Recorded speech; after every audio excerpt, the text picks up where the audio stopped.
Hello, Graham. Can you hear? No.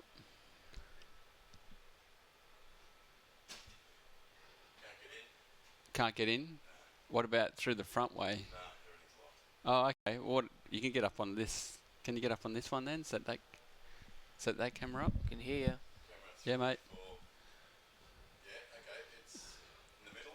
Hello? Can you hear me? That's comms one. This is comms two. Yep. A cop. 4, 5, 6. Yep. Beautiful. Thanks, mate. I'm not sure what they labelled them, but there's one camera at the front left. There's one camera in the first front.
How are you? 2222. Ah.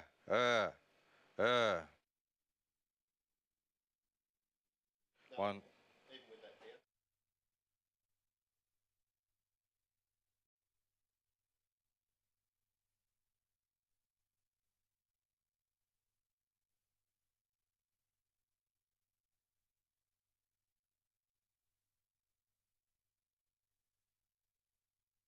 Yep. 1, 2. Hello. How you going? Beautiful. 1, 2.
This is one of the greatest moments of my life. It's easily one of the greatest contests I've ever been in.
finish off is underway at 7:30. So please catch the last wave and return short.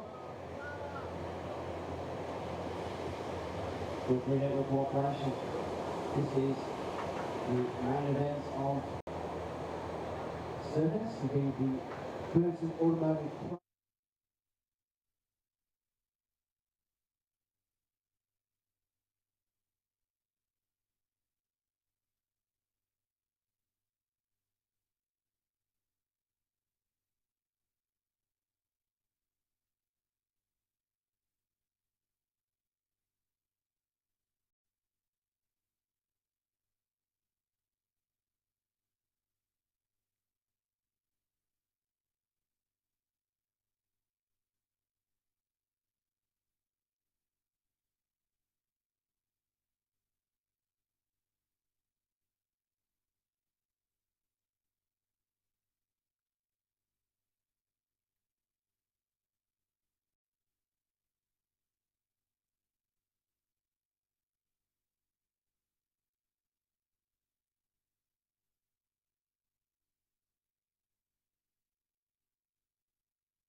welcome along to round one of the Burton Automotive Pro.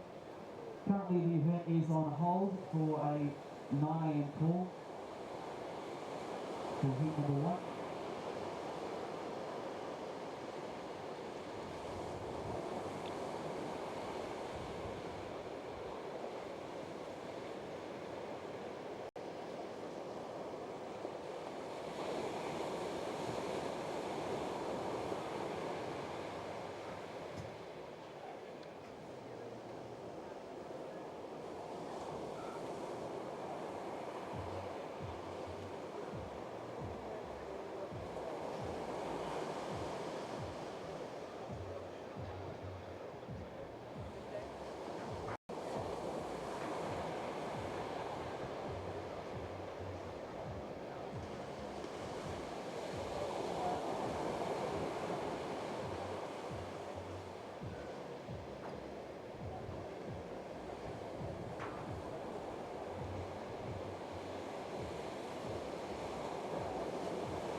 Attention to all those surfers out in the water there, guys. Look, we have had a confirmed sighting of a shark just off the point not too long ago. I could ask if you could please clear the water, guys, just about to sound the alarm.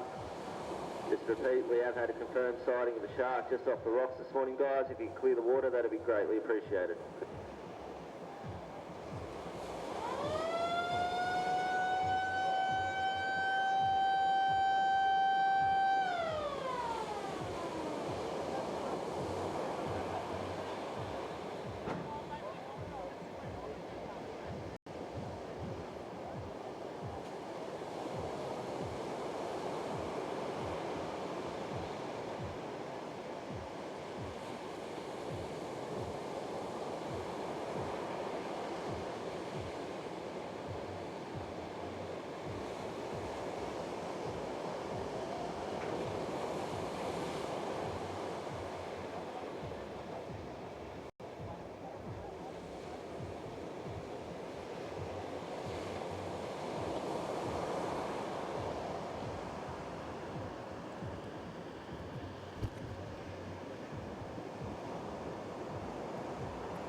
Okay, so just reiterating what the Newcastle lifeguards have passed on to us.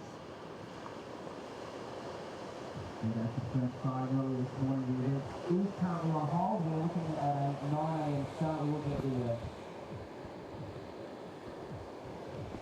all clear from lifeguards before we proceed. All competitors, a 9 AM call for a potential 9:15 AM start.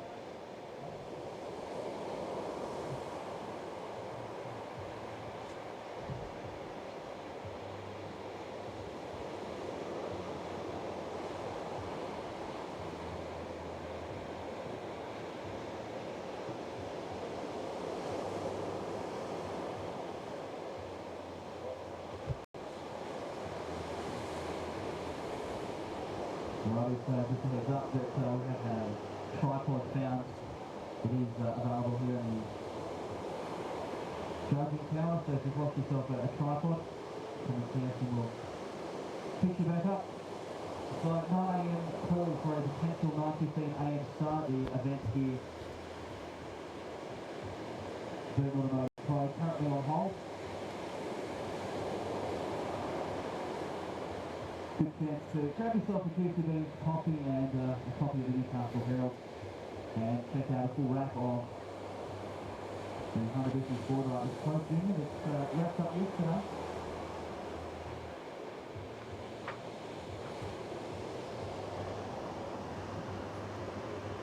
And congratulations to the Brazilian Carlos Silva who has got himself a happy snap on the back of the Newcastle Herald.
Guys like check me in for pass.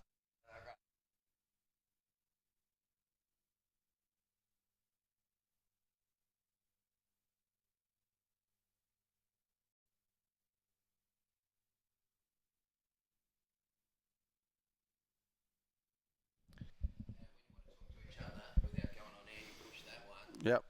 And if you want to talk to the producer, talk directly to.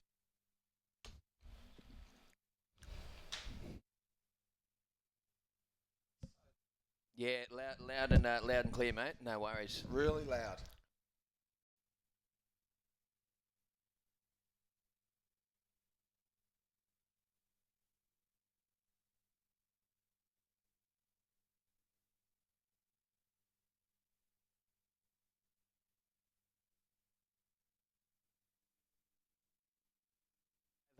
We don't have a camera on us at the moment, do we?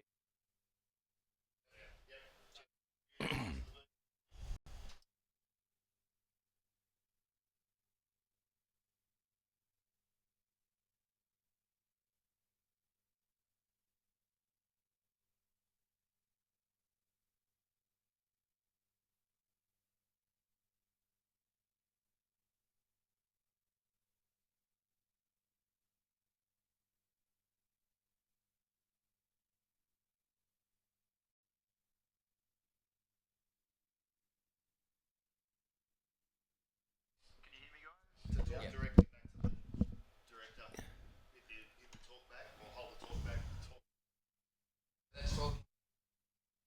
and that's talking to him and out if you end on that. And then, yeah.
This is one of the greatest moments of my life. It's easily one of the greatest contests I've ever been in.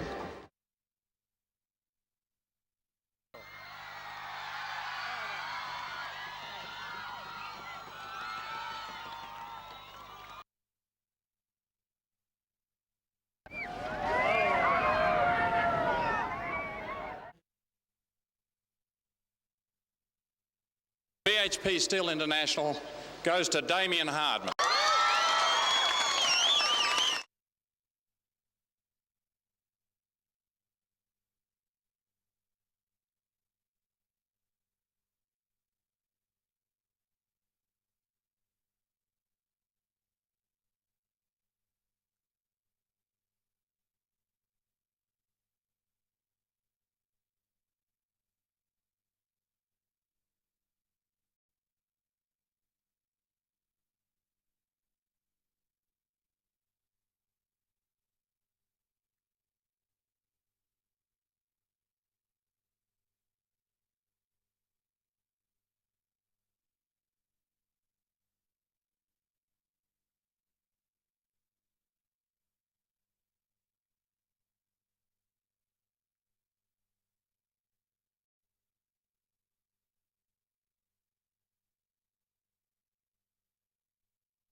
this World Cup.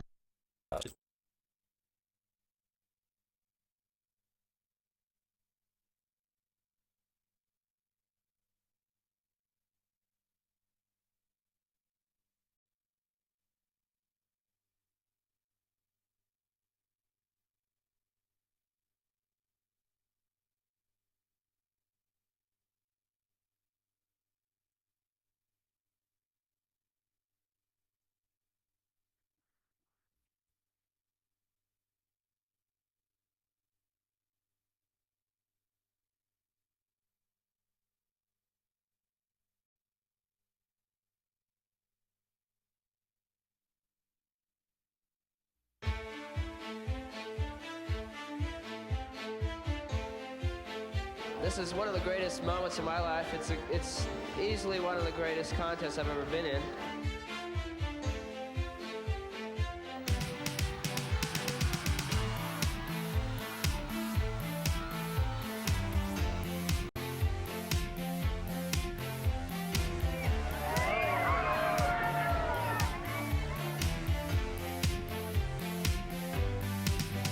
BHP Steel International goes to Damien Hardman.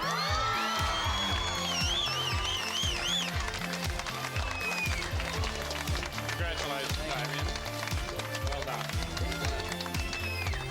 Good.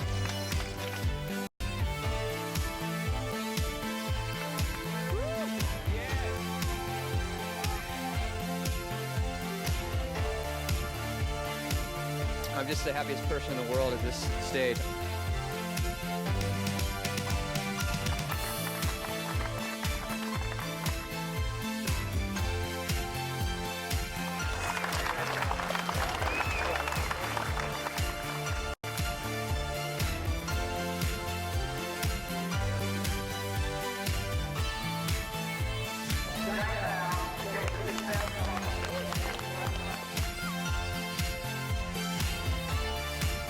I've never won a contest before, not a proper ASB one, and I can't believe it. I can't really think straight right now.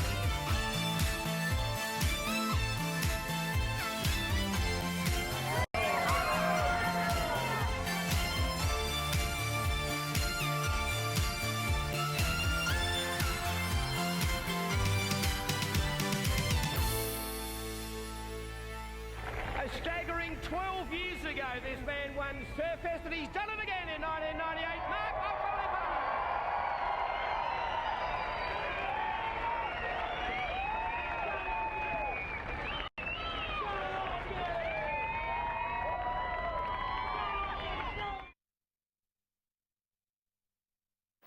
So again, the winner of the MR Pro and overseas contestant, Taylor Knox.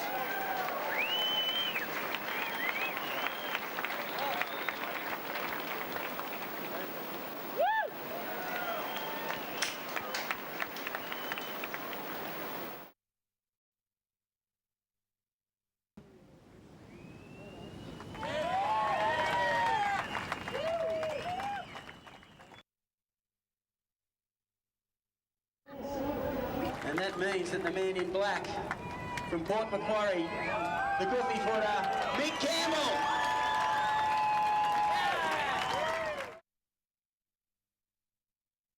Oh, I'm stoked. Yeah, I'm just so stoked. He hails from the Tweed. He won it in 2000. The 2002 champion, Michael Fanning.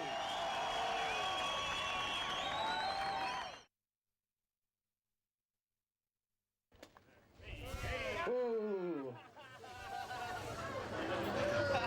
And gets a bit of a champagne shower.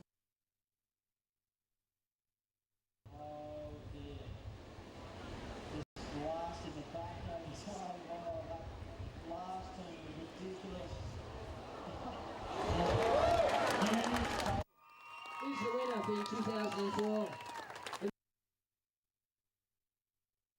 Before we go to that unofficially World American Dogs.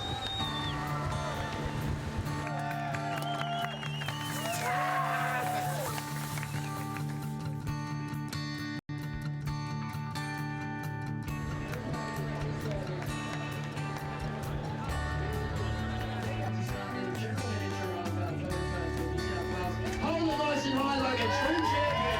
And there he is.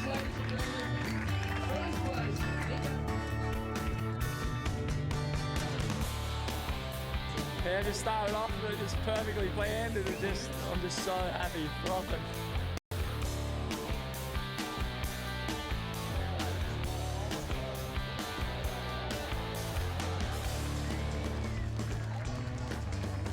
That's the best feelings, you know, like awesome to me. Like first time coming to Newcastle, then I win the first event. So yeah, definitely we will come back next year.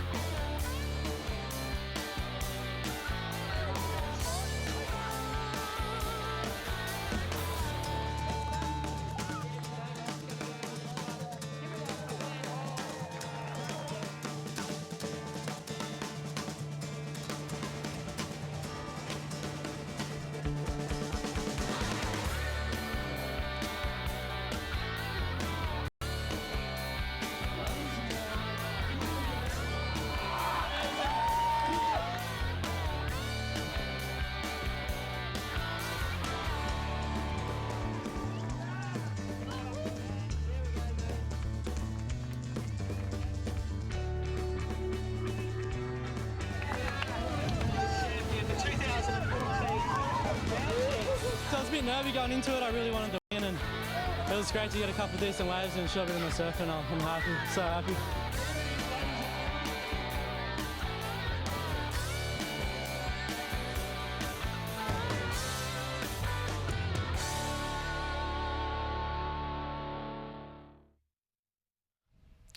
Well, welcome along, folks. It's 30 years of the Surfest festival here in Newcastle. Terry McKenna here, along with one of Newcastle's finest, Matthew Hoy. Good morning, mates. Hello, Tez. How are you? Good. I have got chicken skin after watching that little package. How's the history? Oh, my goodness. Feels like yesterday. It's incredible. It's just such a great honour roll. And we're just on hold here at the Burton Automotive Pro, folks. Surfest, of course, celebrating its 30th year here in Newcastle. It's a beautiful day weather-wise. The sun is shining. We've got a light northeaster. I guess the swell's dropped a little overnight too, Matthew. It's probably only about 2.5 feet. But we're coming off a big early high tide. As a result, the organisers have decided to just put the event on hold till 9 o'clock. Yep, good idea. I think it's the rocks is going to get pretty fun when the tide drops, and out the middle too, so yeah, good call. We've had some really good sandbanks here over the last week or so. Prior to that, for about, 6 months, we had terrible sandbanks, and it's just magically come on for the contest, and you can see some of the people just free surfing through that little inside section. You reckon that's where it's going to feature for the first half of the day, Matty? Oh, for sure. The rocks are, yeah, just that tide drops a little bit will get really fun out there, and then probably move out to the middle when the tide drops right out. All right, so we've had the trials and the Pro Junior and a whole bunch of other stuff leading up to today's main event, folks. So once again, we are on hold here at Newcastle until 9 a.m. this morning, so hang in there. The first heat will be David Silva from Brazil. That kid was down in Manly blazing. Oh my goodness, he was in good form. We've got Stephen Pearson, the Tahitian. Parker Coffin, which is Connor Coffin's brother, is a goofy footer. That kid Younger rips. brother. Yeah, that's right. He's the grommet. And Nick Callister, who came through the trials. So, yeah, very exciting stuff heading our way shortly, folks. We are on hold here at the Burton Automotive Pro in Newcastle. We're going to just go back to the graphic and get back to you guys at 9. So go do what you need to do, sort yourself out, and we look forward to getting you back here and to watch the live webcast at 9 o'clock. See you then. Thanks, Matty. See ya.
Hi, I'm Mark Richards. You're watching the world's richest surfing event.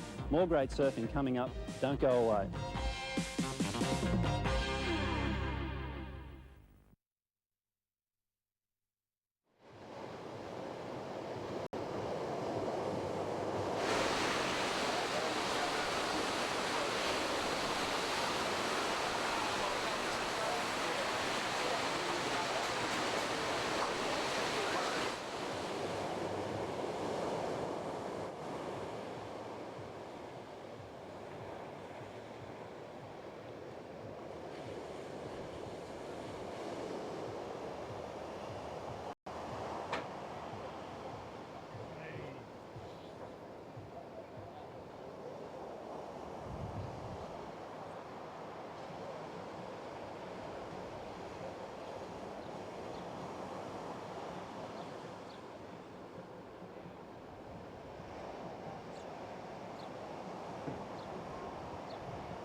Everyone, Monday 16th of February, it's main event day here at Merewether, and you can see a couple of little tiny waves coming through off the rocks. It's got a pretty high tide this morning. It's a pop off on that high tide as the crew starting to prepare for today's battle, and you can see those northeasters already kind of in full force at the moment. So beautiful day weather-wise, but unfortunately not a lot of surf. It dropped off overnight.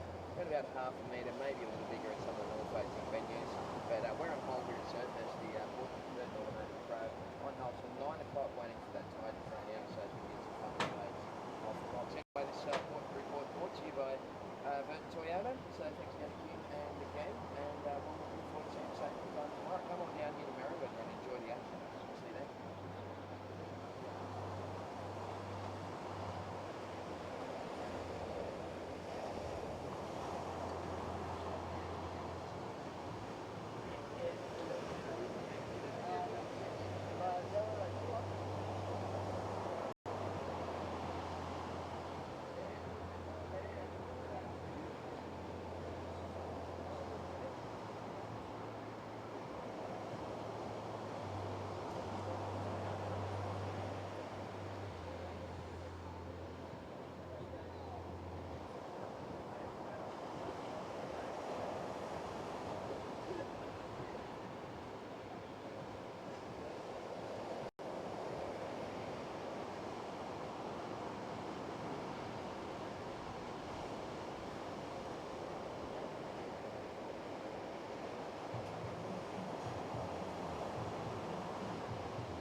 Feels like the Destination New South Wales, Burton Automotive Surfest Newcastle City Council. Newcastle Rockers doing an awesome job. Thanks to Origin as well. Newcastle Herald, that was the topic today. NBN Television, live streaming tonight, 6 p.m. With all actions and post proceedings. Answers down 106.9 and Cascadian, thanks to you guys. Now just on hold, waiting till 9 a.m. to make the call. So hang around and enjoy the view.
Surfest is what lights up the 14 events going from the 1st of February to the 22nd of February. Different locations from Baroody Point in the north with the Burton Automotive Pro course series wildcard trial. Two events yesterday on all the fishing and surfing at Merewether in the south. And Stockton, Merewether, Newcastle, Surf Class, 14 events at one time, ranging in the final day.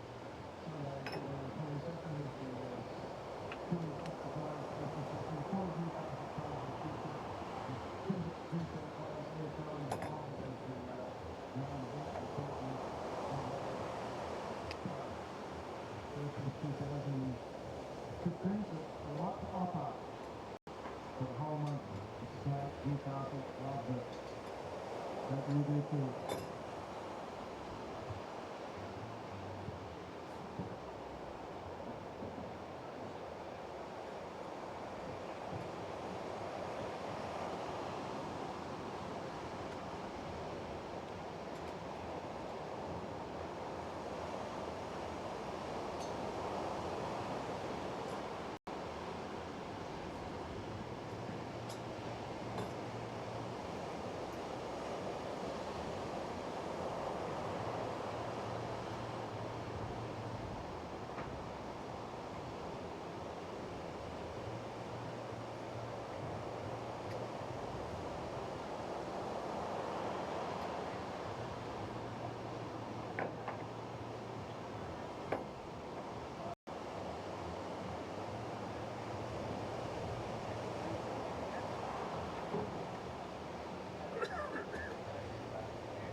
Hey buddy, can you move your camera please?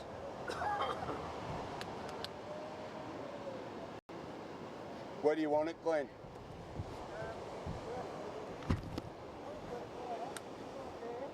Here?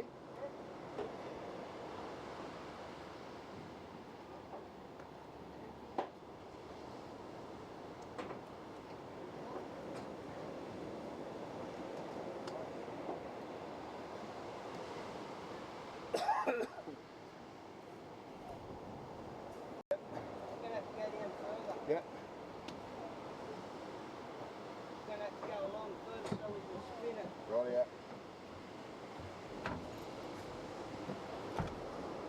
We'll have to go the other side of that. Right, if you when we get it up, I'll be able to take it off you.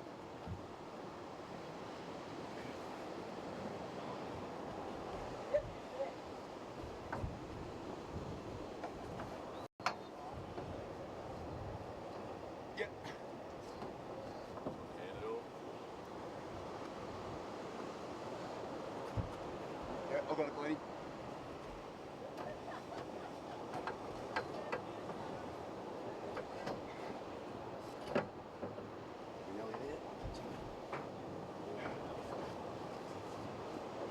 Yep. Yeah. Bloody oath.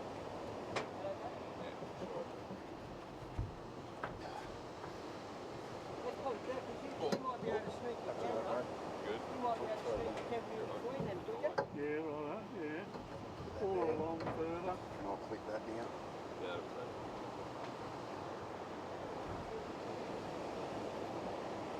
It's going to spin easily too. That one now? yeah.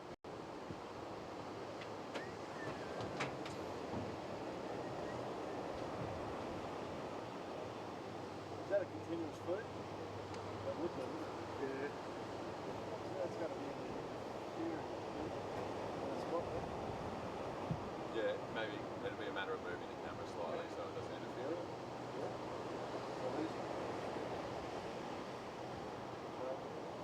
Just with the priority over there and then over again.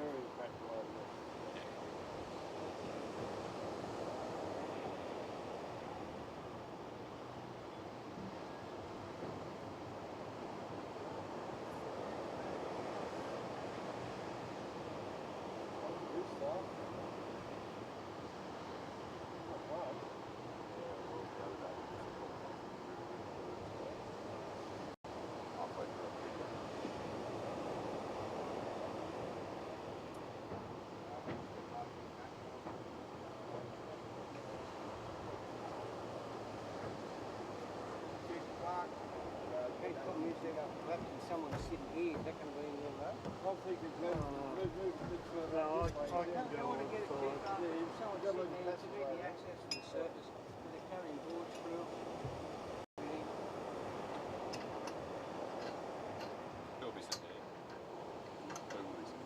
Oh, like one kid or someone, I don't know, it's going to Probably one of the high school kids or someone. Probably runs through there. Yeah. Yeah.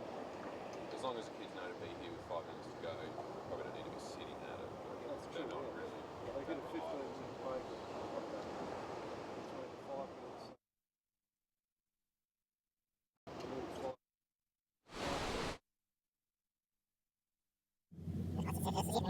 Help bring a piece of Surfest to Stockton.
This is one of the greatest moments of my life.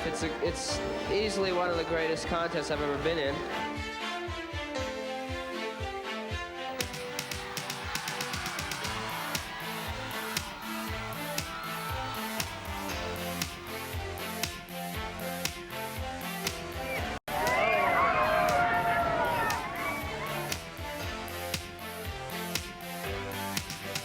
BHP Steel International goes to Damien Hardman.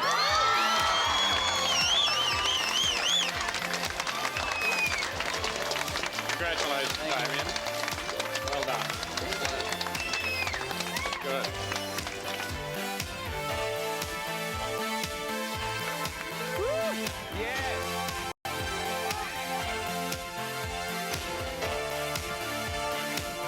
I'm just the happiest person in the world at this stage.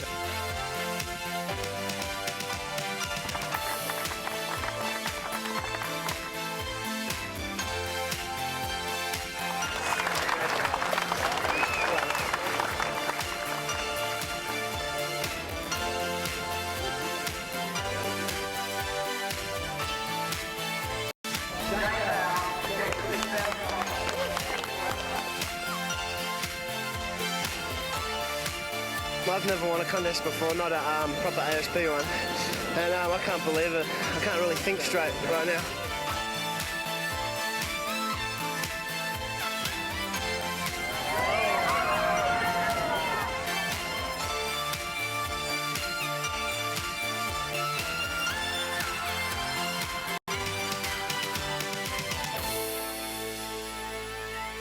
A staggering 12 years ago, this man won Surfest, and he's done it again in 1998. Mark, off on the button.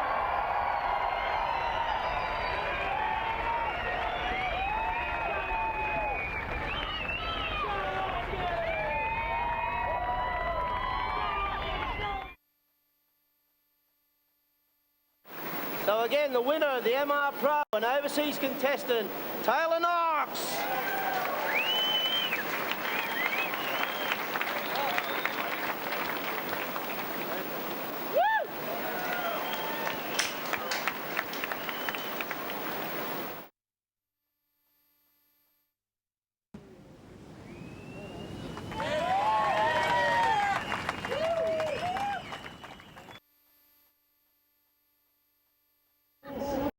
And that means that the man in black from Port Macquarie, the goofy footer, Mick Campbell.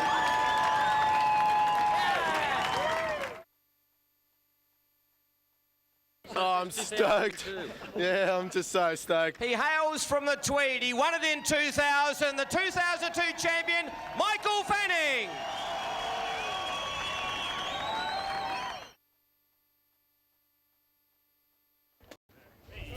Ooh. And gets a bit of a champagne shower. Oh dear. This last in the back lane so well. That last turn was ridiculous. He's the winner for 2004. Before you go to officially Burton Automotive Pro.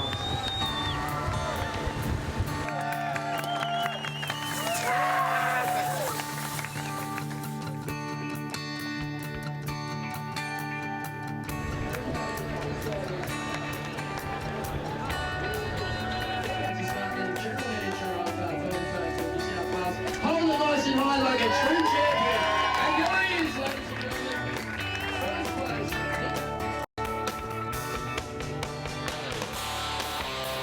Yeah, just started off with just perfectly planned, and I'm just so happy, rocking.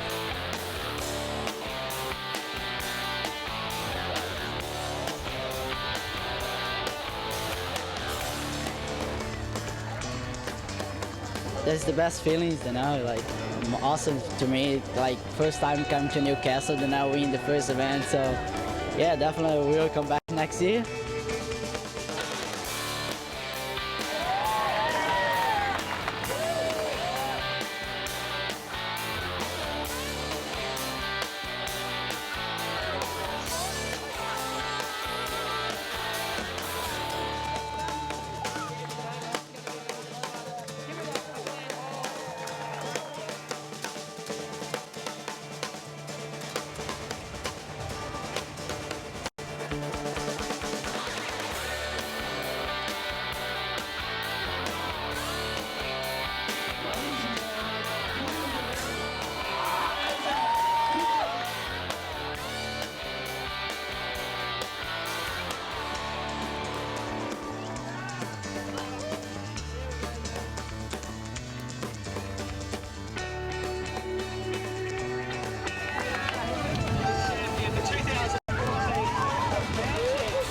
bit nervy going into it. I really wanted to win, and it was great to get a couple of decent waves and shove it in the surf, and I'm happy, so happy.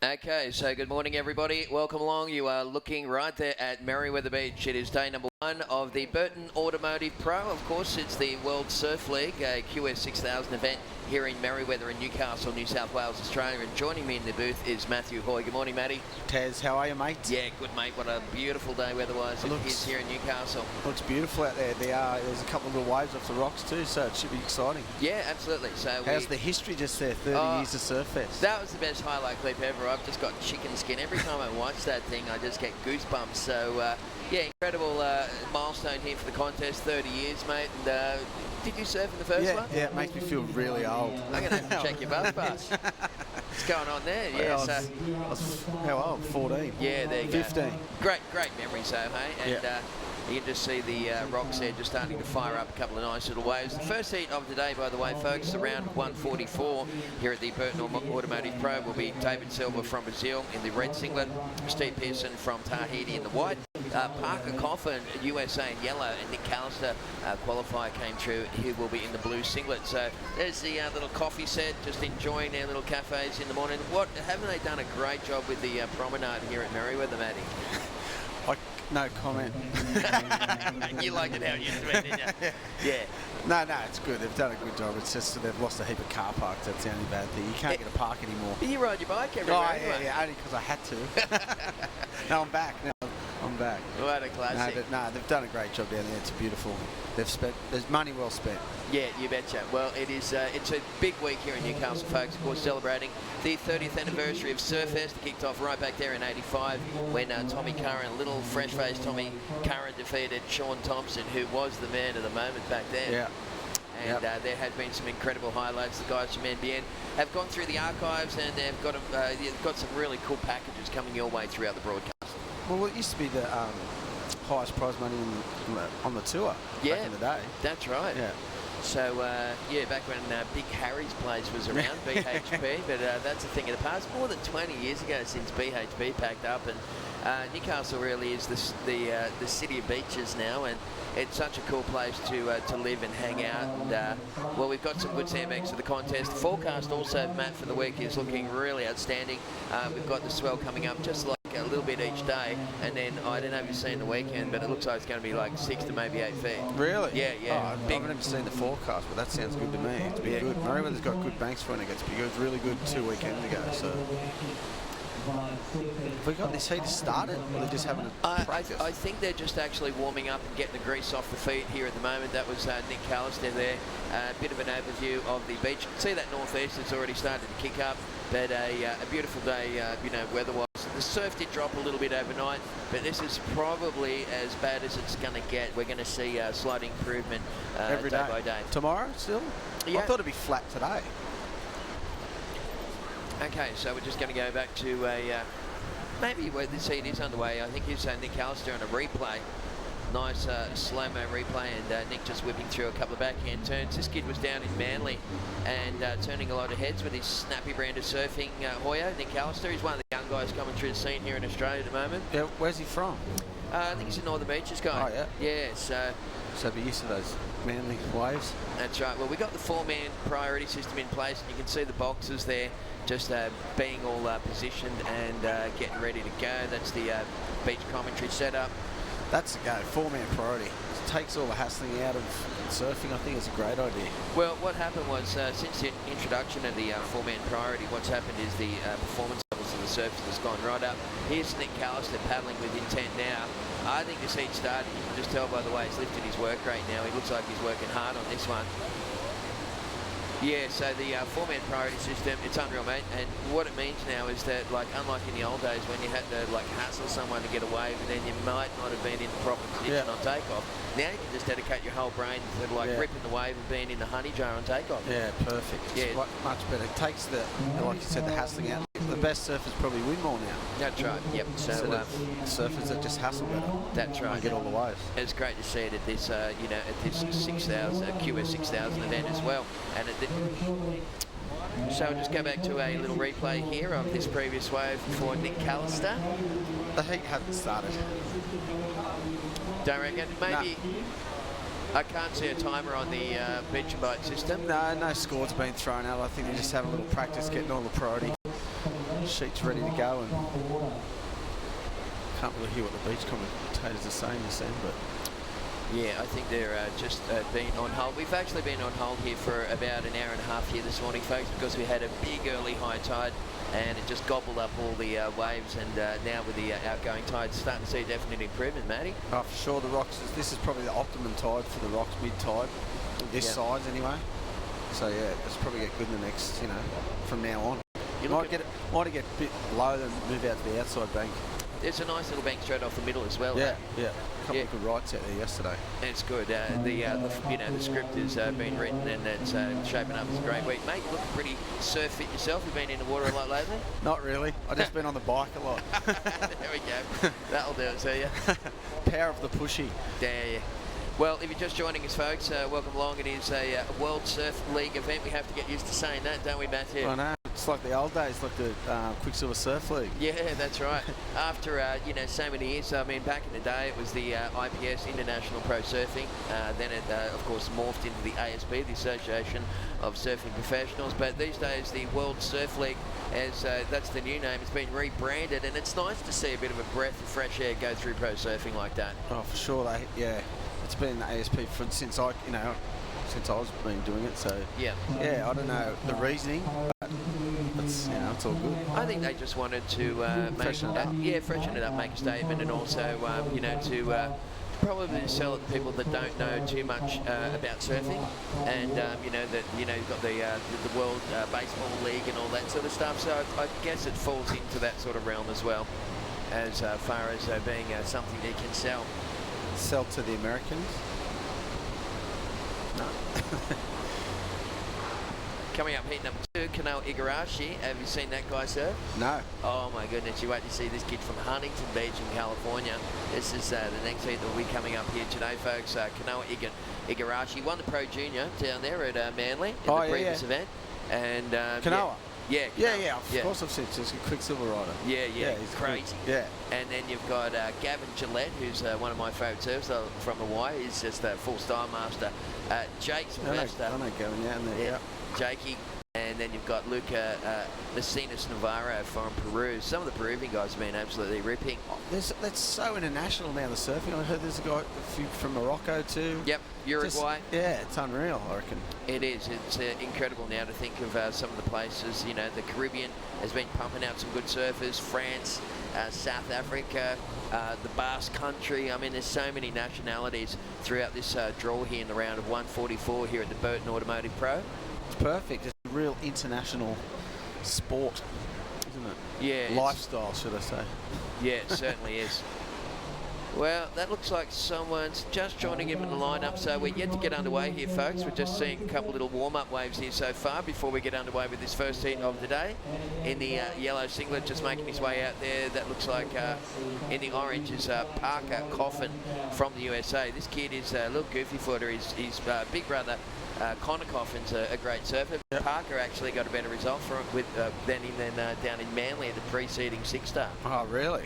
So that's good for him. Good confidence boost for the start of the year.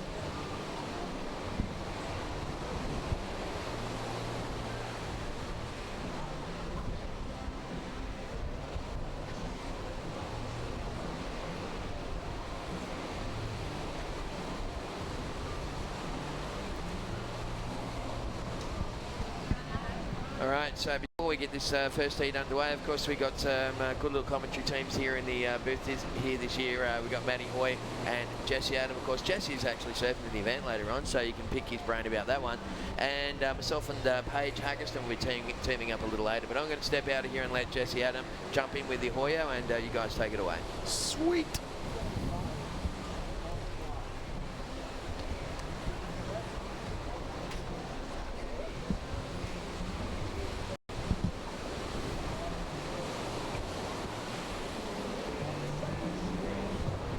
Morning, Jesse. How are you, mate? I am well, thanks, Matt. Did you have a surf out there this morning? I did. I was first guy in the water, actually, which is weird for me. Really? I slept in a little bit, I thought. Every morning has been crazy crowded off the rocks, like unbelievably crowded. Probably the most people I've ever seen surf out there in my whole life, every morning. And this morning, got up bright and early and kind of slept in a little, like I said, but got down there, no one in the water.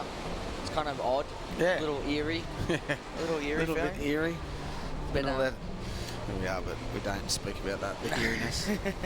Don't worry about it. As you can see, just the lineup there, it was really high this morning, dead high. Those rocks were covered up in the tide, and now it's starting to drain out a little bit.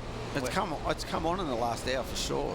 I went down and watched for a while, then there was wave after wave. So hopefully we'll get this heat underway and then get to see some surfing. Yeah, exactly. Yeah, I think that might have been the reason why there was no one surfing early. It's pretty much dead high. I think it was 6:45-ish, 6:45-ish high tide. So right on that sort of early session, it was pretty full, but managed to get a couple of waves with a handful of guys until about 20 or so hit it. Yeah, about 8 o'clock. I saw that's that. when I got out of there. That's when I was here. It looked packed.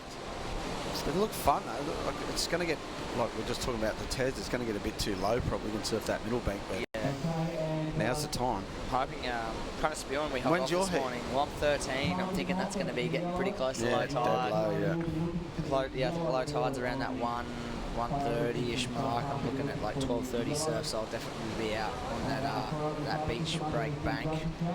But maybe there might still be a couple of the rocks. I might be able to sit there by myself. We'll see how it goes. It looks like, can you hear Blanchy in the background of the beach commentary? It looks like we're going to get a start in just a moment. So the first heat of the round of 144 coming at you, Delvin Silva, Stephen Pearson, Parker Coffin and Nick Callister. And well, get used to seeing some of those big names coming through the draw. Every heat's a bit stacked. I know, I saw that. It's not like there's not like a bad heat. Well, there we go. That's the hoodo. We've kicked off the Burton Automotive Pro for 2015. 30th year.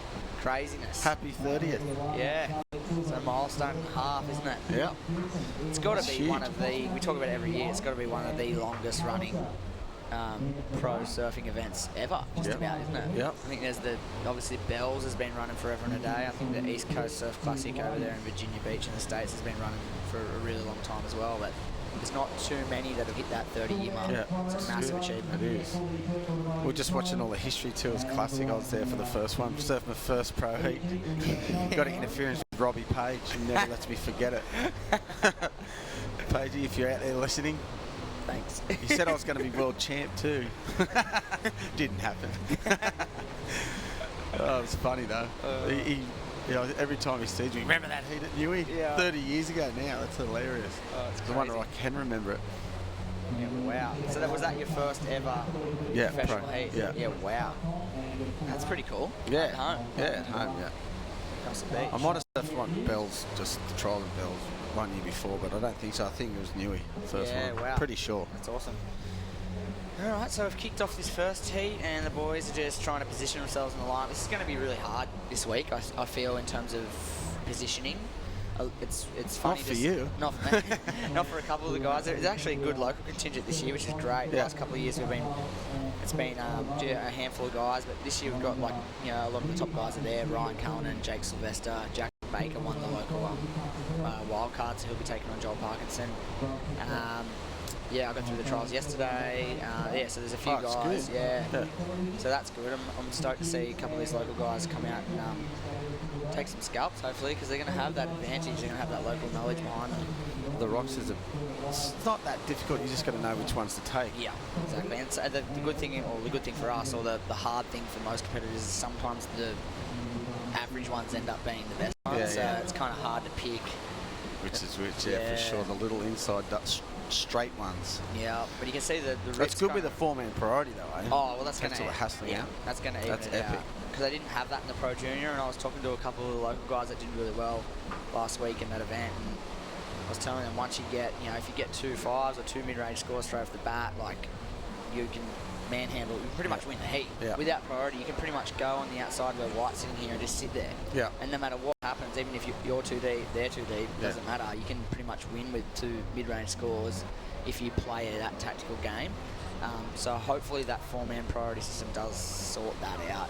How do they do it at the start? No priority at the start, Yeah, obviously. I guess once and then you... first wave and then it must... Yeah, sets up the foot. So you'll have first, second and third priority, and obviously the first person is waiting to be the next in line. But in saying that, I don't think it changes too much. So you're better off getting the first wave of the heat, really. Pretty so much. you end up with priority. You can keep first priority the whole heat. If you get into a rhythm, that's the idea. But I think it's kind of, in some conditions, you kind of surf the heat anyway. You kind of just take it from waves because.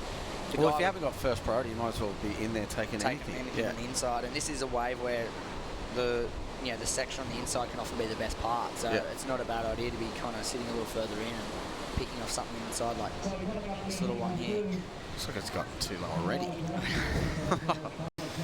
It doesn't take much to change. Yeah, it went from being way too high at 7 o'clock to probably at its best at like 8:30ish, which was only an hour and a bit of tide. Yeah. And also a high tide this morning too, 1.8 high, so big tide. While sitting with Jake Sylvester, who's coming up in heat number 2, taking on Kanoa Igarashi, Gavin Gillette, and Luca Navarro from Peru, and he was kind of sitting there rubbing his hands together, going, "Come on, let's start this thing. It's good now. This is where it's going to be best." And that was at like 8:30 in the morning. He was thinking, if you go now, I'll get to surf the rocks. Like, hurry up, kind of thing. He was kind of wanting to get out there really badly. I think that's when it was at its best. I got here at 7:30 and it looked like 8, just when they were supposed to start. It was at its best. Yeah, it's a shame. I think I was free surfing with a bunch of the boys, and they were all kind of a little bit nervous about the current state of the Hunters beaches at the moment. Everyone's been on high alert. I don't think it's as bad as it appears to be in the media and everything. I think it's a little bit sensationalised, but you do have to take precautions, and we do have all the skis and the Newcastle lifeguards are all onto it. And if we do see anything that is sort of deemed cause to stop the event, we'll stop it. But if we keep doing that, we won't even finish the event. So safety first, but I don't think it's necessary to keep stopping the event unless we absolutely are sure there's a threat. Yeah, so, for sure. You've got so many people looking, you're going to find something. Yeah, exactly. Yeah, and if it's not gigantic and going straight towards you, I think it's you can leave them out the back to hang out on their own. Yeah, and the way Ted said the waves are going to get good all week. The forecast looks really good. I had a look. It was actually quite a few days ago now when I looked, but when I looked at it, it actually said this was the smallest day. Yeah, which is it's still kind of fun. Yeah. So if it gets better and improves all week, there's actually another pulse, I believe, on the weekend too. Yeah. So from the south too. Yeah, coming in the finals weekend, we could have some cracking waves, and the sand for the first time in months, as you know, is really good everywhere up and down the beach. So we could be in for waves all around throughout the week. Fingers crossed that comes to fruition. And it looks like a couple of the boys have moved to that middle bank already. Yeah, they're heading north. They're kind of thinking, what are we, a couple minutes in? And no waves. I know. How's that? There's been wave after wave after wave, and then even before when they were out there practicing, before the heat started, you know what, I think they just saw wave after wave, and now it's too far out. Yeah, they're a long way out. Look, there's a little insider there, so... So if you take the wide view, they actually have, Matt. They've moved up the beach. Yeah. Oh, Red has. Yeah. Wow. I believe he took out the Pro Junior yesterday, didn't he? Delvin Silva. Did he? I'm pretty sure he did. Unless there's a David Silva out there that I'm getting confused with. I'm pretty sure this gentleman, I would know because I would have been down here, but I was up the beach about 500 metres north surfing the heat, so I didn't actually get to see the Pro Junior final, but I believe Delvin Silva took out the Pro Junior yesterday. Yeah, right. So he's on a high. Yeah, for sure. It was a pretty gnarly draw, actually, the Pro Junior this year. There was a lot of good surfing going on. It was actually some of the highest level of junior surfing I've seen in a long time. And this is the man here, and I'm pretty sure this is Pro Junior Victor from yesterday, coming up top seed in this first round. Straight into it. Yep. I'm looking around. He'd be used to this bank by now. He surfed probably, 10 heats over the course of 2 days, because we did have a whole day of no competition, so he would have to surf his brains out yesterday. And how's the work he put in? That was sick. That was a long wave too, from the middle to the rocks. Yep. And that's Nick Callister, another junior surfer. He actually was a massive standout yesterday at the trial, so he got his spot in this heat by taking out his semi-final down at Dixon Park yesterday, and some really good looking waves. Here's Stephen Pearson from French Polynesia, and just getting his first wave under his belt. So we're going to have a couple of scores come in, Matt, for red, white, black. That was a little flurry again. See, that's what the rock sort of does. There'll be no waves for a while, then you get a few in a row, yeah. Yeah, this is Red's first wave. He's actually sitting up to the north, so he gets to come back and go left, back towards the rocks. And for a flat, sort of nothing wave, he does make the most of it here. Doesn't he? On the inside here, he gets a couple more turns in as well. I think he was doing this yesterday, surfing those lefts and through to the rocks. Yeah.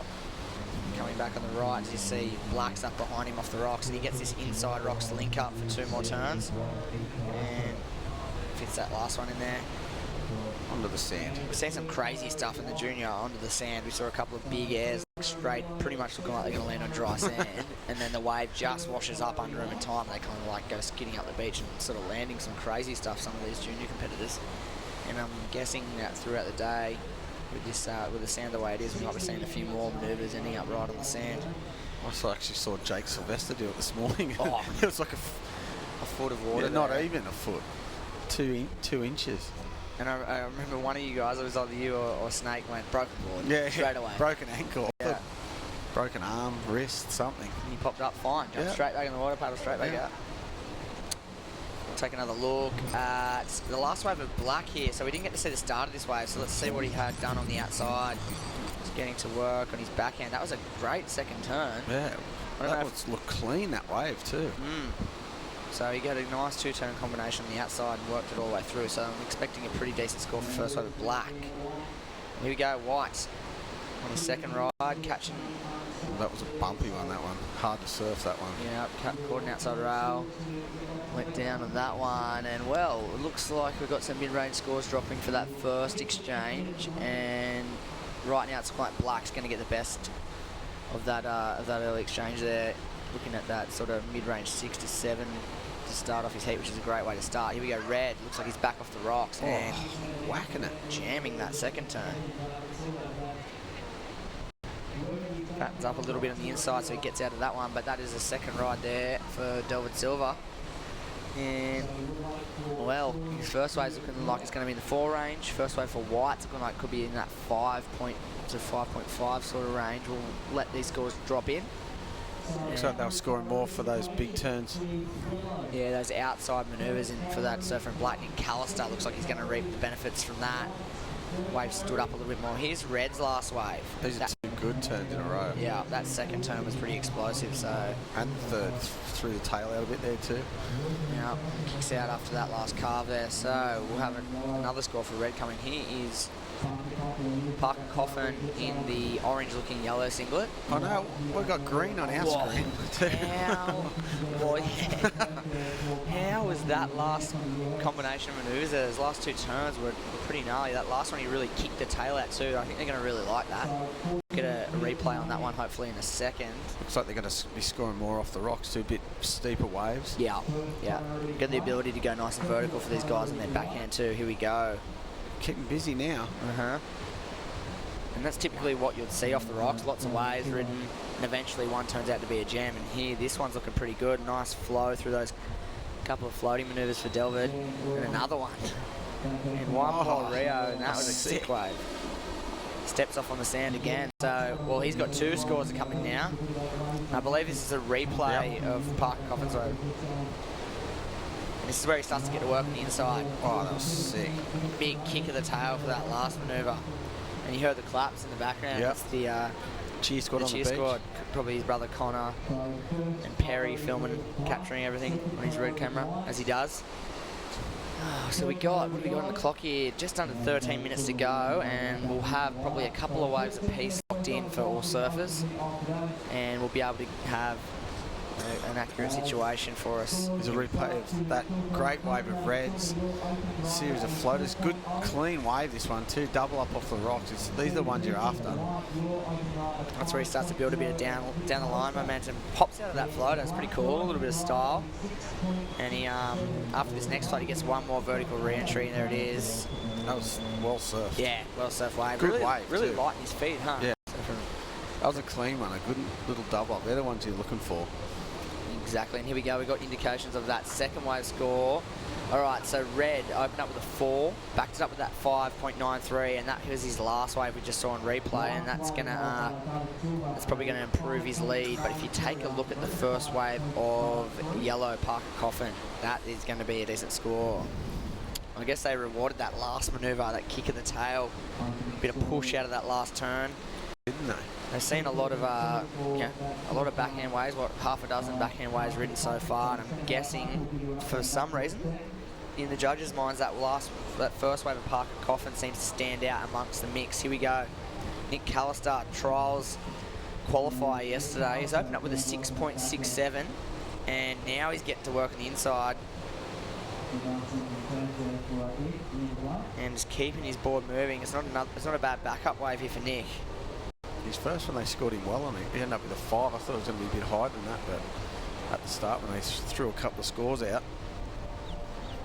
Yep, so that'll be his second wave. He's currently in third, but you've got to think it's definitely going to help him out. There's that score for Yellow Parker Coffin, a 7.83. It's a big score, big good start number. For the first wave. Oh, sorry about that. I was talking about White's first wave. Oh, yeah, no. Sorry about that, yeah. Yeah, no, Parker's in the yellow.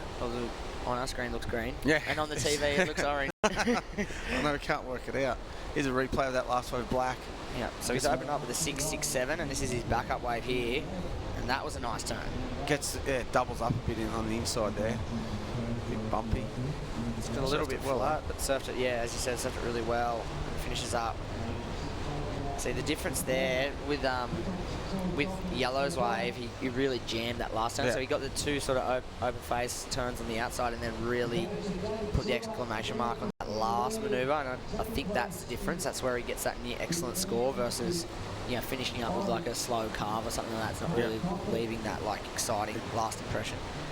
The exclamation mark. Yeah, that's what you want. There's that last wave of Red too. That's what I thought. I thought they were one wave behind there. It's a 7.6 for that one. He got all the way to the beach. Did all those nice little floaters and a couple of big turns. Yep. So, and he did finish up with that big vertical snap right before the sand as well. Yep. So he really pushed it through his first and last turn. I think the judges really appreciate that. First now Red, as you can see on your screen, he's got a 7.6 and a 5.93. And well, Black, after that last wave, a 4.83 sees him in second place. So the Goofy Foots, Brazilian and Australian surfers, first and second. Parker Coffin, however, in a good position. He's holding on to a 7.83, only needing a 3.67 to go up into second. So you got to be thinking it's pretty much in a way anyone's game right now. And that's priority down the bottom there, eh? White first priority, Yellow second, or Orange second, Black third, Red fourth. Okay. Yeah, and White really needs that sort of, you know, option right now to take the best wave. He's holding on to a 5-point ride for his opener, so he's not well and truly out of it. He only needs a 6.51. But you'd like to think Steve would be thinking of sort of grabbing two better scoring waves. He wants to lose that 5 before the end of the heat. Yep. He does have just he has to. Yeah, pretty much has to. Everyone else is kind of looking at a 7 or a high 6 at the moment as their best score. So he'd be wanting to sort of at least get something like that to get himself back into it. And well, third priority looks on the inside to take this one, Nick Callister. And I do fancy the rocks to be a wave where keeping busy could be your advantage. Oh, for sure. If you haven't got priority, you've got to keep busy. Why not? Yeah, no reason to sit around and wait. Yeah. Even though that wave may not necessarily go up into his top 2, it may not, but you know, keeping busy and keeping moving in a rhythm can often, you know, see yourself getting into a better wave just by picking the eyes out of it. And you don't really see the rip off the rocks until you're out there. Yeah. It's always got water moving, especially on the outgoing tide. Yeah, so you can definitely get caught out, getting sucked way too far out. Here's a replay of Lysa Black. Let's see if this thing is going to go ahead of his 4.83. I don't think it will. Went a bit messy, didn't it? Yeah, it just didn't really allow him to get nice and vertical on the outside at all, which they're probably going to... Oh, yeah, there's the score there, 3.33. So not in the top 2, but like we said, not a bad idea to take that wave. Third priority. Yeah, like you said, keep busy. Yeah, doesn't really matter in the scheme of things unless you've really got first priority. And I don't even know if having first priority is really a good thing. It probably makes you sit there and sort of contemplate everything for too long sometimes. But, yeah. Although right now it's probably going to be handy for Steve. He doesn't take that one. He lets that one slide. Do you lose probably like the old days if you paddle? Yeah. Or do you have to stand up? No, you have to. I think if you make a serious, if you have a serious look, So if you paddle into a wave and you're trying to get it and you miss it, you're going to lose your priority. Yeah. If you have a serious crack at it, so same as it ever was. Yeah. I think it's a good idea, but must be confusing. Oh, I actually haven't surfed a heap with a 4-man priority yet.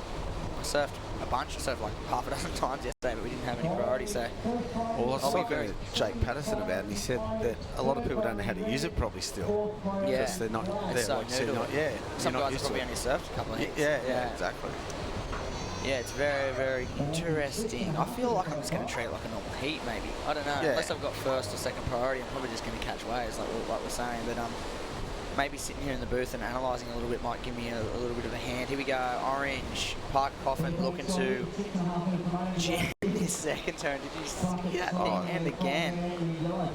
Where are they going to go with this, Matt? Because this is clearly the best wave of the heat. Yeah, he chose it wisely too. Wow, that was just crazy stuff. Black behind him, jamming as well.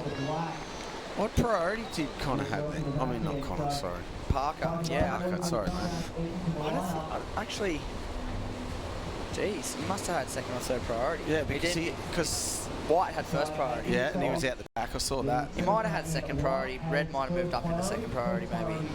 Okay, I just didn't see that at the start because he took off wider than the other competitor. He should have. I'm going. This is mine. White would be. Look, here it is. It's going to be a huge score.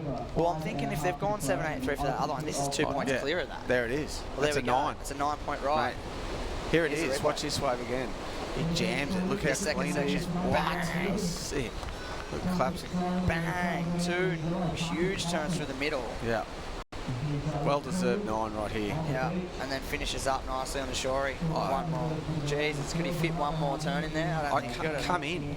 I know. So he's got holding on to a 9 and a 7.83. Massive combo, 16.83 at the moment, and that's going to be hard to top in this one. And like we were saying earlier, it was an inside wave. Yeah. It wasn't out the back at all. Like you said, he split from the pack a little bit, came in a little bit further, and snuck that one from under the nose of all 3 other competitors. Now he's pretty much just about comboing. Yeah, that's why I was wondering what priority he did have. Well, he's black. He got up behind him. He was in second until that last wave. This is a good-looking wave too. Oh, that's a huge snap. That turn was pretty killer. And then straight again, up another one. Jeez, it's going to be a good score as well. Have they dropped that already? I don't know if that's it. 5.73. Is that last wave? Whoa, I thought... We're pretty caught up in looking at analysing Parker's last wave, but... yeah, well, I think that is. I think that's his last wave at 5.73. He's still in third. I thought it might have been better than that. He did 2 pretty cool maneuvers. 3? Really? Yeah, wow. But I think maybe Connor's maybe overshadowed it a little bit. They kind of I did it again. Parker. Get it right. Parker was up in front of him, so it's kind of like judging 2 ways at the same time as well. So although they do have the replay system, they can rewatch it again if they're confused. So yeah, it's just a comparison thing. It was Parker's wave was crazy good, so. You got to weigh it up. So yeah, now Parker Coffin well and truly in the lead with the 9 and 7.83. It is Delvid Silva with a 7.6 to his name in second. He's needing a huge score to regain the lead. 9.23. It's now up to Black and White. Both comboed. Yeah, combo for the lead, but it looks like Nick Callister's looking at a 6.87 to go up in the second. Jeez, I thought he might have had that last wave. I thought. Well, if you compare it to Red's wave that you got the 7.6 on with a couple of nice floaters and that last big crack. I'd like to see that. Can we see that again? Maybe look at Black's wave again if it's possible. But maybe if you had got one more, on the shore, maybe they will really want him to finish strongly. Maybe the first 3 minutes was sick though, crisp. Yeah, on a good clean wave too. Yeah, it was definitely. I thought it might have been even nearly one of his best waves. Like his first wave was 6.67. So. Yeah, interesting. No worries. Good, so we'll see if we can get that replay that wave in black later on. At the moment, we're just focusing on action in the water, just in case we have some sets come on through towards the back end of this heat. We do have 2 minutes 30 to go, so not a lot of time left for Nick Callister and Stephen Pearson. Steve, generally a very, very solid competitor. He's pretty much always making at least 3 or 4 heats. Most of the events he sits pretty firmly up in that top 100. Not only natural footer too, which is weird. 3 goofy footers dominating off the rocks. Well, I guess happen that often. there's not a lot of local goofy footers that really sort of love and dominate off the rocks, but they steer clear of it. Yeah, they're up a bit, so can't left it, ladies. Yeah. But in saying that, they do look like they have the slight advantage in these conditions at the moment. Well, mate, they just saw it there. They have that ability to get nice and vertical rather than flat and sort of carvy sort of style maneuvers. So they are they have that ability to push it just that little bit further. Parker on the inside again. He's in that sweet spot. He's going to see if he can get into another small inside runner. Not that occasion. See if they can grab onto something towards the end. We can see Steve Pearson not happy. Not bad. He's got star for waves as well. Yeah, he's got 2 waves to his name, a 5 and a 1.43. He would not be happy with that. I can tell you, 1.5 minutes to go. He needs to make something pretty extraordinary happen fast. I think he was a bit far out, maybe, because everyone got waves underneath him. He sat so far out with first priority, exactly. And that's what I was saying. I don't know if I would be keen to be holding on to first priority ever. I don't know if I want to be sitting out the back. Until a perfect set comes. I reckon, yeah, exactly. But you see how concerned you get with maintaining priority rather than catching waves. Yeah. And here he goes. He utilises that right now.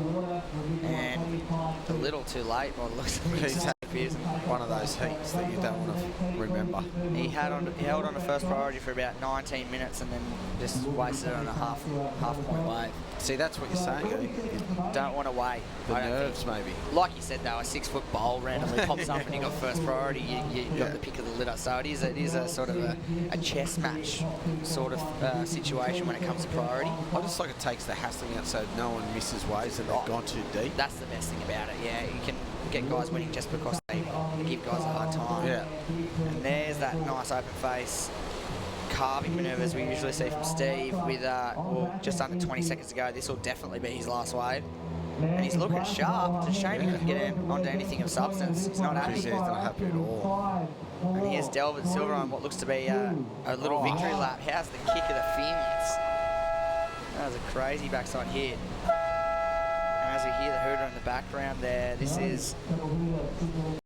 Yeah. He was already through anyway. He's already in second place and he'll solidify that position. I doubt he's going to get a 9-2-3 and take the lead. So unofficially it looks like Parker Coffin and Delvin Silva will move on through that one. When we come back, we'll be taking you through heat number 2 with Kanoa Igarashi, Gavin Gillette, Jake Sylvester and Luca Navarro.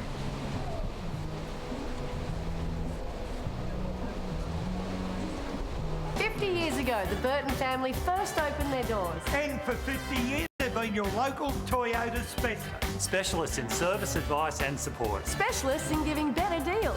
Specialists across the entire Toyota range. They're multi-award winners. And 3 times Australian Toyota Dealer of the Year. But most of all, they're specialists in looking after their customers. For the complete Toyota experience. Talk to the trusted Toyota specialist, the Burton family. Maitland and Port Stevens. We're running all the time, we're running all the time. We're running all the time, we're running all the time.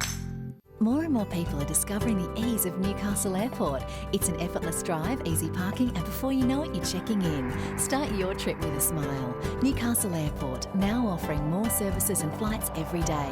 Newcastle Airport, connecting people, connecting places.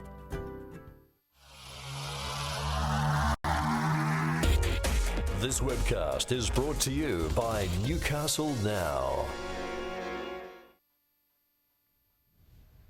All right, good morning. Welcome back to Merewether Beach, Newcastle, New South Wales, Australia. Yeah, it's Surfest. All of the above. Yep, Surfest in its 30th year.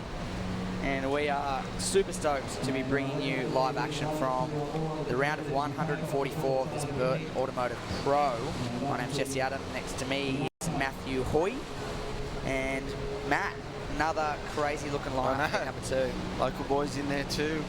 Speaking of local boy, here he is. Straight off the bat, Jake Sylvester. And I've seen him, he just popped out of the woodwork. He hasn't been surfing in this area that much. Like, he's been working hard on his uni degree, but he just popped up about a week ago, surfed every morning, every afternoon, and he's been a major standout, I'll tell you that. No, good stuff. He's been dominating. And he knows the rocks bowl, He's been pulling rank. There's been about 50 people in there, and he just paddles straight out the middle of everyone. He goes, I'm having this, boys, and just turns and goes. Doesn't care. He's a replay of his first wave, start the heat. Just opting to get busy right from the get-go. He would have watched that last heat intently and saw waiting around probably wasn't the best game plan. No chance it was. And there's those nice, strong, solid sort of power surfing sort of style manoeuvres we see from Jake for the most part. And we'll see if he can get into a rhythm after his first wave. He'll keep busy, watch. He'll stay on the inside and get those double ups. Well, interesting. I don't know if Luca Navarro, he's from Peru. He probably, no matter what, a goofy footer, probably made himself be a goofy footer being from Peru. But all the other competitors are natural foot. So Jake goes down on that one. Jake's a natural footer. Gavin Gillette, natural footer, and then well, there he is. He's a natural foot as well. So we've got 4 natural footers. Last heat was dominated by goofy foots. Yep. We're going to see 2 natural footers get through this one, or regular foot. That's a great opening wave from surfer in black. Be interesting to see the different styles of surfing after watching the 3 goofy footers in that last Yeah, heat. because like we were saying, they had that ability to get nice and vertical, tight in the pocket, whereas on your front side, regular foot, you've got to sort of draw out more sort of carving style manoeuvres in these fatter sort of peaks we see. Not exactly what I was talking about. Kanoa Igarashi, known for his sort of above the lip antics, throws the tail out in that first manoeuvre. Just didn't get it much at the start of that one though. Yeah, but at the end, wound up at the end. He couldn't really fit in a last manoeuvre on that shore break. He got a little bit shallow, but we're going to check a replay of these first waves. This first one of black out of Peru. Luca got real busy on this one. This second turn here, crack. I think, is it maybe this one here, it really steps up. There's a nice hit out the top. I think it's another couple in. And then he manages to fit in one more here, but comes off the hillside rail, but nonetheless, there's that flick of the tail. It's pretty impressive. That was sick. It's interesting with the judges though. They see a lot of this. They've probably seen quite a bunch of this through the junior days last week, and it's interesting to see which ones they score well and which ones they score not so great, depending on how sort of explosive or innovative it is.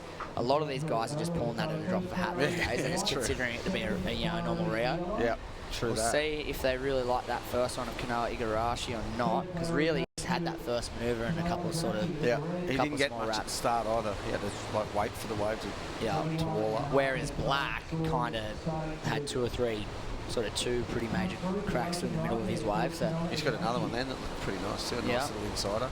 Back up wave. Well, Luca in the black, a 5.5 for his opener. So interesting. If they've dropped a mid-range score for that first one of black, it's looking like a slightly smaller but similar. Oh, there you go, 4.83 for red, so slightly under black's first wave. I was going to be very surprised if red's wave went north of black's score.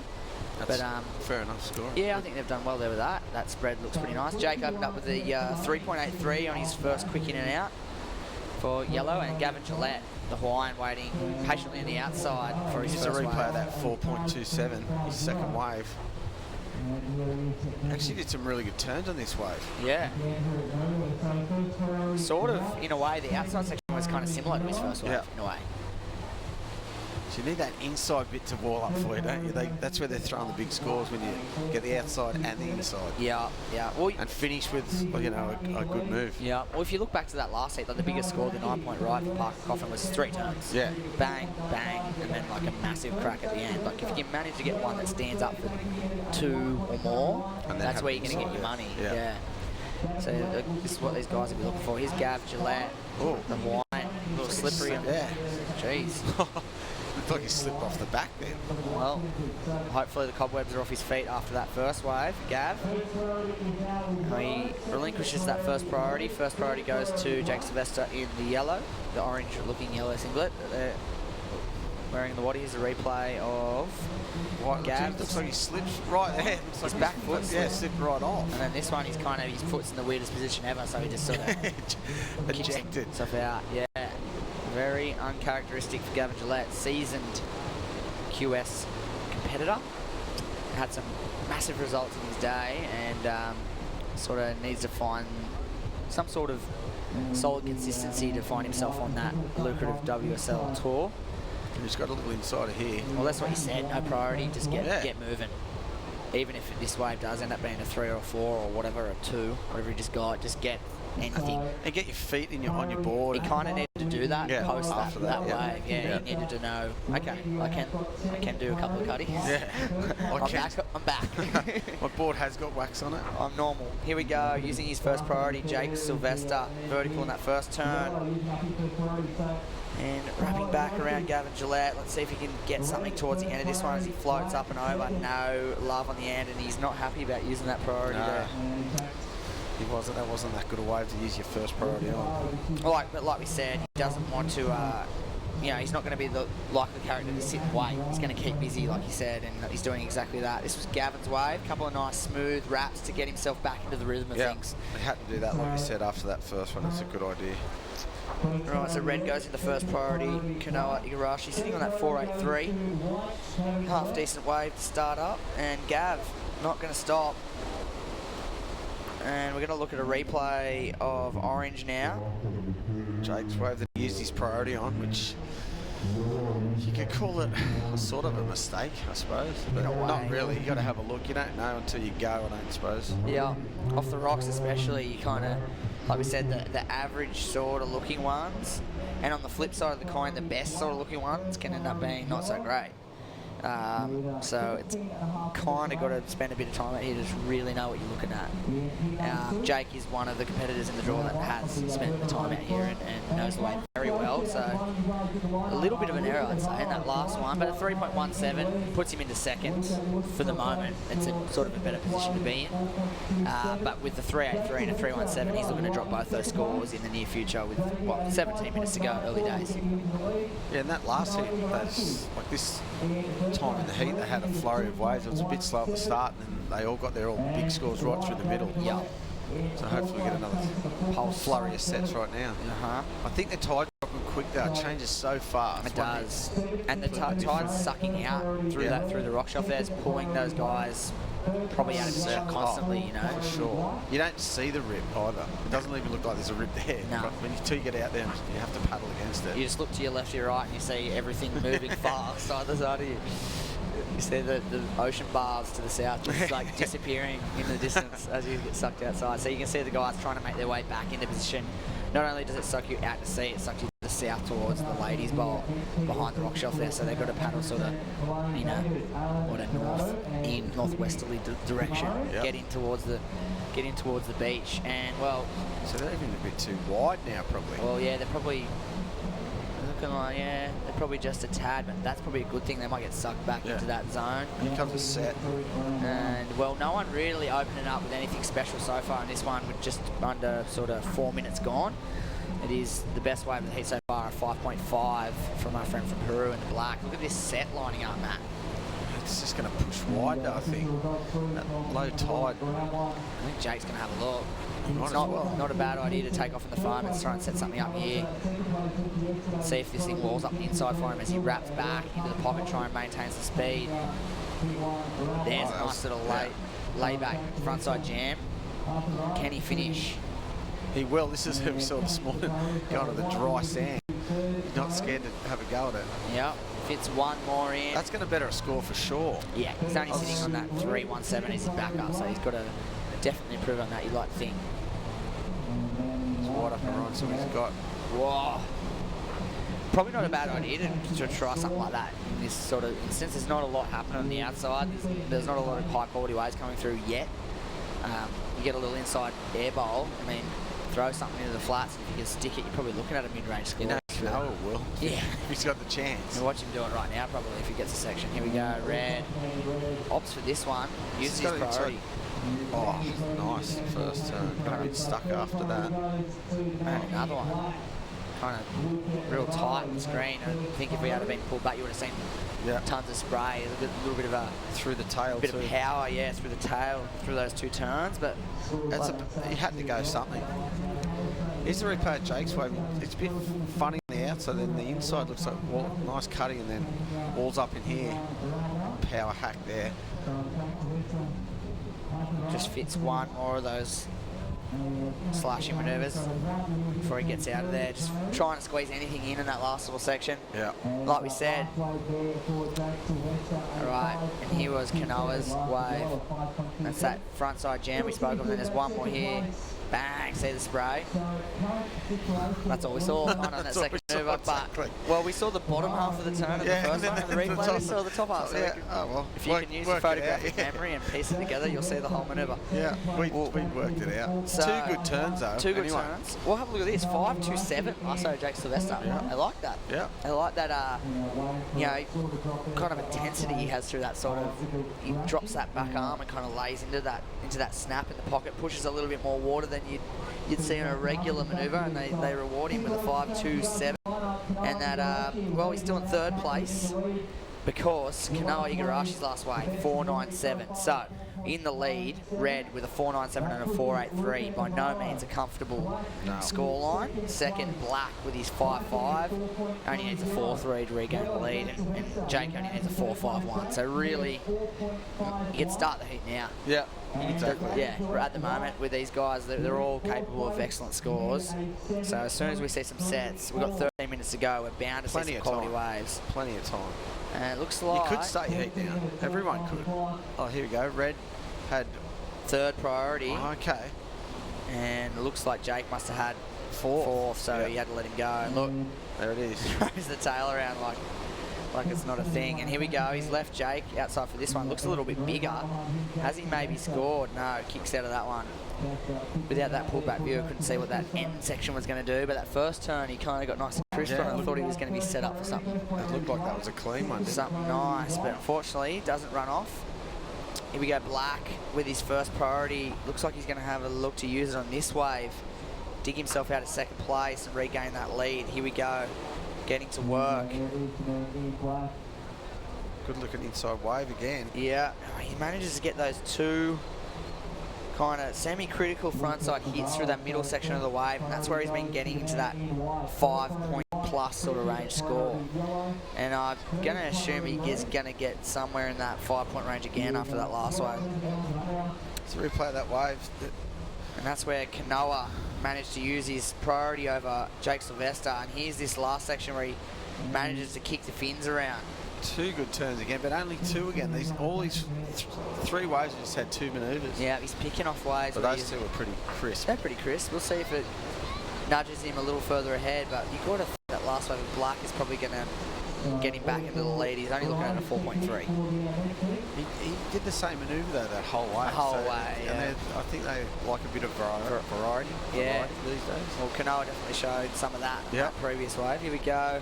Still only 2 turns. This looks like a good insider. This is a good little inside runner. Just wobbled out.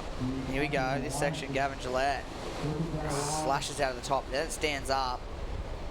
Manages to get semi-vertical in that second manoeuvre. Really get an inside finisher as he lays back. He needed to kind of really just slowed up that wave, didn't it? He needed to really push through that last manoeuvre. He probably was looking at score. This is a replay of Black's last wave, like you said. Kind of that front side slashing manoeuvre, does another one. Kind of the same turn over and over again. In saying that,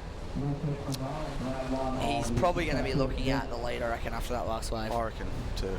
See, you have to better a 4.27. Oh yeah, you would have bettered that. Oh well, but we look at Kanoa. They're going to reward him for that that previous wave. Those 2 turns, like you said, a bit of variety. Initial scores dropping are indicating he's going to be looking at one of the better waves of the heat right now. The best wave of the heat, by the look of it. Ooh, close. Yeah, it's going to be. It's looking at. Could be nudging into that 6-point range.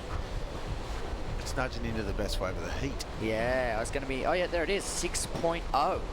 Yep. Drops to 6.0. Someone's gone off of that 5 bracket. We're on here for a heat. Slowly build throughout the back end of the heat. We've got 9 minutes 50, so we've just passed the halfway mark. And, well, Kanoa's still in second after that 6.0 because last wave of Black, think of that, 6.5, Matt. Oh, wow. So that rewarded him for that. Best wave of the heat. Yeah. In all honesty, that first wave of Black, I thought may have had the edge on it, but it looks like they really like that. The fact that he got 2 good open face cracks through the middle of that wave really got him those points. And Jake Sylvester, on a good one. He absolutely whaled that middle section of the wave, and he's still got a bit of momentum right through the inside of the shore break. One last turn for good measure. And White on a quick average one as we cut away from Jake's last manoeuvre. Red, okay, this is the flurry you were speaking of, Matt. This is what we were waiting for. That's what happened in the middle of that last heat too. Oh, just shove some water out the back. And again, wow, this is going to be a number for Kanoa Igarashi. I'm kind of losing it from watching all those waves in a row, but I'm thinking Red's last wave is going to be a killer score. A couple of good scores then, I reckon. Yeah, Jake would have bettered one of his scores for sure. Well, he only had to better a 3.83, so he's definitely bettered that. Those definitely Jake's best score, and it's probably going to be Kanoa's maybe as well. So this is going to really mix things up a bit. And Black, it looks like this is going to be his best score as well. Black's looking at a...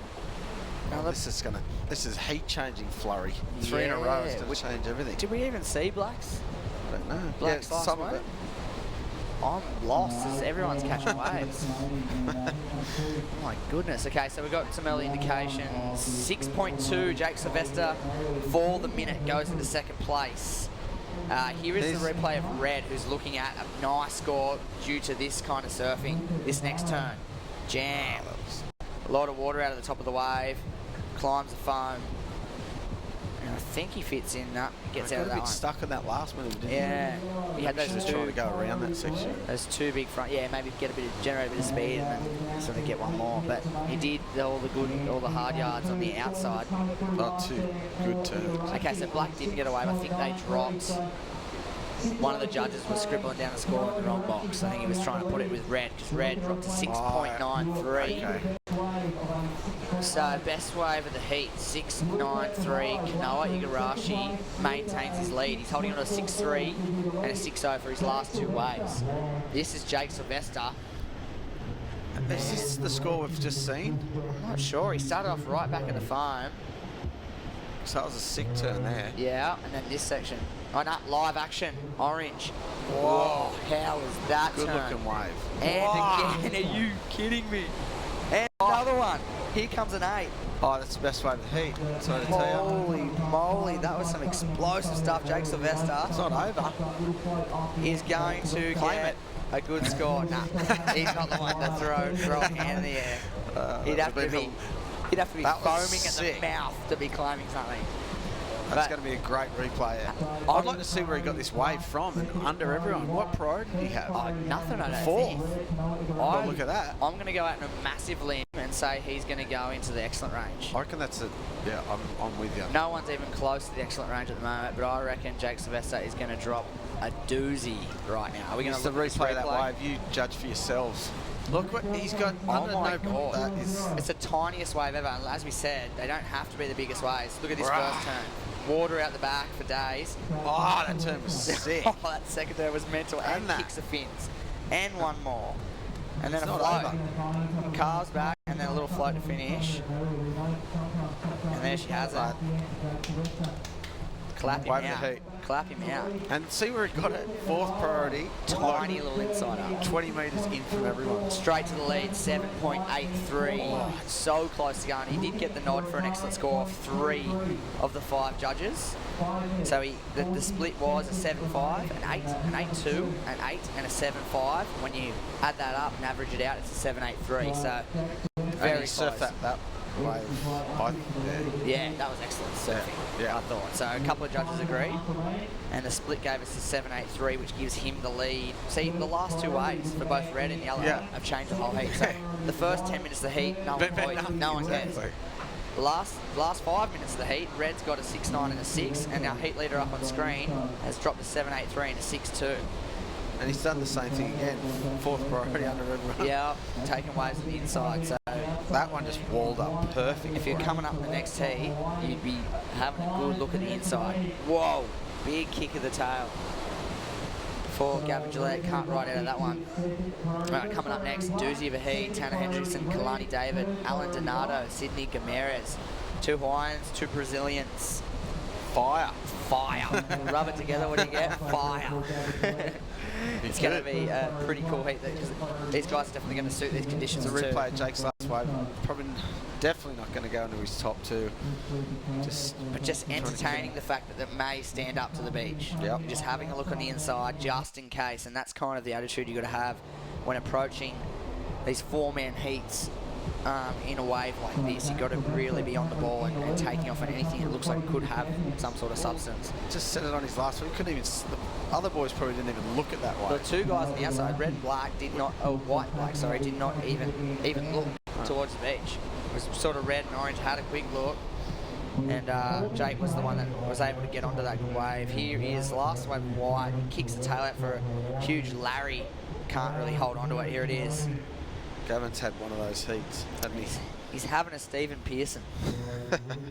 And it's the curse of the white singlet at the moment. Yeah, it is. And well, with 3.5 on the clock at the moment, and it's looking like, well, these two have had some great battles over the years, especially in Newcastle. Jake Sylvester and Kanoa Igarashi, they've had tons of heats together here. They've actually surfed a final of the Pro Junior either last year or the year before, and I think Jake got him in the final. Yep. Kanoa is actually, I think he's won the Pro Junior here as well. Yep. Before, so I mean both guys.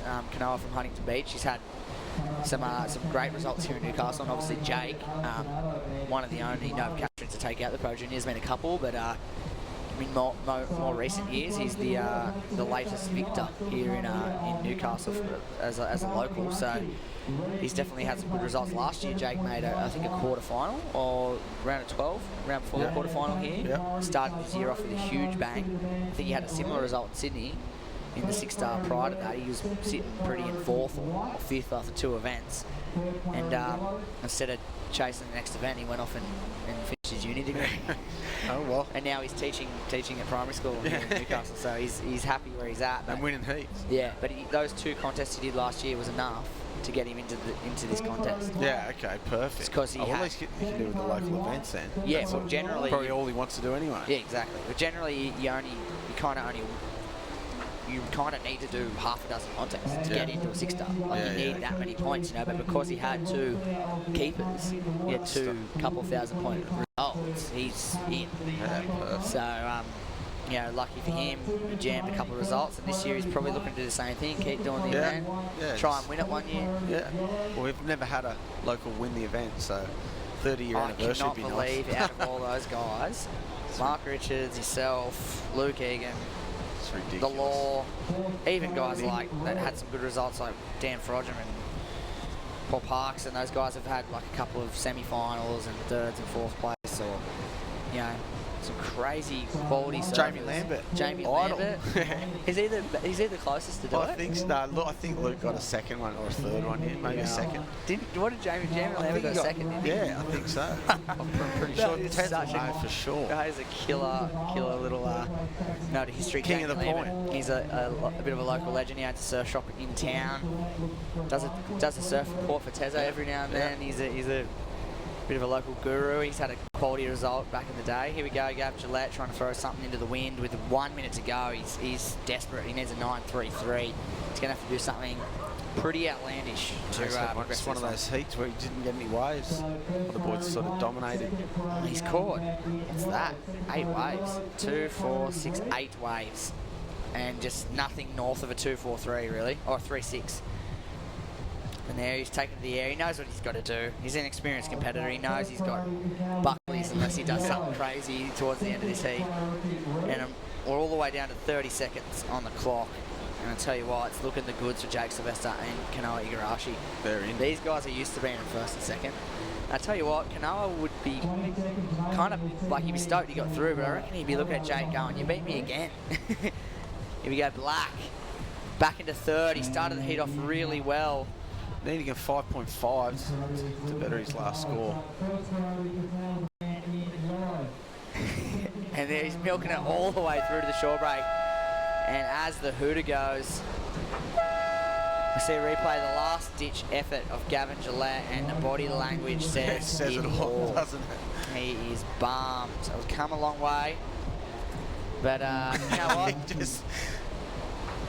that's just how the cookie crumbles. We'll see Jake Sylvester and Kanoa Igarashi move on through to the round of 96. We're going to leave you with a short break, and when we come back, we'll have Terry McKenna and Paige Haggerston taking you through heat number 3.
Okay, well, welcome back, folks. You are watching the Burton Automotive Pro. Of course, the 30th anniversary of Surfest. This is a QS 6,000 point event on the World Surf League, the WSL, day number 1, and we are into the round of 144, and welcoming into the commentary booth, Paige Haggerston. Hey, Paige, how are you? I'm really good, thank you. Good to be back in here. Been a whole year off, so pretty excited to see this contest start and kick off.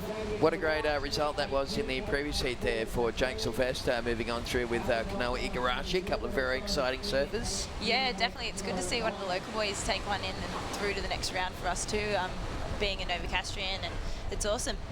Got the girls coming to town a little later on in the week, so we'll get into that one. But right now it's heat number 3. Kalani David from Hawaii. Looks like he opens up his campaign. Oh my goodness. Huge air there. He's trying to get this link on the little inside, but it's not going to pull it out for him. This bank's been really picking up, and you'll find throughout the day, I've been told by a couple of people down here, it's been starting to pick up, but then that inside picks up a lot more through the middle of the day. Yeah, that's right. So predominantly off the rocks here at Merewether, as they say, is where it's all happening at the moment. Had a big high tide, 7 o'clock this morning. It was a 1.8 metre high tide. Right now watching Sydney Gumara's, the Brazilian, just going through the motions, enjoying his first wave. And what will happen is the rocks is pretty much a mid to high tide break. Here's this big air frontside air reverse, big tail high reverse there. That was pretty radical stuff. He would have really loved to just connected it, maybe got a little love tap in after that one. Yeah, I think so. It was a good score for the first one, just to get rid of the nerves and the jitters. So you should be pretty proud of that. It's good to have a good score up there to start with. Yeah, that's right. So just a couple little numbers locked in so far. I think the judges will wait and cast their impressions in the form of numbers shortly for that second wave for Kalani David. So yeah, the heat at the moment is heat number 3. It is the round of 144. Here at Merewether, we got Tanette Hendrickson from Hawaii in the red singlet. Kalani David, also from Hawaii, is in the white. Alan Donato from Brazil is wearing the orange singlet, and Sydney Gumara's from Brazil is in the blues, or the black, I should say. So another tough heat here. Coming up in the next one, we'll see Ian Gouveia. He's also from Brazil. A lot of Brazilians in the draw at the moment. They must be so inspired after Gabriel Medinas has won the world title last year. Yeah, definitely. And up here, you've got a replay just of that last one from Black. So just a short ride, but this little inside bolt's really getting good out there. Yeah, it's offering up some sweet little opportunities for the competitors in this round of 144. Yeah, so Ian Gavea, Takumi Nakamura, this is the next heat.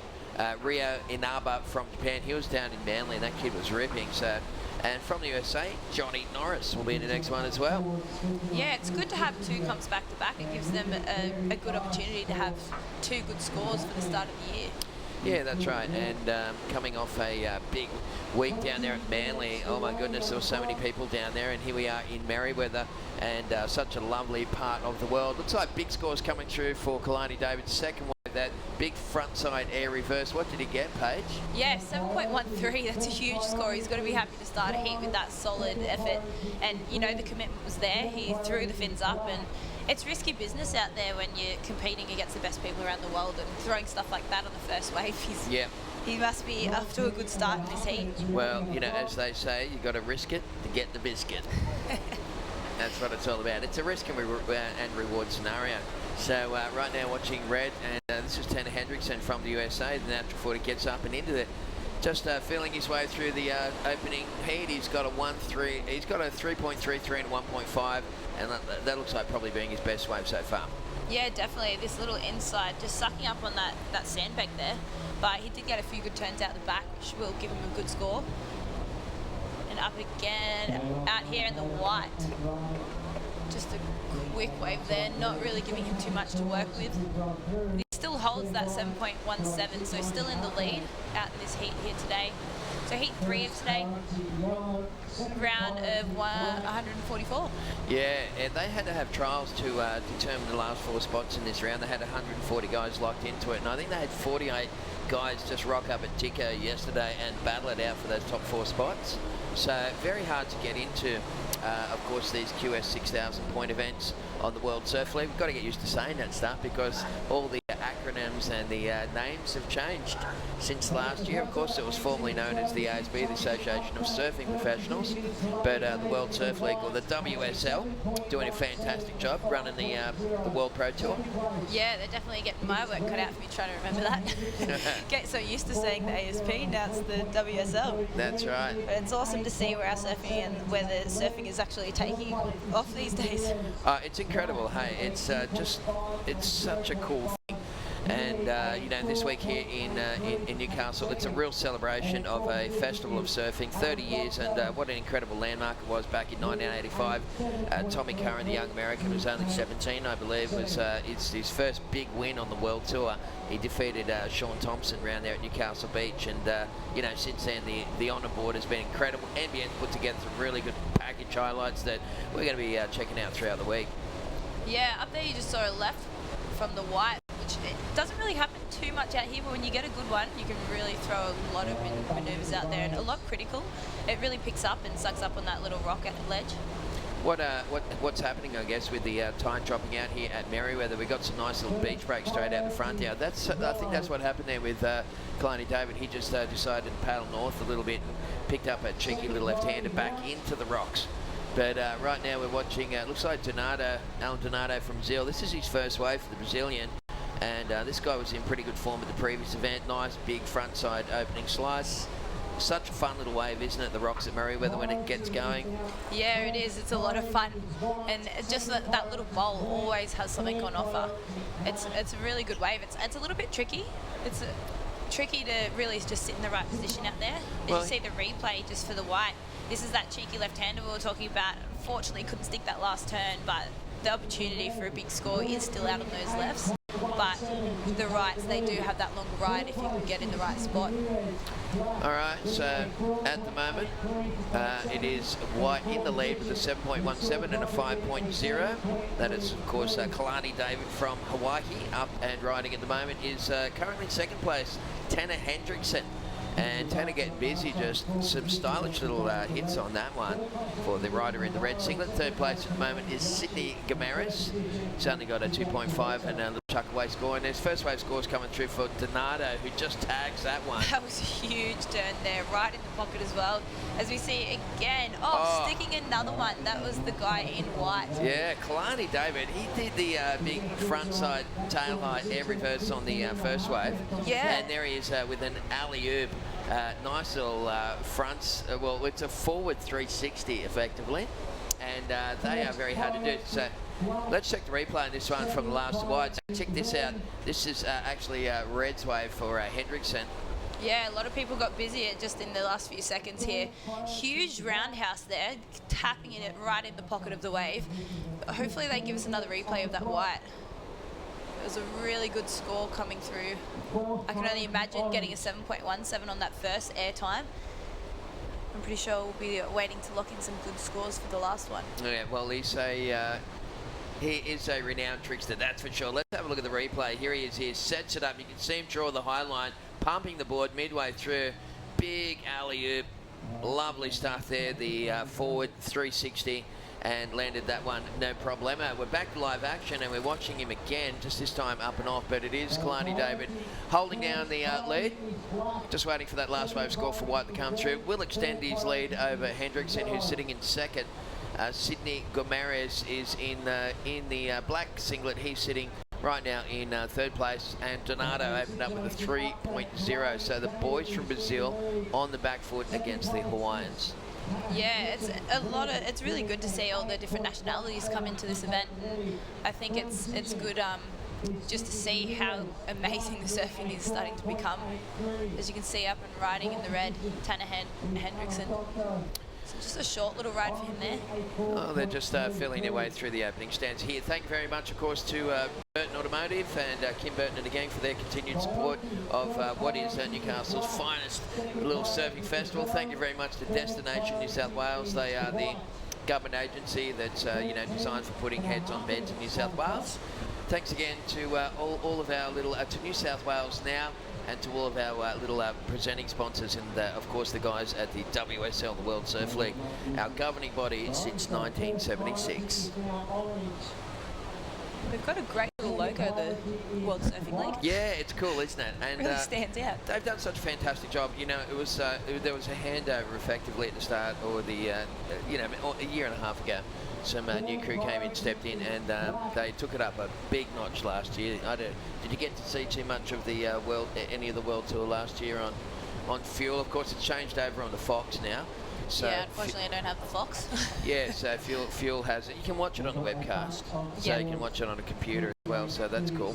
But yeah, the WSL came in last year, and they just they rebranded everything and they took it up a big notch. And this is a very exciting year for pro surfing globally.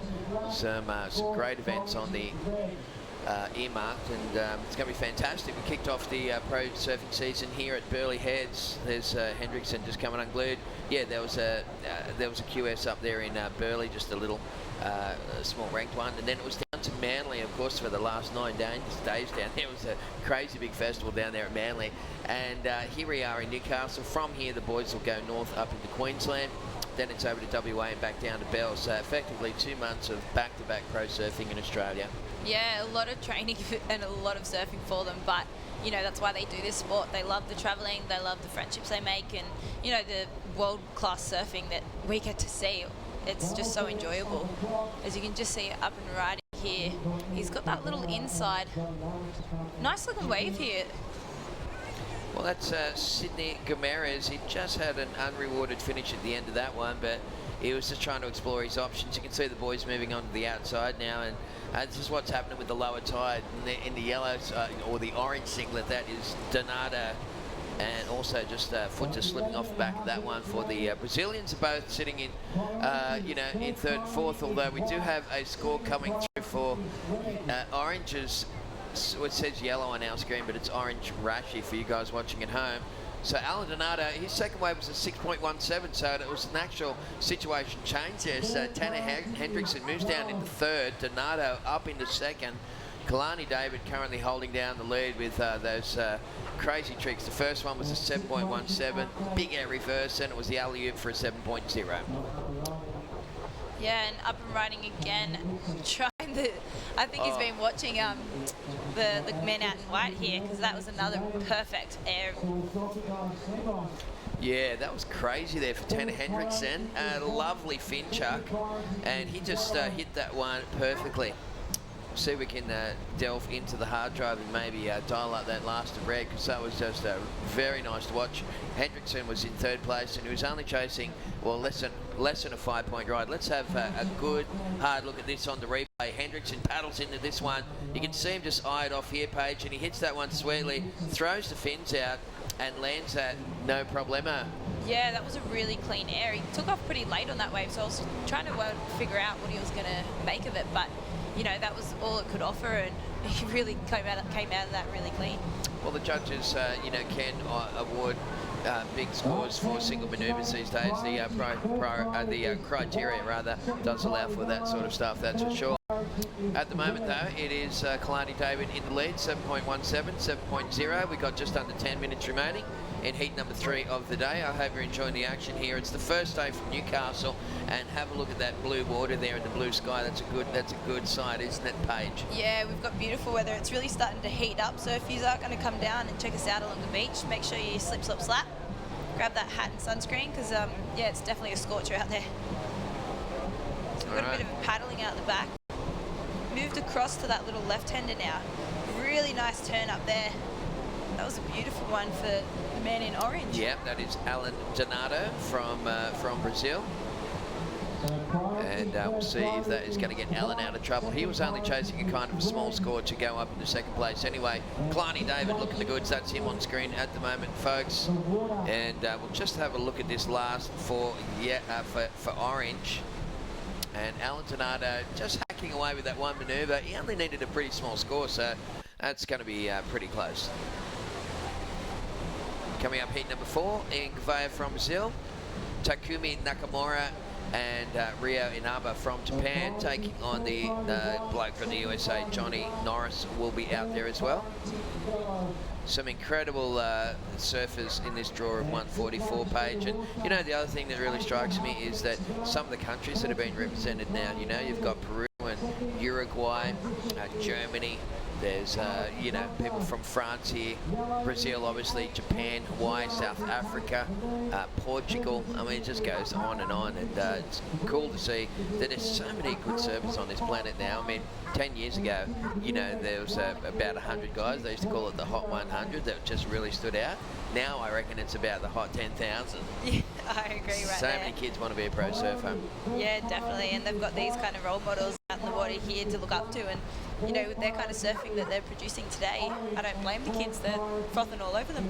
Well, it's such a cool lifestyle, and you know, what a great way to travel the world, stay fit, do what you love, meet people, see new places. Oh, this guy here's in desperate need of a good wave. He's just got a bit of bubble trouble on that one there, and you can see that is Sydney Guimaraes from Brazil. He's sitting in 4th place at the moment. Nice little battle for second though. Alan Donato's last wave with a 3.5. He only needed a 3.26. He did momentarily go into second, but then he got bumped back down from Hendrickson, who dropped to 5.57. So right now it's Kalani David looking pretty untouchable with a 7.17 and a 7.0. Hendrickson in second place, needing 8.6 to go into the lead. Donato in the orange, 4.53 to go into second, and you remember you've got to make the top 2 to get through. And Sydney Guimaraes, 7.10 required for him to go in second. Sydney, that's a strange name for a Brazilian man, isn't it? Yeah, it is. You know, it's a tribute to our capital city. Well, it's not really our capital city, because Canberra's our capital city, but yeah, we don't really believe that, do we? That's a nice combo there for Tanner Hendrickson. He just linked those turns together. One of the parts of the criteria, Page, that's pretty important is combination of major manoeuvres. So Tanner there just stringing those together. So what the judges look for is 2 big moves in a row, and they look for that clean transition from one move to the next, like holding the rail in and just keeping that power going. Yeah, he finished off with a really nice lip liner then. We're going to just have a little look at this one and take us through it, Paige. Yeah, so he's quick onto his feet, nice little snap up the top, and then there's that lip liner just closing down nice and clean. So he does have 2 different manoeuvres there, nice and critical. So it should be interesting to see what they're scoring that out here today. All right, well, we we are down to just under 6 minutes remaining. It is day number 1 here at Merewether in Newcastle, New South Wales, Australia, folks, of course, for this QS 6000 point event on the World Surf League. This is the Burton Automotive Pro, and a big shout out to Kim Burton and the gang. Probably got the big screens cranked up at their dealerships around in Maitland and Port Stephens today, checking out the action. So g'day Kim, he's probably sitting in the office there. Yeah, I've no doubt he's having a good day at work when he can see this on the big screen. Yeah, and he's a mad surfer as well too, Kim, so he's been very supportive of a lot of people around town, including yours truly. So thanks for the clue, Go. Yeah, thank you. Yeah. So what do we got? At the moment, its first priority is white, second priority yellow, third priority black, fourth priority red. So the priority system means that they're not allowed to hassle each other, two-page, which is a good inclusion this year. And what that means is that you can put yourself right in the takeoff without someone hassling you for the wave, and it's lifted the performance levels of the surfing athletes. Yeah, it definitely makes it a lot easier, and it comes down to who's the best surfer out there rather than the hassling, because I know back in the day when I was competing, there was a lot of times where you just get hassled and it didn't come down to how your surfing ability was. We've got a bit of a set rolling in here. Just a quick wave for Tanner Hendrickson in the red. So I'm not going to go into his top 2 scores. He's currently holding down a 5.13 to 5.57, and on a little left-hander here. Huge snap in the pocket for that last one. So again, just fiddling around with those maneuvers and taking him right up into that higher score. Okay, so we have just on 4 minutes remaining. Coming up in heat number 4, this round of 144 here at the Burton Automotive Pro. We're going to see Ingufaya from Brazil. He'll be in the red singlet. Takumi Nakamura from Japan in the white, and his fellow countryman Rio Inaba in the orange. And Johnny Norris will be coming your way in the black Guernsey. So that's the next heat in the water. But at the moment, it's the 2 Hawaiians, 1 and 2 at the moment. So Kalani David in the lead, looking to replace 7.0. Hendrickson is sitting in second position. That was Hendrickson there, just up and off that one pretty quickly. Donato from Brazil, 4.53 for orange.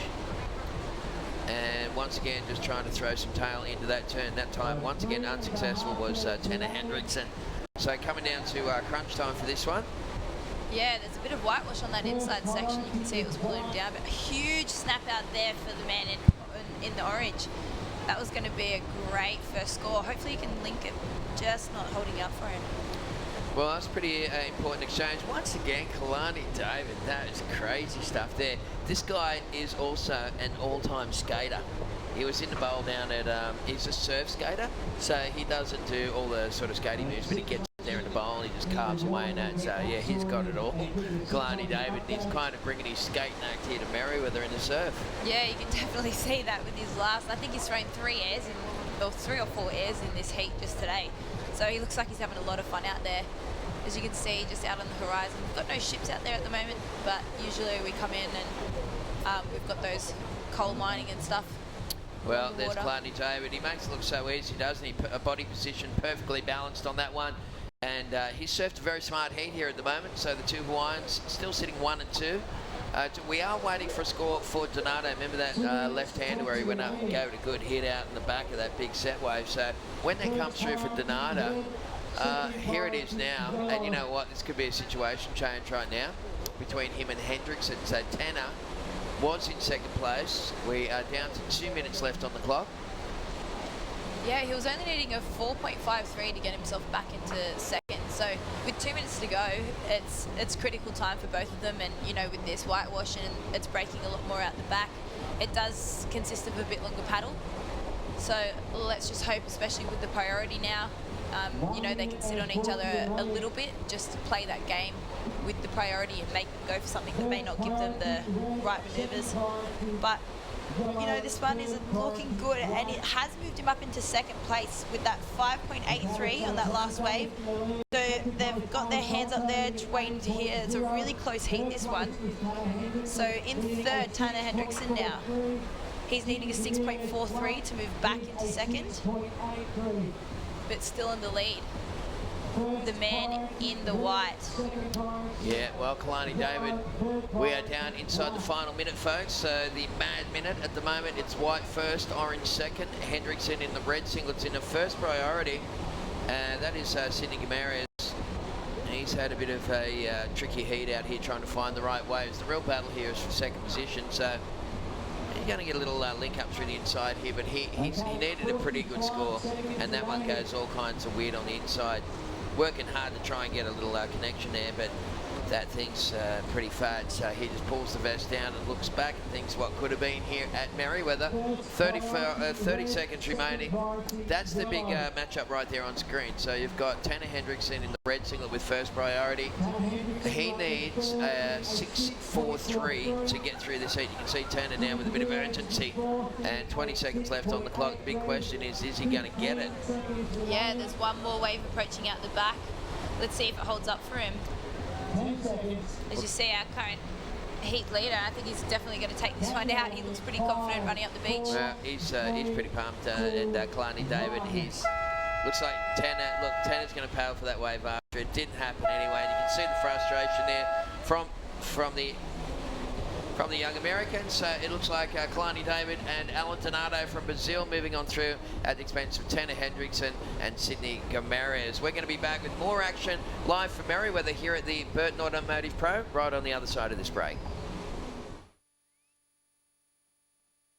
50 years ago, the Burton family first opened their doors. And for 50 years, they've been your local Toyota specialist. The complete Toyota experience. Talk to the trusted Toyota specialist, the Burton family. Maitland and Port Stevens.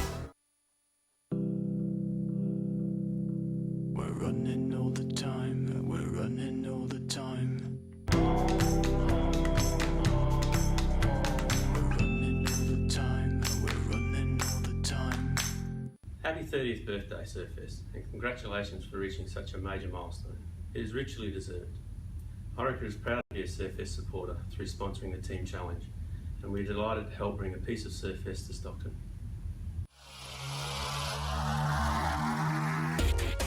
This webcast is brought to you by Newcastle Now.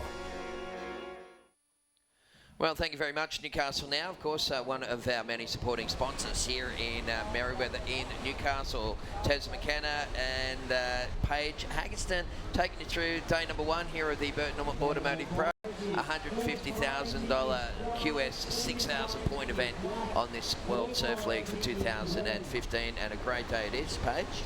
Yeah, it is, and we've got 25-minute heats out here today, and there's only we've got 24 minutes left, and the surfers out there are already getting busy with 3 rides already taken out at the start of this heat. All right, looks like Johnny Norris in the black singlet from the USA opened up with a .50. First priority is actually Rio Inaba. This little goofy footer from Japan he was in mind-blowing form in Manly. Going to be cool to see him here at Merewether. First wave for Nakamura, also a Japanese rider in white, a 2.23, and Ian Gouveia opened up with a 2.67. Gouveia, of course, is a very famous surfing surname. Back in the day, it was Flavio Paterats, and Fabio Gouveia, which is Ian Gouveia's dad, came here, and they were the first of the Brazilian guys to come out and really, show that Brazil had big potential as a surfing nation. And here we are in 2015, Paige, and Gabriel Medina from Brazil is the current world champion. Yeah, definitely. We've got a lot of high-profile surfers here with us today, and you just saw a quick, it was a wide view, unfortunately. Hopefully we get a replay of it, but the guy in the orange, we have here Rio, so the man from Japan taking out 2 huge maneuvers in the pocket. It should come through as a big score. We've seen those really rewarded out here today. Yeah, so that's what I was saying. Rio Inaba, a little goofy footer from Japan. He was on fire down there at Manly. He was loving those little beach breaks. He's only a small little guy, and he's got a tight little style. He gets down really low, and he's got so much power, and his technique is just flawless. So one of the many international heats that we will see here today. Coming up in the next one, heat number 5. Around 144 here at our Surfest, we're going to see Christian Kimmerson from Brazil. Argentina, Leandro Luzana is going to be out there. Then it's Paul César-Desquin from France. How's this for an international one? And Jared Hinkle from Australia. That's an easy name to say. He'll be in the black singlet. There's Inaba, once again, just taking a tumble at the end of that wave. A little Japanese rider almost landed right on his board. And there's Red up and hacking away for Ian Gouveia. And this kid from Brazil, I tell you what, he's got a big air game. We saw Ryan Callanan from Merewether. How good was that result down there in the previous event? Ryan making the semi-finals of the big contest at Manly. Yeah, that was a huge result for him. I did see that he was down in the semis and unfortunately not making the finals, but he's got to be happy with that kind of result. Just going to have a little bit of a replay. Here goes Rio Inaba up and into it. And he almost lands on his board here. He just sets this one up. He goes up and over and boom. But the little Japanese guy, he got back into the saddle, and to his credit, he looks like he's okay. The scores just coming through. I did see you down at Manly, of course, Paige, across the weekend. They had the F45 fitness challenge down there. How'd you go in that thing? Yeah, I had a crack in it. Eating my shapes on the way down there, I wasn't going to compete, so for a bit of fun, I think I ended up about 61st out of 600 competitors. Wow. So yeah, we had people from all around the world compete down there, which was good. And my partner Lee held the highest score on the first day, but just unfortunately when he got into the finals, couldn't quite make that first. But $10,000 prize package. Yeah, that's insane. I saw some crazy fit people down there, and some crazy fit surfers here just going to town on his backhand. That's Johnny Norris from the USA. Yeah, he looks like he's getting a little link up here as well. So this is going to come in as a really good score. One of the best waves of the heat so far.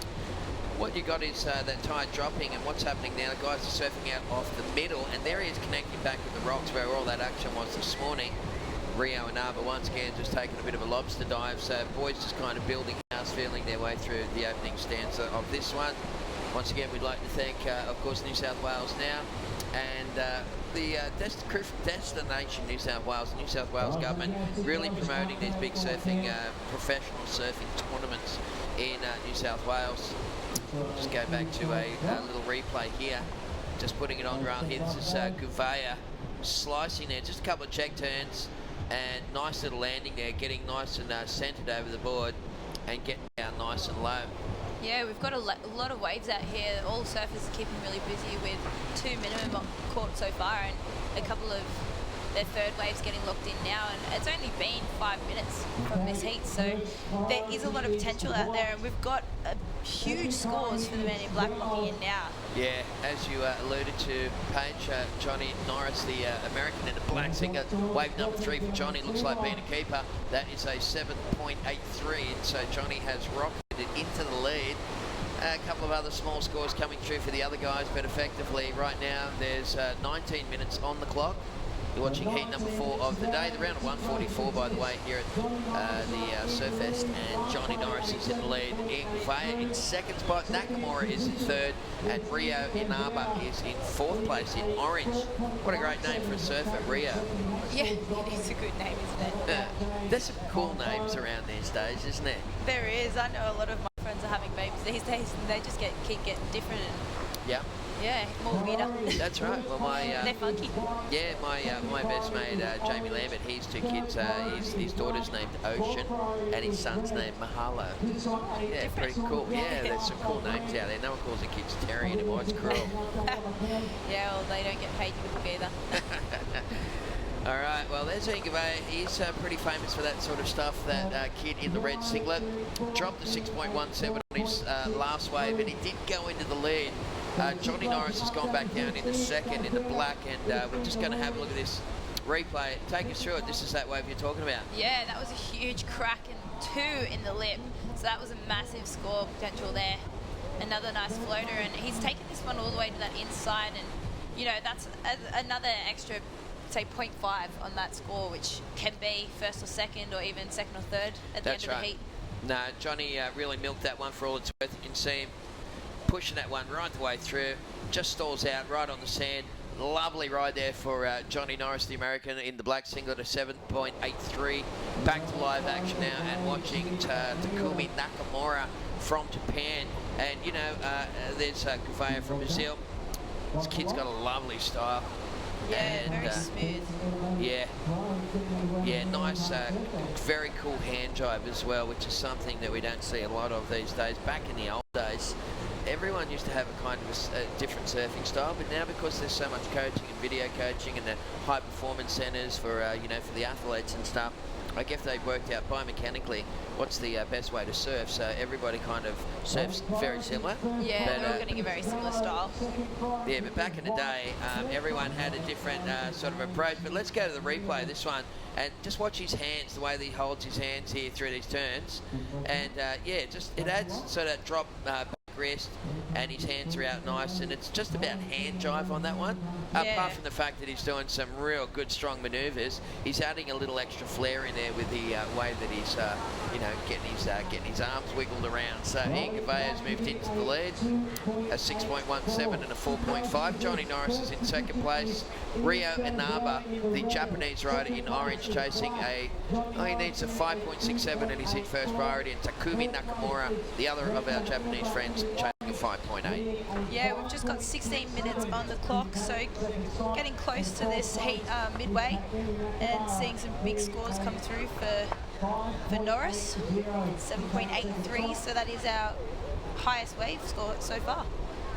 You are watching, of course, the 30th anniversary of Surfest. It is such a big week here in Newcastle. There's something happening virtually every night of the week. It's a big social calendar, and it winds up on Sunday night, of course, with the official after party down there at the Crown and Anchor, and they've got Kid Mac is going to be the headline act, and of course Kid Mac off the crew, and he's an Australian kind of a hip hop artist, I guess, and from Merewether, and yeah, really cool musician and a top bloke, and surfs really good as well. So that's going to be a nice way to wind it off. But yeah, 30 years is incredible. I remember when you were a grommet and I called plenty of your heats back in the old Pro Junior days. Yeah, it was a while ago. How long since you pulled on a singlet? Too long, way too long. It would have been since 19, I think. Okay. Now, yeah, 24 this month. Okay. So yeah. So it's been a while, but these days, of course, keep yourself busy with the yoga. Yeah, just starting up a new business this year, actually. Yoga and fitness retreats, taking people overseas and getting them back to their health and well-being. But here we are in the surfing here. Yeah, just out in the water. Well, that's Rio Inaba in the orange. He used up his first priority for that, and I don't know if it was worth it. That's 0.77, and that hurts. Meantime, this is the current heat leader, Ian Gavaya. He knows how to activate the rail. He gets down really low and drives through the turns, and just kind of accentuating every move that he does out here today. It's interesting to see how these professional surfers, they kick off in this first round of 144 because they don't want to show the judges too much. And what the real mark of a champion is, Paige, is someone who can just take it up a little bit each time. At the moment, it's Ian Gavaya, and look at him just activating that, holding the rail in with that upper body rotation, flaring the tail, and big old rooster tail comes off that final turn there for Gavaya. They definitely rewarded it as 7.00. So that takes him more into the lead, holding down that 7 and a 6.17. So now the rest of them playing catch up, just 13.5 minutes on the clock. All right, so Johnny Norris, the American in the black vest, trying to hunt down a 5.34 to go into the lead. Rio Inaba from Japan, he's chasing a 5.67 to go into second, and Takumi Nakamura in the white singlet requires a 5.80. We're down to 13 minutes remaining, heat number 4 of the day. Beautiful day here in Newcastle for the launch of the 30th anniversary of Surfest. Of course, leading up to this, we have had a number of events. Paige, as always, it's a big surfing festival, and the Pro Junior wound up yesterday. And prior to that, of course, we had a whole bunch of other stuff, the Cadet Cup. I think there was the Orica Teams Challenge. So, you know, just unstuck there. Yeah. Really committed to that one, though. Well, Johnny Norris is blowing the fins out there, going for a big fin chuck, and just incredible the level of surfing these days. And even here in the first round of competition, let alone, you know, when we make our way up to the round of 96, and we see some of the top seeds get in the water a little further down the line. We're going to just check the replay on this one.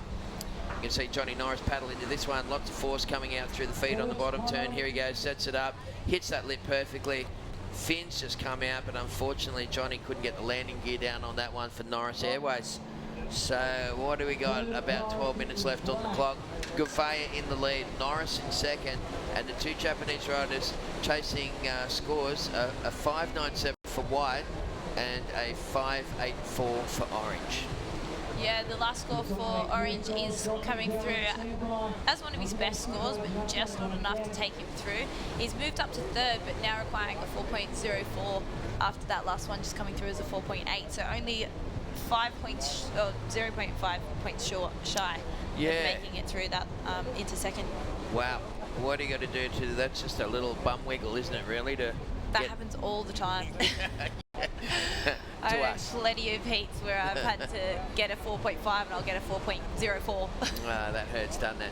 But it's all about this kid at the moment in the red singlet driving through those turns. Get out. That is going to be an excellent score.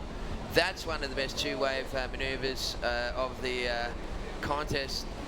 Oh, he's in first and he's already got a 7 and a 6.17, and that score is going to drop in as one of our biggest in the heat. That was just perfect manoeuvres and really high up in the lip and throwing that board around with so much control. All right, so we are going to dig back into the hard drive and have a look at the replay. Watch this one. Big, strong bottom turn. That looked like Mark Okalupa, the Raging Bull, as he's back in Newcastle. And there he is there, just stringing those two big moves together. And he's already got a 7 for a previous wave. He wanted to try and, put some magic sauce on the end of that one by getting a little connection. But I think that he's already going to drop big numbers for what he's done. So Ian Gavea surfing a brilliant heat here, folks, in the opening round of 144. Just wait for that score to come through with 10 minutes on the clock. Yeah, he's definitely set himself out in the lead for that last one. And it's going to be a massive catch-up for everyone else leading up into it. So I think it's going to be a fight for second. But, you know, we do have 10 minutes on the clock and a lot can change.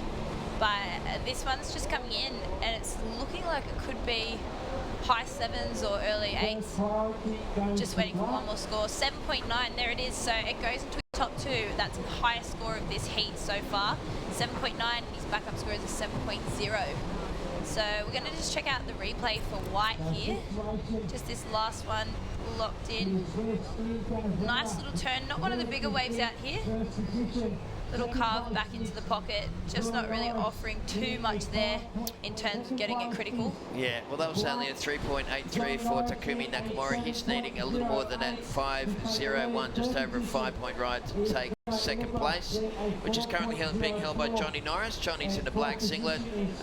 So the priority order at the moment, this is always important. His first priority is black with Johnny Norris, who's sitting in second place. Second priority is white for Nakamura from Japan. He really needs a 5.01. Keep your eye on white.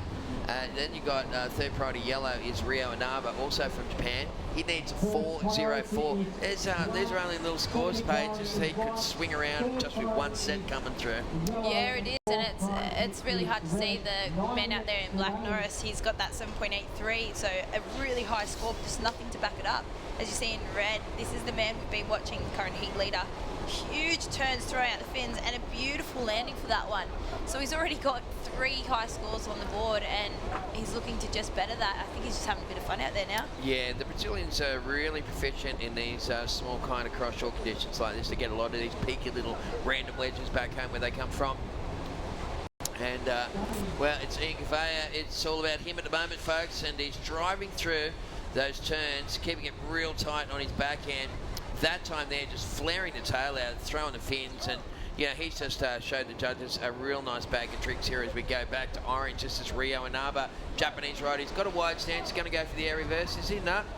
Up and over. Unfortunately, those lateral kind of manoeuvres like that, just those kind of speed gaining floaters, it's just not going to score very high at all.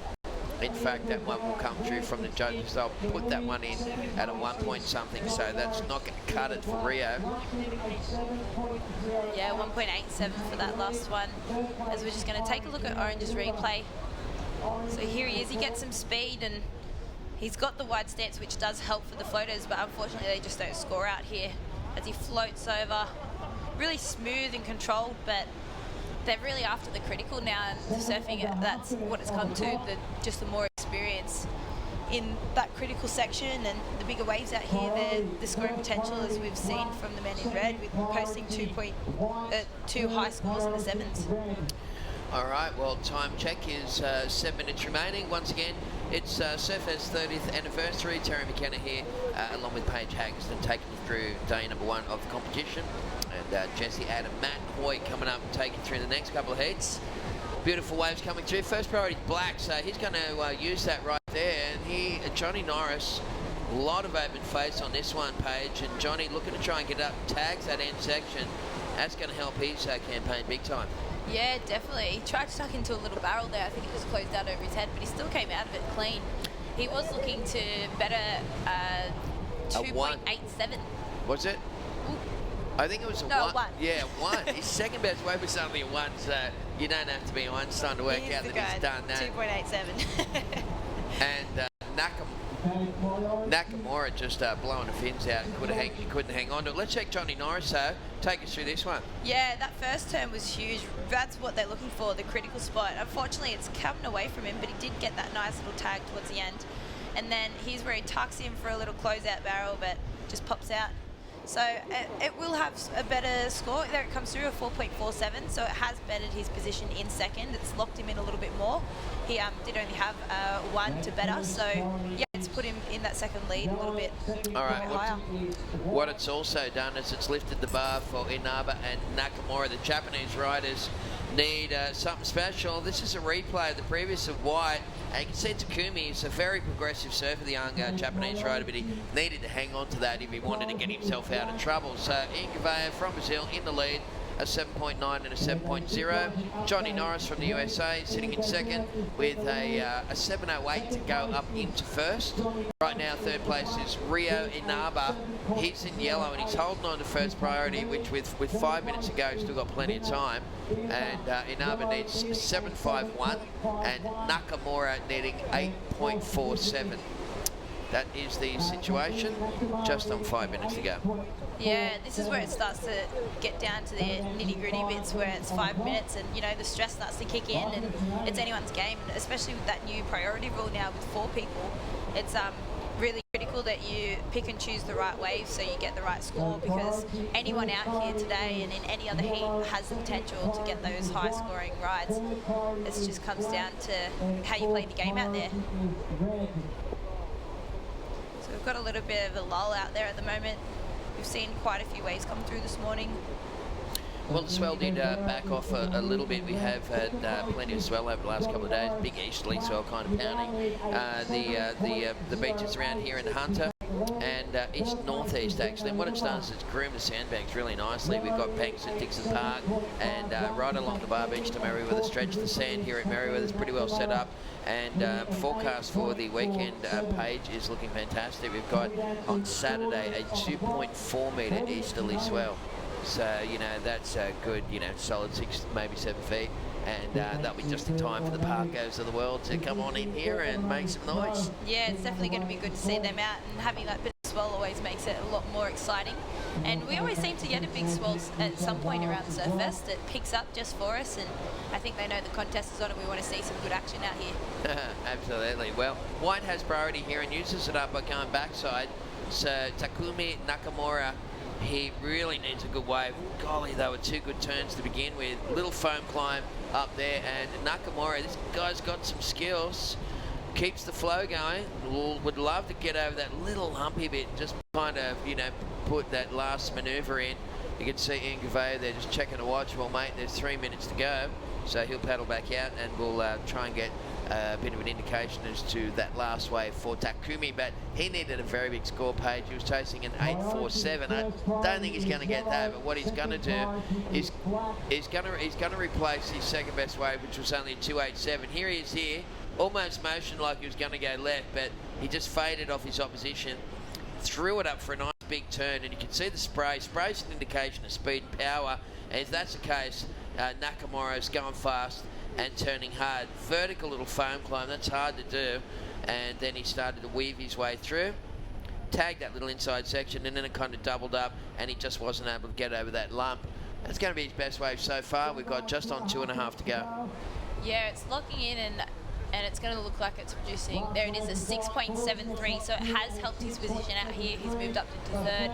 He still requires a 5.58 to make it back into second. So with just 2 minutes on the clock, it's going to be a battle out there, especially with that priority. This could be it for him.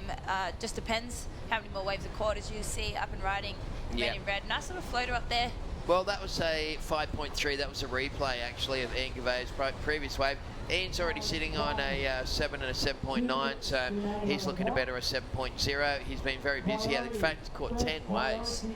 Yeah, So 10 waves. he's going pretty good. It's 25-minute heats, and with you know, a couple of minutes remaining, that's about one wave every 2 minutes. He's killing it. Here goes the replay of Orange. Rio Inaba. Wow, that was very exciting surfing. Can he stop something at the end? Well, the body language kind of summed it up there. He's getting a little frustrated. He did get a 4.97 for that one, and he's sitting in 4th place. But it's all about the rider in the red singlet. He's going to go for big backside air here. Watch this. No. Unfortunately, that lip there just... you can always tell when they widen the stance. When you see the feet start to you know, spread apart, you can always tell that they're going to try and take to the air. And it's with a northeaster today going right, really helps with those air reverses, because what it does is the wind, the northerly wind, blows the board on your feet when you're halfway through the rotation. So we'll just go back to the replay. You can see just exit off the back of that one there. Not much going on. He needs a 7.34. We've got about 50 seconds remaining. It's been all one-way traffic for Ian Gouveia. So his old man would be pretty happy about that one. Yeah, we're coming down to the last few seconds, and I know I've been to plenty of heats where you're down to 30 seconds and a freak wave comes out and takes 4th to 1st. So it's going to be a lot of work cut out for them. A lot of them are comboed to get back into it. So they're needing that 5.58 to come back into 2nd.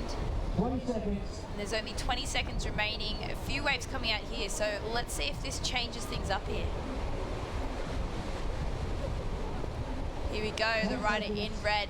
So this is our current heat leader. I think he's going to take this one out.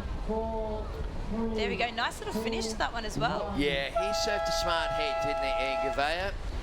We'll see if that last wave goes in. That's too late for the Japanese riders, and they look like they've been eliminated. So Nakamura did go up into 3rd place, and Rio Naba was in 4th, but it was Johnny Norris in 2nd and Ian Gouveia in 1st. Yeah, great heat to finish that one off. Well, don't go anywhere. We'll be right back with more live action on the other side of this break.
Hi, I'm Mark Richards. You're watching the world's richest surfing event. More great surfing coming up.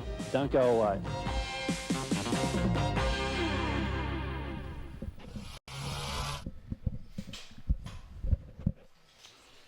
Is brought to you by Newcastle Now.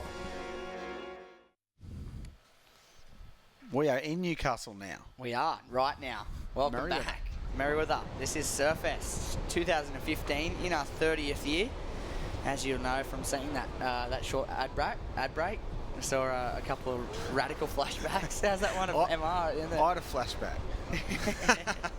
The 80s was a classic era. How's the funky 80s beats that are in the background of that replay? It's going to the swimsuits. Classic, yeah. So a bit of Jen Hawkins in the mix. I thought that was the 80s. She's a bit younger than that. She'd be tripping if she knew we were talking about her living in the 80s, that's for sure. So what are we up to there, Jess? Heat. Yep, back in the water we just saw so far in the white singlet, Leandro Usuna, Argentina. Leandro's a legend and a seasoned campaigner on the QS, and he's taking on Brazil's Christian Kimmerson, Paul Cesar Distinguin from France, and Jared Hickel from Merewether. I'm glad you got all those names then. I kind of had a sort of random poke at it. I've said a few of them before, but there's a couple that's pretty hard to get right. I'm glad you can keep that. Paul from France, he's got a crazy surname. Leandro's isn't. Actually, they're all kind of difficult to read. I wouldn't have been able to do it. A couple of guys are wizards that they know. Terry McKenna. Yeah, just rattles them off. Triple checks before he comes into the booth. I'm like, guys, just stroll in 2 seconds before we come on. So good.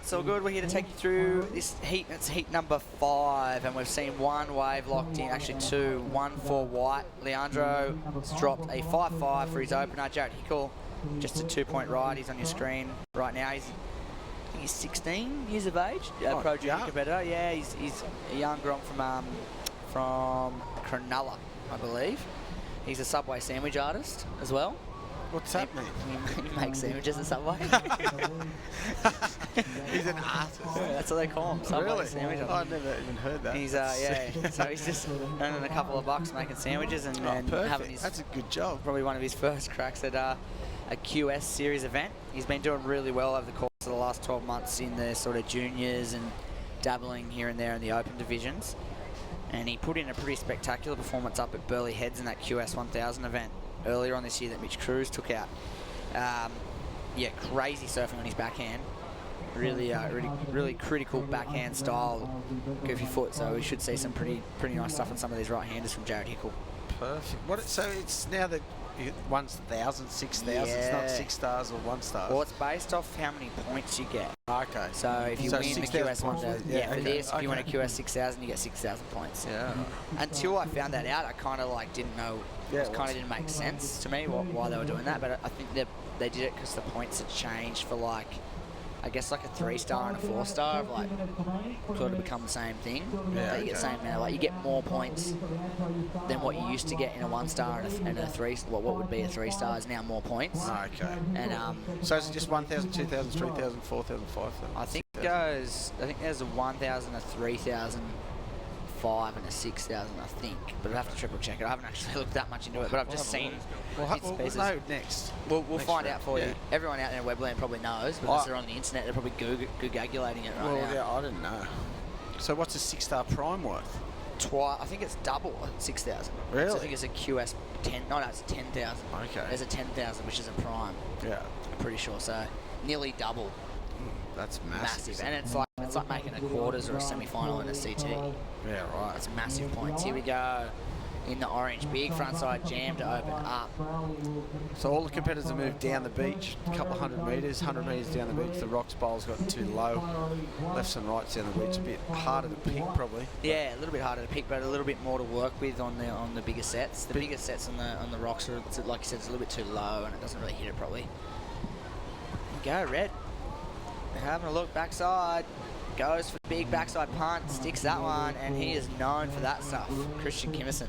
I was just about to say, it's good for airs. If you're in the airs, it's a perfect win for it. Yeah, I think we're going to be seeing a lot of that over the course of the week as we see Jared Hickel losing the tail. Oh, just coming unstuck at the end there. Yeah, like we were saying earlier, very explosive, dynamic style, Jared Hickel. Here's front side for our competitor France. Paul just coming off the hillside rail in that last manoeuvre. And, Christian Kimmerson in the red. Feels like he's been around forever. He's still only pretty young, I believe. He's just sort of fresh out, or still sort of got a year in the juniors. I think he might be fresh out, but he's definitely got that style built for aerial surfing, as we just saw. Pretty easy as it goes for that backside air reverse there. Saw that a couple of heats ago. Kalani David just did airs. I think he got all his scores just doing airs. Here it is here, bang, just pops it around, easy as you like. And he kind of came up with his own trick. It wasn't really anything too new, but he grabbed backside, does a backside air reverse like that, grabs his outside rail with both his hands. Really? So drops both his hands on one rail and sort of like turns his head and sort of almost flips around.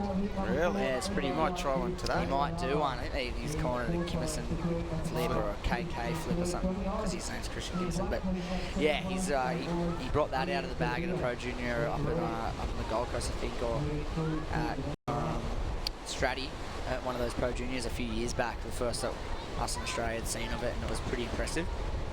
And I believe that's how Kelly kind of did his 540 or his 720 or whatever he did. He accidentally kind of grabbed both outside rails and hung on, and that's kind of what Christian's been doing for a while backside, to get that extra sort of bit of rotation. We'll see if he can pull one of those out of the bag. That'd be sick. Although that no grab is kind of cool anyway. Takes a little bit more control. Perfect wind though, eh? Oh, yeah, light sort of, it's kind of getting stronger, but a light sort of northerly, kind of got a little tad of east in it now, but it's still clean on the face. It's still sort of at that perfect stage where it's good enough for airs, but it's still clean enough to sort of open up with some turns too. Hopefully it stays like this for a little while. For your heat, I can see it. Here we go, White, Leandro, one of the tour's most liked characters. Seems like he's best mates with everybody. Really? Yeah, he's a funny guy and he has tons of friends. And good way to say if you're on the tour. Yeah. Make it fun. It's got to be fun. You go on surfing for a living. It has to be fun. Exactly. If it's not fun, why are you doing it? First priority with black, second with yellow, and the other two competitors is on their way back out into the lineup. Here's a replay of red's first wave. Or second wave, sorry, and just unleashing backside and having that last turn. Jeez, that was sick. Christian Kimmerson. That just says it all right there. You get air on his first one and then surf that one traditionally. Yeah, tore the bag out of it. Yeah, absolutely ripping. Here we go. Yellow, orange looking yellow. It's just called orange. I've been calling it orange as well, but everyone seems to get bummed out because it says yellow on the screen. Okay. Might have to call it on it. Here we go, White, backside, and that's a replay of his previous wave. Just a small score there. In lead right now is White, just for the moment. We're waiting for that last wave of red, which we're assuming is going to be a big score. And here we go. Here's a couple of scores dropping now for that last wave of red, and it is looking like it's going to be in that excellent range. And well, it is an 8.17. Second wave of red, 8.17. So big score. Excellent range straight off the bat for Christian Kimmerson. Well and truly in the lead in the early stages of this one. Just over 4 minutes gone, and it looks like there's plenty of waves. Well, they didn't throw a big score out for that one turn. They did that air reverse. Yeah, just shy of a 5. They could have. They could have, yeah, but it was first wave of the heat. So like I said, it looked kind of easy, kind of like popped off the flat, and then above the lip a little bit, kind of like didn't get a lot of height. That's been super overly critical. It was pretty smooth and clean, but it was, for the caliber of these guys, especially the caliber, not that you got to compare it to himself, but the caliber of Christian Kimmerson, it was sort of nothing way for him. So 4.9. Fair enough. Yeah, fair enough score. And it's good to see he got rewarded for that traditional that was backside tower surfing. Yeah.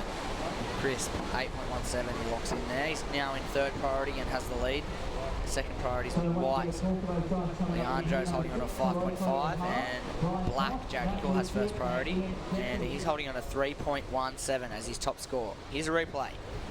And another backside rotation for Paul out of France, but unable to ride out of that one. Don't think he was going to notch up a great deal from that one manoeuvre, so no love lost there. We'll be back in the lineup, looking for something with a bit of open face to work with. Yeah, that was the same sort of manoeuvre, but not probably as critical as the other one, so it's probably going to be less than score than that of red. Yeah, so here we go. Looking at the next heat coming up in just under 13 minutes time. We'll see heat number 6, Hiroto Ohara from Japan, Brian Toth, Puerto Rico, Matt Lewis Hewitt out of New Zealand, and Ian Gentle, or Jonte, or however you're actually meant to pronounce it, out of Hawaii. I know it's not pronounced gentle, but everyone calls it gentle. Is it spelled gentle? It's spelled gentle. We're just going to read it phonetically, guys. Gentle. But Ian, crazy talent out of Hawaii, regular foot, cool style. He's got some air game too. It'd be cool to watch him take on the likes of, well, actually everyone's got some air game here. Matt Lewis Hewitt, known for throwing down a pretty solid air reverse game. And everyone's got the air reverse game. Yeah, yeah. Matt Lewis Hewitt out of NZ. I did a look. It's like a bottom turn. Junior, yeah, a lot of juniors in him, and he was crazy. He was kind of like sort of doing it before it kind of got oversaturated. Oh yeah. But and Brian Toth, yeah, probably one of the most experienced guys in this round of 144. Very strong, solid surfer. How do you can't even pick it. Like you said, there's not a bad heat in the draw. They're all stacked. Yeah, they are all stacked. Stacked to the rafters. Some are stacked more than others, though, eh? Yeah, kind of. There's a few surprising ones that you think would have that top seed dropping into that round of 96.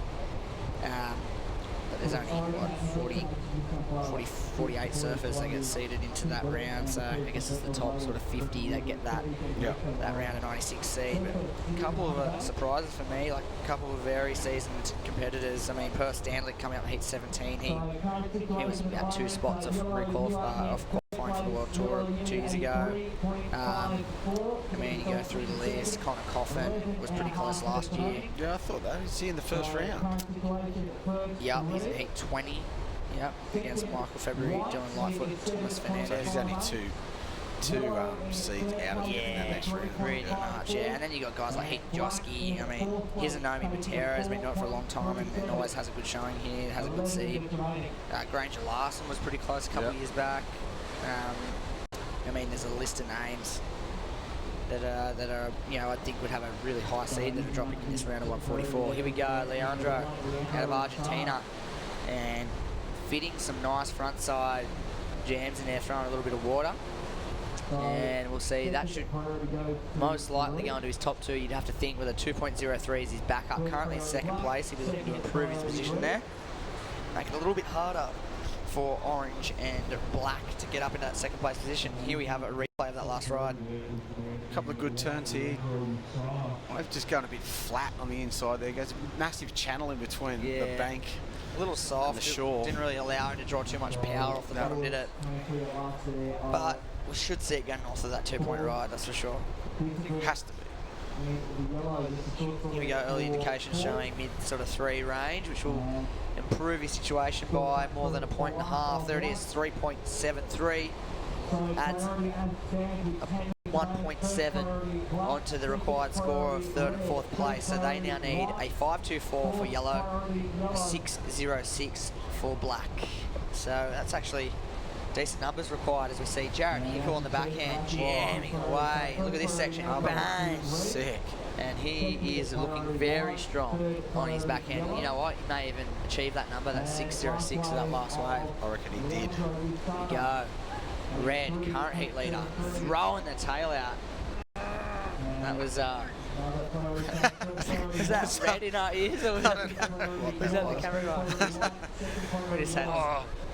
We just had someone in our earphones, ladies and gents, just giving letting out a sigh of relief. Here we go, black. And this is a good looking wave. This last turn jams it up.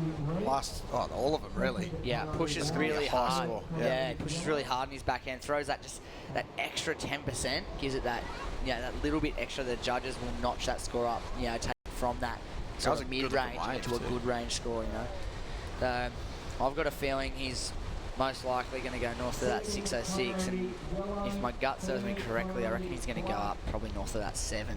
Sort of. I reckon it's nearly as good as the Reds 8. Yeah, it's nearly as good as Reds 8.17. Is it better? Maybe not.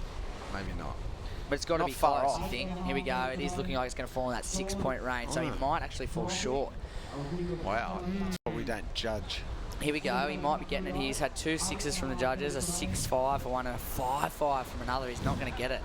That is wild. That is wild. Maybe because he kind of was this fraction a little bit late on his last turn. Yeah, true. But still, he kind of pushed the tail out of the back of the wave. He kind of made up for it, in my opinion. But like you said, we ain't judges. We're not very good at it. So. I'm terrible. I like to have a guess, though. I like to go. I want everyone at home to have a guess. I want everyone to kind of have, it is a very subjective sport, so you want to be able to sort of throw some opinions around. We can have our own opinion. Yeah, that's what we're here for. 6.17, he gets it. Well, there you go. So the last judge went, nah, he deserves this. I'm going to throw him at 6.8. Yeah. Well, so we dropped the highest. That's what I thought it should have been, around 6.87. Yep. So he drops his high and low. We average out that the 6 and the 6.5, gives him 6.17. Here he is again. And here he is going left, front side this time. And wow, right out of that one, see if he can get a link. Get this one through to the rocks. He's moved into second place and he's looking to improve on a 3.17 here as he works it backside again. And I reckon he's done that as well. May have. Has to have got more than a 3.17 for that. That was a couple of good turns. It got stuck in that second one and got a couple in the inside, but.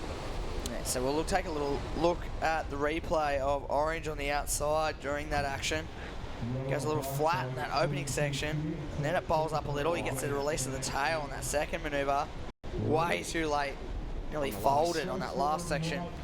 So really just that one major manoeuvre for that wave for Orange. And here we have Black. See what you reckon.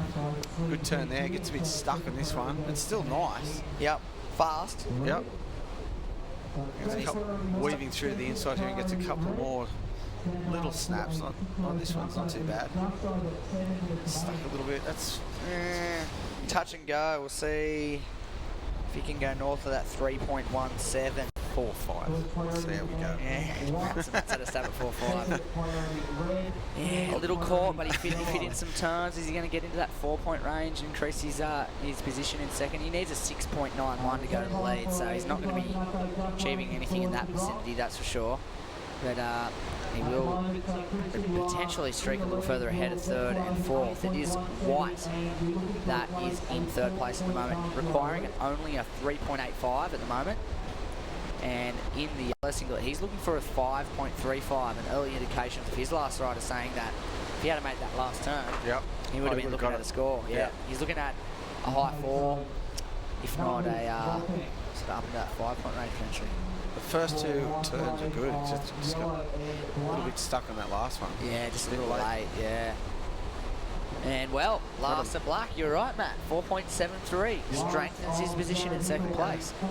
Well judged, Matthew Hoy. And then we got first time for everything. Here he is, second place, Jared Hickle. Vertical out of the top for the first one. Snaps out of the top for the second, catches a rail. Won't change the situation. Last of yellow from France, Paul César Distingué, looking at a 4.83. So not enough, but does go into his top two. In fact, it's his best wave so far. Leaves him chasing a 6.08 fourth place. This man up and riding, Leandro Osuna, is looking for something in that mid-range. Not going to get it that time around. That won't be all wobbled out on him too quick. It's just, you've got to get those ones with a peak on the outside. Yeah. Those two manoeuvres, and then yeah, if you're not getting a minimum of two kind of critical sort of sections or two major manoeuvres like this, 1, 2, although he fell off, if you're not getting at least that done, it's no really point in taking off on the wave because you're not going to get anywhere north of that 5-point range without those two turns. The rights have got there to go too. They're a bit steeper. Yeah, a little bit steeper gives you that opportunity, especially on your backhand. If you're a goofy footer, you get that opportunity to go nice and vertical in the pocket. Well, the goofy footers are dominating today. Yeah, so far.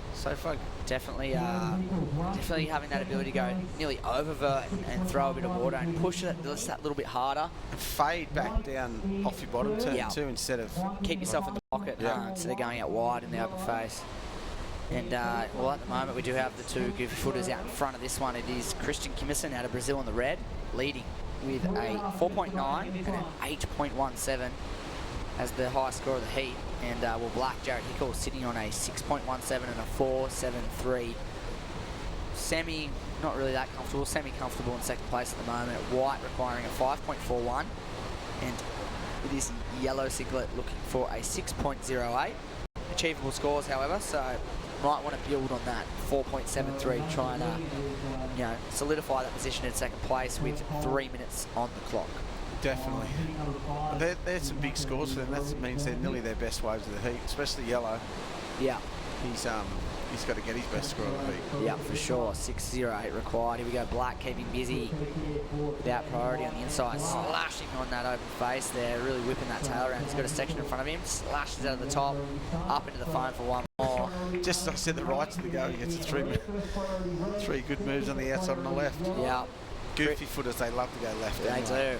It's left or bust in my experience.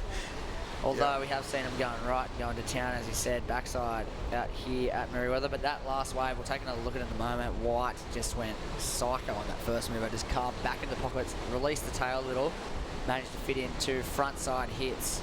We're going to take a look at Black's. Here we go. There's that first opening sliding mover. Threw out some spray. Hits out of the top and then fits one more re-entry. It's a little bit stuck on the way down there. A little bit. I'm thinking it's going to go north of that 473, but yeah. That first turn was pretty cheap. White was on the other side of that wave. Slaps that last section, a little bit of spray thrown out the back of the wave there in that closeout section. We'll see if that goes into his top score line, his top two waves. Currently holding a 5.5 and a 3.73. Will it go north of that 3.73? Will it be a 5.41 and see him up in a second? Or on the other side of the coin, will Jared Hickle extend his score line with that last wave? Well, it's all coming down to the wire. It's only a couple of minutes to go too. Yeah. I reckon White's going to be in between what he needs. Yeah, he's not going to get that 5.41. I don't think. I don't know if we saw the whole wave, but by the looks of things, potentially that man on the screen, Jared might be increasing his score line on that last wave. I think it might be better than that 4.73. Maybe. Maybe. Maybe. I'm sitting on the fence on this one. Nah, I'll say I'll go north of that 5-point ride. It won't be at his 6.17. Yep. It'll be in that mid to sort of mid-5 sort of range. Oh, it's going to go north of that. Yep. It is 5.93. It extends his lead over second and third there. Last of White, a 4.90.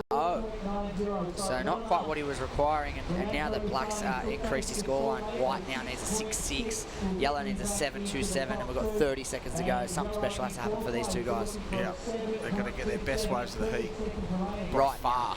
Yeah, and fast. So yeah, real fast. Yeah, they've got to be taking off now. 20 seconds to go. Where are they? You just see a heat leader in second place holder on screen. Here we go, scrapping for something. Oh. Red holding off the Surfer and White there, a little tactical manoeuvre. With under 10 seconds, it looks like Jared Hickle is going to go for a mini victory lap. Belts that section. That was a huge backside re-entry, but it's not going to matter in the end. He does hold on to that second place position. Red takes it out. And yeah, so it'll be red, black, going on through to the round of 96. And we'll be taking through the next heat shortly. Heat number 6, we'll see Hiroto O'Hara, Brian Toth, Matt Lewis-Stewart and Ian Gentle. Enjoy this little highlights package.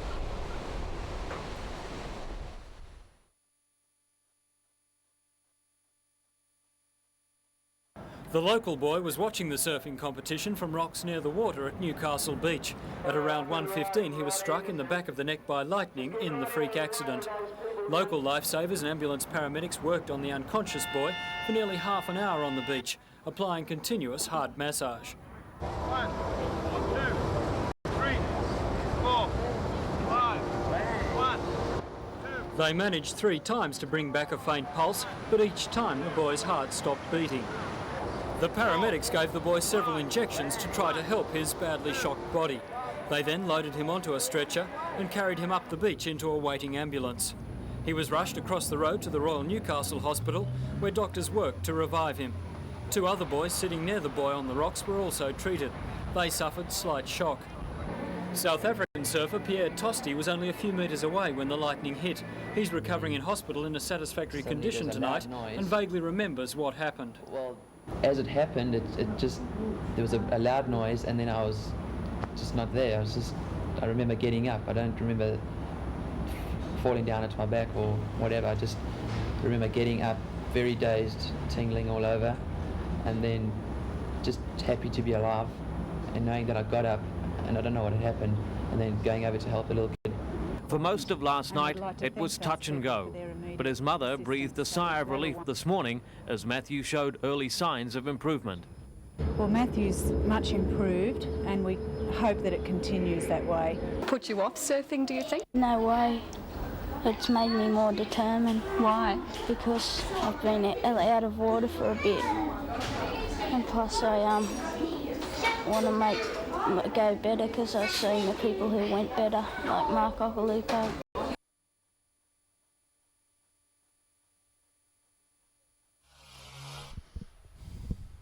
And welcome back. How was that? That was Matt crazy. Kugel, Merewether boy. 1986 flashback, literally a flashback, as he talks us through his rare incident of getting struck by lightning at the 86 event. Here we go, backside in the black.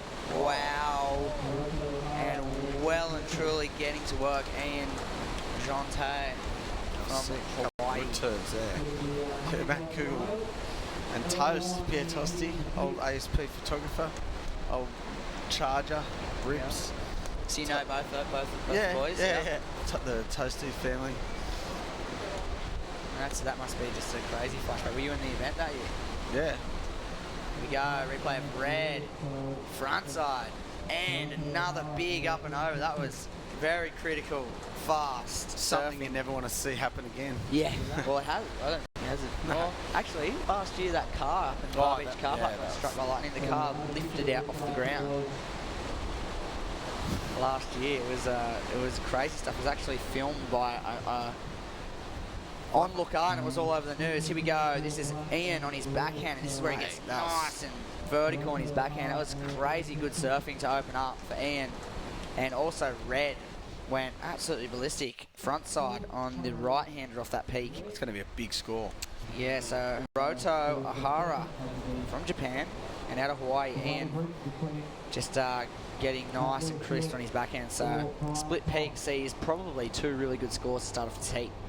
In a much different fashion to the previous one, actually. I know they were a bit slow at the start of that one, weren't they? But this one's just straight off the bat. You'd hate to be Toffee and Matty Louie Huey right now. Just here going, those guys just went psycho on their first waves. We'll have to wait to see. Good scores to start their heat. That's the way to start, isn't it? Yeah. Bit of confidence too. That's what you want. You can put a little bit of pressure on the other guys after you start off with a good score. You can kind of paddle back out in the lineup, paddle sort of around a little bit, change them out of position, get them, play a couple of little mind games, I feel, after you get that first score. For sure. Stick with them. Who has priority now then? Well, which colour?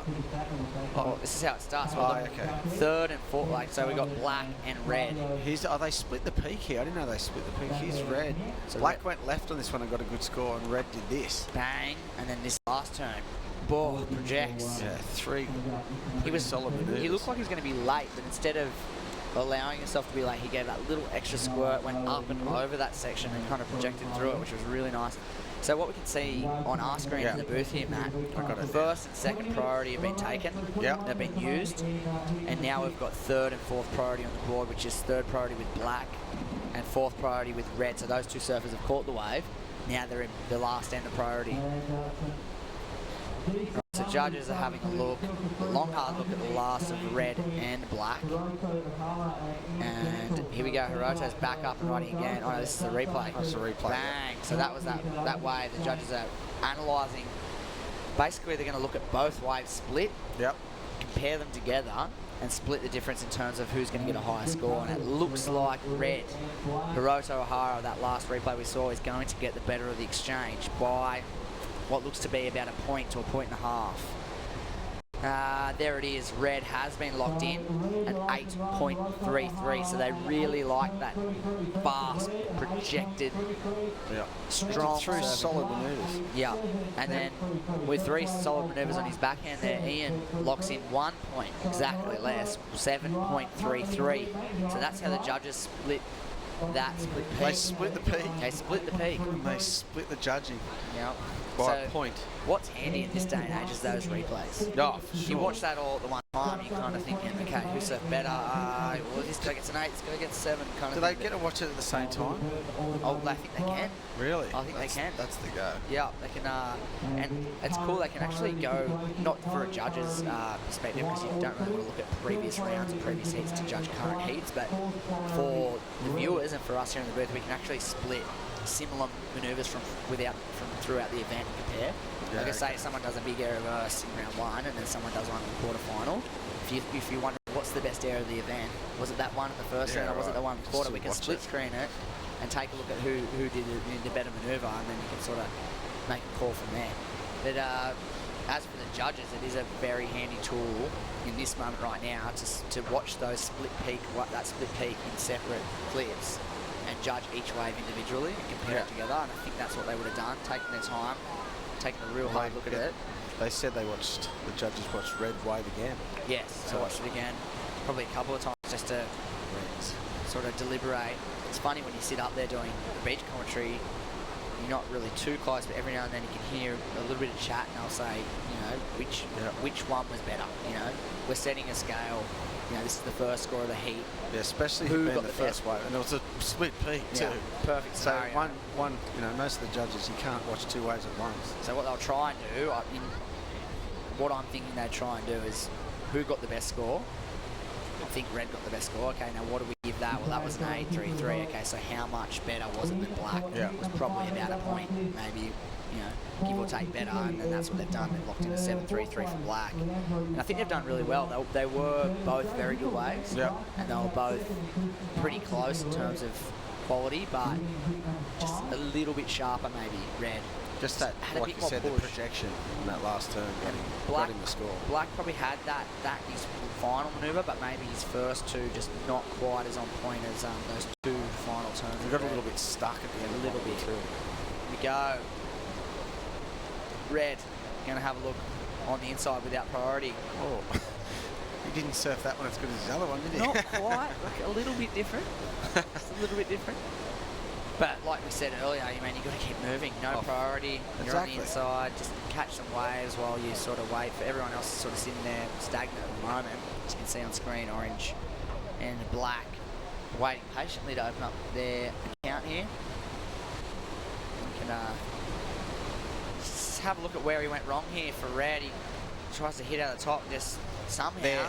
Yeah. Hillside Duck a big rail. Inside rail too, the worst one to dig. Saw Larry Lobster. Yeah. Oh, I'd rather that. Here we go. Live action. Again. Live action, building some pace. Like we said, keep busy. Keep busy, especially with no priority, you've got to keep busy. Why not? You might as well just have a go at trying to better a score, or trying to get a wave count up, or it's nice just sitting there if you've got no priority. Exactly. Matt Lewis Hewitt backside looks like white. Brian Toff was on the right hand on the other side. We'll take a look later. Oh. Wow. Backside Rio. Second turn. He got a bit stuck on his first turn. Yeah, his first turn was foam climbing. A little whatever, but then he really made up for it. If he had got 2 of them, geez, we were looking at a number. But he's going to get rewarded for sure for that one manoeuvre. Very crisp. Pretty excited to actually see that. Take another look at Orange's wave. Here we go.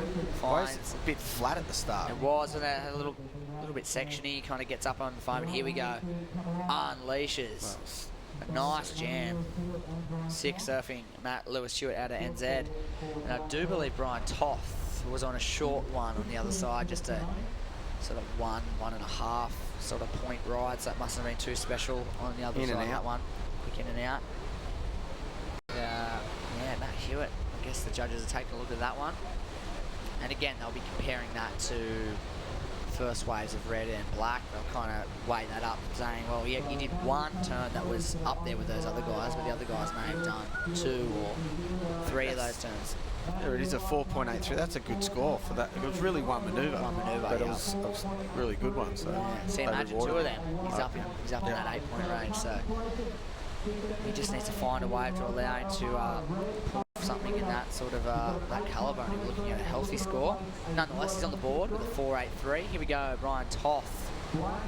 That's a 4.83 has been a backup for most surfers. Yeah, it has. Last couple of weeks. It has proven to be difficult to get sort of a second score too every now and then. So it's not a bad idea to have one of those in the early stages of the heat, just in case. But right now, something you can better too.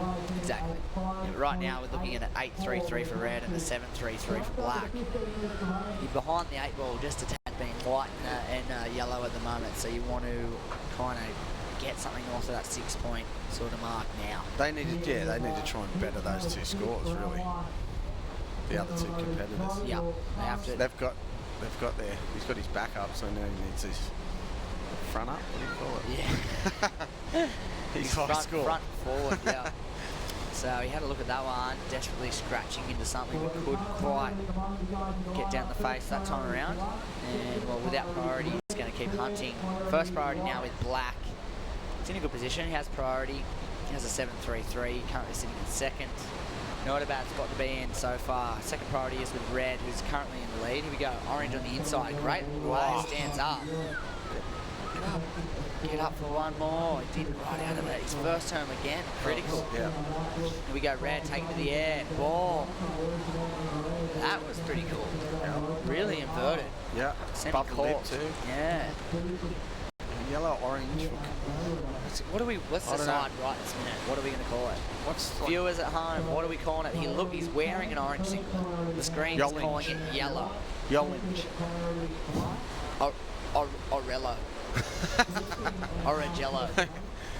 Here it is, orange. They're calling it orange. We're calling it orange. Look, that's sick. He just got a bit stuck right there. Just made himself a bit late. If he had to come cleanly into straight into a bottom turn and then floated that, he was looking at. Or just a layback snap on the end there. How's us just like creating like a dream wave for exactly. him? He should have done this. He just got the first maneuver was sick, and then he just got stuck. The phone must have hit him on the way around. A little bump, a wobble in the wave too. Take a look.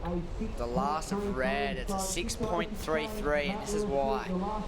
One pump straight into a board face into the beach air reverse, and that's the difference between your small, flat, spinny air reverse to your semi, for the high, semi upside down, pretty corked out style air reverse. It was pretty impressive for the amount of time he had from takeoff to launch. It was pretty impressive that he got that much speed. Low and They gave him a good score. Yeah, 6.33. There's his backup. He's in the box seat. And how easy was that? Oh no.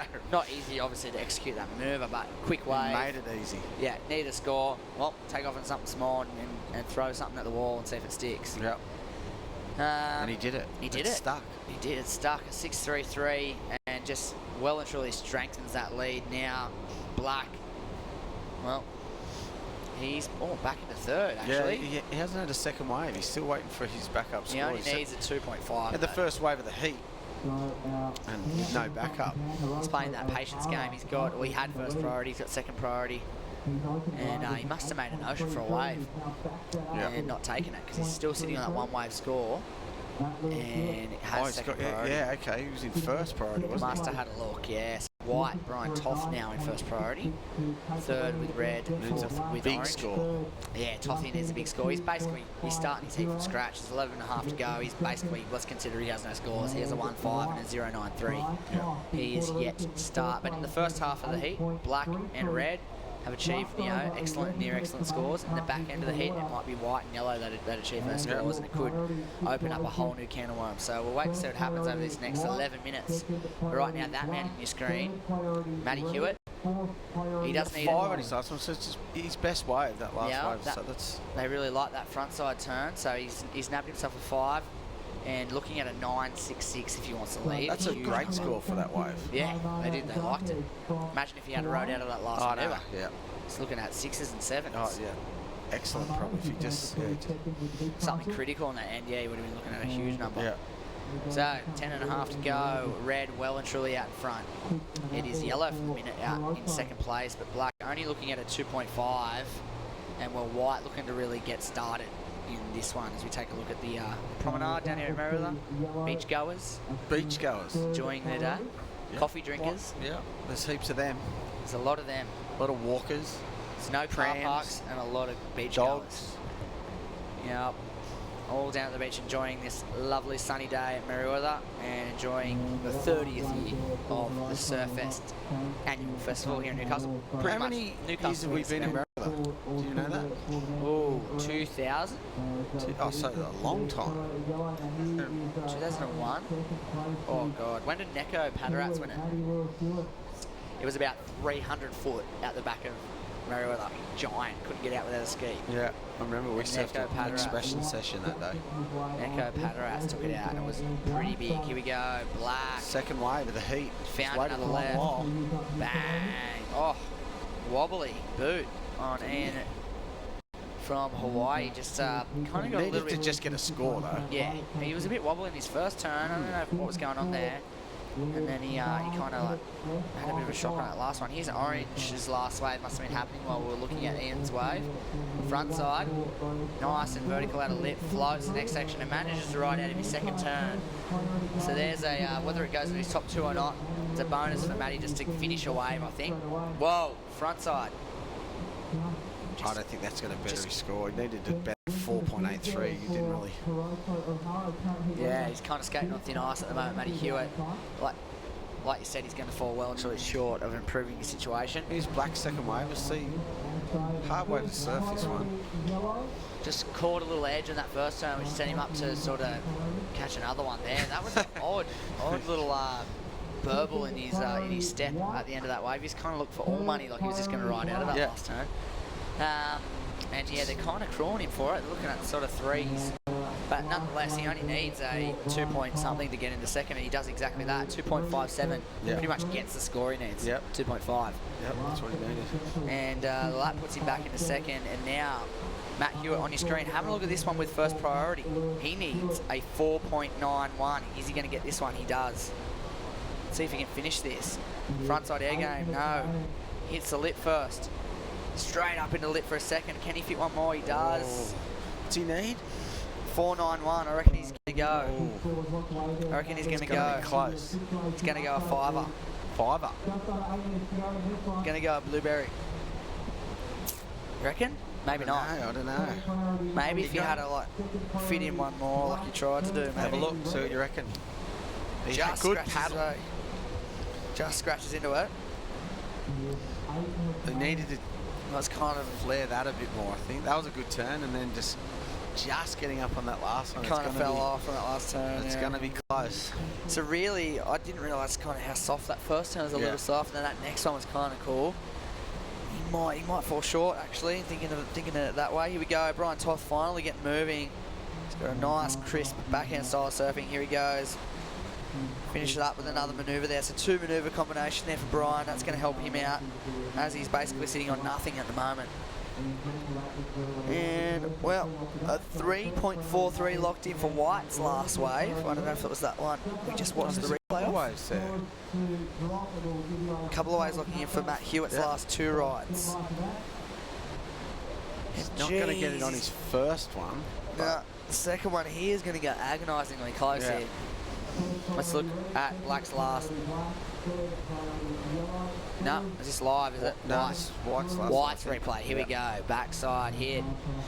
Up into the foam. Bang. Well, that's his first real, half score. Well, there it is, a 4.1. So now he's sitting on a bit, like at least something, a 4.1 as a little backup. Yep. Now needing a 5.81, which is very achievable. Yeah, exactly. He doesn't need that much, really. So basically, second, and there it is for Orange too, a 4.83, just misses out. He needed a 4.91. What's that? 0.08, no, 0.09 outside of getting the score he needs. So just a little bit more, maybe if you rode out of that last float. Here we go. Black's last one. I don't think this amounted to anything at all. So he just kicks out of that one. That's just a half a point. I'm not going to come into contention here. Well, as you can see on your screen, Red's still out in front with that 8.33 and that 6.33. He's had 1,000 0-point somethings ever since. He's been catching waves, trying to probably throw something out into the wind, but probably just having a bit of fun. Of a point. What's that on a wave? I reckon if he had not burbled on that last floater and rode out of it, he's probably got it. Yeah. Oh, you reckon that would have made a difference? I reckon he just had to hit that first section. Yeah. He sort of went flat. Yeah, kind of popped off that section. He got a little bit of air between his fins. He didn't really sort of jam it like he maybe could have. Did 2 of those second turns. Yeah, would have been pretty. That was a good section too. Yeah, even if he. I thought he was going to go to the air. I said he was the front side air game. I thought he was because he's generally good at much 90% strike rate. Really? Yeah, he's gnarly. And but maybe needing a small score, you're kind of just going to hit the section, get the score first, and worry about it later. That's good about the judging these days. That they don't reward that. Yeah. If you don't go for it, they don't you got to just do it. Yeah, do it like it's your first wave. Yeah. Well, red out in front. It is black in second. They've got the 2 highest scores of the heat, being an 8.33 and a 7.33 respectively. And well, red's holding on to the best backup, so he's in the lead. Just a 2.57 for black's backup. If he gets anything north of, well, say 5 right now, he's going to pretty much slam the gate just about on yellow and white. Matty Hewitt on screen in the orange singlet on your right. He's only looking for a 4.91, so 0.09 and 900th of a point better than his last wave, and he'll be in second place. Really, he's kind of looking at 6s and 7s. He really wants to get onto something that's like a 6 or better, just to really put some pressure on the other guys. Brian Toth as well needs a 5.81. Again, he'd love to get into that sort of 7-point range and make himself a little bit more comfortable. Coming into 3 minutes 40 to go. Let's get to that business end of the heat. Black needs to get one now too to better his 2.57, just to make sure. It could really make it difficult. Yeah. Really make it difficult for these guys. If he gets a 5, what does he add? Like another 2.5 points. If he gets a 5, it's done. If he gets a 5, he adds 2.5 points, which would really make. It's making white need 8s, and it's making yellow need 7s nearly. So it is going to make it extremely difficult if he gets anything sort of north of a 5 right here. Here we go. Louis Huey on backside on a smaller wave. Gets his board moving to start up. Hits off the foamy section. Will he get another one? Does. He's got a little link here. Another little slash to finish. Well, 4.91. Is someone? This is the question. Is someone going to pay a 5 for that? Because that's what he needs. He needs the judges to give him a 5. I think he's going to. Because some judges are going to go under, some will go over. I think he's. They're not going to give him a 5, are they? I don't think so. But they might. They're watching it right now and they're thinking, there's a little slash. There's a little more slightly better off the top slash, and there's another little slash and almost another one. That's 4 sort of half turns. 2 turns, 2 average turns. Yeah, I don't think they're going to pay him. If they didn't pay him on his 4.83, they're not paying him on that last one. I think it's about the same or even less. I reckon it's less. There we go. Yeah, it is significantly less. It's around that 3.8, 3.5, 3.73. Not enough, as we suspected. I wasn't sure if they were going to go 4-ish, or they knew for a fact they weren't going to give him a 5 for that last wave. He needs to really, at least once, really hit it, and then he can. So if he hit it really vertically and solid on the first turn and then did that, he'd be looking north of 5 and he'd be in second place. The wave was a bit flat though the whole way for him. He couldn't really do anything. Well, that's the thing. He needs to find somehow in this last, less than 2 minutes. He needs to find something that just stands up for at least 1 turn. 2 turns would be brilliant right now for any of these guys. With the exception of Red, who's pretty far ahead. He had surfed a wave, I don't think. Here we go. He's found another one. That is a better turn. This is what he wanted. Can he hit this next one? He does. He releases the tail. Oh, he doesn't. Does he make that last turn? I don't know. He doesn't. That's not a complete turn, is it? I don't think so. And he was sort of a bit late on that last desperate. one. It looked desperate for that end section. First turn was critical. Yeah. They're going to give him a 4. They're not going to give him a 4.91.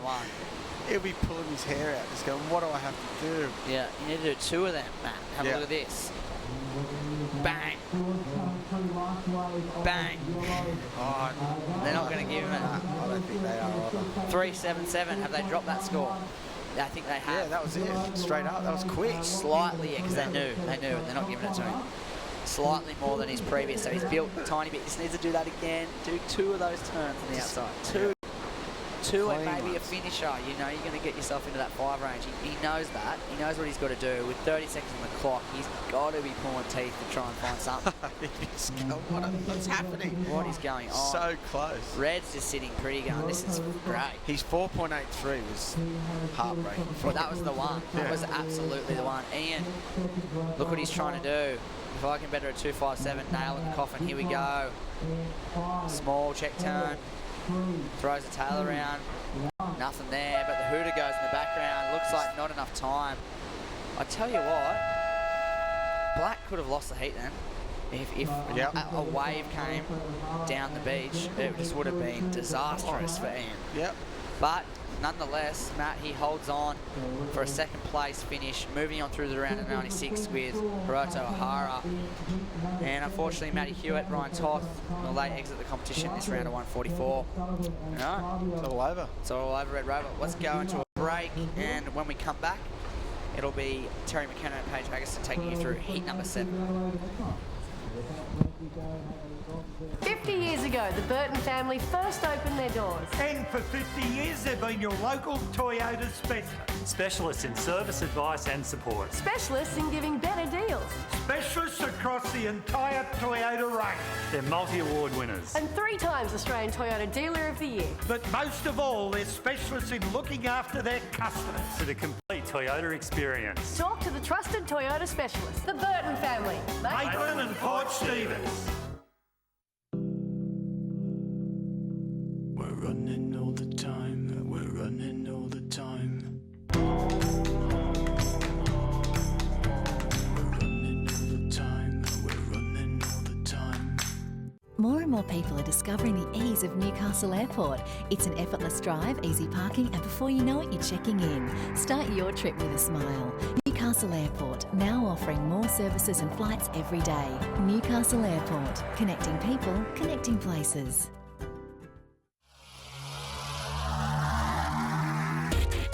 This webcast is brought to you by Newcastle Now.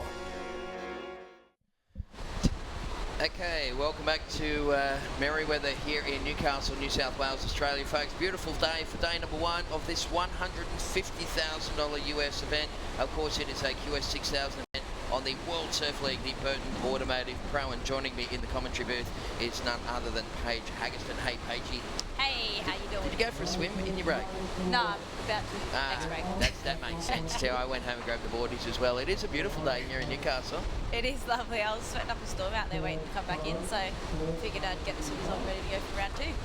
All right, we're into heat number 7, round 144 here at the Burton Automotive Pro, and Cooper Chapman from North Narrabeen is the only Australian representative in this one. He's taking on Kai Manahaki from Hawaii in the white. We've got Kevin Sullivan in the orange, also from Hawaii, and Flavio Nakajima from Brazil. Yeah, Cooper's been around the traps for a while. I remember I was competing with him when I was in the Grom Searchers back in the day, so good to see the guys still battling it out there. Yeah, he's developed into a real world-class surfer, Cooper Chapman, and you know, he's been rattling some cages on the world tour for a couple of years, just knocking on the door. I think this year's going to be his first full year at having a crack at these QS events, so he'll be looking for a good, strong you know, campaign here in Newcastle. First wave scores came through for Kai Manahaki. It was a 5.33, and Kev Sullivan a 1.6. That puts the other two guys in black and red in an equal shared priority situation. Here goes Cooper Chapman on his opening wave. Yeah, good looking one on the inside here. He's had to chase a few at the start, but you know, going for those big airs, he must have been watching the heats prior, because they've really been scoring on those air reverses and a lot of the fin bus. Yeah, well, Cooper is you know, he's very proficient when it comes to doing those manoeuvres, and that northeaster really, you know, kind of teasing the natural footers into those sort of into that particular manoeuvre. As we see, this is the first wave here for Nakajima, Flavio Nakajima from Brazil. Yeah, that was a nice one there. He's got a really smooth style of surfing. So we're just going to jump in and see that replay of red. So probably not what he wanted. It was only a 1-point score on the board, but you know, it's only early days as he just tries to get that fin bust and just not quite landing it, but the commitment was there, and you know, that's what we want to see out here today. Yeah, that's right. It was a real kind of an ankle busting landing, wasn't it? It's amazing that these guys don't do more damage to themselves with the moves that they're pulling off these days, that's for sure. So at the moment, first wave exchange, everyone's had one apiece.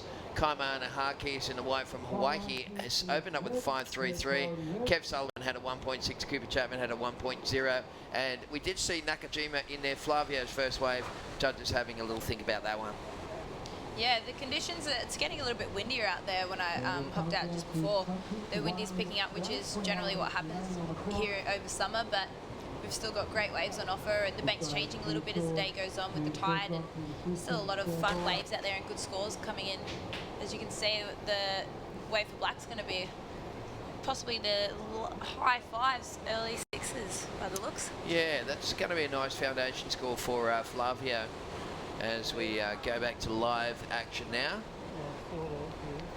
Once again, that is the surfer in the orange singer, Kev Sullivan from Hawaii, tagging that one a couple of times. Look at that blue water. The water here today is just so inviting and so clean in what was formerly a steel city of Newcastle and has now been rebranded for about 5-6 years now as the city of beaches, and so it should be.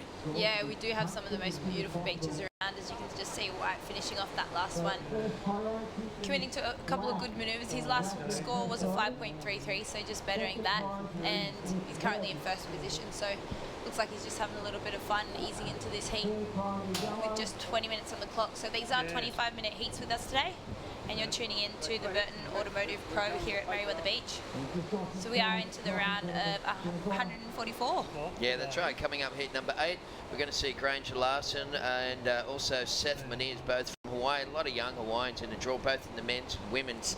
Real lot of talent coming out of Hawaii at the moment. Taking on Miguel Tudela, he's the Peruvian, and Dimitri Ovois from BLM. That is, I think it's in the Caribbean, actually. Yes, St. Bartholomew. There we go. How was that from memory? Yeah, St. Bartholomew, which is a little beautiful little place in the Caribbean. There we go. So there's 2 guys in the draw from there. Yeah, I remember. I looked at it last night and I googled it. That's the only way I remembered that stuff. God love you, Google. So I hope you're enjoying the action, folks. We certainly are here in Newcastle. You can see the boats on the horizon. That's always a bit of a feature of the horizon here, isn't it, in Newcastle? Yeah, definitely. It's something that we see every year at Surfest. They're out every day, taking all of it into the harbour. Yeah, that's right. Newcastle's very much a working harbour, and it's one of the things that defines this city, really, is those big cargo ships going in and out of the harbour. I like it when you come down from the top of over the top of the hill from Dicko, and you're coming down Watt Street into Newcastle, come down towards the police station there, and the ship's going down through the harbour, and it just looks like it's going down the main street. You can't beat it. Yeah, it's beautiful, and that's, you know, it gives it the that working class kind of feel, and that's, you know, that's what Newcastle's very famous for. All those scores are locked in. It's Kaimana Harkis in a white singlet with a 5.33 and a 4.17 sitting in the lead. Nakajima from Brazil sitting in second place on the strength of that opening wave. What did he get for first to black? First to black was a 5.67, so good wave score for the first wave off the bat. As you can just see, Cooper Chapman up here just running down that line. Another fin bust, landing that one this time. So that looks, it was a bit of a smaller wave, but he got a fair few good manoeuvres, and he was only looking to drop a 1. So that will definitely help his campaign here in this heat. Yeah, he was only chasing at 2.68, so that's a bit of a no-brainer to think that he might go up into second place. It is early days in this one, folks. 17.5 minutes remaining. I'm going to just check a replay here and go back and have a good look at this one for Cooper Chapman as he draws the high line and just sets it up a little check turn, and here he goes now. Pops the fins over and around, and they make it look so easy these days, don't they? Oh, they do.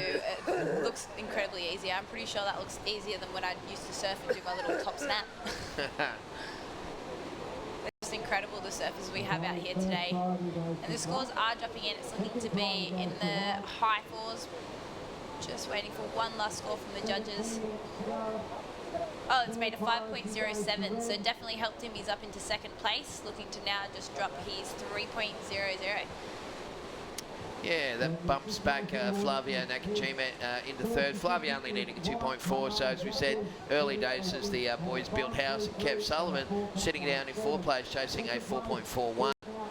But yeah, beautiful day weather-wise. Some of the world's best surfers all rocking around town. It's such a good week in Newcastle to just be hanging out, isn't it? It's one of my favourite weeks of the year. Yeah, it is. And you see a lot of people down here. We just got up and riding. Here is the man in white. Oh, beautiful turn here. Can he stick it out? Just not quite. He was looking to drop a 4.17, so I think he's going to keep that 4.1 up on the board.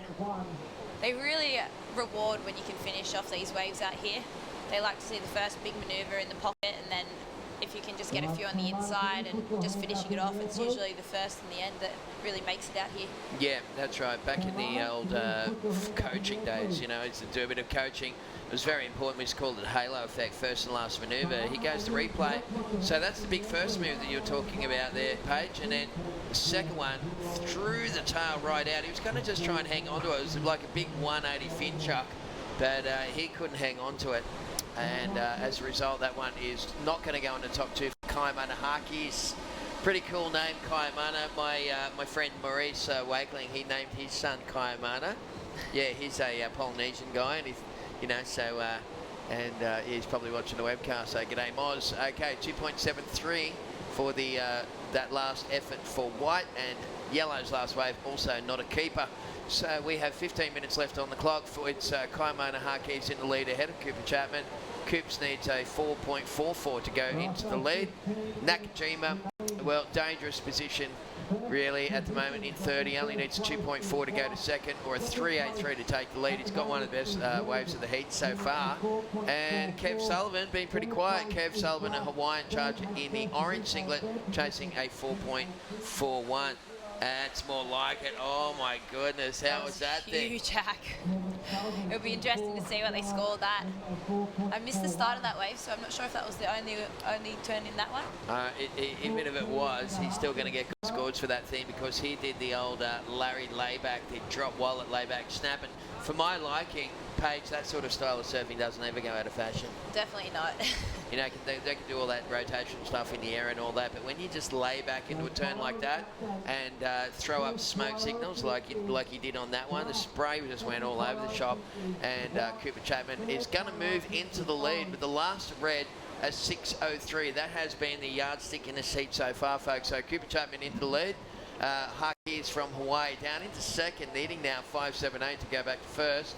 Nakajima, well, his mission has become a little harder. He needs a 3.83, and Kev Sullivan a 5.83. Yeah, a lot of waves caught by the man in orange. He's already up to 6 waves, and we've just got 13 and a half minutes remaining as Cooper Chapman up again. Just finding that little inside section. There's a few waves, it's a little bit lumpy out there at the moment. There's a few waves just crossing over, and they've got to just make the most of what they're given. But he is in the lead with those two medium to high scores, 5.07 and a 6.03. Okay, well, coming up next in heat number 8, we're going to see Granger Larson and Seth Meniz from Hawaii. They'll be taking on the Peruvian Miguel Tudela, and from St. Bart's, of course, is going to be Dimitri Rovois. Here goes the replay of red. This is this wave that he got the 6.03. Nice little opening slash. Actually, that might have been a previous wave. That was the 2.6. Yeah, that was the last wave of red, 2.60. So it doesn't go in his top 2, but he's still holding down that fort in first place. Yeah, so you can see that just a little bit of white cap on the ocean there, Paige, as the northeaster cranks up a little bit. It is expected to get quite strong today, but the good thing is we got waves, and there's more coming as we see black. Once again, just a 180 fin throw for the bloke in the black singlet, and that's Flavio Nakajima from Brazil. Nakajima sounds more like a Japanese surname, doesn't it? Maybe Flavio has got some heritage there, so we'll see what the second wave of black comes through at, and this will give us a much better indication as to what's happening now that everyone's got 2 waves apiece. Yeah, definitely. He was holding down that 5.67, which is a second highest score in this heat, so he really needs to work on the second score to really boost his position and get himself maybe back into second or even first. He only needs a 3.83 to move into second. Yeah, he's not going to get it either, unless someone gives him a big score here. So 5 judges, the highest and lowest scores go out, and then they average the other 3. He goes orange up and riding at the moment, Kev Sullivan. And Kev just going for the lobster dive at the end of that one. So, of course, local girl Philippa Anderson will be in the draw later on. She won this event a couple of years ago. Yeah, she did. One of our only Novocastrians to win one of these events. So Yeah, that's right. yeah, it would be good to see her up and about. She's just peeking in our window. Yeah. As you see, Cooper Chapman, that was a beautiful left-hander. That will give him a great score here. That was one of the bigger ones, as you can just see the sets rolling throughout the back. So it'll be interesting to see that last one. He was trying to better a 5.07, so he knows what he has to do out here. He's picking the right waves, and he's really getting into the style of things now. Okay, so thank you very much to the Burton Automotive Group at Maitland and Port Stephens. They are our major sponsor once again here, folks, for the Burton Automotive Pro. And Surfest celebrating, of course, its 30th anniversary. We had a little show reel that led us into the competition this morning that showed all of the 29 winners leading up to this 30th this year. Of course, the defending champion is Maddie Banting from Port Macquarie. Parko won it the year before. Parko was just up in a press release earlier on, a press conference rather, up at the Surf Club just a moment ago, and the radio station called me up to interview him, and I said, mate, what keeps you coming back here? He goes, mate, I love Newcastle. He goes, the people make me feel so relaxed. He said, there's no pressure on me here. He said, I love the surf, and he said, it's just a great warm-up for me for the year. It kind of gets him back into gear after the guys on the World Tour have a little bit of a break. You know, after Hawaii, they have about a month off before they get into the next competition season. Well, here goes Kev Sullivan. That's a good section. And he's got a good wave here, just finishing that one off. Wow. Little float over the top. That's going to come in at a pretty score. It is Cooper Chapman still in the lead, and he is posting that last one. We're waiting on 2 more judges to give him the score. You see a little barrel out the front. That's the first barrel we've seen of today. It's the only barrel we've seen today. Flavia Nakajima tagging that one as well. Sorry, that might have been in the black singlet. That is, yeah, I thought it was Flavia Nakajima.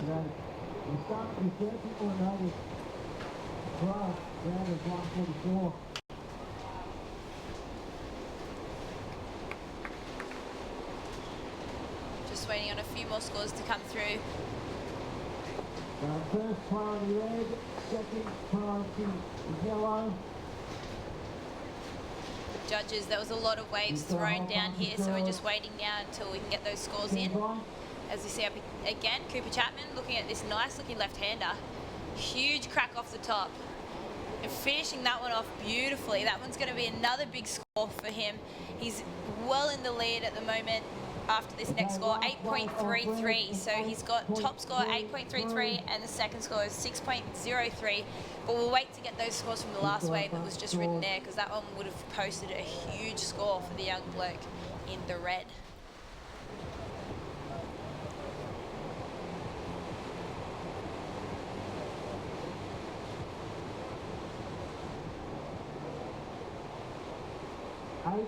Remaining on the clock. All right, so just under 8 minutes left on the clock at the moment. And it looks like Cooper Chapman is definitely in the lead. White is sitting in second place at the moment. And Black is in third. And Kev Sullivan is in fourth. Did notice something about the beach and boat scoring system there. We may as well talk about it because people at home would probably be wondering too. On the draw here, it actually says Flavia Nakajima is in the black, but now it's showing Kaimana Harkis. I think what happened is there may have been a singlet mix-up in this seat. They may have just grabbed the singlets and probably put the wrong colours on. As a result, they've adjusted it here on the system.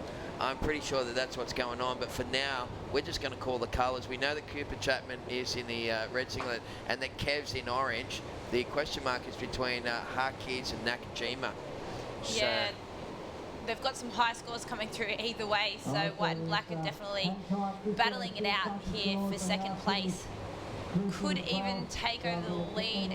The guy in white is leading. Oh, there you go. He's just got an 8.03, so he needed an 8. He's now shot up into first place, and in second is now Cooper Chapman. In third, we have black needing a 7.10, and then in yellow currently in 4th, needing a 7.94. So big scores needed from the guys in 3rd and 4th. Now it's been some great conditions on offer today. As you can just see, Black just paddling out the back here. There's only 6.5 minutes remaining. So plenty of time to mix this scoreboard up again. But we've got some huge scores already hitting down here at Merewether Beach. So if you're just tuning in with us, we are in Heat 7, round of 144 here at the Burton Automotive Pro at Merewether in Newcastle. Yep, coming up heat number 8, we're going to see more action coming your way, folks. Big day of surfing here at Merewether, and some fun little waves around about 2 feet, maybe 2.5 feet. But I guess the swell still coming out of the east. Winds are light out of the northeast, but they're getting up to sort of moderate, and water temperature very nice in the drink page here. It's about 22 or 23 degrees. Yeah, it's really warm out there. I did have a bit of a swim yesterday down in Manly as well, and you jump in, you jump out, you're still hot. Yeah. It just dries you out so quickly.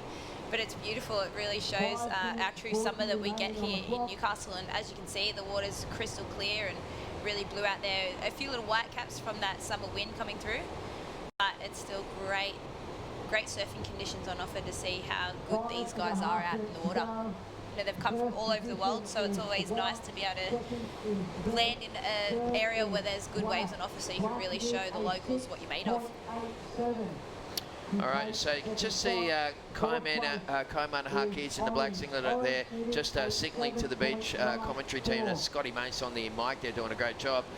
Just put his hand up and said, what do I need? So Black's in 3rd, needing a 6.87 to go into 2nd, and Kev Sullivan, his last wave was that real exciting one, remember, where he saw him get a real nice combo on his forehand in the orange singlet. So he needs a 7.94 on that last wave. He got a 6.43 and he got real busy on it, so he's going to need something a little better than that. Just under 5 minutes left for this current heat in the water. Yeah, he's only got a drop of 3.67, and out here that's pretty easy to do. There's a lot of waves on offer. It's just a matter of just sitting out there and having that patience, and you know, with the priority system as well, it makes it a little challenging, but it's good you get to see them instead of just a hassle and a big competitive paddle battle. You get to see what they're really made of.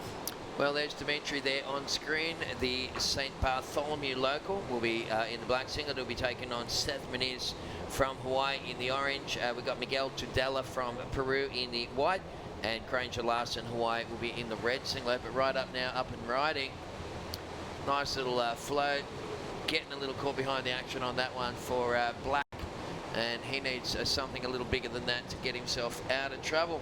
We'd also like to thank not only Burton Automotive Group, of course, our major sponsor, Kim Burton and the gang, but thank you very much to New South Wales Now, the new state of business, and to Destination New South Wales, a couple of government agencies throwing their weight behind this great contest. And have a look at that way for Kev Sullivan. Yeah, there was some good turns out there, keeping really busy, and awesome finish to that one.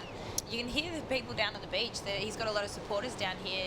You can hear them just yelling out and screaming and whistling. Yeah. So they all loved it. We'll just see what the judges have to say about that last one. All right, so we are coming down to just on 3 minutes left on the clock. Webcast crew is just preparing the camera. We'll be able to see the commentary team.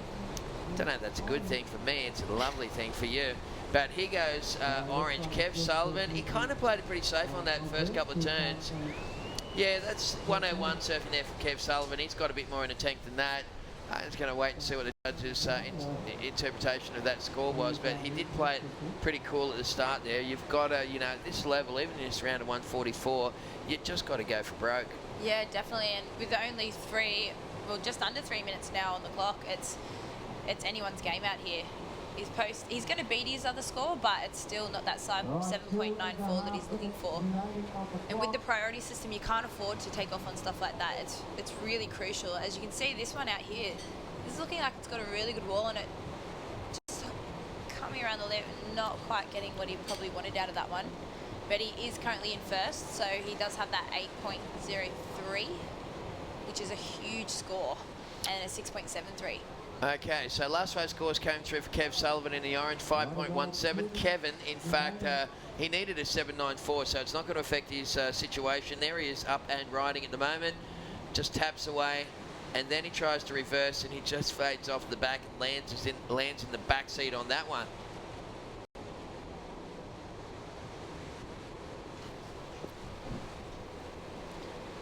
So we're coming down to 1 minute 40 on the clock. So currently we've got white first, red second, black third, and orange fourth. Yeah, Coop Chapman chasing 6:07 for the rider in the red. There he is on screen at the moment. He's sitting in second spot, but he's in first priority. That gives him an unrestricted right to take off on whatever wave he would like to latch onto in the next minute or so.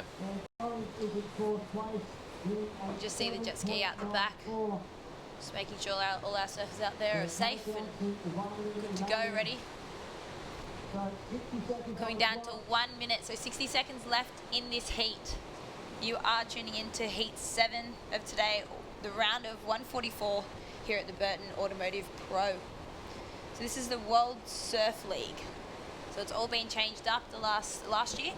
So it's just made such a big difference in the surfing industry and really given a lot of people a lot of opportunities now, and it's really taking off. Absolutely, yeah, they've taken it up a notch, that's for sure. Well, coming down to the last couple of seconds, first priority red, you can see Coop Chapman. He's at this point is safe, but he's got black and yellow coming at him. Just about 25 seconds left on the clock here before we wind down heat number 7 to this round of 144 here at the Burton Automotive Pro. This is where it starts to get nail biter. Yeah. 15 seconds. Absolutely. Well, red first priority, white second priority, black third priority, yellow is in fourth priority. You know what? It's as level as a lake. That you can hear the countdown in the background. So it looks like Flavio Nakajima from Brazil will be taking that heat ahead of Cooper Chapman from Australia in second. Third place goes to Kai Manahakis from Hawaii, and we must also say aloha and goodbye to Kev Sullivan, also from Hawaii. All right, well, that was heat number 7. Heat number 8, we're going to roll back with more Surfest live from Newcastle right after this.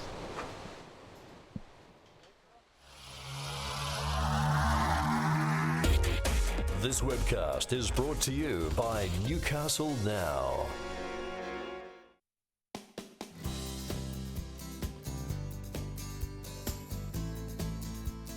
I'd really like to do well because I'm at home and everyone around here is really supporting me, I think, and I'd rather do good here than anywhere. The top 16 women are surfing really good, you know, at least that many. And there are a couple who have bad luck who don't get through that also surf good, but the main event's going to be pretty good, yeah. I don't feel very good about my performance out there. I think I can improve on that, so I have to pull my finger out. Well, we've had a good run with the waves in previous years. Storm during the week doesn't hurt. You know, we get the swell up and the boys like that. Well, it would be great to win this event. I've won events all over the world. I've won all the other events in Australia, and it would be fantastic to win this one. It'll be a hard event to win. I think a lot of people think that because the contest is in your hometown, it makes it easier, but it doesn't make it any easier. It's just as hard as any other event around the tour, but I think I'm going to be trying a lot harder in this one than I have anywhere else.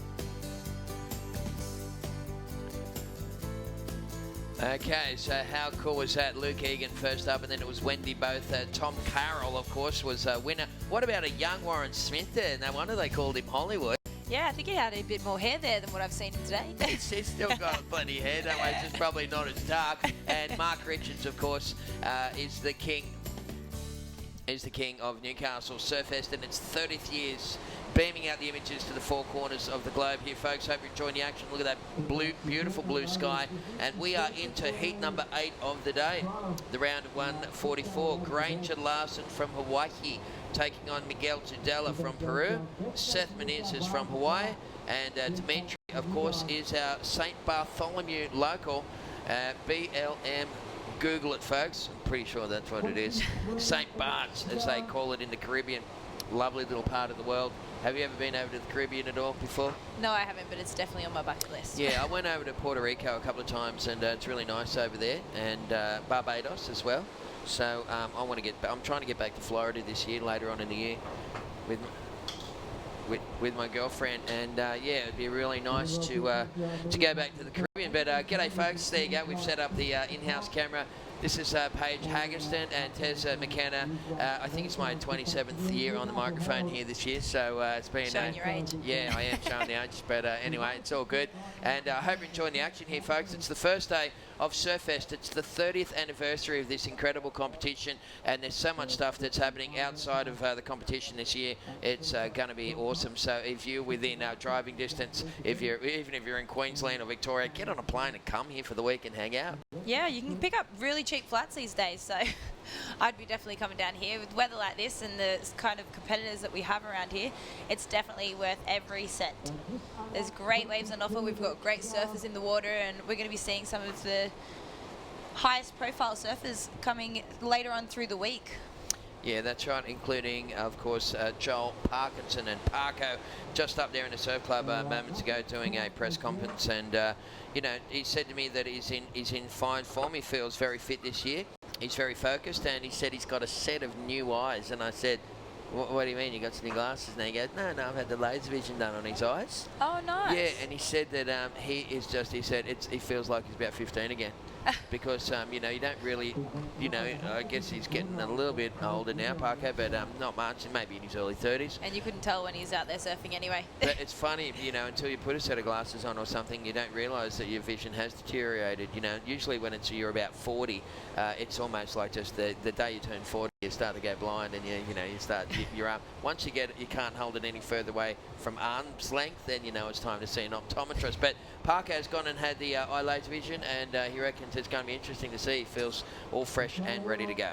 Yeah, sounds good. It'll be interesting to see his performance then. But as always, he always sets off a great performance. And I do remember that one year we moved the contest over to the harbour with those crazy conditions, and that was just something that you couldn't even put a price on to go see. Yeah, that was insane. Incredible. And what about the weather? It was like a tornado almost. There was just a big low pressure system sitting right off the coast of Newcastle. It was torrential rain. It was howling winds, and we had about 10,000 people out there watching Parko and the gang go to town. It was just incredible, wasn't it? It was insane. I remember I was sitting in the front of a van while it was pouring down rain, and I was trying to read off this tiny little screen and watch them surf out while they had the video cameras rolling. Yep. And it was just so crazy. We were cooped up in the front of this little van, and we had the guy in the back trying to control everything, and yeah, it was just unreal. As we see, we're just getting a pan across. This is where we are here at Merewether Beach. We've just got such a beautiful day down here. Not many people down on the beach. They're more up having the coffee at Juicy Beans. Yep. And just relaxing up on the new setup we've got on the beach. That's the bank you can see there. So we panned past the rocks where the guys were surfing on the high tide. Back to mid normally is the scene there. And then as the tide gets a bit lower, it goes out onto the outside banks here at Merewether. Really good sandbanks around here at the moment. Forecast looking fantastic for the rest of the week, so it's just going to be an absolute treat to hang out and watch this stuff. It's all thanks to Burton Automotive, of course, the best possible deal, best possible service, and two great locations at Maitland and Port Stephens. So hats off again to Kim Burton and the gang. Yeah, they're always there to support us in this event, and it's really good to be able to run this thanks to them, and get everyone here. And it's good just for the local community too. It gives them something to do for the week, and not just something to do, something great to do. Yeah, you betcha. There's a little score in there for Robbo. First the red was 1.5. So effectively this heat really hasn't got underway. We'd also like to thank Newcastle Airport for connecting people and connecting places. They have been great supporters here of the competition. They always help all those international competitors to get their way from the airport back to here. Yeah, this heat isn't as busy as the last few that we've seen. About this time we had a lot of people catching more rides and a lot more scores on the board, so the conditions are changing a little bit out there, but there's still a lot on offer as we saw in the last heat. It's funny when you go into heats like this, you see the one before, and I know when I used to compete, I used to watch a lot of the heats before, and it's amazing how quick the conditions can change, because as soon as you get out there and you're expecting all these waves to roll in and what bank to go out, and it just changes in an instant, and you're stuck there with no waves with 5 minutes to go. All right, well, on screen at the moment, you're watching heat number 8. That is, of course, Granger Larson.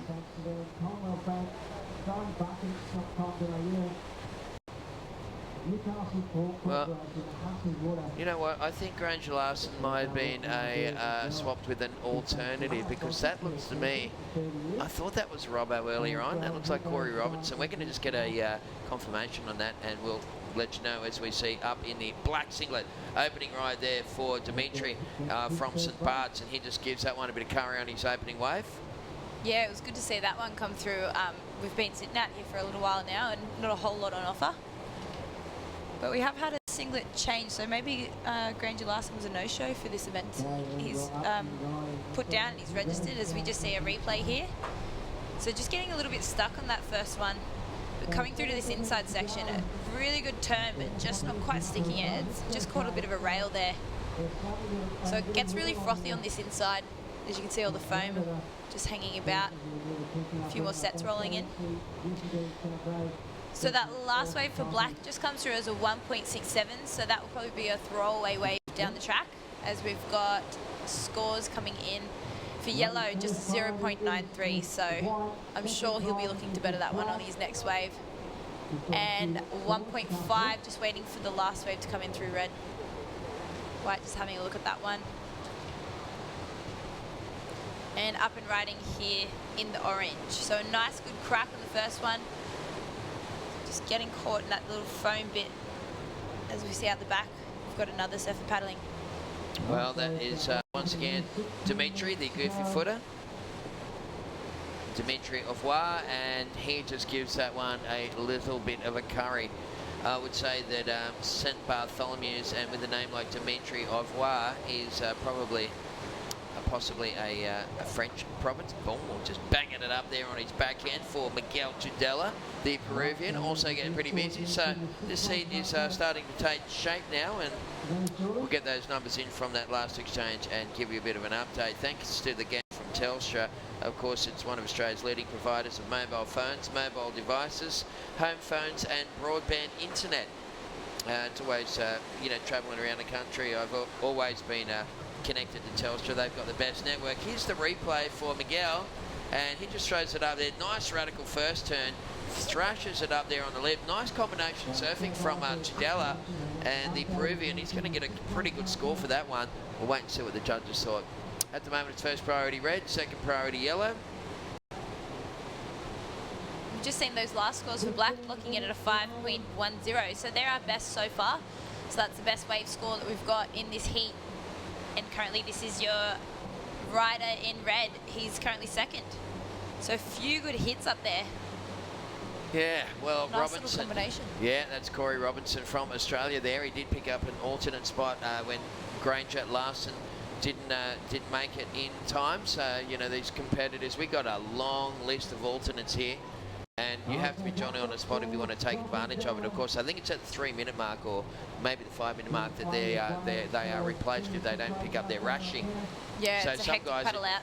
Yeah, some guys just parked away a long way away, waxing up the boards and rock down, go, mate, you've sacrificed your spot. Well, this guy didn't sacrifice it. He just goes to town on that one. Seth Menez let fly with a couple of big frontside hits there, Paige. Yeah, that was an unreal wave for him. He should be happy with that. He's only got a 0.93 at the moment, so anything will be helping his campaign in this heat out here today.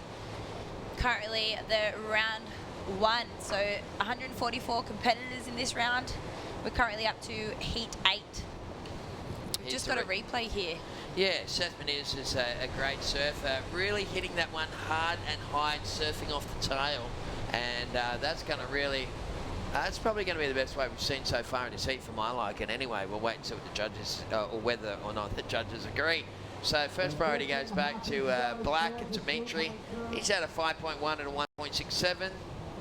Second place, Corey Robinson in the red, but we do have scores coming through from that last exchange, so stand by for that one. Coming up in heat number 9, we're going to see Hizzy Butero from Brazil. Keita Ohashi from Japan will be in the white. Hody Colazo from the EUK.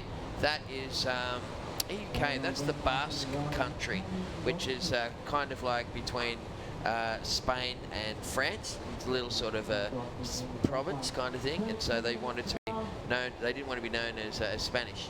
So they would definitely want to be known as the Basque country, so we'll make sure that we lean on that one for them. And Hawaii's Izzy Muniz will be out there as well.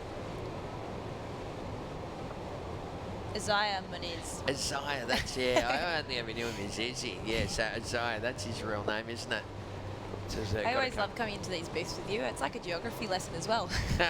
Yeah, I've been lucky enough to travel around with surfing and been pretty blessed to just cruise around doing commentary, talking talking about kids riding waves and hang around the scene. Contests have just been my life, for the last 30 years. I firstly surfed in them, and then I talked at them, and then I eventually started running them. So I have no idea what I'm going to do when that stops. It's going to be Start from scratch. Well, there's, hey, if all else fails, there's radio. Here goes Black just signalling for a bit of an update there. So you can see Dimitri sitting in third place, only needing a 2.34 for Black to go into second place, and Corey Robbo a 4.28 for Robinson, but it's first priority for this guy here in the white singlet. Here he goes, Miguel Tudela, up and riding. Yeah, he's got a good first crack on this one as he just looks down the line. This one's walling up for him, just holding that last one, and crucial last turn. So two rides, or 2 turns in this one, so it should post a pretty good score. He was looking to better at 2.67, so I definitely think he's done that out here today. He's in second, so he's looking to go to first with a 4.91. And currently Black in third and fourth Red. Okay, so here goes Tudela on this one. You can see nice open face here for Miguel. Sets it up, real nice first turn in the pocket. He goes for a little double pump to make it over into that second section. And then a little foam clone, just a little love tap at the end there for the Peruvian, who's currently sitting in second place.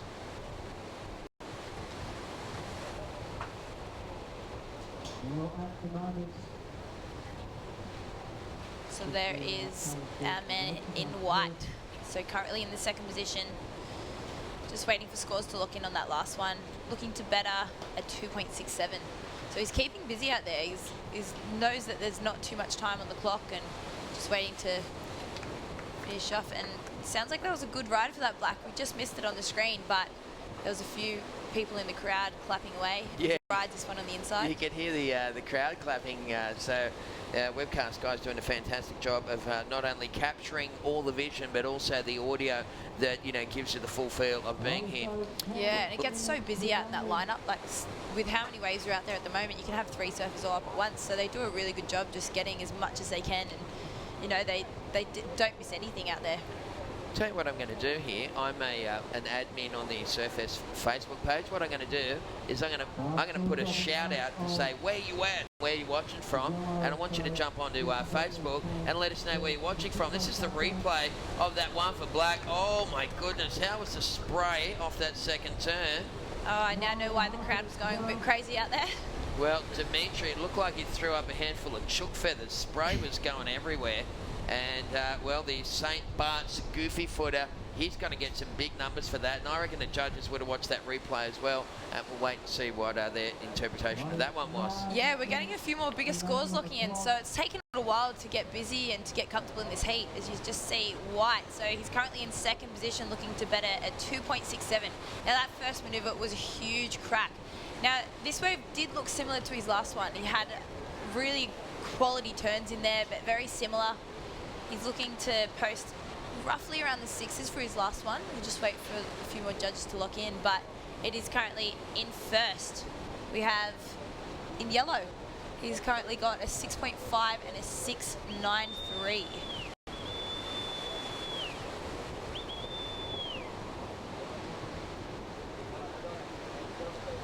All right, well, here goes a little replay of that last wave for Miguel Tudela.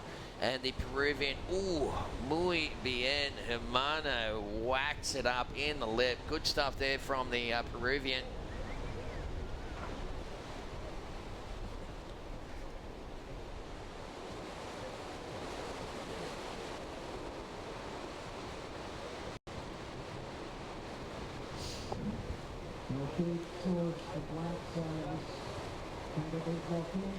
Oh, we've got huge scores locking in for Black. So that last one, he's going to be happy with the score he's got here. He's trying to drop a 1.67, and there it is, a 7.60. So that has shot him into second place, now requiring a 5.83 to take the lead. In first, we have Isaiah Monez. So he's currently got a 6.5 and a 6.93.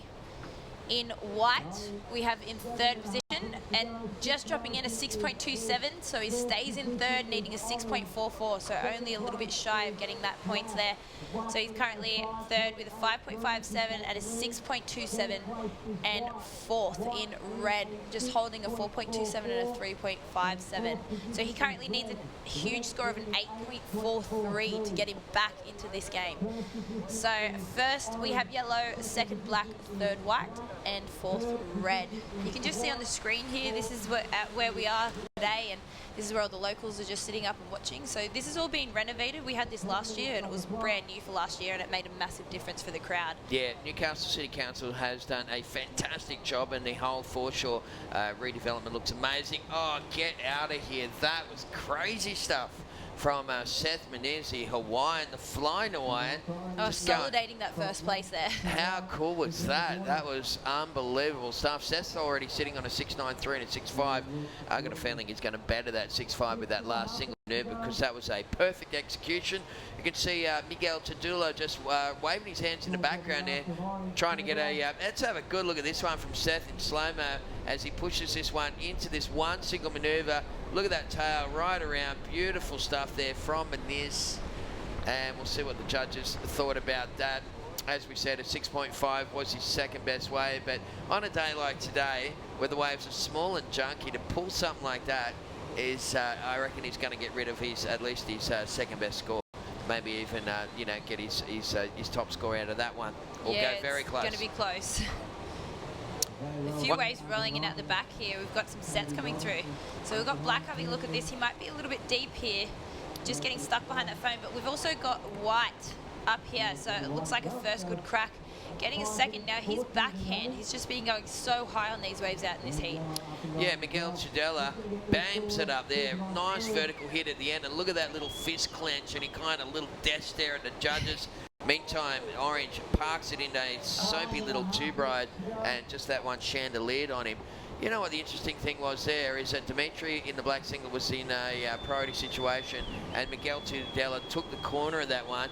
We didn't have a real good angle on it, but, you know, you've got to watch out with the four-man priority system that he didn't interfere with him there. But, you know, I'm pretty sure that it's cool because I think he was a bit further down the line. Yeah, he looked pretty deep on that one, and I don't think even if White did get onto it, I really don't think he would have got around that section. He was really far at back, and you know, that happens a lot here. You just see White, this first big crack, keeping it nice and high, huge spray off the back as he looks down the line, and you know, this section goes a little bit fat, but he stays with it, tic-tacs through, and that last maneuver. So he was happy with that one, so we'll have to wait and see where we've got locked in for this, and Black up and riding. So we're looking for this to ride up. Oh, Larry Layback again. Wow. That was huge. I tell you what, that kid knows how to move a bit of water, doesn't he? So Dimitri Overeed from St. Bart's just blowing up on that one, and we'll wait and see what the judges thought. You know what, that one from Seth Menezes, it came in at a 6.5. Here's the replay of last Black. Look at the spray. Oh, he just napalmed that section. And that was insane surfing there from the St. Bart's goofy footer. That's going to keep him in pretty good stead in this current heat in the water.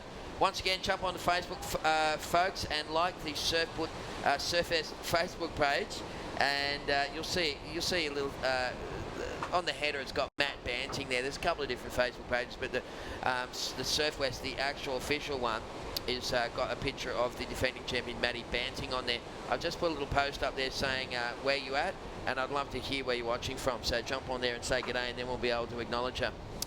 So scores coming on through from that last exchange. It's good to kind of try and interact with the audience using social media, and it's become such a big part of the whole media for the competition these days. There's a nice wide shot as we just... Oh, get out. Tadella Oh, his last wave coming in as a 7.5, so taking him and keeping him in that first position. As you see, Black up and riding, really nice right-hander here. Huge turns, oh my sticking goodness. that one. He just had a 7.6, and I think we're still waiting for the last scores of that Larry layback. I reckon that this is turning into probably the heat of the round so far. Honestly, these guys are all dropping huge numbers. Corey Robertson has been left in the wake a little bit for the rider in red. He came in late, took Granger Larson's spot, but well, Robbo is needing probably an 8-point ride or something. We've got big numbers coming through from that previous exchange. Look at this one here for Dimitri. And the St. Bart's goofy footer driving through those turns. That is just perfect technique. Oh, his Sets technique it up. with his arms is just, it's so clean. That was a really nice wave. See the little fist bump at the end there? He was pretty happy about that stuff. And so he should be. He's going to get another ride looking to be in the high 7s.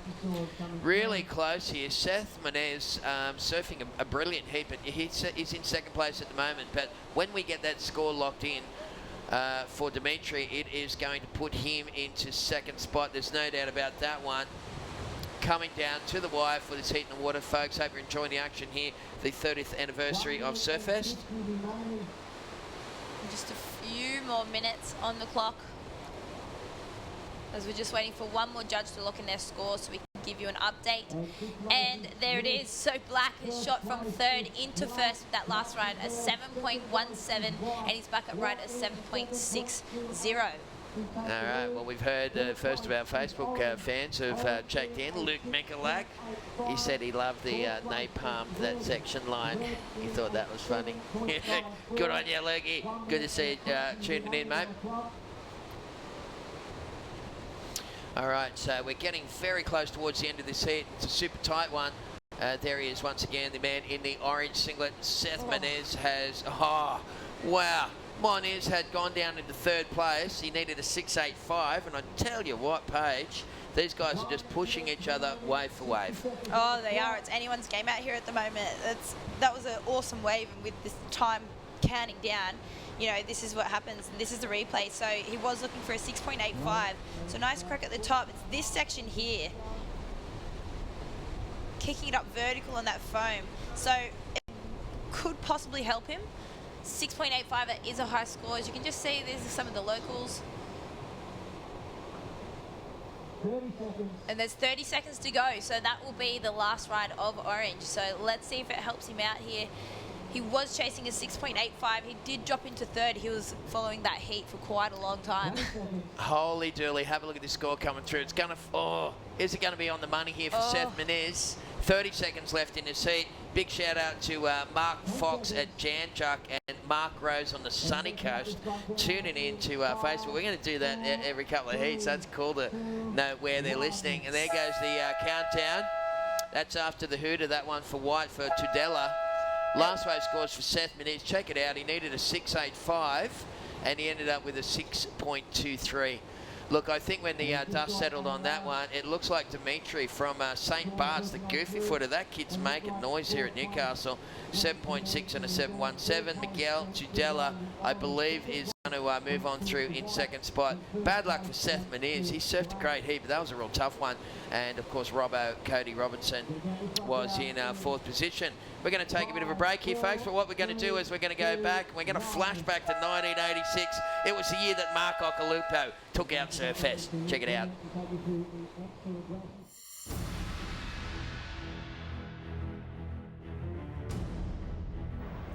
It started out a near-perfect day in Newcastle for the final day of Surfest 86 and the BHP Steel International. The surf had calmed down overnight and was pushing through at around 1.5 metres. Like yesterday, a massive crowd was at the beach to watch the world's best. In the morning session, world champion Tom Curran accounted for Hawaiian Derek Ho in a 4-1 decision in the first semi.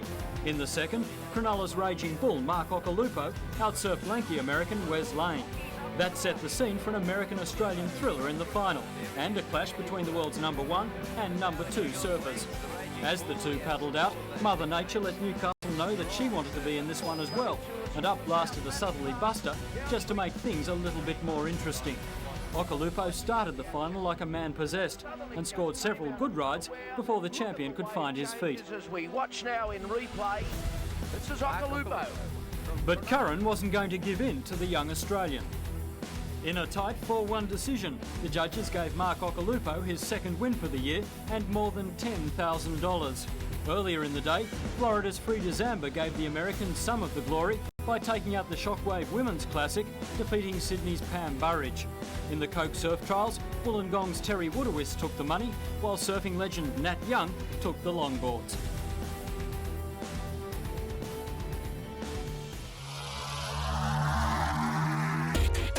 This webcast is brought to you by Newcastle Now.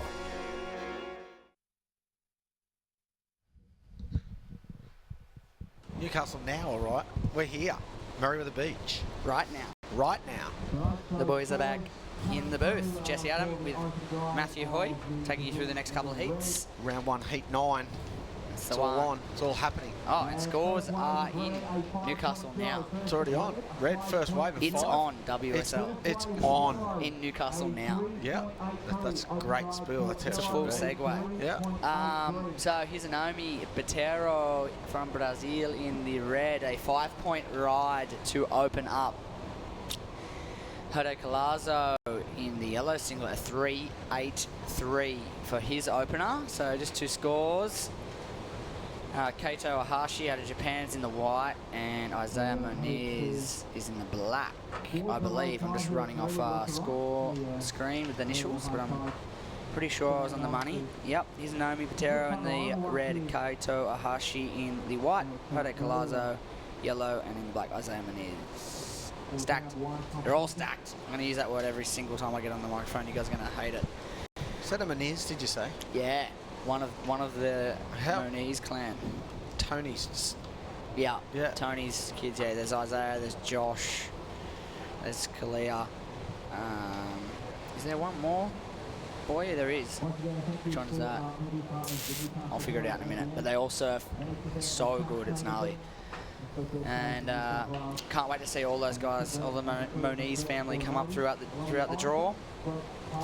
And hello world. How are you? This is us in the booth, bringing you live action from Merewether Beach. Pretty excited to take you through these next couple of heats. Heat number 9, heat number 10. And pretty happy to be next to Matthew Hoy, give you a bit of inside knowledge on the break and of the contest. Give you no knowledge. He's been in the first ever event 30 years ago. Yeah. And makes me feel really old. And watched them all up until now, so he's going to have some facts to throw at you throughout the course of the day. I don't Won't know you, Matt? Hopefully. There'll be something there for you. Some sort of fax. I'll fax you. That's the 80s, isn't it? Yeah. Faxes were in there. Yeah. The 90s, maybe. And there we go. We've got an updated heat draw here in front of us. And I mean, we've got, what have we ran here? We've ran about 8 heats this morning, and we started off heat 1 through, well, about 3 or 4. First couple of heats we saw off the rocks here at Merewether, the primary break. And then, unfortunately, the tide just draining out a little too quickly, got a little bit low, and then we saw the competitors move north. Just a little bit, a couple hundred metres into this little sandbar outside here from the recent big southerly swell, and a bit of rain, a bit of sand moving around caused actually a pretty nice bank. We haven't had banks for quite a while, so it is good to see something out there. 30 years lucky. Yeah. So, yeah, we're pumped to see some good waves for the first day of competition, and from what I understand, this could be potentially the smallest day of the week. So we're hoping we're going to see some really good waves over the course of the next few days as we see surfer in, well, that's yellow, Jose Colazo. It's orange yellow. It's orange yellow. It's Orangello. It's the orange. It's the orange. You're orange, yeah. So yeah, we're just been calling it orange. Yeah, it's yellow on our screens. I don't know if it's yellow on your screens at home, but yeah, it's orange. The actual colour of it in the real world on your screen is orange. He's wearing an orange singlet. Yeah, that's what I thought. It's matching his orange wetsuit. Yeah, I know. I saw that. There we go. Frontside jam after the first turn. It's a replay of that last one. A little slide over the top for the second turn, and just sort of one more that he can't ride out of. But Jose gets on the board. 3.83 for his opener. And a 5-point ride was the first score recorded down by a surfer in red. So, just a couple of small numbers in for those first couple of waves.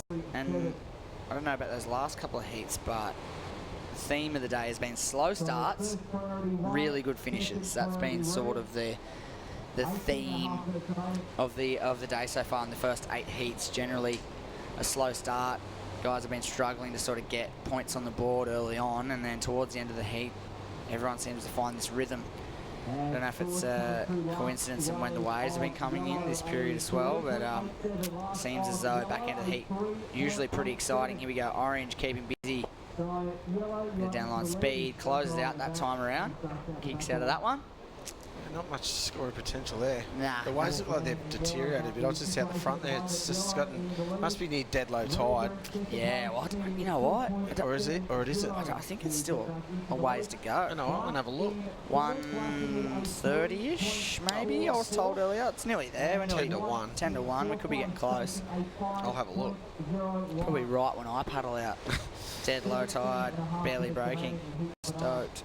Yeah, 125. 125 dead low. 129 exactly. There you go, on the button. Yeah. 129. Here we go. White singlet. Not 130. Kaido Ahashi getting the backhand happening. Yeah, not 130. It's 129. The dead of low. We'll be timing it.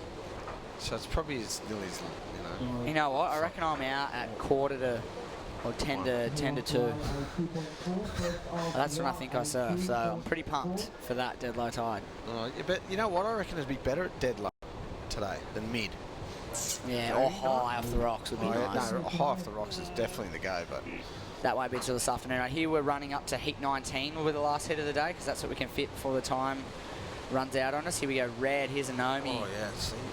Whoa, got really shallow on the inside there. Nearly hit his fellow competitor too. Yeah. Running out of time for that last section. Yeah, so 130 dead low, so you probably, the rocks might get good later in the afternoon. The break will be started on this morning, but here's a replay of Surfer in red. It's a bit of a flat turn there, and then this turns sharp. Bang. Just gets a bit late. A lot of people have been trying to fit too many.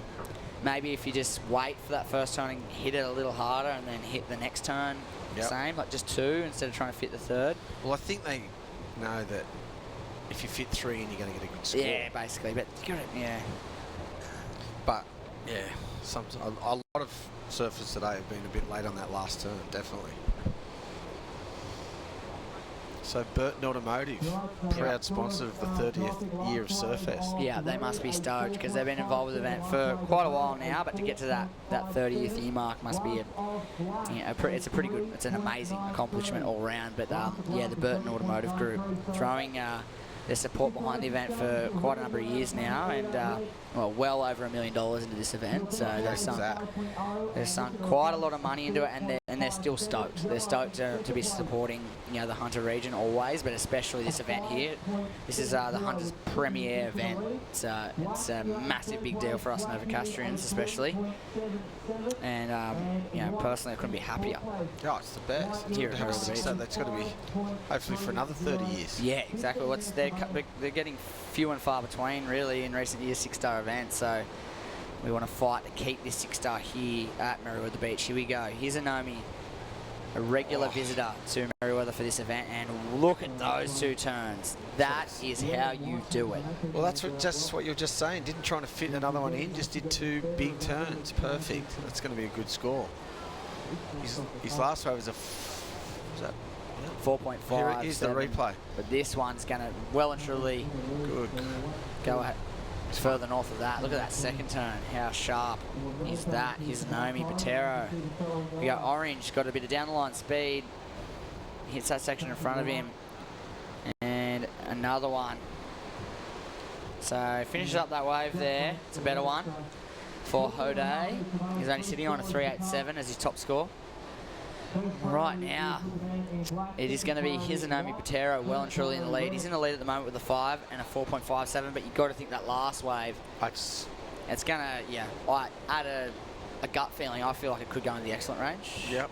2 really solid turns has been in that 7 With and up. speed too, Yeah. flow. 7 and up has been the theme of 2 really high quality It manoeuvres. is. You're pretty much right there, mate. We're looking at high 7s or probably into the excellent range here. As you see, the first indication could be that, what are we thinking, 8.33, something like that, depending on this last judge locks in here. But nonetheless, it is going to be a doozy of a score, and he's going to streak out into a very healthy lead. Here's Anomi Botero. Oh, that will leave Hode in second place by a very narrow margin ahead of Black and White, with not much happening at that bottom end at the moment, but we do have 13 minutes to go. Check that last score, Matt. Yeah, 8.23. You're pretty much on the money there, mate. That is a doozy of a score. That was worthy, though. Worthy. For sure. You can tell straight away. After Just that fast first turn, with flow and 2 big moves. first turn, I kind of thought, no, he's looking at north of 6 here, and then he did another one. I was thinking, well, he's going into the 8s for sure. Like 2 really big turns or 3 pretty decent turns is what getting you north of that sort of 7, 7 Well, and a I think half. they're just judging the 2 big ones and not trying to fit that last one. Yeah. People should take notice and just do that. 'Cause Slightly a couple bigger of wave. a couple of those waves, they probably could have just done 2 big turns and got a good score like that. Instead Rather of trying to rushing into those and trying to do that last one and mistiming it. Yeah, that's the ticket. Timing is everything, especially in these short, sharp, punchy sort of beach break style stuff. You want to really make the most. If you're not going to get a lot of opportunity, use those 1 or 2 opportunities from manoeuvres to do something special, and then you're going to get the rewards. So here's Anomi Botero showing us exactly that. 8.23 for his last wave, and well, winning. No one's even come close. He's clear by 4.36 points, sitting on a 13.23 total, and second place is looking for an 8.24 to take over his Nomi and go into the lead. So very far in front, basically, at the moment, Red, and very close for the second place position. Black only looking for a 4.95, and it is White looking for a 5.90. So just some mid-range scores. Good average to good surfing required. Always. For White and Black to get through at the moment. We'll see if any more decent set waves come through the next couple of minutes. We do have 11 and a half to go, so there is plenty of time on the clock for these competitors to get the ball rolling. What about Destination New South Wales too, mate? How much they put into the event the last few years? Massive supporters of the event. Yeah, like we were saying, probably the biggest, well, definitely the biggest event in Newcastle, and most likely one of the biggest or the biggest in the Hunter region. Quite a big part of the New South Wales state, the Hunter region, and it's a massive event. So of course, Destination New South Wales, part of the New South Wales destination in New South Wales. It is. It's a destination. So it's the destination, if you ask me. They back this event hard, and we actually had Nuatali Nelms, the Lord Mayor of Newcastle, down here yesterday. Yep. Analysing the conditions. Analysing. Yeah. There's a little meeting about safety at the event, considering recent events in the Hunter region. But we've deemed it to be 110% safe. You can see the jet ski out the back. There's a few guys on skis monitoring the area every day at the event, and making these competitors feel 100% safe while in the water. Here we go, Black. Backside, Isaiah Moniz. And there's a better turn. Got those smooth Moniz style. Yeah. They've always had the whole family. Yeah. I think there's actually, there's 4 or 5 brothers. But there's 3 that I know that are actively competitive. Yep. Isaiah, I think, is the youngest. There's his Naomi spinning out of that one. Just trying to get a backup score from that 8.23. Needs a better 5, so he's got to do a bit better than that. He needs another decent wave, really. Yeah, definitely wanted to sit on at least 2. Here's a replay of Black. Decent scores. This would be a pretty good wave. He did some good turn. Just gets a bit blows this. That was another good turn there, and then just gets board. The wave went a bit flat. Actually, board sort of slid out on the flats. Yeah, it wasn't the greatest looking wave, but I've just found the other one, Seth Moniz. I don't know how I forgot that. Seth Moniz was in Heat 8. So he was in the previous heat. Oh, yeah, okay, yeah. And then we've got Isaiah in this, heat number 9, and then coming on later on, Josh Moniz will be in heat 16 later on this afternoon. Tony, their father's legendary Hawaiian surfer. Yeah. Smooth as silk. Hard to beat at sunset. Yeah. Man. Yeah. As you'd expect. And of course, Very world champ. Very. Oh yeah, and Kalia. Yeah, Kalia. she's a legend. Style to burn. Yeah. Style and grace. Very stylish surfer, Kalia Muniz. Here we go, looking at white now. Here we go. Kaito Ahashi out of Japan. Just manages to get halfway up that lip to get that last float, and it's been proven to be a very difficult section to handle, especially backside throughout the day so far. Trying to get up into that lip and finishing the wave, it's been a pretty difficult task as we see the replay here. Hard to keep your speed through that little flat bit. Yeah. It sucks up at the start, goes a bit flat, then closes out real quick. I think it's almost like staying halfway up the face or high on the wave and pushing out of that to get a bit of speed could be the that first turn sets the whole end of the wave up. Yeah. You lose the speed there, you're in strife. Yeah, you're in trouble trying to fit that last manoeuvre in. As we take a glance at some of the spectators enjoying the afternoon sun. A couple of icy poles. Yeah. A nice block down there at Juicy Bean Cafe. And Milo ice cream. Trying to stay out of the sun. Keep your caps on, ladies. It is hot out there today. It is absolutely blistering. But as you can see on screen, beautiful day. Blue water, crystal clear. Little bit of white cap action going on with that northeasterly breeze, but it's still light enough to keep it clean on the face. Yep. So that's the bonus. We want it to be nice and clean on the face for these guys to get something happening out in that open face, but also that northerly wind making it a perfect opportunity for that aerial style surfing we're seeing a little bit of today. Yeah, I've seen a lot of it. I thought, you know what, I thought we'd see a lot more actually. Yeah.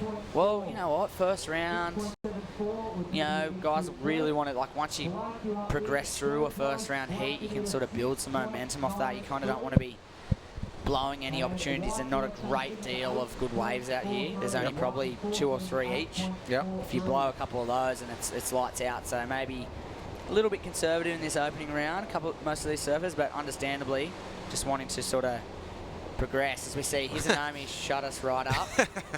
There it is straight away. He puts me to my next point. I was thinking, if you get 2 decent scores, that's probably when you're likely to let fly on the next one. He's got a 5 and an 8-2-3. He's in the perfect position basically to go, okay, my next right into this northerly wind, I'm going to go for broke. Yep. Oddly enough, he tries this on the left. The wind must be light enough to not tamper with anything here as he throws the board around for one manoeuvre that he kind of doesn't really ride out of. If you're that good at it, I think you can do whatever the wind. Yeah.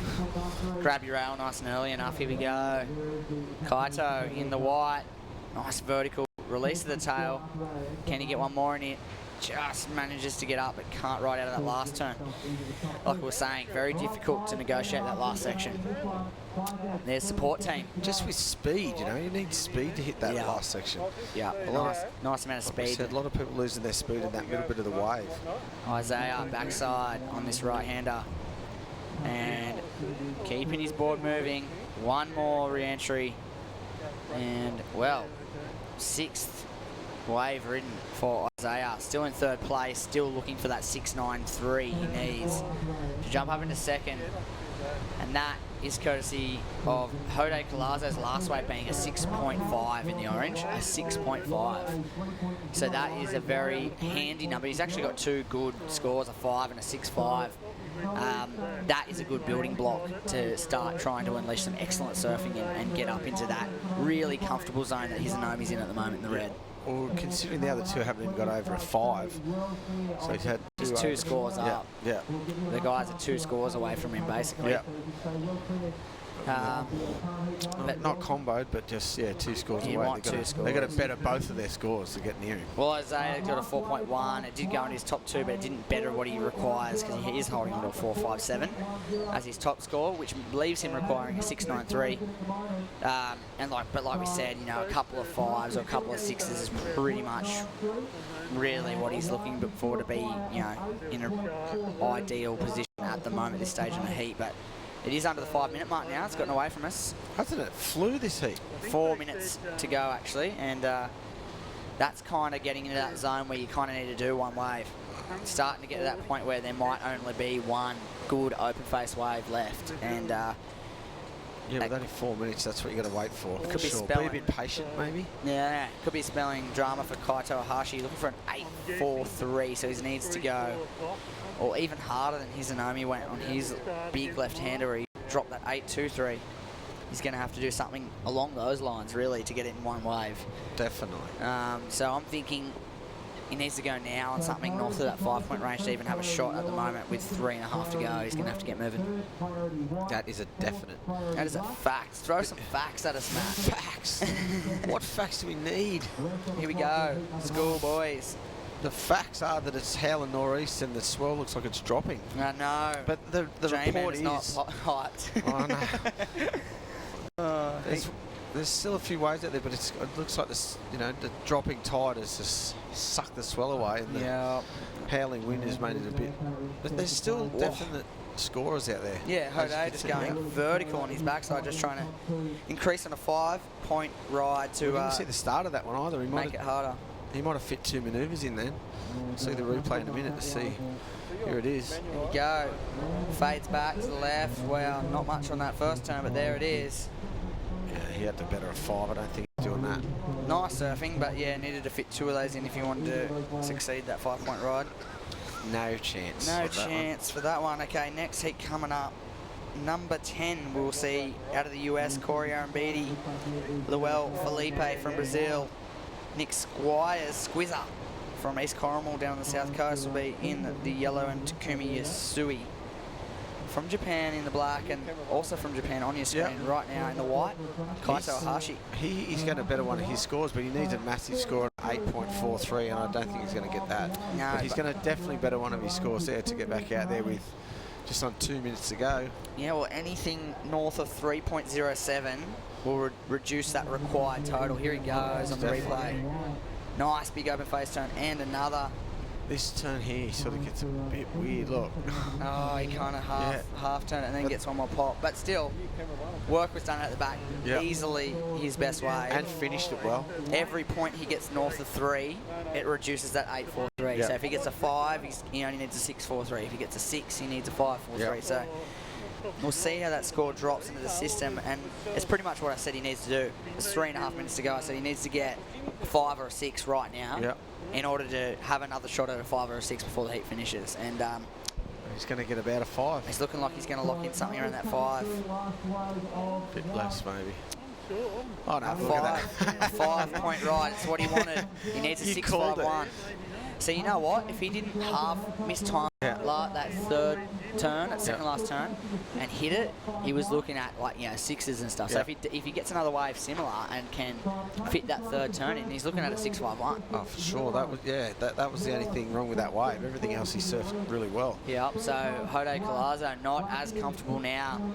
He's needing a 6.74 for the lead, which is definitely possible if he gets the wave. But it is Kaito Hashi in 4th, looking for a 6.51.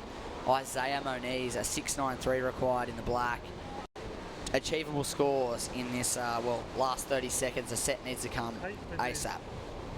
Red's only ridden 5 waves compared to everyone. They've nearly doubled his wave count. He's been very patient. A lot of waves caught by white, yellow, black.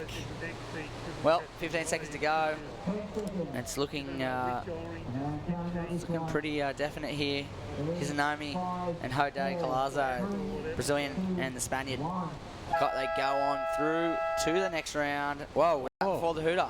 Maybe. Surfer and white. Whoa, he needed a... Is he going to get another? Was that before the hooter or after the hooter? I don't know. I think he did a manoeuvre too. Right. I don't know if that's going to be a 6.51 regardless, unless he had something on the outside before that. Yeah, it wasn't a very good ending, was it? Yeah. Well, let's find out when we get back from this very short break. We'll give you that result.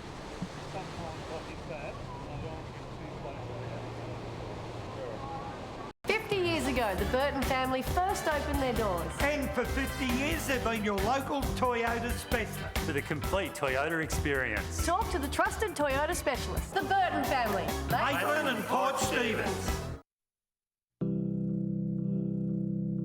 We're running all the time.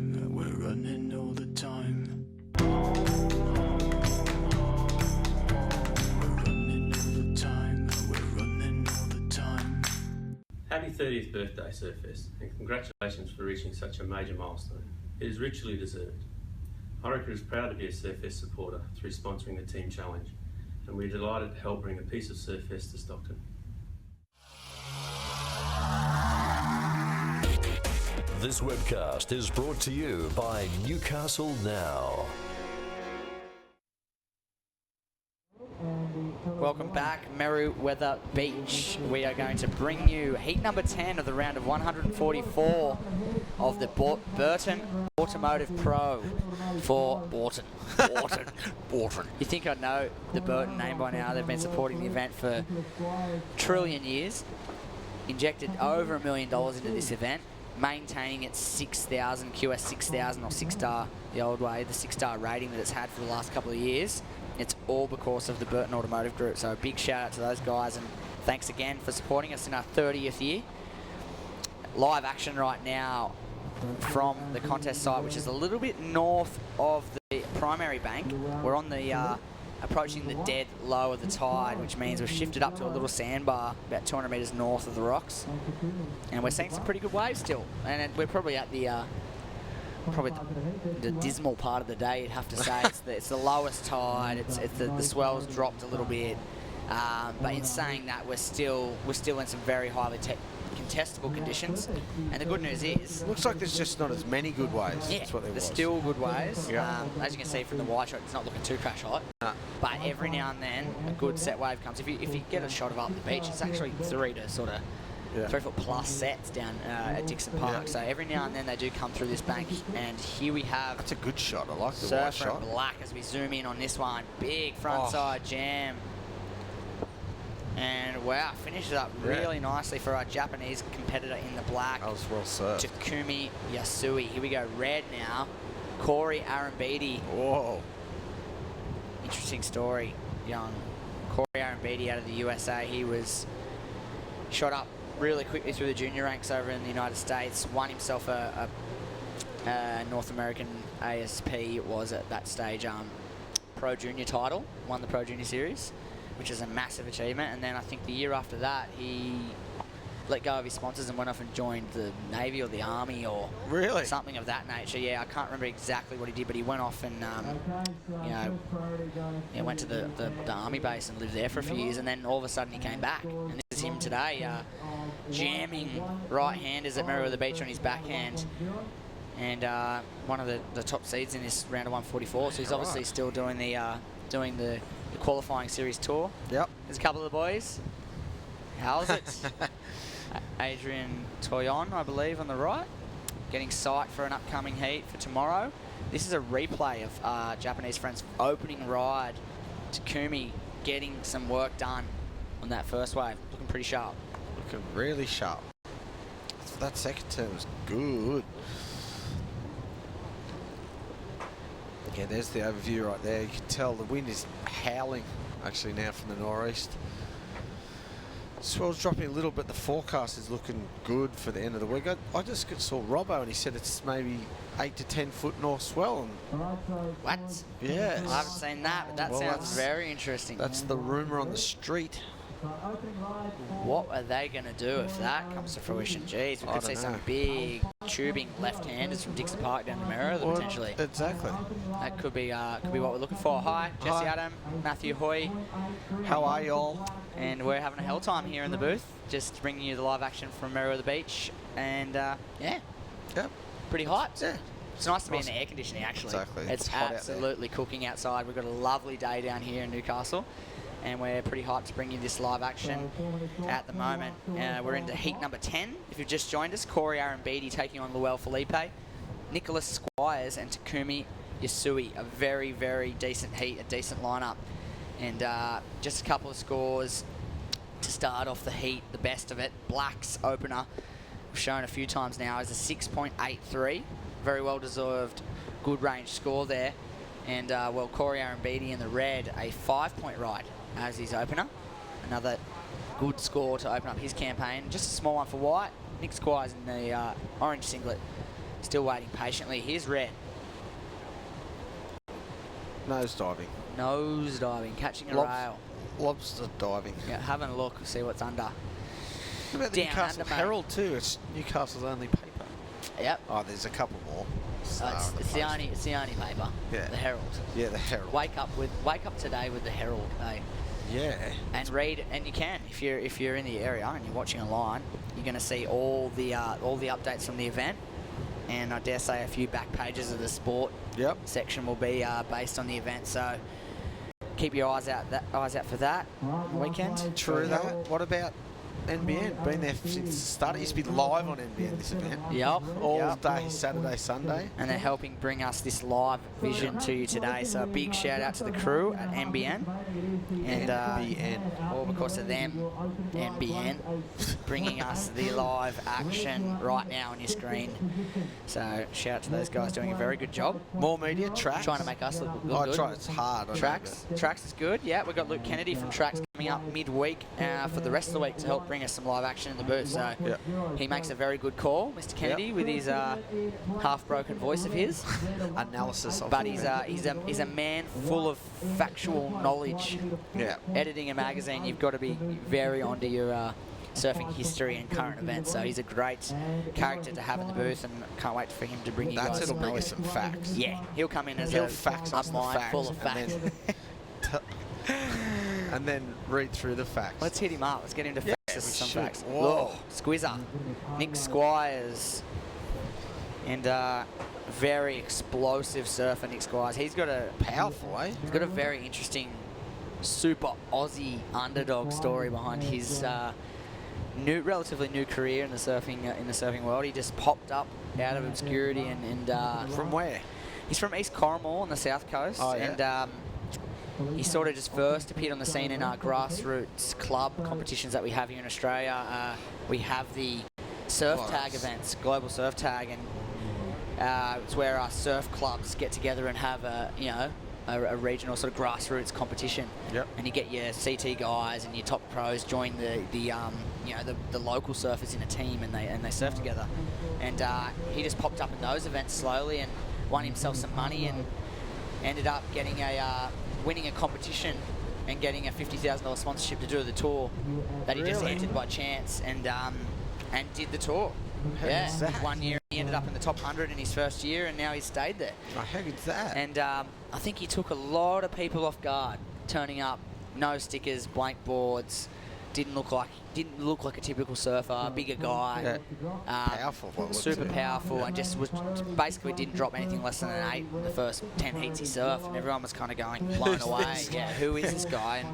And today he finds himself, at Surfest in his 30th year, coming up against some pretty big names in his first round heat number 10 here, and he's opened up with a decent score of 5.73. Yep. Pretty much one and a half manoeuvres, so they're really rewarding that powerful, strong surfing today. That first manoeuvre was really good. And surprisingly, even though he's a heavier set but really fit heavier set guy, he still performs really well in small average conditions. He's got that explosive power in his legs, and I'm looking forward to seeing the rest of the heat. Here we go, White, looking very sharp. Loose. Felipe. Some pretty loose stuff. Yeah, that was loose. Board looks fast and loose. Fast and loose. How we like it. So, 4.77 for the second ride of Llewell. I believe that was his third scoring ride. We'll wait for that to come into the system. Basically, 1 or 2 waves apiece here. I didn't see that second wave of black there. His first wave was a good one with a 6.83, but I didn't see the second one. Yeah, maybe if they dropped that in the wrong spot, or was that a second wave? Let's see. We'll see what happens. Sometimes it's a little confusing little system now where you start punching numbers and matching colours, and you got a mediator, you got a head judge and a mediator sort of making sure everything's going in the right place. And it looks like Black has locked in a second scoring ride. It'll be coming in shortly. And it's looking like another sort of mid-range 6. Yeah, it's looking good. So he's going to be well and truly in the lead with a north of 13 points sort of total when this comes in. Oh, it's exactly the same. Wow, 6.83. It's like he did it twice. Yeah, exactly the same wave ridden twice. I didn't even see it. Me either. But he's well and truly in first place on a 13.66 total, the surfer in black, Takumi Yasui. And I have not heard that name in recent years. He's seen a lot of great Japanese competitors come out to Newcastle, but I could be wrong, but maybe this might be his first appearance here, Takumi, and he's up again. He's in sync with his beach breaks. He rides out of that last turn. That was see, he fitted in perfectly, kept his speed through the 3 manoeuvres, and actually his last manoeuvre was probably the best one. For sure, yeah. And here's the replay. I don't know where he's from in Japan, but you've got to think there's some similar conditions to what these guys would be surfing a lot of the time. Yeah. So we see second manoeuvre there, and then this last one that you like, Matt, bang, pops the fins out of the top. Sick. For a smaller, average-looking wave, he did very well to complete that like the way he did. Red trying to hustle into that one, holds white off that wave that time around. And he loses priority for that too. Yeah, orange will now utilise his priority here. Nick Squires, pace down the line, gets over that first section, realises there's not much else on offer. Bit of a, I guess if you can call it that, a priority blunder in a way there. But really, I think it's an all-in, one for all sort of thing. I think the priority thing's a bit taken out right now because it's so all over the spot. You kind of just got off to go. the rocks, it's a bit different, but now the waves are sort of more all over the place. It takes it out a bit. Kind of just sit wherever and take whatever comes your way. Red just one big up and over the section, and a very nice projection off that one manoeuvre, but just the one sort of closeout hit's not going to reap a lot of reward. He's obviously going to improve on that 0.77, however. Only looking at a 2.94. And he gets that, 3.07, Matt. Into second place is Red, just behind Black. And it looks like White and Orange are looking for scores. Very small ones at that. A 3.31 and a 2.34 is all that is required of Luel Felipe and Nick Squires. They're pretty much all the heats been that close. Yep. There's not much points differential between all of them. It's basically forget what you need. You need 2 6s or better, and just get that. Yeah. Get that, or you're not going to get through the heat, because eventually, by heat's end, 2 guys are going to have 2 mid-range scores. That's just how or it's a high one and a low. Yeah, or the better heats, or the lucky guys that get good waves in the heat will have like a 7 or an 8 or 5. So, yeah, basically you're looking at a 12 to 15 combo if you want to get through these first round heats, and it's only going to get harder as we head tomorrow into our hopefully tomorrow into our main round, the round of 96, where we see our top seeds drop into the mix and a half a dozen world tour competitors that have turned up for us this year. Is that where is that the only seeds they have? The round of 96. Round of 96 is the top 48 that get into that round of 96. And then from them on, elimination. Eliminated, yeah. No more seeds coming. No more seeds drop into the mix after the round of 96. Is that like every event's the same? Yeah. Right. Top seeded round will be the round of 96 and a 6-star event.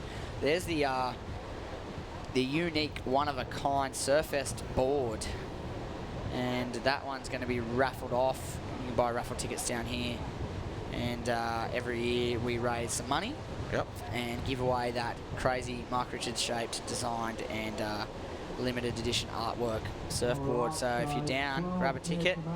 You never know your luck. You never know your luck. Walking away with a very valuable piece of surfing history. Here we go, Red. Yeah, get Emma to sign it. He'll sign it for sure. There's plenty of people to get signed by. Oh yeah. Joel Parkinson. I just saw him out the front actually. Yeah, Freddie P, Matty Wilkinson, Mitchie Cruz, Keanu Singh, a couple of new faces to the tour. Yeah, there's a bunch of very highly rated surfers dropping into the mix over the next couple of days, that's for sure. For sure it's going to be good. For sure. What about NXFM? Oh yeah, they're going to be down here on the weekend. Going to be live broadcast. Really? So Newcastle's premier radio station, 106.9 NXFM, will be down here live broadcast from the venue. I'm sure they'll have some giveaways too. Oh, for sure. They'll be doing giveaways all week for sure as well, which is going to be exciting. Have the crew here. Here we go, Luel Felipe for current action in the water. Slashing first turn. Good looking wave. Great section down the line. 2 big turns too. And well, he's dropped back into 4th place, but that may change with that next ride. We'll see how it comes into the system.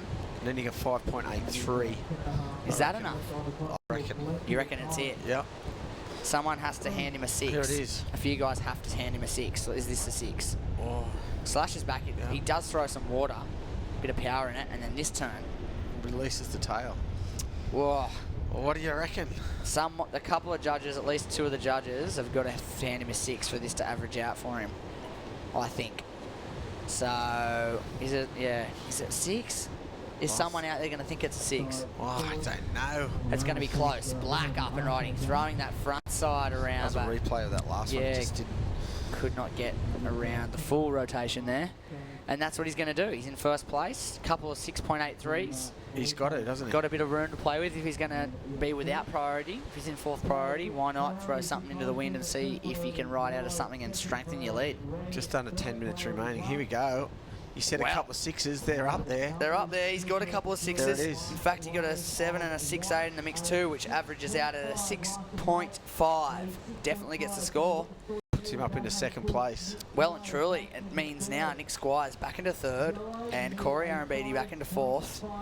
Corey needing a 6.28, Nick a 5.55. So Nick's same last story. wave, he got. I didn't even see that one either. The 4.83. 4.87, sorry. That I don't think they showed the replay of that one. Well, we got his. We saw his 5.73. Yep. One big major Yep. manoeuvre. He just needs to do that again. Yep. One big major manoeuvre, 2 good solid turns. We'll definitely see him back into 2nd as current 2nd place holder, getting some work done on the inside and on his backhand. Well, he knows what he needs to do too. That helps, I reckon. If you've got a 5.73, do that or better. Yeah. Do that or better, or just do slightly better than that, or better. Or heaps better. Or heaps better and win the heat. Or get a 9 and win the heat. This is a replay of White's last wave, I believe, and he got nice and vertical in that first manoeuvre and manages to fit in a couple of more inside backside jams. So he's got a better of 4.77, so maybe he did. I think he might. It's going to make it a little bit harder for... Just that tiny bit. Something in that near 5 range, or maybe, or actually, you know what? Fall short. Oh, no. 4.73. 0.04 of a point away from that, his 2nd highest score, so that does not change the situation. So, still holding that 2nd position, however, he wants to improve in that 4.77 to make it just that little bit more difficult. If you can lock in a 5 or a 6 here, he's streaking. Yeah. Streaking ahead of the pack. But he needs a pretty big score to take the lead. It's not that good a feeling sitting in 2nd. I don't think so. No. Well, even not while Nick Squires is a priority. Have a look at this. Good looking wave. Bang. What? Walk that. Bang. How good does Nick Squires surf? 2 big open face manoeuvres. And like I said, big, strong guy, very powerful style. He's going to generate a pretty nice score out of that last wave. And Corey Arambidi. Oh, I just got a bit... Until I kind of put him off there. Yeah, he was actually going to Here we town. go. Look at this good first speed. turn. That was a good speed trim at the start. Then that's bang, massive turn. Spray out of the yingers. Another one. It's a good wave. He only needed a, what was that, 5.55. He's got that, hasn't he? Oh, I reckon he's got it. He's got that. I like the way he got the speed off that first turn. And this was Corey Arambidi. He started off slow, but then works his way into this manoeuvre. And if he had made this... like he went for it, then stopped. Yeah, he saw like it was going to suck out from underneath him, and he kind of held back a tad. Yeah. Harry's Food Truck, Schnitzel Joint. If you've ever been to Newcastle, 99% chance you've had a Harry's. Yeah. It is the famous food of choice in these parts, let me tell you. And I know a lot of the competitors that visit every year are looking forward to that as a part of the whole Newcastle experience. And, well, waiting on those scores for Nick Squires. They're having a good look at that replay, that's for sure. They're just analysing how critical this wave was, and I think they're going to give him the nod. They are going to give him the nod in this next score. It's going to go north of a 6. And, like you said, speed, power, and, I guess, flow, if you want to be a little tacky with the call. He had all those elements in the mix in that last wave. Speed, power, flow, all the old school requirements of the criteria. 6.43. 6.43 for yellow, straight back into 2nd place. Very smart use of priority. Here's White trying to answer the call. Bang! Oh. Was not messing around. He heard he went back into 3rd and said, well, how about this then, fellas? Needing a 5.66 too. See, what do you reckon? It's pretty close. Is he going to get a little inside connector? Jeez. That is... Grovel Town. Isn't it? Another one. What? That's got to be a score. Now, riddle me this. Outside of his first manoeuvre, Did he? How much extra do you reckon he generated from those last couple of? I don't know. wraps? I don't know how they like. Do they length give of him ride another these point? days is not like hardly in the repertoire. Does he get a at all. whole nother point though? Does Here it make is. a Is this difference? him? Yep. This is it. Bang. Boom. That was pretty sick. He got the tail out pretty high. Gets a bit wobbly there. That's not too bad a turn there either. For how the wave was pretty flat. Yeah, pretty flat. Just gets really grovelly through the midsection. He ends up trying to fit 2 more wraps in here. One there. That wasn't too bad either. And then he actually gets another one there. Oh, he's throwing some spray. Do you know, like powerful That's what I'm turns thinking. on that? Have they given him an extra point outside of that manoeuvre? Squizzer. He may need to score after that last ride. He's getting busy. Look at that. 2 turns. Look at this section. Bang. Oh, that's the one he fell on. No. If he had made that, he was going into the lead. That was his wave, wasn't it? And he went for it too. 3 big turns. That's still not a bad score. Well, let's hope that doesn't come back to bite him, because he was looking at north of 7, I reckon, if he had stuck that. Oh, definitely. That would have been his best wave of the heat, probably. Well, 3 it would have big been turns. the best wave of the heat. Yeah. And he would have been in first place, only needing a 7.23. This I is reckon. interesting. He's going to better a 4.77. He has to. Yeah, he's got a White. 5.73. Oh, you mean 4.77 white? You reckon he's going to better it? Yep. It was a very impressive. He first needs a manoeuvre. 5.66. He might. Oh, so far he's going to get it. No, he didn't. Oh, he did. He did. A 5.7. Just 0.04 of a point. He gets the score. Yellow or orange, Nick Squires will be getting that information right now as he speak. And they are going to butcher him for that last one falling off. Look, no, they've once given it to him. Oh, he needs a 5.78. He gets a. He's going to get a 5.5. He gets a 5.7. Ready? Oh, he gets a 5.03. 5.03. Makes that other manoeuvre, he gets the score. Oh, he gets the score. Oh, no. 110%. Even if he just half slapped it, he would have got the score. 3.5 minutes remaining. It's all coming down to the wire in this heat. I wonder if he's going to get another opportunity. It's been a tussle for second. I reckon he's picked the best waves too. They've chopped and changed between second and third. This is orange and white. Luel Felipe, Nick Squires. They've chopped and changed between second and third about half a dozen times. That's the heat, just between those two. It's a man-on-man heat, really. Yeah. Black's had his scores first 2 waves. Yep, 2 6.3s off the bat. And you know what? He's not safe. No. A 6.43 under Nick Squires' belt. A 6.5 under the Luel Felipe's belt in white. That means if they latch onto like a 7.5, 7.5 or less, that both of them in succession, and Black's out. Here he goes. Here we go, Squizzer. He's got second priority, so he's going to take this wave. Look at this section down the line. Jams that first one. Has he got another one? Oh, he gets a little bit slow, slashes out of the top. Lays into that next section. Throws some water. He needs a 5.78. Oh, geez. Is he going to do it? Well, is that better than the 5.7 was his first wave where he did 1 turn and then that foam? That was better. White. At the very same time down the line, that was white on the pretty much the same peak as orange. Let's take a look. Is this a 5.78, and will he go to second, Matt? I reckon. Here we go. Boom. That was a nice turn. And then this gets a little bit stuck, but he throws it around. He makes up for it. And then that's better than 2. I reckon he gets it. You reckon? I reckon he needed one more. I reckon he needed, like, after that first turn, if he done the same turn, again, like another solid one. Here's the Japanese surfer in first place, throws the tail out, looking very explosive. Just hasn't ridden out of one of those for a while yet. Since his first 2 waves. Red, not stoked on the waves he's been getting through the majority of this heat. We've only got 1.5 to go. Yet to see the initial indications for Nick Squires' last ride. Means I reckon it's better than his 5.73, his first wave. You reckon? Yep. So you're calling he's got it? Well, but he needs to get a 5.78. That could be a 5.5. It might only be that much better. 5.75, yeah. His red's last. Fortunately comes off. Not stoked with the wave choice there. And I tell you, they're deliberating too. Yeah, they're deliberating, and with 60 seconds on the clock, this could drop either side of the penny here. This is it too. If he gets, you know what I mean. Yeah. Oh. He's falling short. Oh. He's going to fall short. He's going to get a low 5. Oh no. And he's going to need a wave. Is he? A 5.27. 40 seconds. He's going. He kicks out. Damn, that one's not going to offer anything. That's heavy. Here's our heat leader up on a bit of a victory lap. White right now is in second. Finishing maneuver for Black is Sharp. Well surfed heat for Takumi. And here is fourth place. Wow. That was beyond vertical. Oh my goodness. Look at that. And the mega claim. Corey Beatty, 20 seconds to go. Needs a 7.2. Riddle me that. No chance. No chance. I don't. Oh well, I don't know.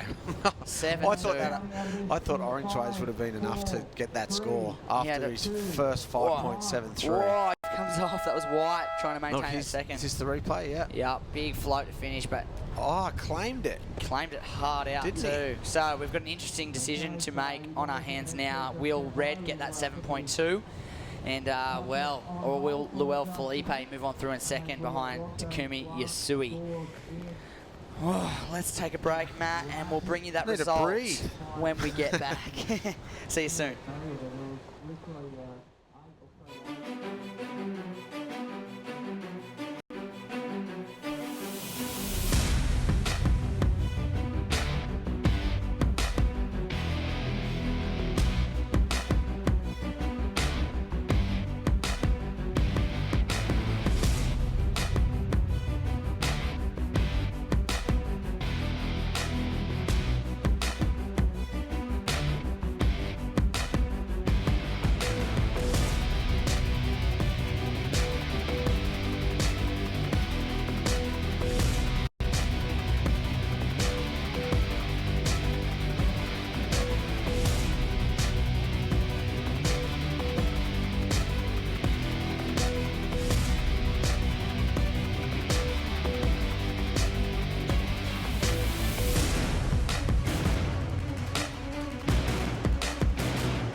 This webcast is brought to you by Newcastle Now.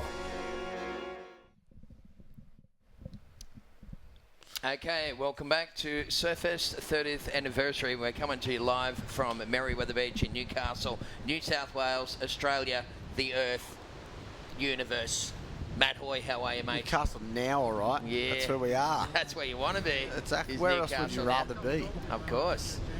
Well, what about the previous heat? Let's just go back and revisit that situation. What happened at the end there? Oh, it went nuts. The chopped and changed all over the shop. Red needing a 7.20 ended up getting a 7.33 or I think it was 7.33. Corey Beatty on his last wave just did one upside down maneuver and then a floater to finish. Wow.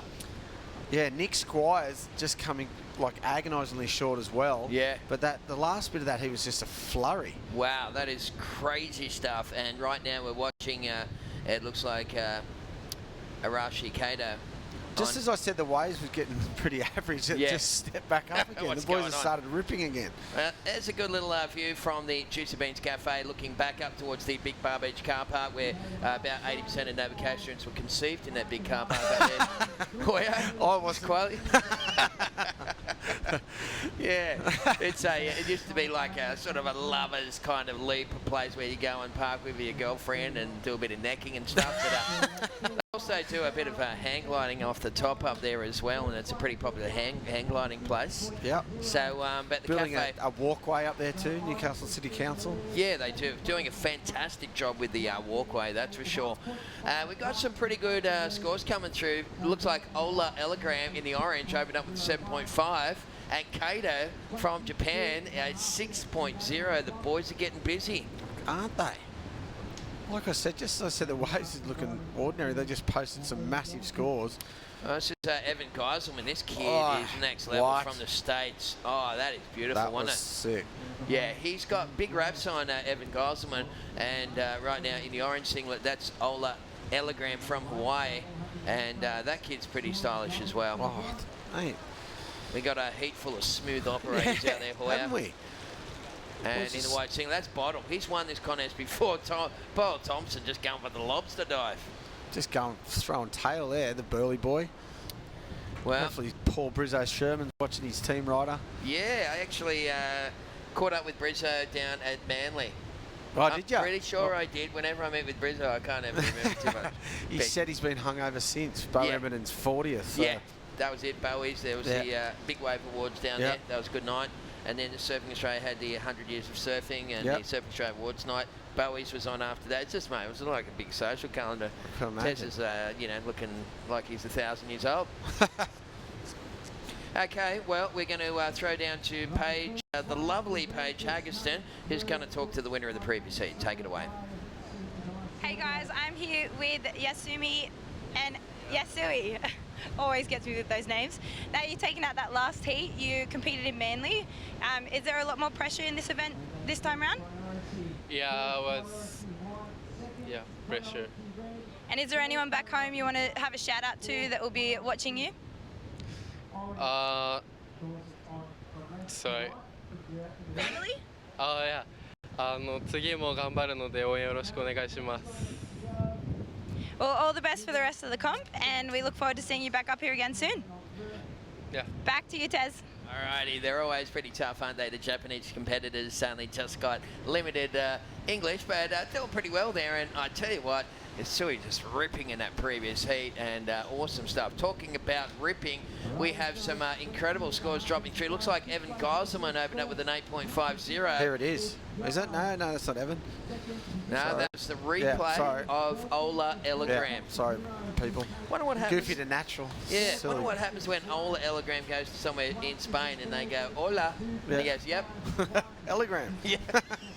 I'd be confusing, Yes, wouldn't thanks. All right, Bottle Thompson, once again, the big fellow, just trying to get off to a bit of a start here, folks. You are watching day number 1 of the Burton Automotive Pro. Of course, it is the 30th anniversary of Surfest.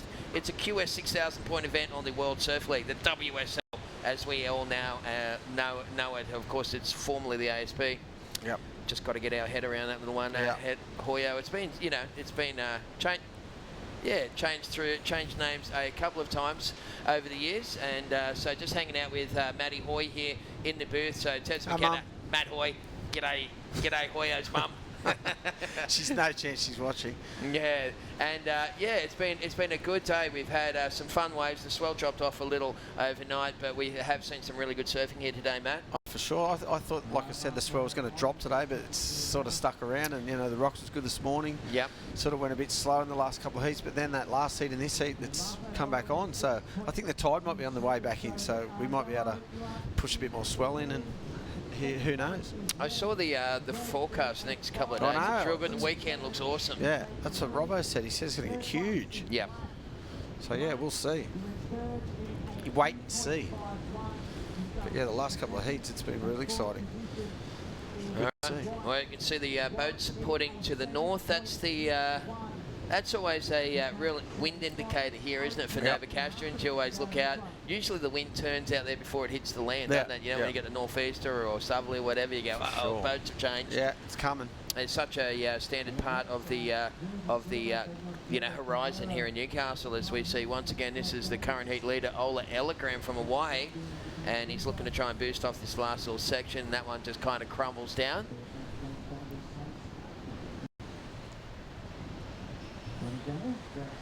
Yeah, that's so rare. That was that score. 8.5 first wave. That was sick. Good start. What a start to a heat. Well, here's the replay of that last one for Orange, and Ellagram just sets it up, a little check turn, got a bit tied up, and in the end just pulls through the back, and that won't feature in the top two. Scores coming through. He started on a great one as well, a 7.5, and backed it up with a 6.27. So that's a great start.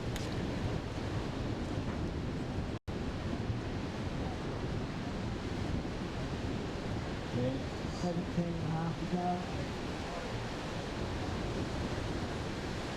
Situation is this: first place is Orange, second place is Red.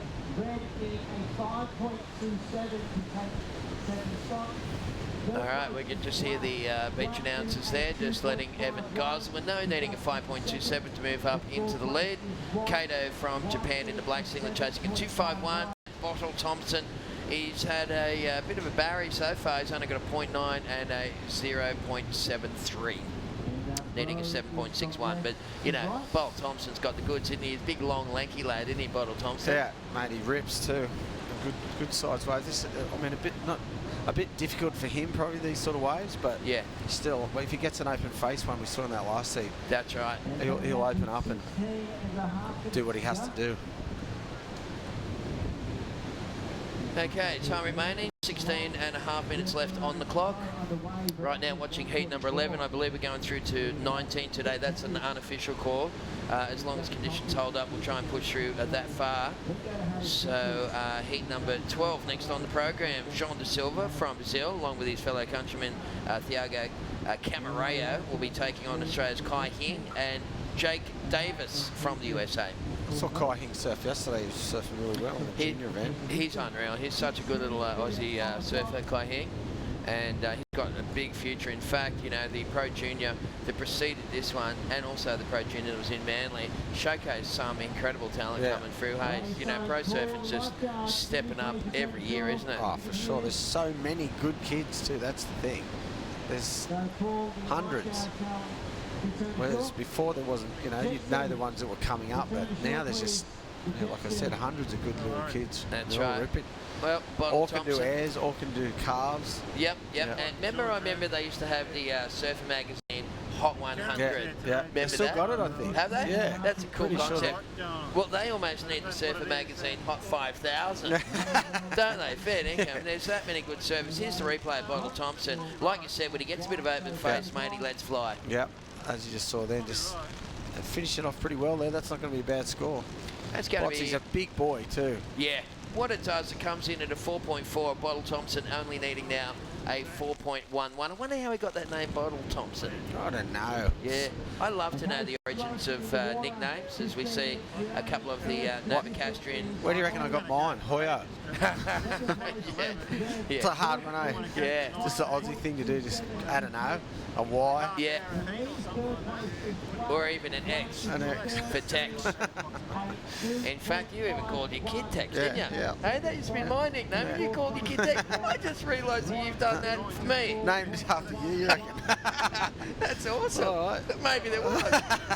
But there's another potential Tex coming through. I think that's a girl, though. Yeah, that's right. Well, your girl's name's Ginger, right? Yep. You got the best kids' names in the world. And then Axel. Oh my God, you got the 3 best names in the world for kids. Yeah. And they're also healthy and gorgeous, aren't they? Yeah, they're good. Yeah, you're a proud dad. Good on you, mate. Well, we've got Red scratching at that one. You know what? He was in second priority. And you've got to be careful when you paddle for a wave like that because, you know, he's gone down. Okay. So I thought first priority only loses if they paddle. No. It's everyone. Yeah, okay. Yeah. So third paddles now, fourth goes to back like that. That's right. Oh, wow. What happens now, fourth goes back in, red goes back into fourth priority. Yep. It's black first priority, yellow second priority, and white is in third priority. Yeah, so you can lose it from third, you know, from third upwards you can lose it. Yeah, okay. Right. That's Boys trying to get a handle on the new four-man priority system. Yeah.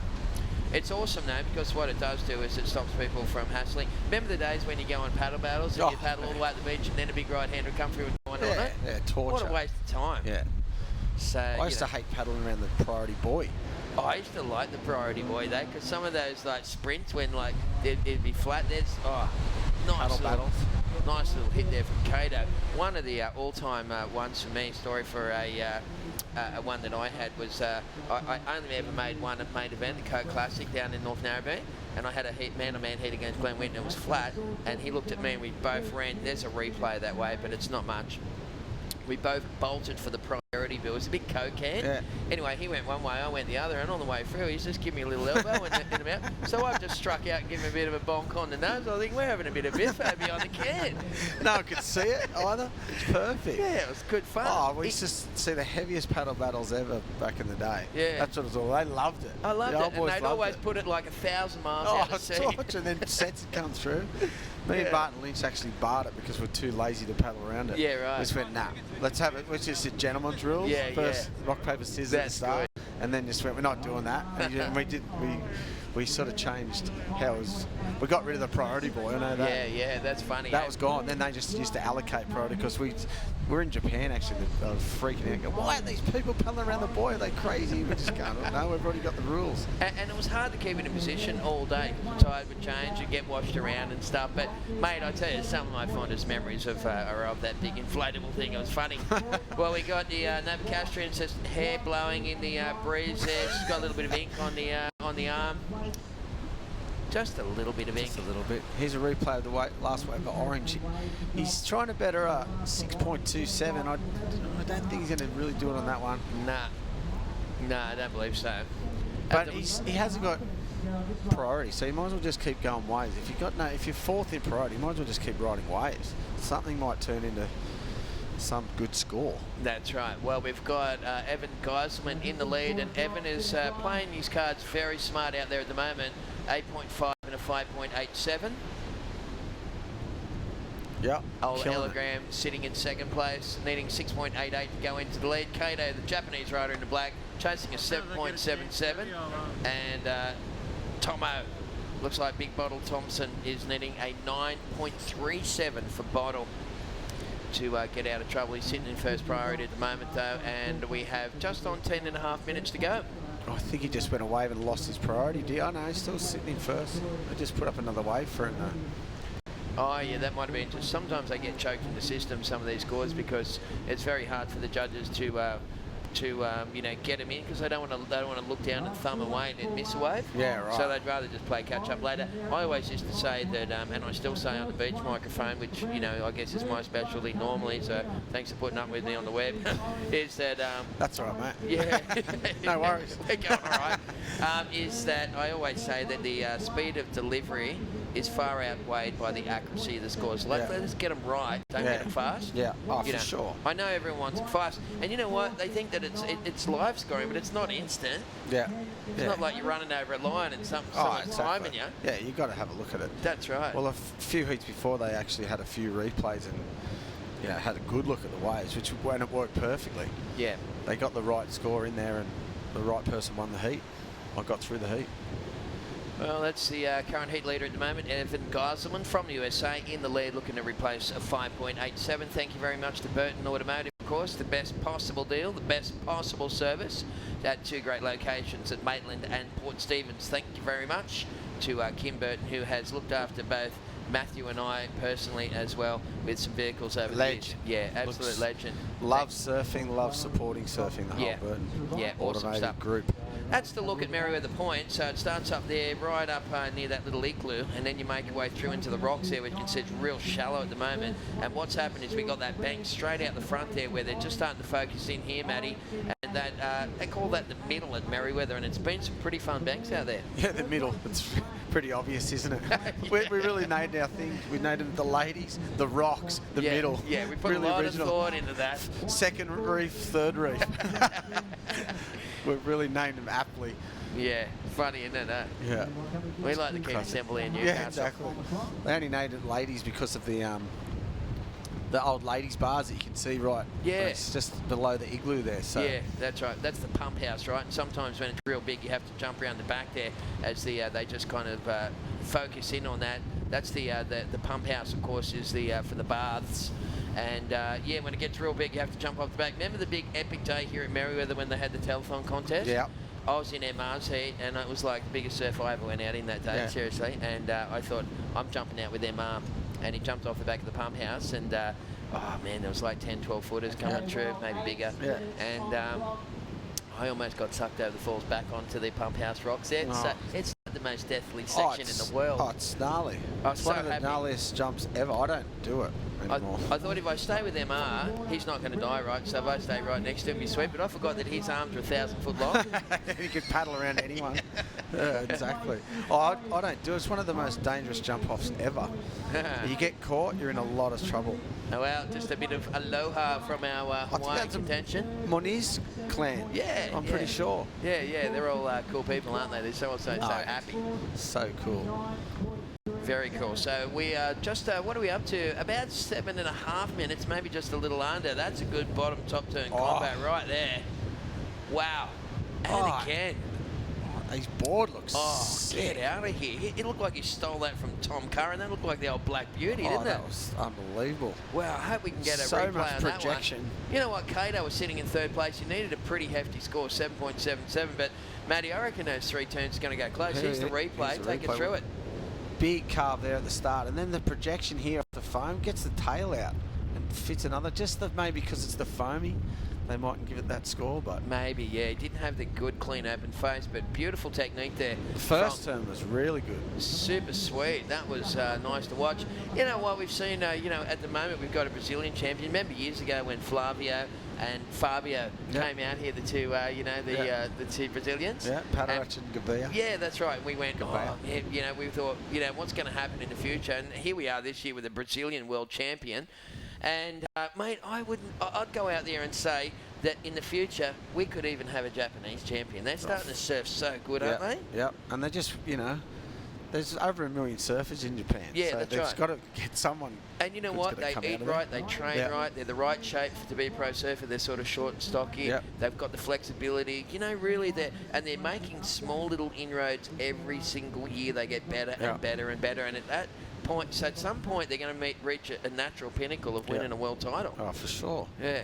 And there's some great waves there. The waves get amazing in some spots. That's right. I did a trip back to the Merewether Pro back in the day at Barra Beach and surfed Little Malibu. Yeah. Right up the top there, yeah. How good's that fun? Fun wave. That gets really good. And down south, there's some really good waves. You would have gone down to Nijima and what was that other island that they had a contest at? Anyway, the tour used to go to Japan a lot back in the old days. That was my first ever trip. We went to Nijima. It was a wake-up call, I tell you. All the boys out in the island. Yeah. Just going nuts. I betcha. All right, well, we're talking with Matty Hoy, of course, one of Newcastle's favourite sons. Tess McKenna just helping you through what is a great first day here at Merewether. We're celebrating the 30th anniversary of Surfest. Both Matt and I surfed in that first contest back in the day. Hoya was only grommet. I was probably about to retire. Yeah. And since then, I think it's 27 or 26 years I've lost count on the microphone here at the contest. Oh, my goodness. Yeah, so, you know, it's funny that I've kind of been dubbed almost the voice of Surfest. It's good to be still hanging out, still being able to do it. There's that last wave of bottles to a 6.6. Wow. And Blacks came in at just under what he needed. I think he needed 7.77, and he got a 6.1. It's only dragged it down by 0.1. That doesn't seem fair, does it? I don't know. That was his highest wave of the heat, and I think because it wasn't that open face manoeuvres, that first manoeuvre was good, and then he did 2 foam climbs, really. Yeah. But they were good ones, but... I didn't mean the 6.1 wasn't fair. It wasn't a fair score. I mean, it's not fair that it went from a 7.77 to a 7.67. Oh, yeah. After all that effort. I know, exactly. All right, so we're down to 4 minutes left on the clock. It is Evan Geiselman holding down first place, 8.5, 5.87. Been very selective, hasn't he? Yeah, he has. He doesn't. He's choreographed this heat really well. You know, he went out and he's just gone cherry picking, didn't he? He just picked 2 good ones and he sat on them. So Ola Ellagram in second, the Hawaiian in orange chasing a 6.88 to go into first. He's actually in first priority too, Ola, so that's a good position. Kato, the Japanese rider, now needing 7.67 as we just mentioned, and Bottle trying to hunt down at 7.18. So there's a big score out here today. It is indeed, that's for sure. Thanks to Tracks Magazine, of course, the Surfer's Bible, where surfing lives, is right in pages of that little thing. Thank you very much to Tracks. I used to love having the tracks out in the old Outback Dunny, you know, you take the paper in. People would know what Outback Dunny is. It's the toilet outside, the outhouse. The outhouse, yeah. That's it. And it used to just be good to just pick it up and read it. Yeah. And if you ever ran out of paper, it could come in there as well. That was the best bit about it, wasn't it? Yeah, take it on surf trips. A big old, you know, newspaper style format. Remember, it's changed now. You can read it on your iPad. Yeah, exactly. Do all sorts of stuff on a Tracks mag. That was funny. So Bottle Thompson looks like he's dropped a pretty good wave here. I don't know if we caught this one. This might have just slipped through the to the keeper. Bottle Thompson 6.77 goes into third. Here he is again. He's up and riding again. Or it's just a replay. This laying back into that last turn. That was another wave because I just heard the beach commentary commentating it live. So Bottle's gone up into third, only needed the 7. That'd be interesting to see what that last wave had at the start. All right, we can hear Scotty and Blanche doing a great job with the beach commentary. At the moment, Evan Geiselman, we're still waiting for that last wave for Bottle to come in, but I don't think it's going to get him out of trouble. He's chasing 7.01 as we look out now and see Ola Elegram from Hawaii drawing a high line on this one, and Ola just boosting up and over, trying to go for one of those tail high air reverses. How's the inversion the kids get these days? Oh, there's a couple of days before they were upside down doing it. Yeah, it's almost a you got to do it like that now. A normal air reverse doesn't score. It's just like that's what I was saying. That's right. Here's the replay. Jesse, it's like a bottom turn these days. That's right. So you can see the replay of Elegram goes up and over. See the tail going right up high in the air, and you've got that kind of nose pick landing where they kind of land with the nose on the foam and come back around. All these moves and terms are taken from skateboarding, of course. So they're just transferring it from the bowl well, you into saw, Kalani David in that earlier heat. He's been skateboarding for the last year, and he hardly surfed. He's been skateboarding for the last week in Manly, and then comes up here and just goes in the surf. I saw Kalani David, and he's like got a mad surf skate kind of style in the bowl, where he does big carves and big fades. Like, he looks so cool. He's a smooth operator, that guy. That's for sure. He rips. 40 seconds remaining, and this one is coming down to the wire. At the moment, Evan Geiselman still in the lead. It's kind of like an ordinary second score really for Evans, 5.87. It's a wonder he's even still holding on to lead. It's thanks to the 8.5 that he got on his opening ride. He's led from the get-go, and it looks like Ola Elegram is going to finish in second spot. Bottle Thompson getting a score coming through now for Bottle. All the Burley gang will be sweating on that one. I know he got a 6.77 his last wave, and still needed the 7.01, and then posted another score which is just coming through now that it looks like it's going to be a bit low. Yeah, well, the Tapatese, all the gang from Burley probably be watching up there. There it is.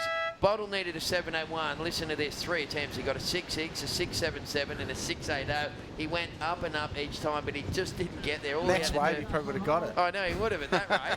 At that rate, he would have got it for sure. That is classic stuff. So at the end of the day, it was Evan Geiselman moving on through the round of 144 here at the 30th anniversary of Surfest.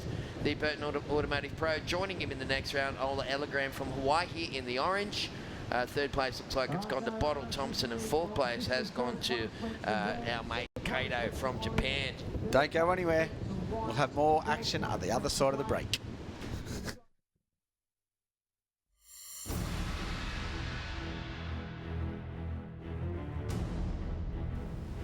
After enduring almost a week of wicked weather, Surfest organisers finally had their day in the sun.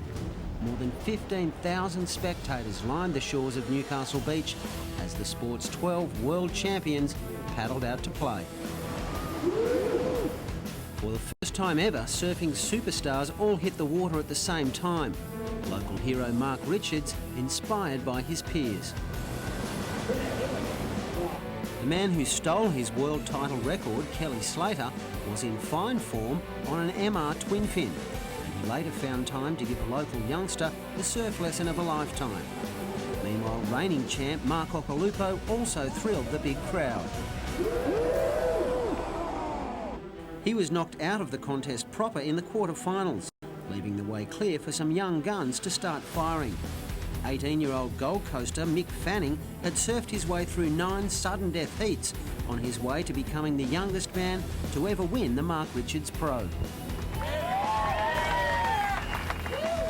Got all amped when I started to win it, and I was like, "Ooh," and it all just paid off. I'm stoked. Taj Burrow took second, with Byron Bay's Danny Wills in third. Bruce McKenzie, NBN News.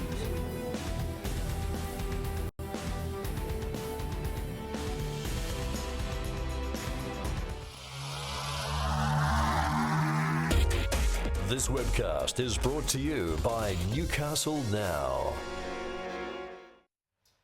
Well, welcome back, folks, and how good are those little flashback moments from our NBN television, who were there right in 1985, and they're still here today putting together some incredible vision, and some of those flashbacks are awesome. That was the year that Mick Fanning won in 2000. He turned up as an 18-year-old Gold Coaster, and since then, of course, has gone on to become one of the world's best, finishing his runner-up in this year's, or last year's, the 2014 ASP World title. This year, of course, is it's been rebranded. It's the World Surf League, and we are here with the QS 6000 event here in Newcastle. It's the Burton Automotive Pro. We're into day number 1, and once again it's Teds McKenna anchoring his sign down and hanging out with one of Merewether's favourite sons, Matty Hoy.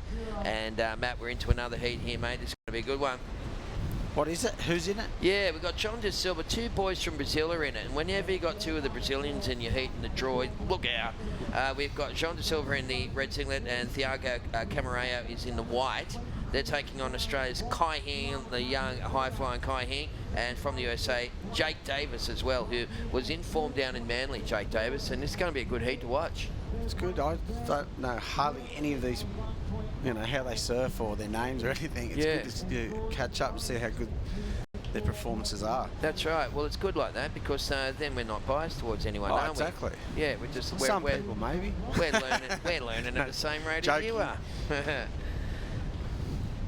Just joking.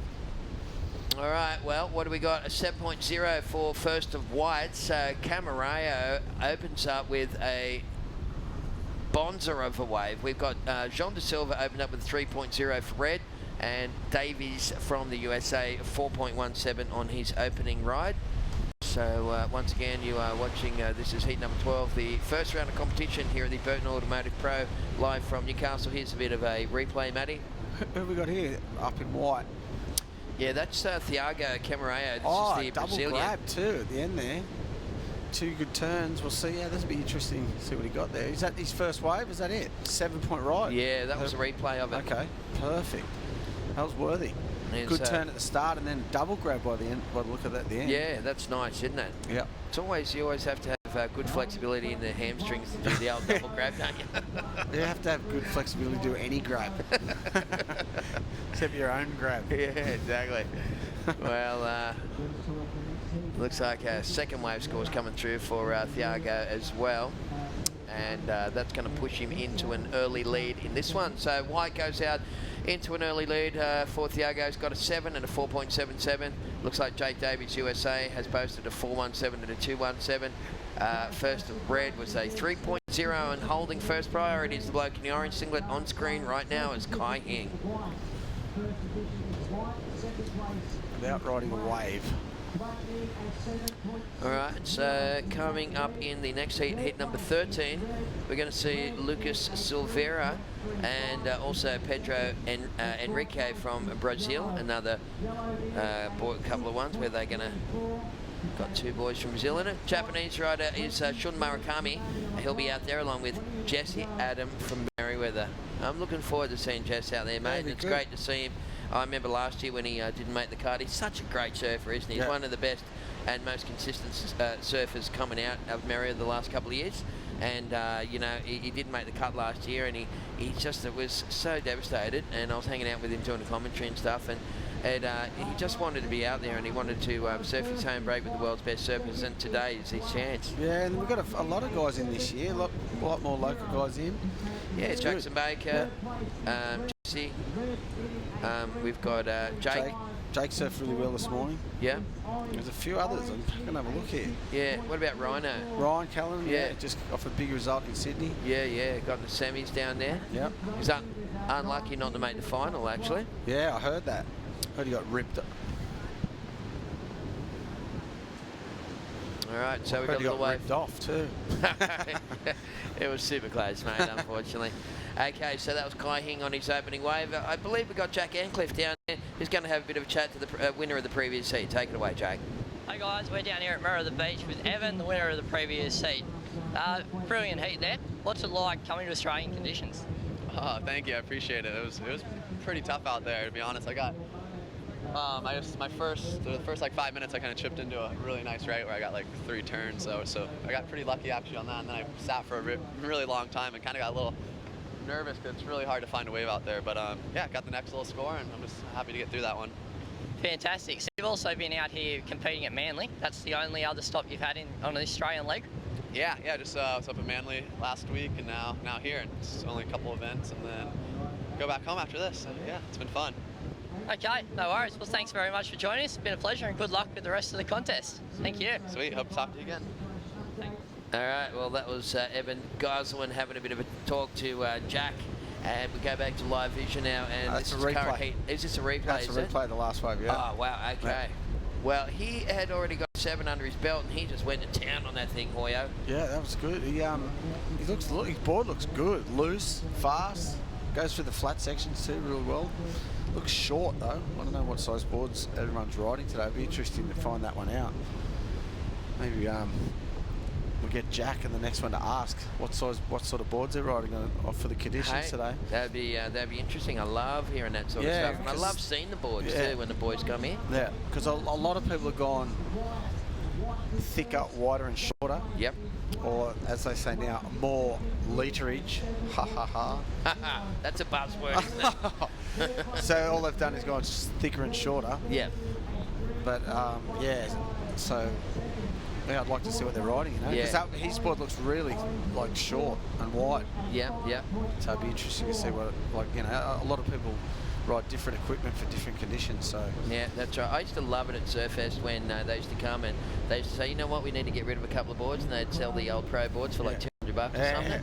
Awesome, but unless there's someone there that's about 110 kilos, I'm not buying anyone's board. I don't think there's anyone there, mate. I think you're right. Yeah. I think you'll be ordering one. Yeah, what was that big bloke from Hawaii that used to be on the tour? Remember the really big natural footer with the blonde hair? I forget his name. He was a huge guy. It would have been good if he was still doing a tour. But anyway, we've got around about 16 minutes left on the clock, and Cameron's last wave 4.17. Oh well, judges weren't as impressed as what Matty and I were. Here he goes again, dropping into this one. Some of those rides are pretty clean, Matt. And with that northeaster, it's allowing the guys to do that sort of manoeuvre, which blows the board back onto the feet. Well, I'm surprised a lot of people aren't doing those. Like, it's been last couple of heats, there's only been a few air reverses being done, and the wind's perfect. Like, I wouldn't have a clue, right, about aerials and how to do them, but they tell me that I know the wind's perfect. I've watched a lot of I've watched a lot of air shows and done a lot of commentary there, so I know the wind's perfect to do airs out there. So I'm surprised a lot of people aren't doing them. Yeah, because they're all good at it. Well, all my reverses were done on the face back in the day. You know what I mean? I've never done that either. Yeah. Channels don't do that good at reverses. No, of course. But hey, mate, give me a good Matt Boy hack any day. I love that. That style of surfing never goes out of fashion for me. Hoya, keep it up, mate. I haven't done one for a while. Sure, yeah. I heard you a ripper the other day. So we've got, what do we got? Around about 15 minutes left on the clock. This heat's starting to take shape. I guess there's really only that one good wave for whites in there so far. He's keeping busy. Look, boom. Oh, that was better. Sick. See, that's what I expected more of in these conditions. Absolutely. That was sick. And also that wind coming from left to right on your screen, folks. It's coming out of the northern quadrant here in Newcastle, and here's the replay of it. Let's check it out now so you can see him. How's why they bottom turn halfway up the face to do these things so they don't lose any momentum. Yep. And you knew he was going to do that the whole way. He didn't have no eyes for anything else. Yeah, as soon as they take off, you can just tell. There's some of our sponsors there. Sandbar, of course, with the Cadet Cup. We've got NXFM. That's the official radio station, 106.9. Thanks to NIB, Throwing Buckets. Of course, there's Burton Toyota is in there. That's the Maitland Toyota branch that they're showing. Thanks to the gang at Ace and also Newcastle Now. But that shows the strength of that northeaster out there, Matty. Howling. Windy enough to blow the spots off a Dalmatian. That's pretty windy. Yeah, it is, isn't it?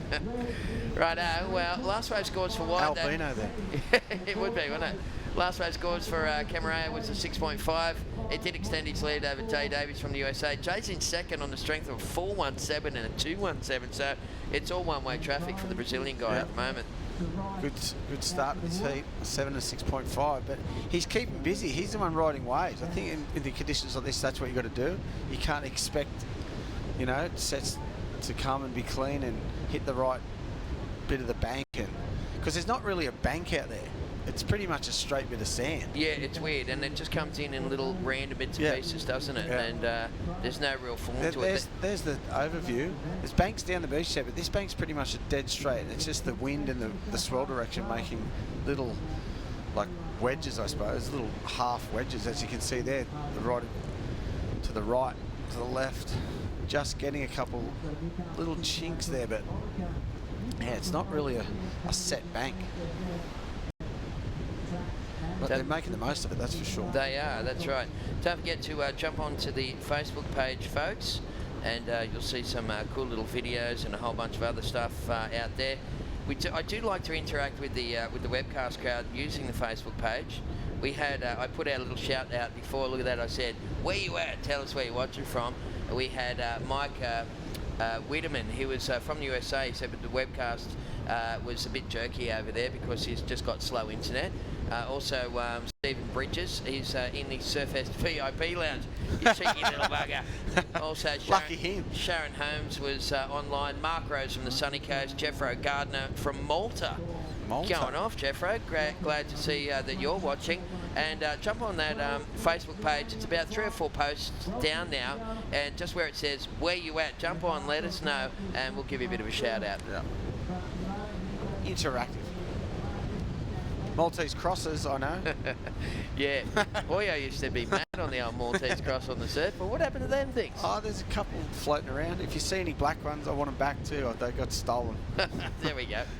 That could be a little distinctive, that's for sure. I met a Maltese, and they said there's waves there. Yeah, right. Yeah, it's an island off Italy. Yeah, that's right. Yeah. So yeah, there's apparently some good waves there.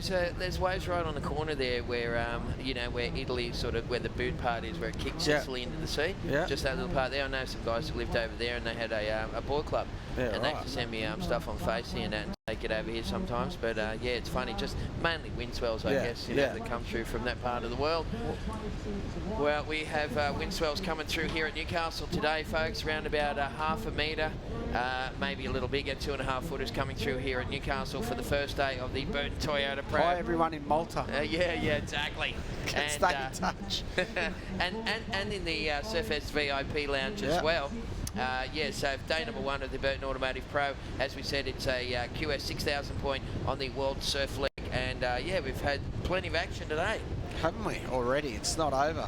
There's a bit more action for the surfer in red. A couple of good turns there.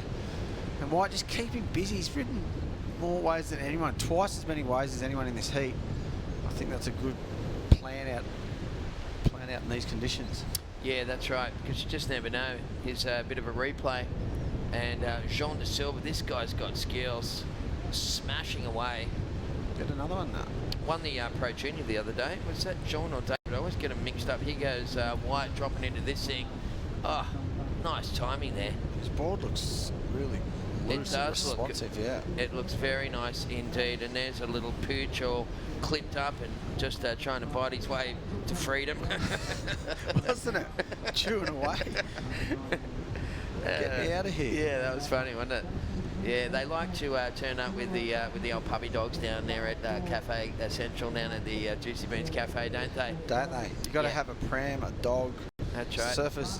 Whacking on a little bit of sun cream there, just looking after the skin as you need to when you're young, because later on it comes back and bites you. It's all good and well to have a tan when you're young, but you know, when you get in your 50s and 60s, that stuff comes and bites you back. Literally. Yes. Yeah, exactly. So, well, Thiago Camareo, he is in the lead. He's had a 7 and 6.50. Jean De Silva sitting in second place. Jean is needing an 8.27 to go into the lead. Jay Davies, USA, in the black, third. Kai Hing has almost been non-existent. Is he still out in the water? He's in orange, and he's got a 1.2, and that's the only wave he's got so far after me and Matty Hoy have been talking him up. I know. I want to see him surf. So Come on, buddy. Yeah. Maybe, you know... I saw a couple of heats yesterday, actually, in the junior contest. Well, here's the replay. This is his 7th wave. And he's in the lead, obviously, by doing that, just staying busy. Like you said, I do like the way that board works. Hey, a little bit more area in the nose, a bit shorter. Looks like it's got a bit of volume in it. And it's the perfect sort of equipment for today's conditions. Well, there they go. The fella, he's back onto his walk. He looks like he's probably had a knee reconstruction. He's probably going to have to go for a bit of doctor's told him, do a couple of laps, mate, on the Bar Beach to Merewether stretch. Never seen any blokes walking on the stretch. It's always the women looking after themselves these days, isn't it? Yeah, it is. What's going on? The only blokes you see out there is someone that's had like a hip replacement or a knee joint's gone out. Or I did a bit of walking back when I was... You did do a bit of work when you lost all your weight. I remember that. I was walking a bit. After I walked to Sydney with Andrew Johns for a great foundation, I kept walking because I liked it. Did you walk to Sydney? Yeah, I walked to Sydney, Fair dinkum. Yeah. How long did that take? It took us, it was like 6 days. Wow. But it's like a 3-hour drive. Yeah. But it was for Beyond Blue Foundation. Yeah. And Beyond Blue and Black Dog. Yep. Oh, that's a good cause too. Yeah, so it was good. Imagine the conversations that you guys had. We had Brent Finch too with us, and Nick Fordham, and a few celebrities. People paid to come on for the charity. You must have raised a lot of money. Yeah, it was good. Good on you, mate. No, that's a very worthy cause, that's for sure. Yeah. Well, we've got a flurry of waves just been ridden there. Jay Davis is still trying to get himself a 5.3. Looks like his last score is not going to really come through. Kai Hing's only had a 1.2 and a 1.07. There's the old Bintang singlet. How many of them things are kicking around Australia? I love them. Yeah. One every year. I used to love surfing in them over there in Bali. Oh, yeah. It's so good to surf in. And bringing them home for people. Yeah. Not the full rigid edge ones. Yeah. Not the pop outs. Yeah, the rigid edge. Love a Bintang. Hello to everyone in Bali too. Yeah. All the boys will be watching. Pat and my boys are probably out there on the big screen. All right, Kai Hing. Let's see what he can do on this one. Up and into it. That's more like it for the Grommet from Australia. And he's just kind of playing his cards a little bit safe there. That was a replay. That's going to be his best wave by far for Kai Hing. And you know what? What do we got? 6 minutes to go. What do you reckon he did on that last turn? We missed that one. Yeah. If he made that, it's probably going to be a good score. I think so. You could see him kind of nursing it a little bit at the second half of that one. He realised, like, man, I've got a good one. Don't blow it. Just put it in the bank. Build from there. If he does that, he's going to get himself into a much better position. That's for sure. For sure. And there it is. White got a second last wave of 6.53. Staying busy has won him this heat. Well, not won him. But pretty much he's in the lead, so he's in a pole position. All right, so you can hear the beach announcer there. First place white, second place red. Nothing's changed for us here either in the webcast booth. Jay Davies needing 4.97. I believe there is a score coming through for Kai Hing. That can't be in there because he's only got a 1.2 and a 1.07. Clearly that other wave was much better than that. Who we got coming up in the next heat, Matty? I'm just trying to find it. Well, this heat is, where are we? This heat is number 12, so number heat 13. 13, we've got Jesse Adam, I know that. I knew because he's not in here with us. So. That's right. I can't even read him. You'll have to read that with your glasses, mate. Yeah, give me a go, mate. This is what happens when you get old. You've got to wear glasses. Hizzy Patero. It's Hizanomi, I think it is, but I just call him Hizzy because it seems easier. Yeah, Hizzy's in the red singlet. Kaito Ohashi from Japan in the white. Hody Galazo. That's why he got you to read it. That's why you just set me up with that. I couldn't have done it. I was like, oh yeah, sorry, mate. I got Jesse Adam. Hardest heat of the draw to read. And Isaiah Maniz. Fair dinkum, that is a tongue twister, Matty. Why you just set me up? No, that wasn't classic. That one. That was. No, the fourth one is Jesse Adam. That's easy to say, and we know that. That's what I got that one out. Just trying to know him. Love it. That was good stuff. Okay, so there's around about 4.5 minutes remaining for this current heat in the water. Exciting times for the locals with Jesse Adam coming up in the next heat. Jesse's been the anchor man for the local Merewether Surfboard Club for all the team challenges that we've had around here for the last couple of years. You know, Jesse's like one of the most consistent surfers on the beach. Yep. You know, there's guys that are probably a little bit more flashier on their day, but as an overall sort of a package, Jesse Adams is a very complete surfer, isn't he? Yep. Loves the, he's got the tricks, he's got the carves, surfs big waves, surfs small waves, he's a contest surfer, he can free surf good. Yep. He's really, you know, and his old man, Mick Adam, of course, comes from a surfing family. They're all so talented, aren't they? All of them. Mark Adam, artist, musician, awesome free surfer. Yep. Goes all right in the comps as well. Rips. Mark charges. And there's just good family. So if the whole Adam clan are all beach goers. Yeah, absolutely. And of course, Mick Adam grew up as one of the standouts here in Newcastle, and one of the best mates of Mark Richards, the king of Newcastle and the 4-time world champion. Well, we're down to 3 minutes and 20 seconds left on the clock. Do you reckon that? I don't know where that wave for Kai Hing is. I don't know. They're holding off on us there. You've actually read out heat. I tricked you into heat 9. Oh, you set me up a trick. Give me heat 13. Boy, you just set me up here trying to make himself look good. Here's okay. So the next impossible. The next seed is going to be Lucas Silveira from Brazil, Pedro Henrique from Brazil, Shun Murakami from Japan, Jesse Adam, Australia. We got That's it right. That's the next seed, ladies and gentlemen. Yeah, sorry about that. We're just fumbling our way through that one, but we've got about 2.5 minutes left on the clock. Nice to hear a couple of Aussie yobbos on the webcast though, just going out today. Oh, yeah. It's a good day, you know, Matty. It's a bit different, I'm sure, than what you've been here in the last year. But that's all right. We're in Newcastle. We've got to. Yeah, it's one of the last bastions of Aussieism in the world. So we've got a 4.93 coming through for Kai Hing, and wow, that is well, that's going to reduce his equation to a 4.91. How's the last couple of minutes here? Yep. So Kai Hing needing a 4.91. Jay Davids needs a 4.97. They're tiny little scores, and this guy's just been on fire at the moment, and that board looks so sweet under the feet for Thiago Camareo from Brazil. So I don't think it's any question that he's going to win the heat. The big question mark is who's going to come second. Yep, exactly. 2 small scores. Minute 40 to go, so that's plenty of time really in these conditions. Well, first priority black, second priority orange. So they're the guys that need the waves. Yeah. Jay Davis is in third, Kai Hing's in fourth. They're sitting 1 and 2 in the priority, and we're down to 1 minute 20 seconds on the clock. That's just a replay right there. That replay again. Kept so busy in this heat. Oh, red. Down the beach. We're going to replay that one. Silver from Brazil. I wonder if he bettered his score. He needed better as 4.6. We didn't see the start of that wave, so it'd be interesting. That would make everyone else need more to progress, so we'll see. Okay, into the yeah, and minute. he has. He's going to beat his 4.6, so the heat's nearly done, pretty much done. Yeah, so that made the bar, that raised the bar 6.03 for the last of red, and that means Jay Davis needed a 6.39. We are down to the last 30 seconds. Kai Hing needs a 6.33. Here he goes. He's going to boost in the end of the Cygnus Grommet. He's not scared. He lifts it up. And wow. Oh, he needs a 6.33. Did he claim? He didn't claim it, but he did like a little, yeah. Well, this is going to be interesting. Needing a 6.33, 10 seconds to go in the heat, and he nails that one. That's a pretty good score. The ending of that wave was really good. Here it is again. Here's the replay. Well, sets it up with a little love tap out the back. Then he just got through.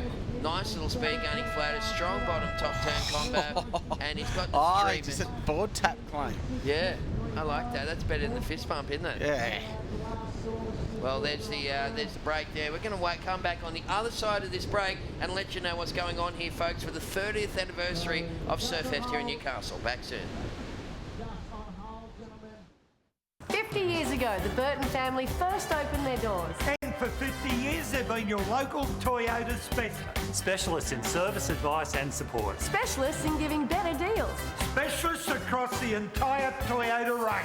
They're multi-award winners. And 3 times Australian Toyota Dealer of the Year. But most of all, they're specialists in looking after their customers. For the complete Toyota experience. Talk to the trusted Toyota specialist, the Burton family. Maitland and Port Stevens.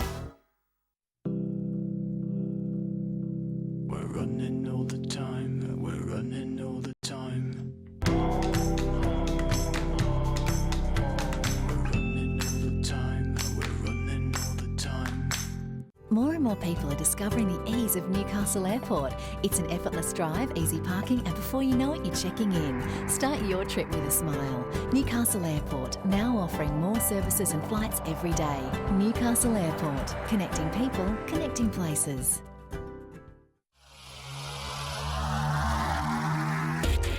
This webcast is brought to you by Newcastle Now. Hey, we just got that score, came through for Kai Hing, a little bit shy, needed a 6.33, ended up with a 5.67, not enough was the call. That was super close there, the Grommet from Australia. He had a bit of a slow start in that one, and he just struggled to get back. It was Jay Davies in 4th. Second place went to Jean de Silva, the Brazilian, rocking on through along with his fellow countryman, Thiago Camareo. It was a great heat, that one. We're into heat number 13 now. Big crowd starting to muster up or just hang out here at Merewether for heat number 13 on the program for the round of 144 here at the Burton Automotive Pro. Got Lucas Silveira from Brazil in the red singlet. Pedro Henrique, also Brazil, is in the white. Shun Murakami from Japan is in the orange. Jesse Adam is in the black singlet from Merewether, the local guy. Let's see what he's got. He's been studying in all the heats. He knows what the judges are after too, because we've been having a chat in here about it. Keep your speed into 2 big turns is what most people do, and 3 turns is a bonus. Yeah, but a lot of people are trying to get 3 turns in and missing and not getting the score anyway. Well, you push for that third one. What you've done is you pulled a bit of quality off the other turn. Yeah. So you're better off, you know, like you said, focusing on good, strong bottom, top turn combos, activating the rail from nose to tail. That's the kind of stuff they want to see. Boys just feeling their way through this one. That was Henrique, the Brazilian, and prior to that was Shun Murakami. This is the replay of the Japanese. Watch this guy's style. Look, almost got caught up there, and then boom, straight back into it. This kid was down in Manly, like blowing minds. He's really good. Yeah, super tight little sort of compact style, and just drives through his turns. They got real good technique, the Japanese guys. They're all getting coached big time by a lot of the pro guys. And, you know, biomechanically, they're looking real sound. Yeah, so we'll get those scores in for the next one. Thank you very much to Coca-Cola. Why don't you colour your summer with Coca-Cola, one of our supporters here. I love Coca-Cola. Yeah. I drink a litre a day. Do you? Oh, well, you mad Coke fan. I only like to have a Coke when I'm really, really thirsty, like on a real hot day. I like it with food. Yeah. Oh, if you have greasy food and then the Coke kind of burns the grease off on the way down, that's handy. Here he is, Jesse Adam, the local boy. Just missed the start of that wave. A couple of nice turns at the end. Yeah, I just love it with food. It's the best. What do you reckon Jesse's going to be surfing? Is he on a thruster or a quad? He's on a thruster, yeah. Right. Stacey thruster. Dreaded deck on top. It's perfect. Yeah, nice. Is full deck grip. Really? Yeah. What a classic. Yeah. Well, you know, front and back. None in the middle, but wax in the middle. The old Damien Hardman / Barton Lynch. Yeah, it's coming back. Yeah, Make really? a comeback, yeah. That's sick. I always just get bad rashes from it. Yeah, the dreaded doesn't give you a bad rash. Doesn't it? Have you got a? Have you got it? It's my company. Yeah. What? Well, you're hooking me up. What's going on? Yeah, I'll hook up for sure. All right. Well, here he is. Shun Murakami. Yeah. Well, it looks like his board nearly hit him in the head then. He's hitting the wrong lip, the cheeky little Japanese rider. Is he only young? He's only young, mate. He looks to me to be about 18, 19 or something like that. The Japanese always look young. They do. It's all that sushi and good food, and they look after themselves, don't they? They don't drink. They probably don't drink it. Here's Red up and smashing away. Lovely little turn there for Silveria. And so, yeah, a lot of scores to come through in this first exchange. This is the replay. Got that nice hand drive and whipping it up a little bit too late. See a bit late again. A lot of guys today been doing that? Just hitting that second section or the third section too late?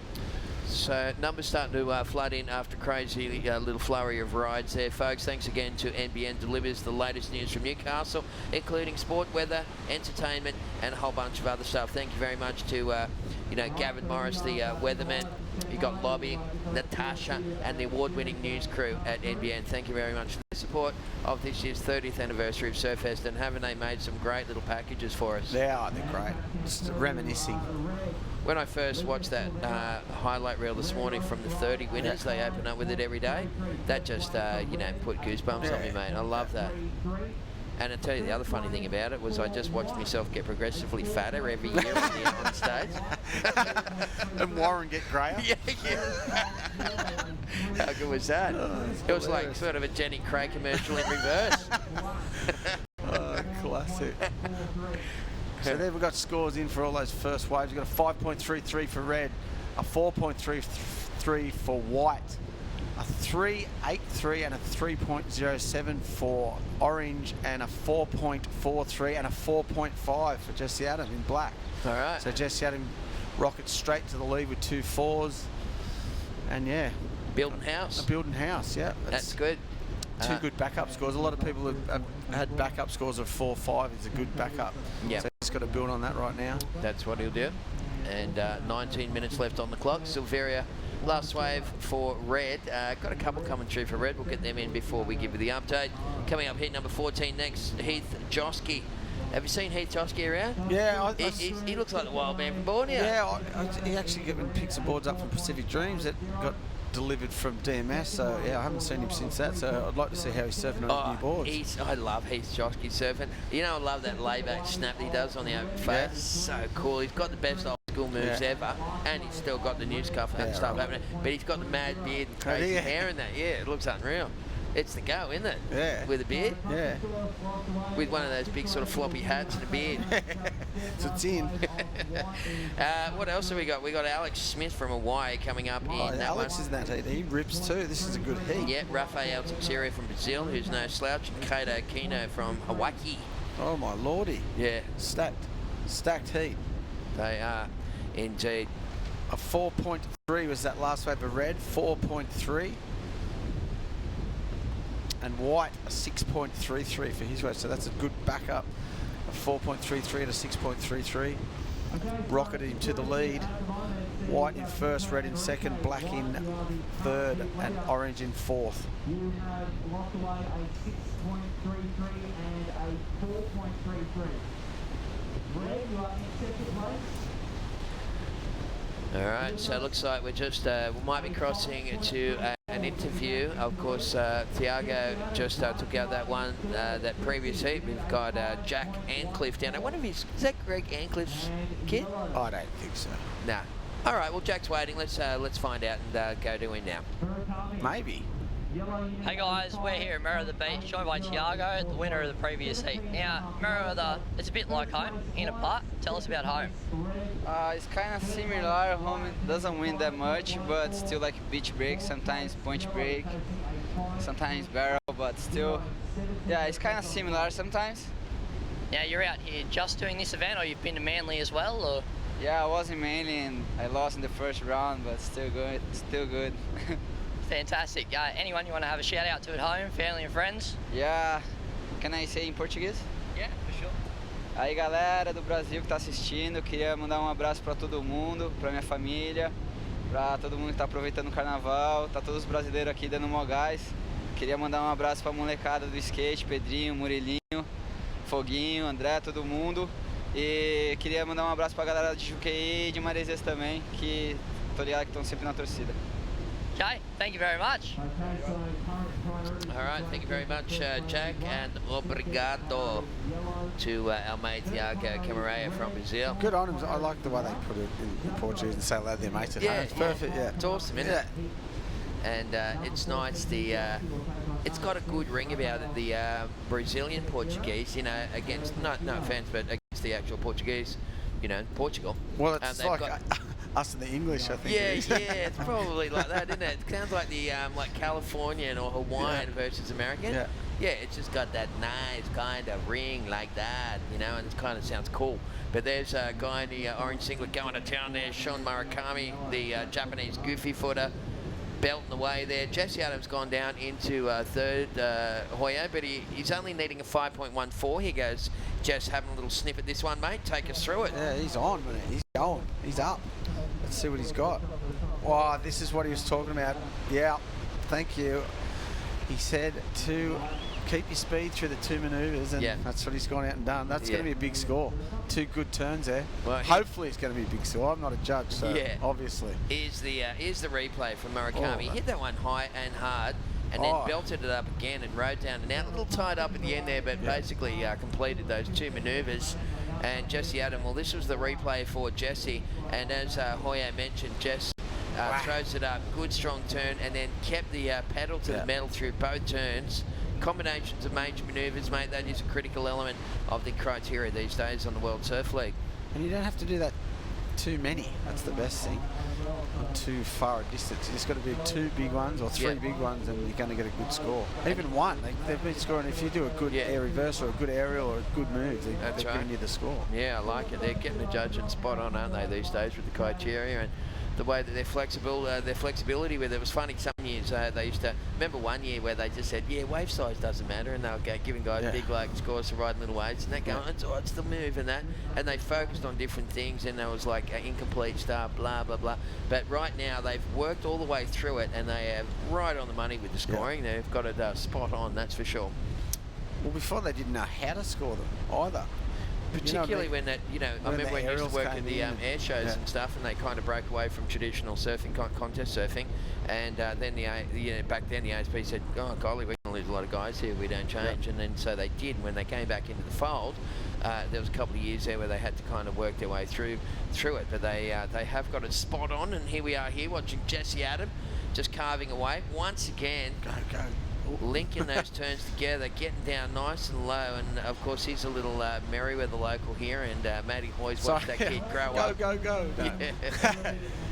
Yes, missed out on that last section there. Would have been good to get around that last bit and do another manoeuvre at the end, because he did 2 big turns at the start. So there's last word for yellow, a 6.87, so they rewarded him for those 2 big backhand snaps. They were crisp and clean and fast. They were, mate. They were indeed. As we see, once again, this is Silveria, the Brazilian. A little bit of open face. Gee, the water looks real clean, and the wave face is pretty clean out there at the moment.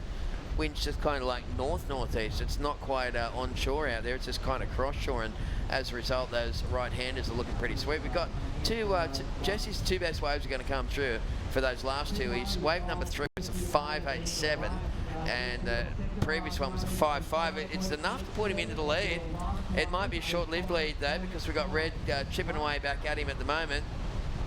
And actually, that is a replay of the previous wave, so we'll get some scores in here, folks, and we'll give you the update. But right now, 12.5 to go, so we're right up to half-time in this one. Yep, half-time. Jesse Adam in the lead. Orange second, white third, red fourth. Some small scores though. They're pretty much on par, all the scores right now. That's right. It's really close. Last red 4.17. Looks like all those numbers are in, and it's Jesse with a 5.87 and a 5.5. He's leading the heat because he's been the most consistent. Then you've got Shun Murakami is sitting in second place. It looks like there might be a wave coming through for yellow. This could switch it up a bit here. This might push Jess Adam back down into second. So we'll wait for that one to come through, and then we'll confirm I didn't even see that wave, did you?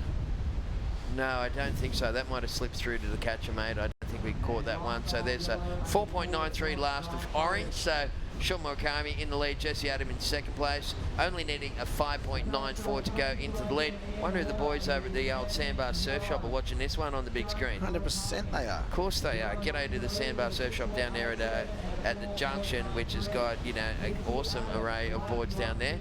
Henrico, the Brazilian in white, sitting in third. What are you doing, Jesse? Oh, my lordy. Oh. Priority blunder. Yeah. Because white was in second priority, black was in third priority. Yeah. Did he interfere with him? Oh, yeah, I reckon he did. Oh, no. Holy there's red one too. Look at the boys at the Sandbar Surf Shop. They've got their heads on their head and their mouths wide open. Yeah, I don't know.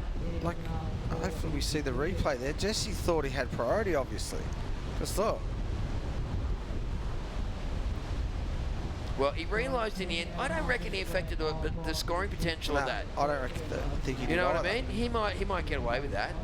He'd be lucky if he gets away with it, but he might. Yeah. Because wow. he didn't go. He flicked straight out, didn't he? He did, and he didn't really. It's not like he affected the guy's bottom turn. I reckon the scoring potential wasn't affected, and they might let that one slide. You know what? It's real windy out there, and it's hard to hear about the four-man priority. Interference. There is an interference. Oh my goodness! So Jesse's going to pick up an interference here. That is real bad news, isn't it, for the local kid?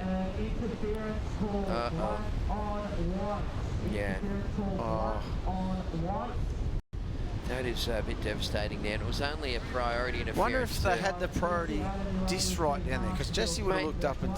You can't change them that quick. Yeah, I mean, they're bits of core fluid and they've got to pull them out, put them in and stuff. Yeah, right. So when the priority's changing that quickly from, remember there was a wave just before that? Yep. Someone took off on one. Yep. The guy would have had the disc out and gone, oh, well, you know what I mean? Yeah, so okay. it's more of a verbal. It's more about the actual acknowledgement.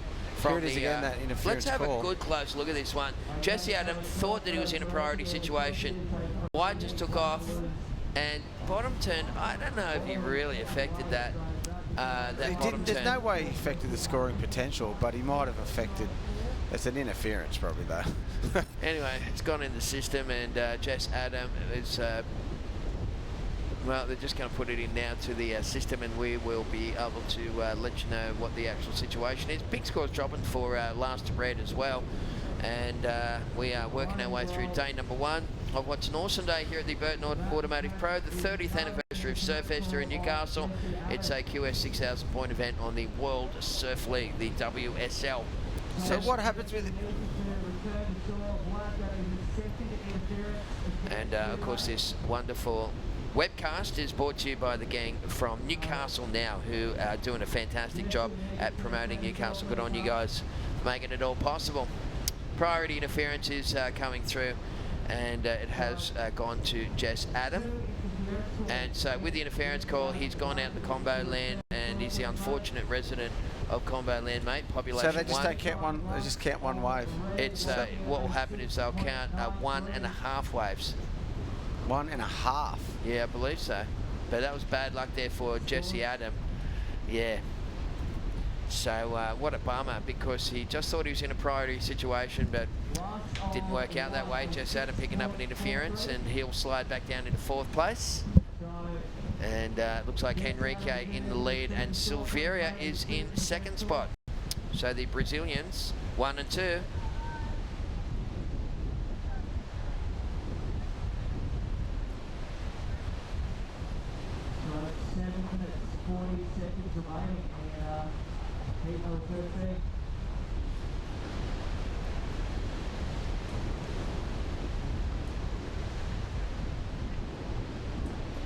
And current situation at one of the guys in the lineup, it is the man in white, Pedro Enrique. Out in the lead, Pedro, you have a 6.43 and a 6.33. Red in 2nd position. Lucas Silveira, you need a 5.83 to get yourself into 1st. And yellow, Shun Murakami. Yellow, you need a 5.40.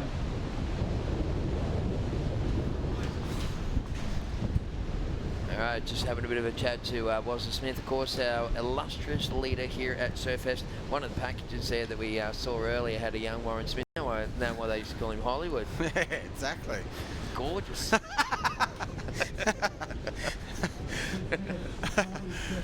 right, what do we got? Henrique's in the lead. Silveria's in 2nd, needing red needs a 5.83.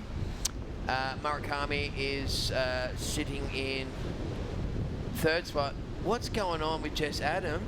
Did he get another interference and he had to come in? Is that what happened? Oh my goodness. During that little time, that's what's happened here. When you get 2 interferences, you have to return to shore. He might have just... We might have, well, it looks like there's 2 interferences there, though, doesn't there? It does. It says 2 interferences. Yeah, and no score at all. Wow. Well. That's... He might have just dropped straight in on old mate, next wave. Yeah. Well, when he realised he was in a combo situation, remember we were saying how he was the unfortunate resident of combo land? Yeah. Maybe he's just gone, you know what? Stuff. You would have done that a few times in your career, wouldn't you, Hoya? Right. Got in combo land heaps of times. Got 2 interferences of it. No. I never used to get interferences. Didn't you? You're pretty good with that? Yeah. Yep. I'd just let them hustle themselves. Yeah. Well, this webcast is brought to you by Newcastle Now. Thank you very much to one of our sponsors there of the 30th anniversary of Surfest. So bad news for the local guy, Jesse Adam. He's due to be commentating with us later on this afternoon. I hope he's going to be cool with all that stuff. He's a good little kid. Yeah, he'll be a bit cranky, but anyways, such is life, mate. We all get on with it. So Enrique getting on with it big time. There's Murakami, Shun Murakami. He needs 5.4 on that wave. And yeah, lovely couple of turns there for the rider in the orange singlet. We're down to just under 5 minutes remaining. And this last wave of red must have been a good one too, a 6.93 that we missed in that break that we had. Yeah, that's right. So there was a lot happening during that moment there, whilst there was a couple of interferences on Jesse Adam. So he'll return to shore. Once you get your second interference, there's you've got to leave the water pretty much immediately. Is that the rule? Yeah, that's right. Yeah. So yeah, it's going to be a 3-man heat, this one, between Enrique, the Brazilian, Silveria, also from Brazil. I said earlier, nearly every heat where there's been 2 Brazilian guys in the heat, they've gone 1 and 2 here today. They are very. It's not like they team up or anything. No. It's just well, you can't with the pro. No, anyway. That's you right. could. Back in the old days, you could. You know where year. I reckon this 4-man pro to come in real handy is at the ISA World Games. Yeah, right. Where you got countries like teaming up on dudes and all that. They have to employ this system for the ISA World Games. Did they didn't last one? Not last time, no. So I'd like to see them take it on though, that's for sure. I remember years ago I was using 4-man priority when I was running the IBA. It was the World Bodyboard Tour, you know, I was the World Tour manager there. We did 4-man priority in 2010. I saw Alan Atkins, who's on the ISA board, and I showed him the whole thing, gave him the whole kit and caboodle and said, mate, take this to him because you need to. At that point there'd been a lot of hassling from different countries and stuff, so it'd be nice to see that employed at that level, and probably is by now. I'd say that it's come to the WSL. Just takes the hassling out and puts more surf orientated. It's all about surfing. Yeah, that's what right. it should be about. That's what we're here for. Okay, so 3 minutes and 10 seconds left on the clock. Shun Murakami last wave was 5.2. He needed a 6 point something. That's Enrique, the current heat leader in the white there, just finishing off his wave. So about 3 minutes to go. Silveria in second and Murakami in third. Murakami needing a 5.4 and he's in second priority and third position overall. There's a couple of the Novocastrian girls hanging on to the pooch, enjoying the action here this afternoon at Merewether. This is a replay, Hoya. Yep, of white. He's needed a better 6.33. He might have done it on this wave, a couple of good turns. But I forget what his last ones were like, so maybe he didn't. I like a little hand jive at the end there. Yeah, you know, that was sort of a mini claim. Mate, we were talking about this earlier on this morning, and you know, hand jive used to be really big, didn't it, back in the late 80s, early 90s, where you know, hand jive kind of defined a style. Well, remember, you know, going right back to Mark Richards with the wings, or the wing seagull, the way he held his hands up like that. Then you had Sean Thompson with the closed fist tube ride. What about Derek Ho with the limp broken wrist? You know, and then everybody, you had Kong with his sort of karate chop sort of floaters that he used to do. Everyone had their own little sort of style. Hand jive was big time part of the, well, it was when style was a reflection of your personality. Now, because of the training techniques and video and high performance center, all that stuff, a lot of people surf similar. Oh, for sure. They've worked out what's the best way to surf. Yeah, or what's the best way to win heats. Yeah, but I still like just a little bit of hand drive. Remember, even just like a finger splay or something like that, you know? That's the weird ones. Steve Wilson, Blackie from Merewether, he used to have the hands out like that, like a starfish. You know, I remember it all. Oh, it yeah, cool. There's a lot of individuals in the sport then too. And less people too. You know, there's probably people have got the hand drive these days, but you just don't see it. Yeah, probably. That's more like it. All right, well, we're coming down to the closing stages of this heat in the water, folks. It is heat number 13, the round of 144 here at the Burton Automotive Pro, the 30th anniversary of Surfest. And, well, heat number 14 will be coming your way shortly. You're going to have to scoot off and grab the Gromit from school soon, Hoya. What are we up to? 10 to 3. Well, yeah. You're going to have to get on your little push bike. You don't have to go far, do you, mate? No, just down the road. Yeah. What do you put him in the basket and just come back? Nah, you just tow him up. Hopefully he brought his bike so he can just ride up. That's awesome.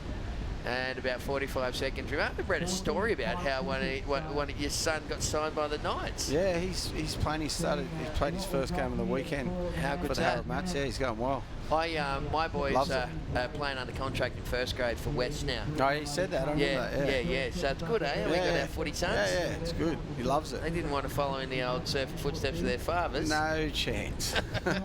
But it keeps them fit and healthy, and it turns them into gentlemen too. They get a lot of self-discipline. Yeah, that's for sure. Well, it looks like the Brazilians are going to be going 1-2 unless our Japanese friend in the orange can find himself a 5.4. He got a little score at the end there. I think we're going to run out of steam and time here. There he is on screen. So Shun Murakami will exit along with Jesse Adam. Murakami, hold the phone. Look at this. Last wave. Oh my goodness. Needed a 5.4. Got a 5.33. They had a look at that one. For sure, that was so close. That was that last wave. He surfed it pretty well. Alrighty, well that was another cool heat here at the Burton Automotive Pro. Let's have a yak when we come back, live from Surfest. Back soon.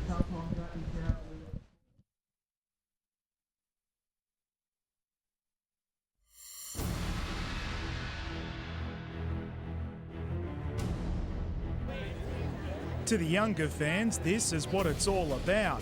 Trying to get their piece of surfing's royalty before Surfest's final curtain falls. And what a show. Six-time world champion Kelly Slater didn't take long to ease into the Newcastle break, taking just minutes to post this perfect ride.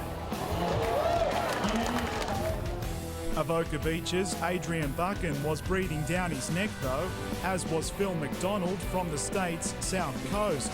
But nothing, not even a snapped board with just 6 minutes remaining could hamper his push for his first Energy Australia Open title. That's a crucial time in a heat too for a board to break, but in hindsight, I guess the board served its purpose and knew it was time to go or something. A humble Adrian Buchan finishing second, but with a personal win of having competed against this calibre of surfer. It's only a 4-star, but like everyone knows, it's one of the hardest events to win, so I'm really honoured to get second, in the contest, which is in the name of Emma. Adam McGilrick, NBN News.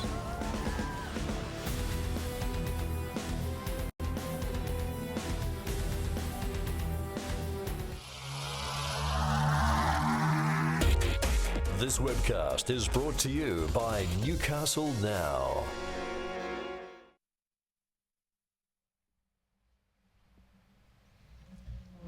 Okay, so a very good afternoon to you folks. That is looking north towards Bar Beach from Merewether, right here in Newcastle, New South Wales, Australia, folks. It is day number 1 of the Burton Automotive Pro, the 30th anniversary of Surfest, and of course it is a QS 6,000 point event on the World Surf League. It's underway here at the infamous Merewether Point today. Well, the waves are a little small and trashy, but definitely contestable, to use a well-worn commentary cliche. We're watching heat number 14 at the moment. Hijoski is wearing the red singlet. We have Alex Smith is in the white. He's from Hawaii.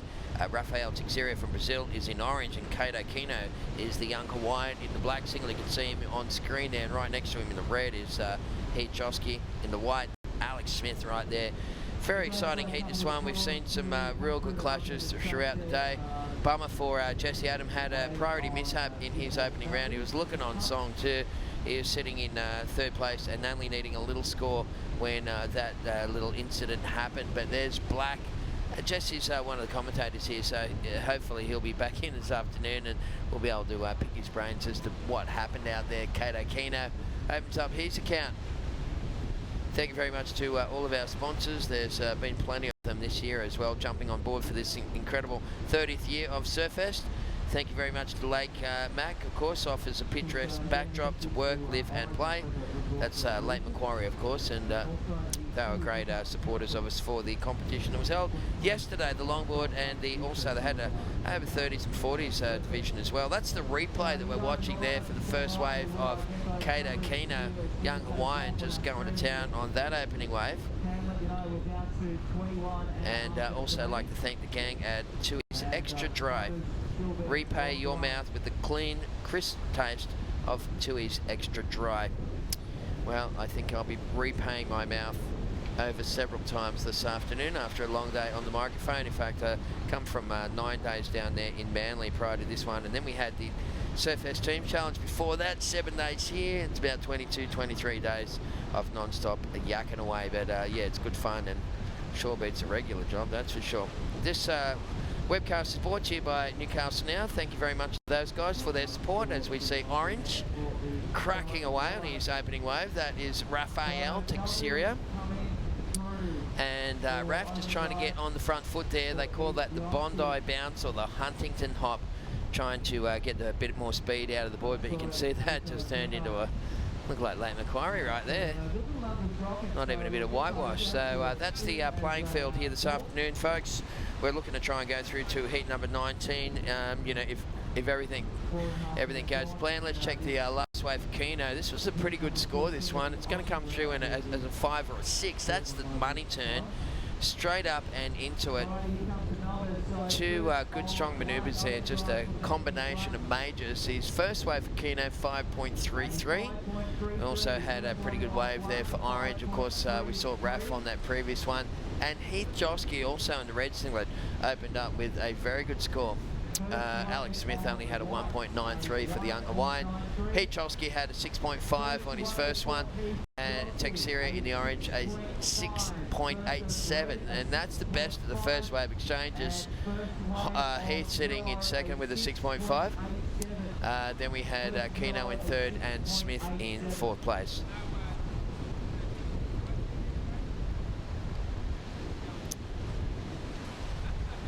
Right. Okay, so just right now watching a bit of a replay of that wave there for Teixeira. Yep, 6.87. That's why he got the better of the first wave exchanges. There's Keno up. Oh, nice punch straight into that northerly. And again, sticking that one. You can hear the crowd appreciating that kind of radical surfing there from Kato Keno. And that was great combination of major manoeuvres there. Just boosting high on that front side punt. And that wind blowing left to right on screen at the moment, folks, and that pushed the board onto his feet. He just had a perfect landing and a clean transition into the next manoeuvre. And, you know, I can imagine that that's going to score pretty good on the judging scale. So right now it is heat number 14. Coming up in heat number 15, we're going to see Luke Davies. He's from the USA, so is Nathaniel Curran. Nat will be out there. From Chile, we're going to have Guillermo Salt, and Mitchell James, Aussie bloke, will be out there as well. That will be heat number 15. Going through to heat number 19 this afternoon with Cahill, Bell, Warren and the gang winding us off for what will be a very interesting day of competition here at the Burton Automotive Pro. Thank you very much to Kim Burton and the gang, of course, for their undying support of this tournament, Surfest, in its 30th year this year. The best possible deals, the best possible service, and two great locations at Maitland and Port Stephens. Big shout out to Burton Automotive, our major sponsor. Okay, so Kato Keno, he only got a 4.9 for that last wave. Yeah. I thought that would have been a little higher, but anyways, I'm not a judge, and neither is my fellow commentator Matty Hoy, who's just stepped out of the booth to go on down and grab the kids from school. Got three lovely kids, Hoyo, and he'll be back shortly.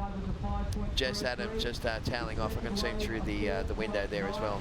We'll be back in the commentary booth again this afternoon as we see Orange up and riding. So Rafael Teixeira, he's gonna thought he was starting to widen the stance there to get some kind of big move happening on the end of that one. So Raf's second wave is just loading into the system. On screen at the moment is Alex Smith, and the Hawaiian, he's only had a 1.93 and he's needing about an 8 point something. He want to get a bit of a wriggle on. There's Heath Josky I guess just going a bit too big for how big that wave was. Josky opened up with a 6.5 and he's got a couple of little throwaway scores. He's in third place. Kato Keno, okay, here comes the remember that one where Kato Keno boosted into the wind and he got the big aerial, and then he came down and he went straight up and into a big front side hack. Here he is again. And Keno getting down nice and low, reversing cleanly off the end of that section. So the Hawaiian in the black singlet is on fire at the moment. Yeah, well, Kato Keno, that was his 4th wave, and that score is coming through, and that's going to be a good score. I thought it was always going to be a good one. That 4.9 was the previous wave. That's a replay of his last wave, and he just boosts off into a little reverse at the end there to finish off that one. The wave number 4 for Keno, 7.43. He's holding on to a 5.33 on his second best, and he's still got one to come through. That last wave for Black may even eclipse his second best. We'll wait and see. Okay, Alex Smith waiting for an eternity for that thing, and it just went all kind of weird on him. So it looks like last wave scores for Kato Keno, I don't believe are going to fall into the top 2. As we see Heath Josky, that was beautiful, wasn't it, eh? Just lovely surfing there from the rider in red.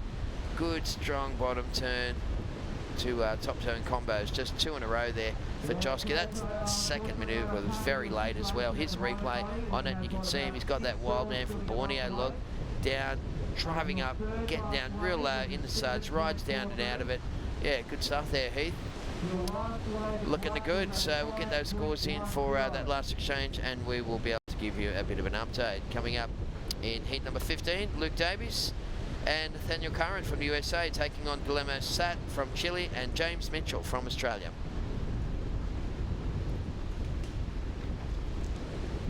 So a bunch of scores yet to come through.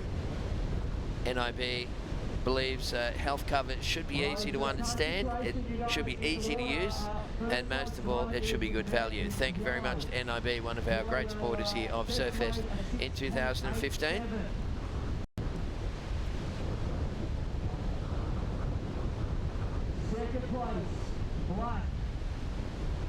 Alright, so Heath Josky, wave number 4, that one where Heath got down and drove into those 2 turns, is 7.27, and as a result, Heath has gone into the lead. So that changes the situation. Red with a 6.5 and a 7.27. Sitting second spot is Rafael Teixeira from Brazil, and Rafael in the orange needs a 6.91 to go first. Kato Keno holding on to a 7.43 and a 5.33. It's a good scoring heat, this one. Everyone's ripping, and Kato Keno needs a 6.11 to go second. And Alex Smith has been, well, he's been really quiet for someone with his that sort of calibre of surfer. He just hasn't been able to get in sync here so far, but plenty of time remaining with 13.5 minutes on the clock. And here goes Josky on this one.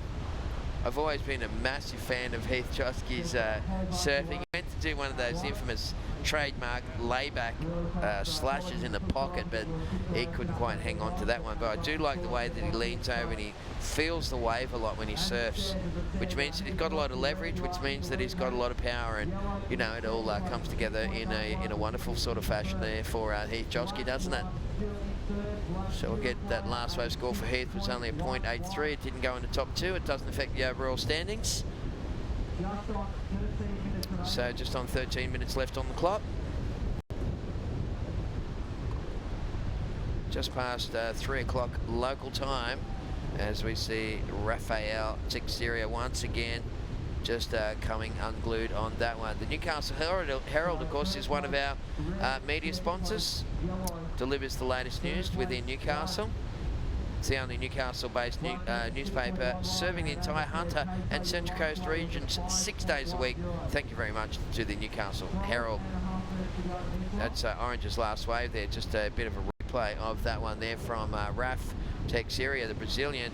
We'd also like to thank NXFM, Newcastle's hit music station. It is 106.9 on the dial, with Sophie, Heath and Normie, of course, in the mornings. Great little breakfast crew. They're going to be coming to you live on Sunday right here from Surfest. I can't wait to get those people down here and give them a bit of curry, because they always write me off all the time. I'm the surf reporter for the station, and they always taking a mickey out of me, saying, now it's going to be my turn, Sophie, Heath and Normie. You just wait.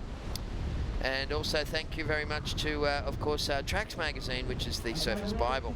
Well, what do we got? Around about 11.5 minutes left on the clock. Heath Josky looking on song at the moment. 2 solid scores, 7.27 and a 6.5 locked in for the rider in the red. Rafael Texerio sitting in second place, needing a 6.91. He's not going to get it on that score.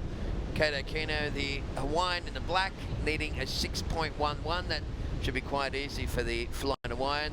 And Alex Smith has rolled out into combo land. You can see Alex Smith there. He's got his little tent set up, and he's the unfortunate resident of combo land. He's the only little member. Population 1, Alex Smith, Hawaii. It's horrible when you get in combo land, but he's got plenty of time to get out of there. It's 11 minutes left on the clock. And heat number 14 on the program. Heat number 15 coming up next. As we said, the 2 Americans, Luke Davis, Nathaniel Curran, taking on Guillermo Sat from Chile. It's very exciting surfer, that young Chilean.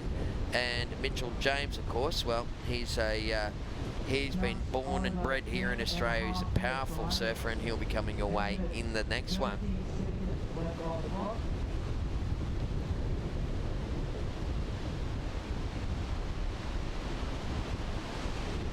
Right now, there's 10.5 minutes left on the clock. So what an incredible list of former winners we've had here at Surfest over the years, folks. We have seen some incredible stuff. Of course, it started with Tom Curran in 1985. Then it was Mark Ocalupo. Tom Carroll won it. Then it was Damien Hardman, Taylor Knox, Mike Parsons. Damien Hardman came back and won it. So did Barton Lynch, backed it up. Powley from Avoca, Shane Powell, took it out there for a while. Michael Ramelsi, I remember that year he won, he was so stoked. Guilherme Hurdy, or Hurdy-Gurdy, which was a real crowd favourite. He was, you know, one of the Brazilian guys. They're the first Brazilians to ever take this thing out. Who was after that? We had some really cool people. Mick Fanning in 2000, Dayan Neeb, Kelly Slater, and the list goes on and on. And of course, NBN have made some really amazing packages for us to flash back with over the next 7 days here at Newcastle. Well, there's kite surfers. That's kind of wind strength that we've got here in Newcastle this afternoon. Very fresh northeasterly winds, creating a little bit of havoc on the wave face. Surfers dealing with it pretty nicely. You can see those right-handers, the wave faces are still pretty clean. And what else can I tell you about the conditions, apart from the fact that we've got some waves coming in the next 7 days. In fact, we've got very good surf coming your way shortly. There's Black, Kato Kino. Oh, a little tied up in the suds there. The Hawaiian really needed to ride down out of that one if he was going to get that score, that 6.11. So high tide was early this morning. Here's the replay of Kato Kino. Sets it up with a nice little check turn in the pocket. Keeping busy with a tight slash there. He's dealing with the wind really nicely. And he just laid back and he couldn't get back onto his board. He tried to get the hands out to recover, but he just unfortunately came unstuck, as did Heath Josky on that one.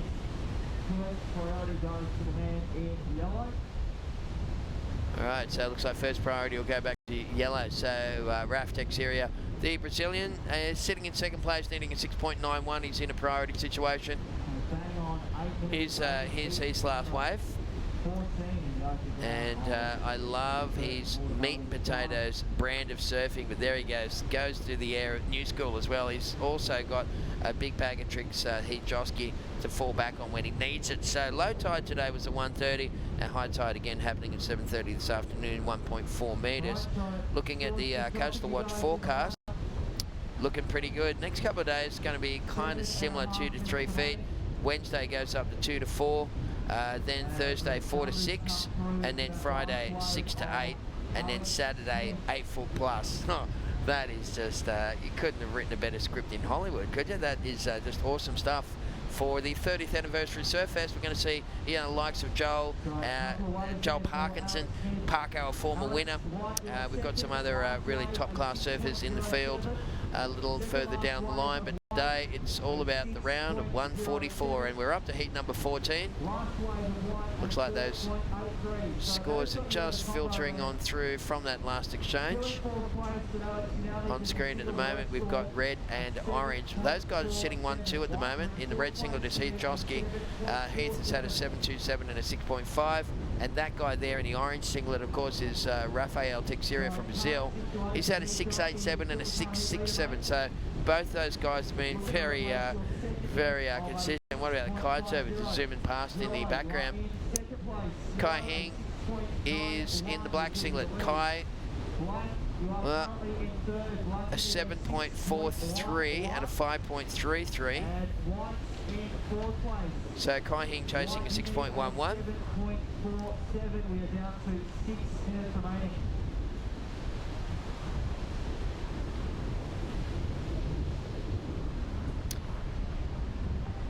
Okay, that was weird. Said Kai Hing, just there must have been a glitch in the system there.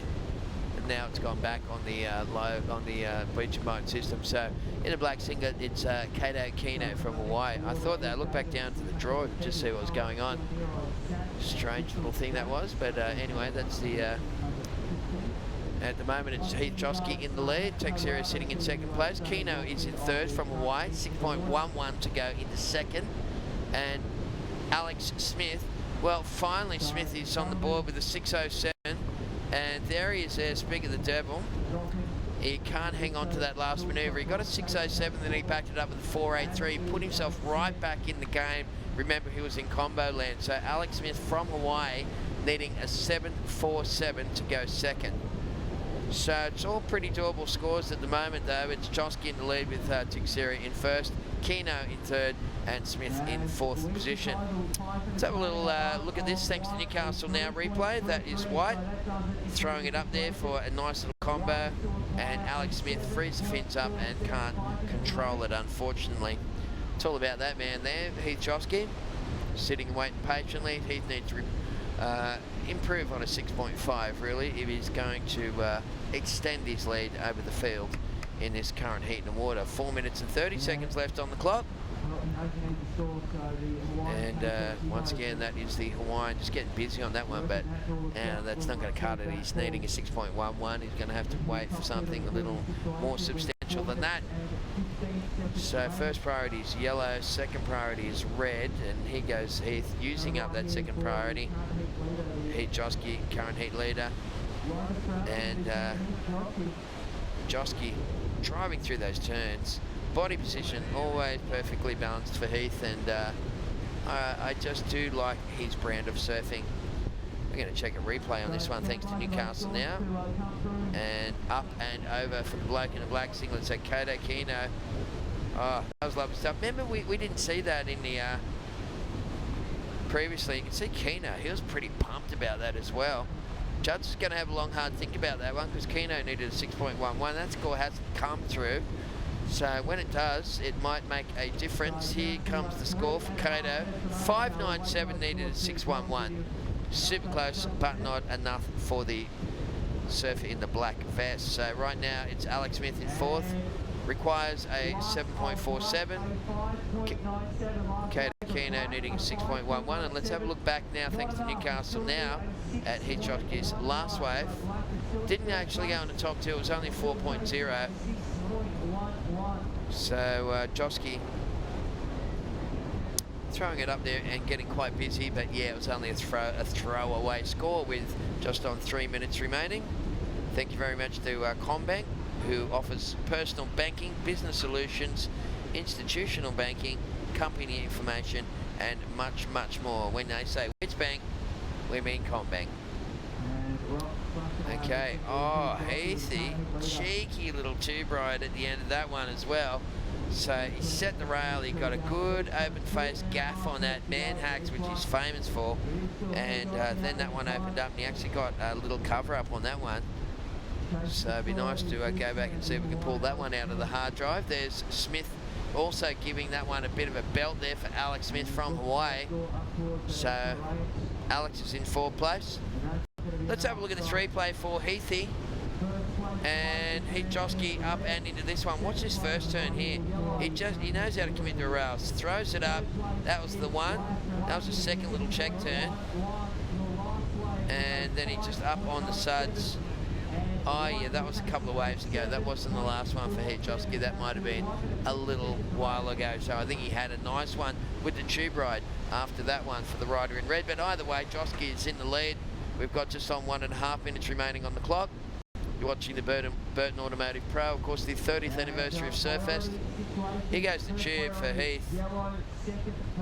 And just getting a little carve there. The cameraman pans out, doing a great job though. The webcast crew is really nailing it. This first day of the competition, we're going to add more and more little bits throughout the week, folks. So just really kicking off here today for our first day. And this webcast is brought to you by Newcastle Now, one of our great supporters. So, down to the final minute of competition, the mad minute as I like to call it, and it is Hitchosky with a 7.27 and a 6.5. Texeria sitting in second position. Third place, Kato Kino. What about that? Remember how much that would have hurt? Like, he needed a 6.11 and he got a 5.97. I guess on the upshot, Kino sitting in second priority, and Alex Smith needing a 7.47 to get through this one, but time is the enemy for these guys in the water, these combatants. And let's see who survives after 30 seconds.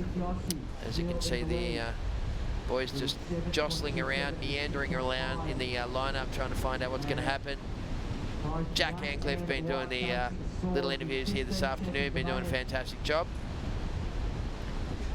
Wonder if Jack Ancliffe is any relation to Greg Ancliffe, the surfboard shaper. Nah, I bet you've been asked that a few times, Jack. He's just here hanging out in the background. But it looks like that is going to wind off what has been another big heat here at the Burton Automotive Pro. Hitchosky went to town, got himself some good scores, finished on top of Rafael Texeira from Brazil in second spot. Kato Kino from Hawaii was in third, and Alex Smith, unfortunately, tried to come back at the end there, but was running a little bit late and couldn't get the scores that he was chasing. Don't go anywhere, folks. We'll have more live action on the other side of this break, live from Surfest.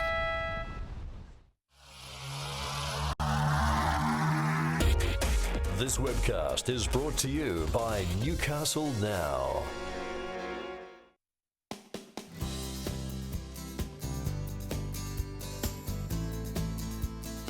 Professional surfing's most probably a lot like golf in respect to you've always got different winners. You know, there's a couple of people who dominate more often than not, but generally it's always really tight. You know, and you can't guarantee anything in this sport.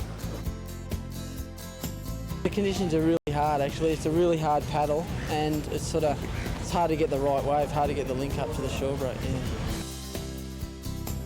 I had a bit of trouble finding the lineup, and you know, I had a slow start. I normally have a slow start every time I surf in each contest, but as long as I can get through the first one, I normally sort of build from there. Pretty tricky little spot, but you know, I got a few waves and I was pretty happy with that. It is a lot of, you just take anything, and if it turns up good, it's good. It's just a big luck thing, I guess.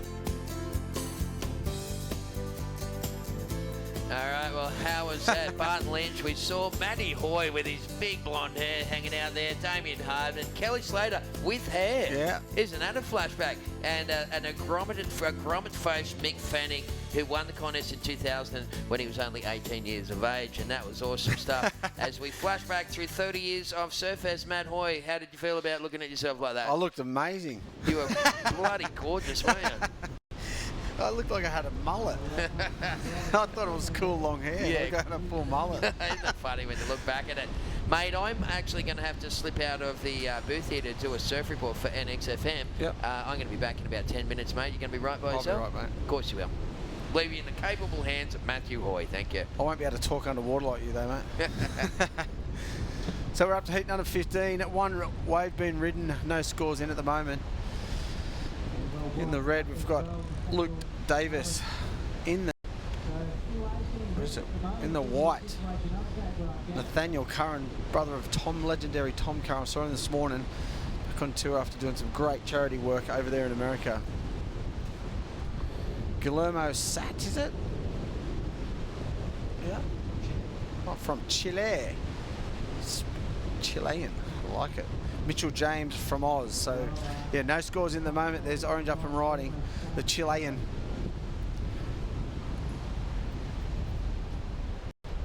Whoa, he's flying around out there too on these waves, making it look all so easy. The tide pushing back in at the moment. Had a low tide at. I'll have a look here and let you really know. But approximately. Yeah, low tide this at 1:29 today. So the tide is 2 hours coming back in. The waves should move probably back over to the rocks. We're only going to run up to heat 19 today, so maybe it's going to get off the rocks while they're still surfing out in the middle bank. 4 more heats to go, 25-minute heats today. It's been a big day of surfing, some great surfing all day. Here's a replay of Orange, the Chilean. Good looking wave here, good snap off the top. Got caught a little bit there, but not bad. That board's flying for him out there. Throws a bit of spray and then the wave just flattens out here. Fits one more snap in. That was a good wave. Actually, this board looks loose and fast. It's exactly what you need out in these conditions. It's what you want in every board, really, if you can. Loose and fast. He's Red up and riding. A couple of big snaps there. Luke Davis from the US of A. Oh. And the lone Aussie in the heat. Mitchell James, Michael James. Mitchell.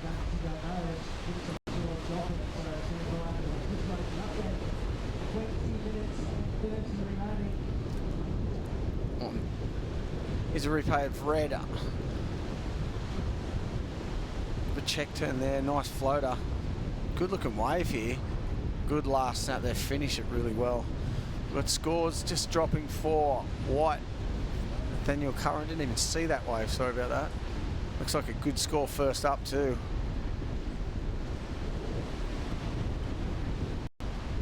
Just waiting for the last judge to drop.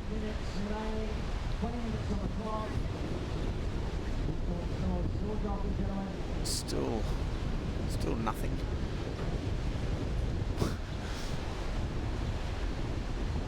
Just waiting for another score to come. There it is. First wave of White, Nathaniel Curran, a 7.17. First wave of Black, Michael James, a 6-point ride. First of Red, 2.83, and the second one coming there too, which is going to be a good score, probably over the 6.5 range. And first of Orange dropping as well, so I'll let you know when all those scores are in and let you know what's happening in the heat. But like I said, I think the tide's pushing back in. A couple more sets coming through at the moment. Wind's still howling from the northeast though, and the forecast looks really good. It's going to be northeast swell. The winds is going to pretty much stay the same as this all week. It just pick up every day by the look of this. Looks like by the weekend it could be solid 8 foot, so it could be interesting. So the winds are going to be a bit sus, but that could be good. One offshore day would be nice for us, but we'll see. Only time will tell.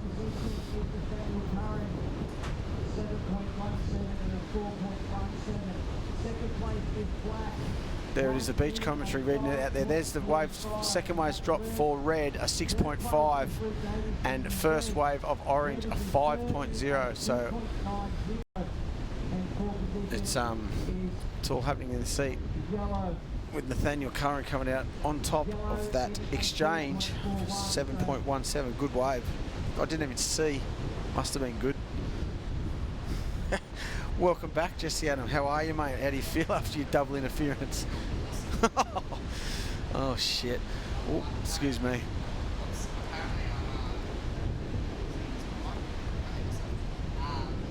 Apparently I'm blind and deaf. Blind and deaf? Yeah. Oh really? Who said that? Yeah, well me. Because I couldn't hear the commentary even a little. The first thing I heard was come in. Yeah. And then the other one was I couldn't see the priority disc. Everything just looked black. So I was actually guessing.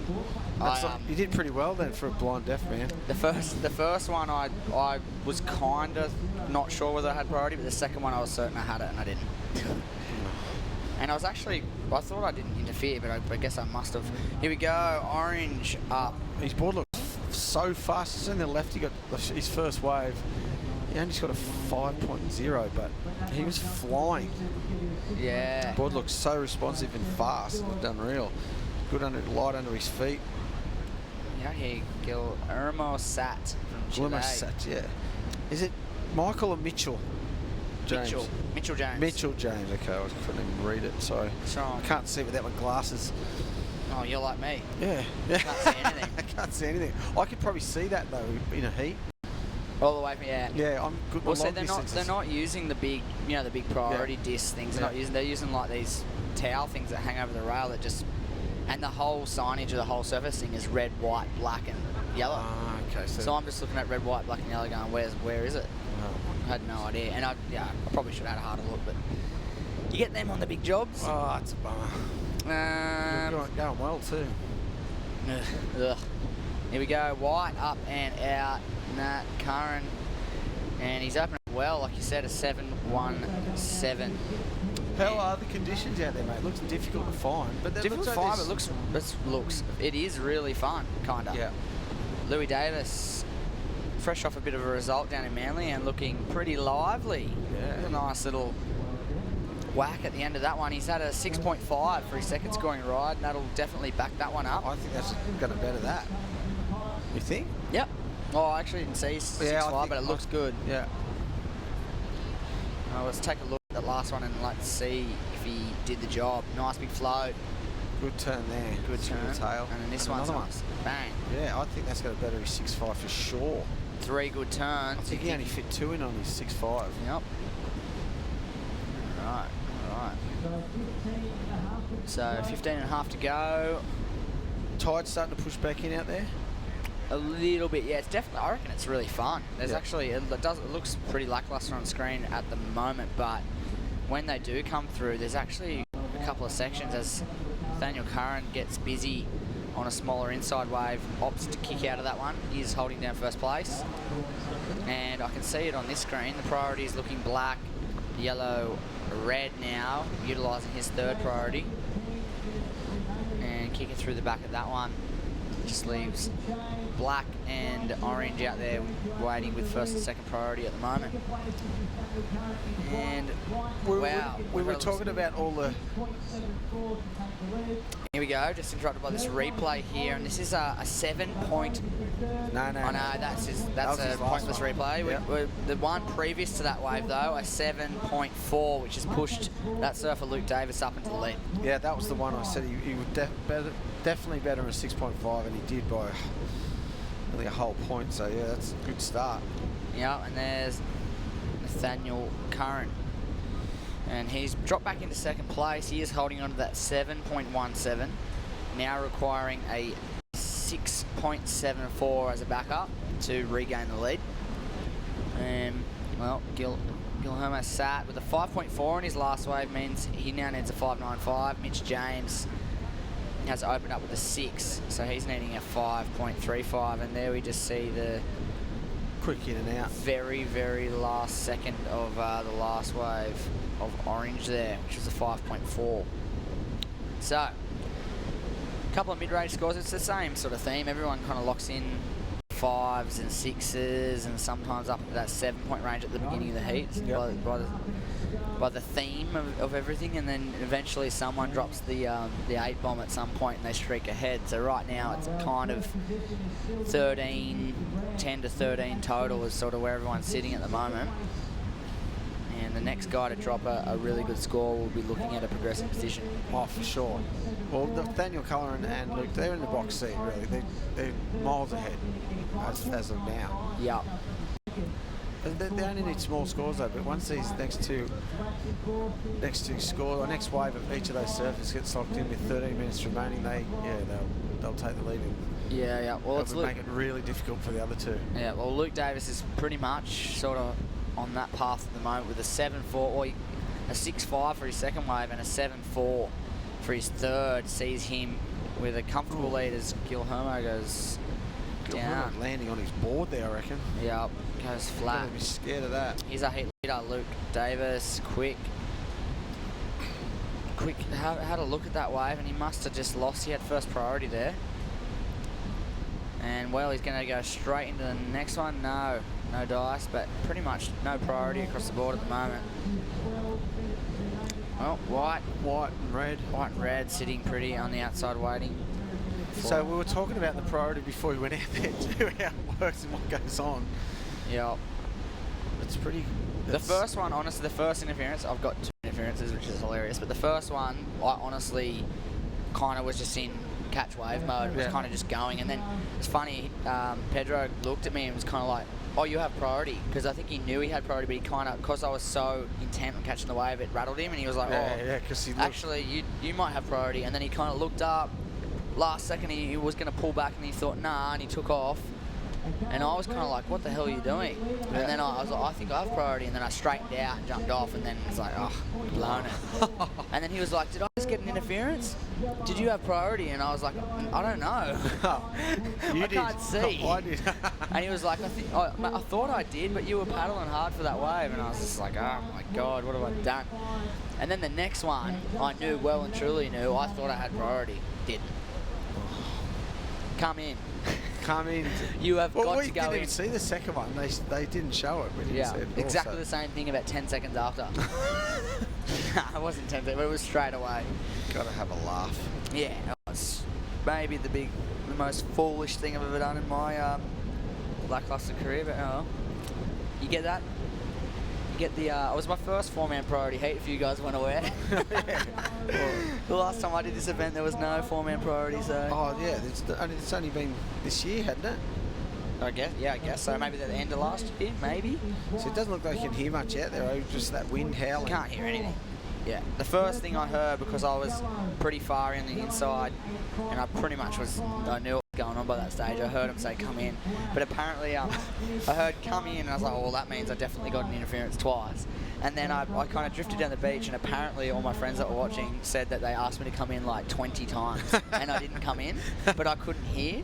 So I'm sitting out there just waiting just for like a little foamy to wash me in. I got washed all the way back down to the rocks. Just sitting there, mine, just going, what just happened? And the whole time he's yelling at me, going, come in, like hurry up, hurry up. And I was just couldn't hear. So I was just sitting there going, I think they get you out of water so you don't interfere anymore. Well, I figured I was about a kilometre away from everybody anyway. That didn't matter. Yeah, I was pretty much at the other end of the beach by that stage. But if I had heard him insisting, I would have turned around. But that wind, it's just the speakers are actually still faced towards the rocks. Yeah, right. Because when I got washed down the rocks, it was clear as day. Yeah, okay. So they need to and with the wind probably swing the speakers facing, probably, I guess if you face it into the north wind, it just gets blown away. Yeah. It's a tricky one. Move them down that way. Yeah, down that way and push it into the wind.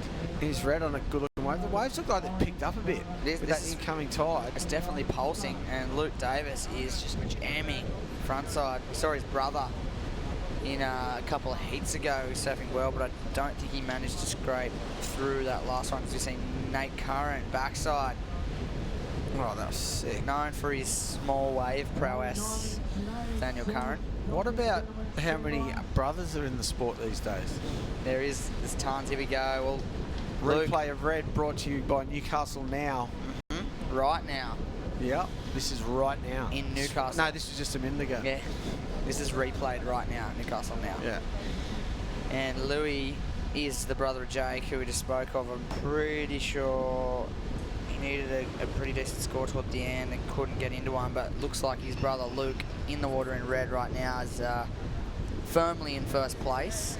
And his second high score, 6.5. We'll see if he can replace that on his next wave. Let's take a look now at Orange's last wave. Gil almost sat out of Chile.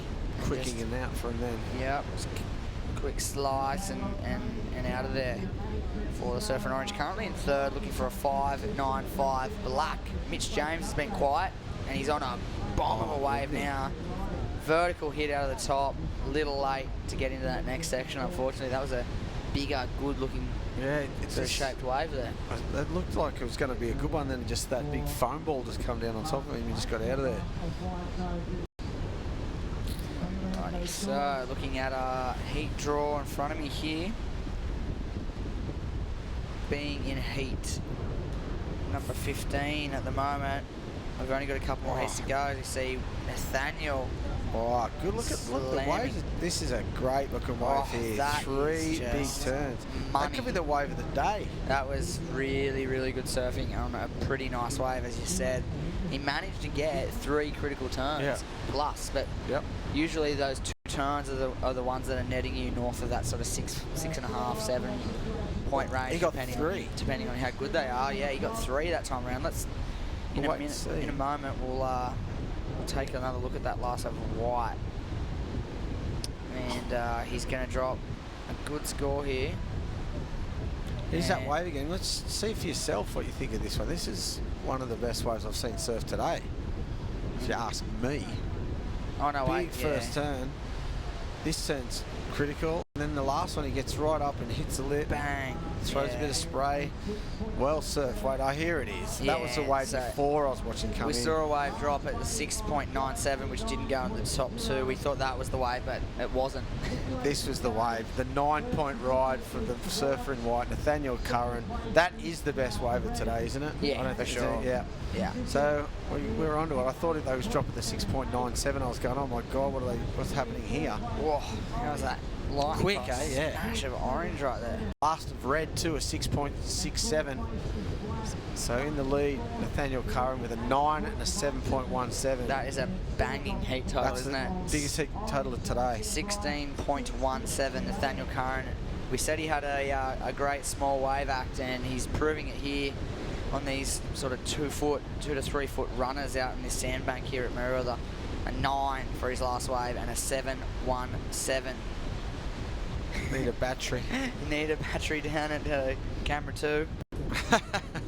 Good way to do it. Someone run that battery. But yeah, so White, well and truly in the lead after that last wave. Huge score, 9.0. Like we said, easily the biggest score of the day. And then we have Luke Davis sitting with first priority in second place, 7.4, and his last wave is 6.77. You can see White with his hand up, has no idea he just dropped the 9 bomb. But unfortunately, Nate, you're not going to be able to hear anything, mate. Yeah, well, like you said, if you can't hear in the wind, you don't know what's going on. You just got to surf your heat. But he's got to know that that's a good wave. Oh, for sure. He's experienced enough to know that he's just locked in a very decent score. Right now, in the box seat, white and red, but it is surfer in orange who is up and riding, waiting for a score to drop, and he's working this one away backside. He's keeping busy. He's caught a bunch of waves, 7 waves. That'll be his 8th. And he's just hunting down a score, and at the moment, it is a healthy one. He needs an 8.77. They both need healthy scores, don't they? Yeah. All 3 to move. Yeah, Black needs an 8.17. So, although he's in 4th, he has the higher top score. He has a 6.0. So he's only looking for an 8.17 only. And Orange is looking for an 8.77 because he has a 5.4 as his. Nathaniel Curran just dominating. Yeah. Started with a bang with a 7.17 and then just backs it. Backs it up, doubles it up. Yeah. With a 9-point ride. So the 2 Californians in Nathaniel Curran and Luke Davis are reveling in these Californian summer conditions out the front here. Windy, small fun peaks, and they're treating it like their home break. And well, Gilhermo and Mitch James, they're behind the 8 ball at the moment. Aren't they? Yeah, needing some very, very hard to achieve numbers in these conditions. Well, if you pick off a wave like that, any of these guys can sort of achieve an excellent score. If you find a wave that has those 3 sections, you're going to be, with some just decent surfing, you're going to be looking at a big number. So you never know. Conditions are on the improve. We may see some really big scores come through over the next couple of heats. You think it's going to move back down to the rocks? I don't know if it's going to get there. It's not going to get high enough? No, I don't think it's high until like 7 something. Yeah, right. So, and we're going to be finished up here probably before 5:30, you'd like to think. Yeah. Well, there's only how many heats to go? Well, we're going to run up to 19. Right now we're in 15. So what's that, 4 more after this? 1, 2, 3, 4. So coming up in the next couple, Marco Fernandez, Mateo Hikili coming off a massive result down in Manly, a second place. Josh Moniz, another Moniz, and Igor Marias, who put on a brilliant performance in the junior earlier in the week, or last week, sorry. And well, as you glance across the draw, you got some internationals coming up. Dale Staples out of South Africa, Hiroto Arai out of Japan, Oni Anwar, Indonesia, Marco Giorgi from Uruguay, a bunch of Brazilians, a couple of more South Africans, some American. Connor Coffin hit 20. So yeah, we've got a bunch of different mixed competitors coming up in the next few heats. Some really good surfers too, eh? Oh, some cracker heats coming up. The next 4 actually are all stacked to the rafters, to be honest, and we're going to see some good surfing see us out for the day. Oh, beautiful. So just under 2 minutes remaining. White still in the lead, red in second. Newcastle now replay.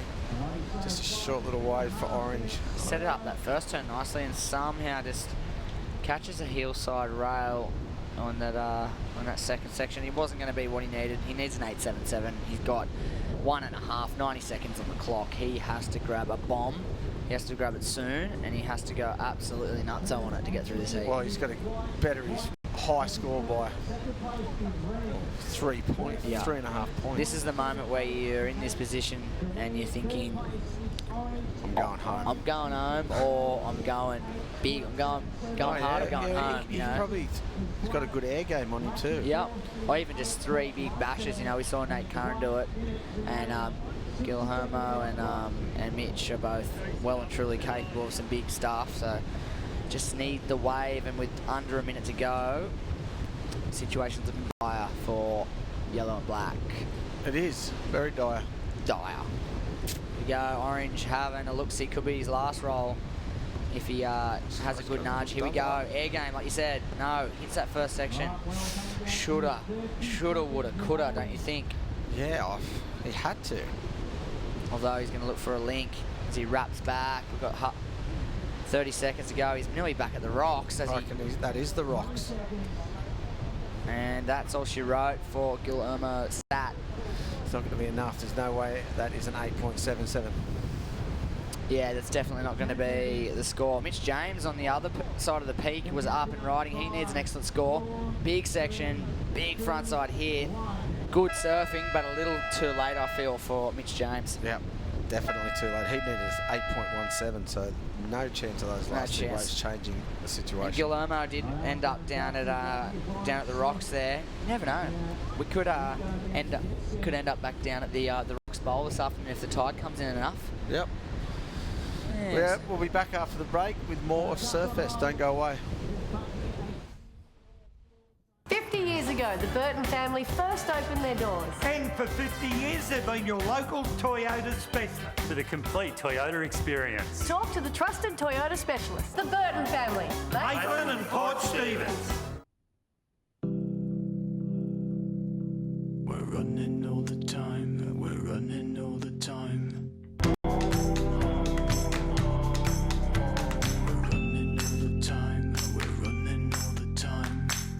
Happy 30th birthday, Surfest, and congratulations for reaching such a major milestone.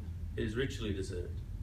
Orica is proud to be a Surfest supporter through sponsoring the Team Challenge, and we're delighted to help bring a piece of Surfest to Stockton. This webcast is brought to you by Newcastle Now. We're in Newcastle. It's right now. We're right live. Now. This webcast brought to you by Newcastle Now. Indeed it is, and we are at Merewether Beach. I'm sure you've been with us most of the day anyway, so you're probably aware. You're probably aware. No, if you just joined us to watch your favourite professional surfer live in the round of 144 here at the Burton Automotive Pro, then welcome. Myself, Jesse Adam, and Matthew Hoy taking you through heat number 16, my favourite number. It's going to be a good one. Your favourite number? What? Yeah, how's it your favourite number? It's my birthday. I think I just like it. I can relate to it. Fair enough. Marco Fernandez in the red, Mateo Hikili in the white, Josh Moniz and Igor Marias. So we've got Dos Brazilians and Tahitian and Hawaiian. So a mixed bag of nationalities in this one. And well, in the white, Mateo Hekili coming off a second place finish down in Manly in that QS 6000 event last week. Must be on a massive high and ready to go straight back into an exciting heat here at our QS 6000 event, the Burton Automotive Pro. Shout out to the Burton Automotive Group for chucking another brilliant event. 6,000 points up for grabs. QS 6000, huge event, and we need more of them. So exactly, we are definitely hyped to have the Burton Automotive Group back on board this year. What about it's your birthday today, Jesse? It is. Double interference on your birthday. That's Happy the perfect birthday. present. That's the perfect present.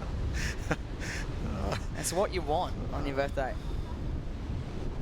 Yeah, so it's exactly what you need. Hey, happy birthday. It's me. Two. Yeah. Two. Someone screenshot it. Two interferences. Thanks for coming. Hope you had a good event. Yeah. Happy birthday to Jesse. And I only had to surf 21 today. I only had to surf half a dozen heats yesterday to get into the contest. Should have just stayed home. Should have just got interference then and got it over with. Totally. Here's Black.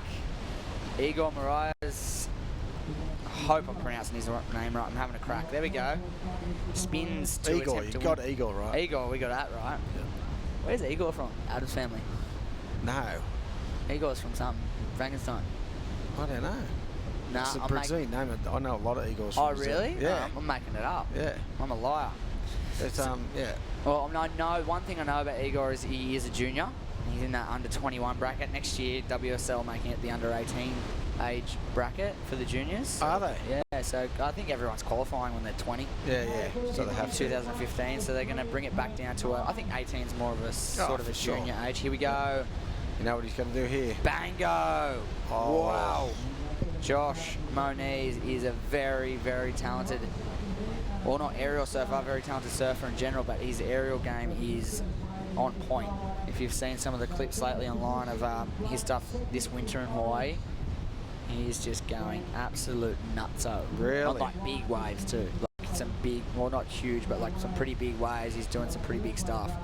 To be throwing down aerials like that on like 6 foot plus waves is pretty intense, and he's doing some pretty crazy stuff. So hopefully we get to see him get some more sections like that. They are all throwing them down over there, aren't they? Yeah. It's like a... How good is the wind? The Kona winds for that stuff. It's unbelievable. They're doing them in the the gnarliest waves too. That's what's so gnarliest ever. Here we go, Red. Birthday present for me in the booth at the moment. I'm going to spill it everywhere. What is it? Mini Dutch pancakes, boys. Oh, yeah, Devouring. Here we go, Black. Have a look at this. Me.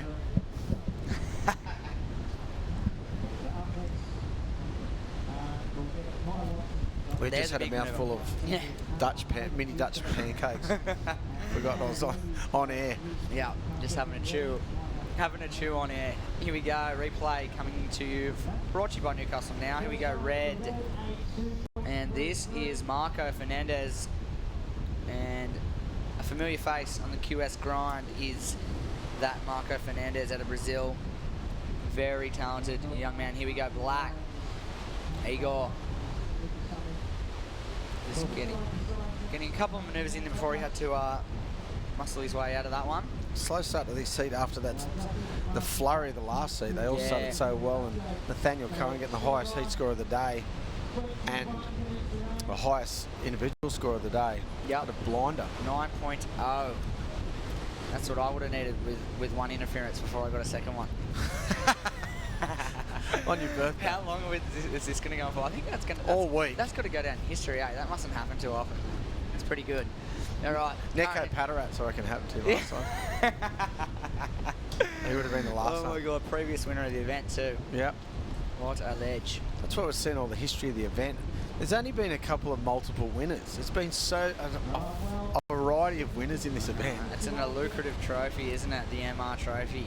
How to get your hands on that? That's the question. Different. It's not like the same bunch of people you'd think. It's all small wave surfers, or all big wave guys, or aerial, or whatever. It's a lot of variety in who won. A theme that I think's been running for maybe not a few here and there is probably a little different, but a semi-consistent theme over the last say 10 years. I reckon underdogs have done a fair that's well what I mean. here. Yeah. That's Like, not just the main guys. You've had, as Terry McKenna's pointing out, you've had really tall surfers, really Small tiny short surfers in amongst the mix. And That's what I mean. It's a big array of surfers that have won it. Yeah. And only a couple of multiple winners, which doesn't happen that often. There's usually multiple winners. Yeah. And I guess it's the variety of conditions. We've had it at Newcastle Beach for quite a number of years, and then for the last, 10 plus years it's been at Merewether Beach. And I mean, what can you even expect coming into the event? It could be this big, or it could be 12. Like last week it was like 15 feet out here.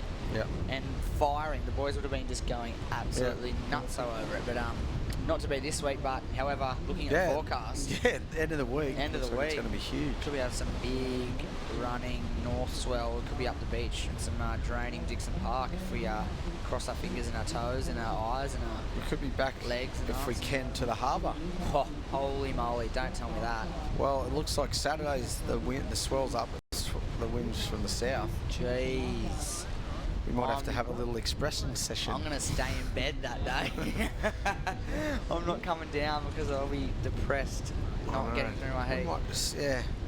Here we go, red, back to the action in the water. Marco Fernandez opened up with a 2-3-3. This one looks like he's already going to surpass that with a nice frontside jam. Very lively on his feet, isn't he? Spring in his step. Lovely, really lively. So, two-turn combination that should generate a better score for Marco Fernandez. And, well, Mateo Hikili picking up where he left off, 6-point ride.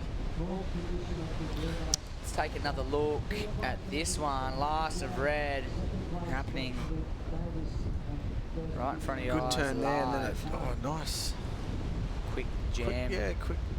Not, compared to the last heat, you compared everything to that now. So you can't. Hopefully the judges, they know what they're doing, of course. Resetting the scale. Heat by heat, but I think that's why they're throwing out some lower scores for this heat, because of that last heat. Yeah, it's to set the bar, Nathaniel Curran and Luke Davis.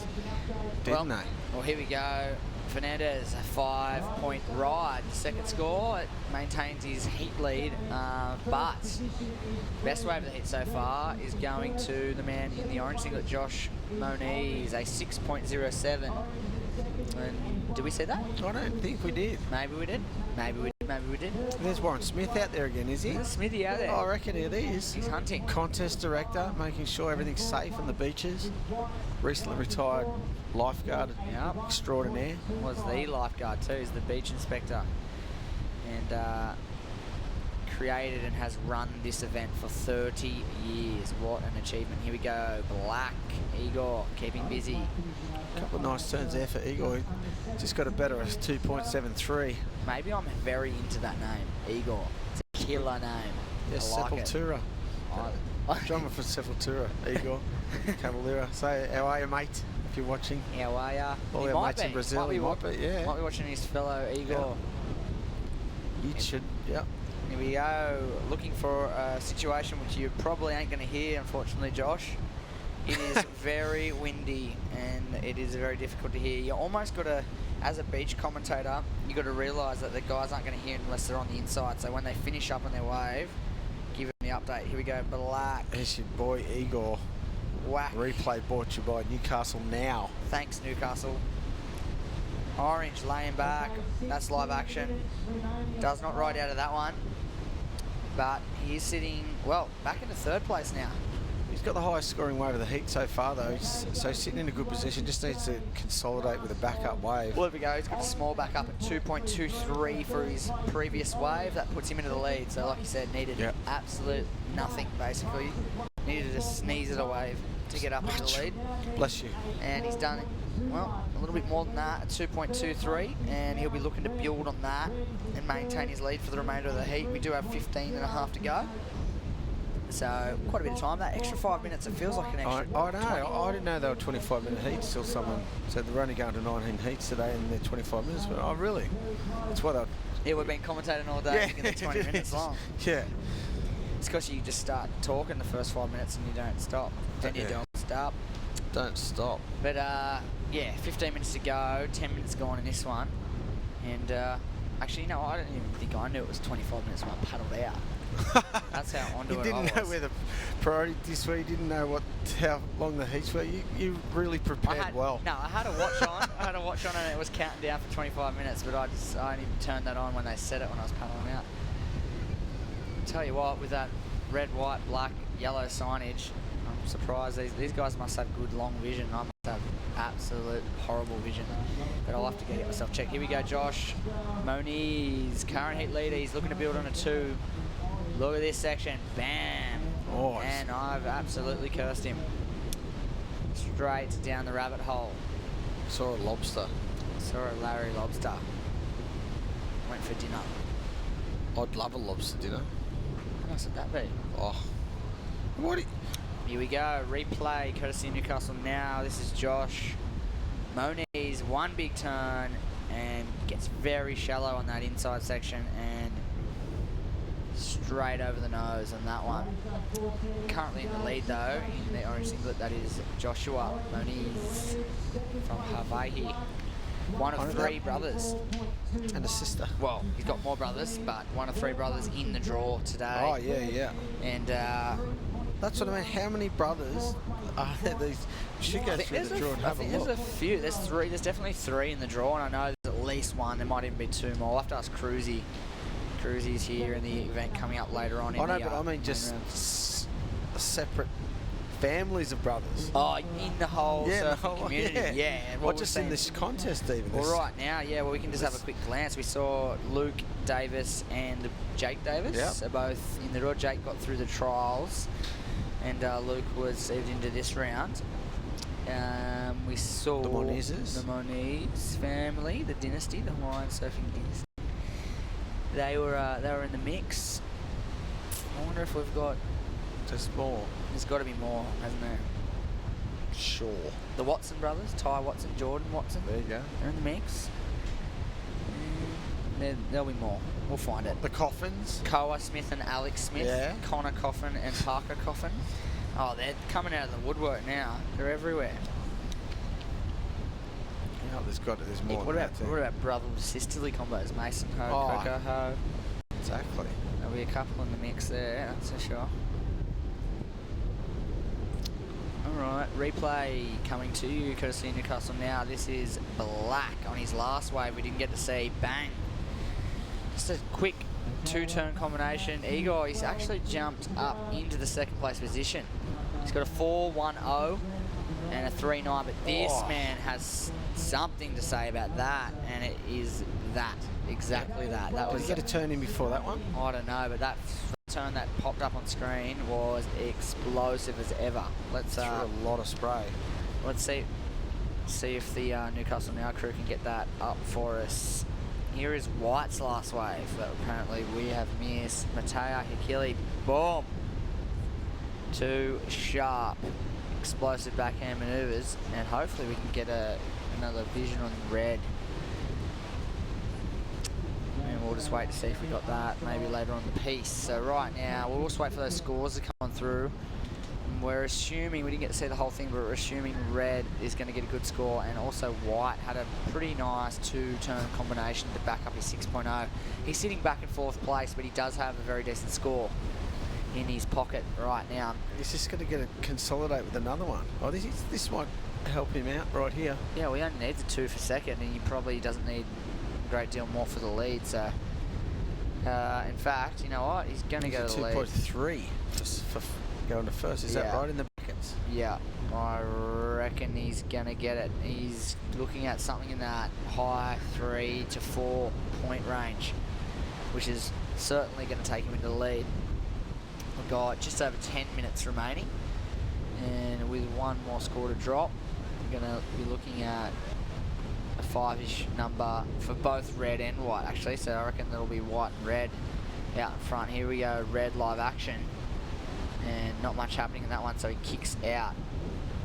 A couple more scores to drop in. A flurry right here. Well, here we go, orange, bang, bang. Nice 2 turns. Yeah, definitely a nice little combo there for Josh. So what's that going to do? What's that going to do? One. He has got his dad's style. Well, right now it is that man on screen in the lead, Joshua Moniz. Well, I reckon he's definitely bettered his 2.3. Yep. So that's going to... For sure. Everyone else is going to need more for sure as well. Well, wait, we've got an absolute flurry of waves. Black is in second. I think he's going to go to fourth here. As we see White on a quick one.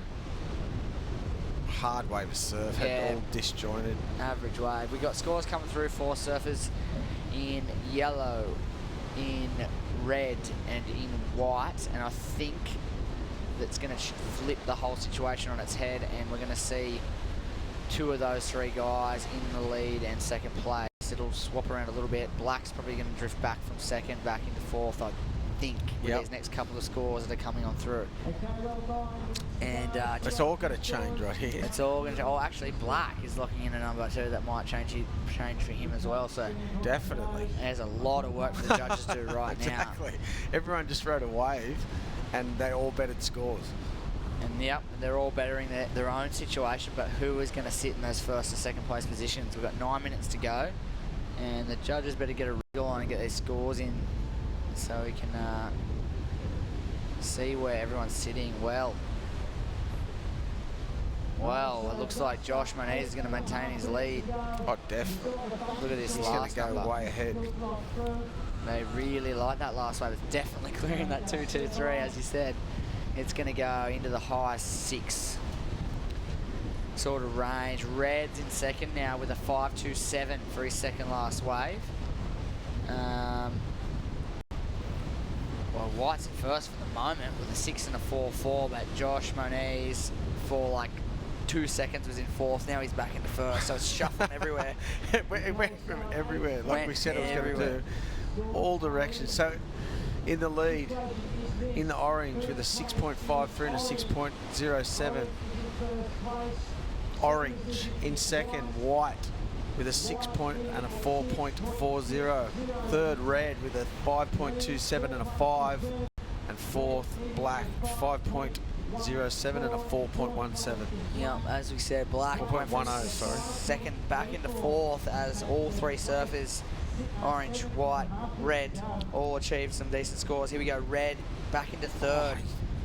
So he's looking for something decent on the end here. That was a really sharp. Yeah, he's got those down, hasn't he? Nice carve out of the top. Just got to get a couple more of those in his 2 or 3 on the one wave. He'd be looking at crazy huge scores. And the boys are just probably sitting there going, where am I coming? What kind of priority do I have? Here we go, Red. This is that lightning fast turn. Whack. And that was sick. Just needed another end of that wave and he would have got a good score. Yeah, one more sort of tap even would have really accentuated that. Needs a 5.14 and he drops short, a 4.80. So not threw that one out there quick. Yeah, they must have been confident with that. They would have just decided that's not in his top 2. Let's go, 4.8. So still in third, surfing really well. Marco Fernandez looking for a score. 5.14 to be exact, and he has 6.5 to do so. He is current second place holder, Mateo Hakili. Big section. Boom, shakalaka. Can't ride out of that. That was a pretty big attempt. Was that attempt? Backside air reverse-ish style thing. Nearly tried to do a spin though, didn't he? Yeah, we nearly. So I think his feet left his board and he started over-rotated a little bit. Let's take another look at it. Here it is. Psyched up for it. Bang. Oh, back foot kind of came disconnected from the board right at that last second, and the bounce or the shock wave from the wave breaking kind of come up under his feet and kind of made it really difficult to ride out of that one. Would have been pretty crazy stuff. Here's a bigger set wave. Orange going to use his priority as he has first priority. Here we go. Bango. Massive. Oh, nice. There it is. What did I tell you? He's been throwing down some crazy frontside air game, or backside too, but some really, really good aerials. Like what spots in the Hawaii? Everywhere. Everywhere. Yeah, his last couple of web clips and stuff online have just been nuts. And there you just saw it. That was actually pretty loose. Here it is. Let's take a look at Newcastle now. Replay. One of the better aerials of the day. bang. I think it's the best air of the day because they've rewarded it with an 8.33, so he extends his lead by a mile. Yeah, there's one of sort of three ways one of those manoeuvres can go, and it went pretty much all three: high, high, long, and tweaked. Yeah, I was sick. Well, not really tweaked, sort of more, you know, Powerful, inverted. too. Yeah. Such a thing as a power air, I reckon. It sounds real stupid, but I reckon it is too. They look way better when they. And I'm never going to say that again. I'm never going to say. This is the last time I ever say power air. I'm never going to say it again because it's real bad. But it makes sense. You can sort of approach the section in that way. Makes sense for sure. It sounds dumb though, but yeah, it's definitely a thing. And if someone's doing it, Josh Moniz is he went nice and tail high, which has had that element of sort of tweaked. And fast. He had a bit of height there, and he kind of drifted to distance. And he actually had to sort of tail slap in the flats a little bit, and that's not easy to do. Rubber knees and sort of really perfect timing to do that kind of thing, and stomped it. Gets rewarded, yeah, exactly, an 8.33. And well, that's what you can do when you're holding onto a pair of sixes and you're in the lead. You can take a wave and look at that section and think, I'm going to do it. Here he goes again, maybe. Maybe he's on a roll. Have a look at this. Floats his first bit. Going very fast. Trying to get around that section. That wave was so quick. Oh, but he got around it. He's flying on. What sort of boards is he riding? Local motion, like his dad? I think he is. Or maybe, I think he might be riding Hawaiian Island Creations, maybe. I'm sure his dad used to like local motion. Maybe he's riding local motion. Maybe it was Hawaiian Island Creations. What's AI used to ride? Hawaiian Island Creations, yeah. I think that's what he's got under his arm. I think I saw him walking down the beach, but we'll have to take another look when we see him on a wave next. He's in the lead. It's Joshua Moniz out of Hawaii, 8.33 and a 6.53. He looks like red outside. Very important wave coming with 3 minutes to go. He needs a score. And he's a 5.14. Let's see if he gets a section down the line. Floats that first bit. Look at the power in his legs. Whacks that one off the top, and well, I don't think that's going to be enough for him. There wasn't enough scoring opportunity for Marco on that one, I don't think. Still 2.5 minutes remaining, just over 2.5 minutes, so he's got another chance. Well, it's no priority. He's surfed a lot of waves in this heat. With this priority system, would you almost shuffle your way down as far away from these other guys as you could? Yep. You'd almost start paddling north straight away and get out of dodge. You'd think. Here we go, red. Looked like a big, nicer, clean wave. But he got a little bit caught behind. He gets this one section to work with. Kind of had to go late. Air drops out, a little bit dynamic, but both of those were pretty late, weren't they? A couple of floaters, really, so he's not going to be generating a 5.14 out of that. We'll have to wait for another wave with just under 2 minutes to go. Sitting comfortably are those two competitors on your screen with first and second priority. Matei Hikili in the white in second has first priority. He's going to use it here. Let's see if this was a good decision. He's trying to maintain that second place position. Maybe it was, maybe it wasn't. Just needs a better 4.4, you think? Yeah, you think he would have just paddled straight? He probably can't hear anything. But Yeah, you think true. he would have paddled down to red and gone, hi, I have second priority and you don't. But hey, have a look at this. It's changed. A 5.37 last of red. They've paid that. They have paid They've that. absolutely paid that money. With 1 minute 10 to go, Mateo Hikili in the white is back into third and needs a 4.64. So maybe it was a good idea he took that wave, although he's going to fall short. 3.67. Oh, no, wait. 3.63. Oh, no, wait. That wasn't it. This is his last score. And he's going to go agony. Oh, he's going to go so close. 4.13. He needs a 4.64, ladies and gents. With 45 seconds to go, he falls really agonisingly close. Here we go, Black needing a 5.57. Is he going to get into something? Igor, it's been quiet. Bang, under the lip. Oh, slashes out the top, that second one. This might change the heat as well. 5.57, he's a 5.68, so I don't think he's going to. Two good turns though. Josh Moniz, victory lap, bango. Does that in his sleep. Doesn't he? 17 seconds. Is someone And he just holds off Black at the end of that one, 10 seconds to go. So here's your heat victor there, finishing up on the short break, Joshua Moniz. And if nothing happened on the outside in those final seconds, it's looking like Marco Fernandez snatches second place. Yeah, he's just definitely on the Hawaiian Island creations. Yeah, he definitely is. Well, unofficially, yeah, it will be orange and red going on through to the next one. We'll bring you the next heat, heat number 17, when we come back. Stay with us here for Surfest.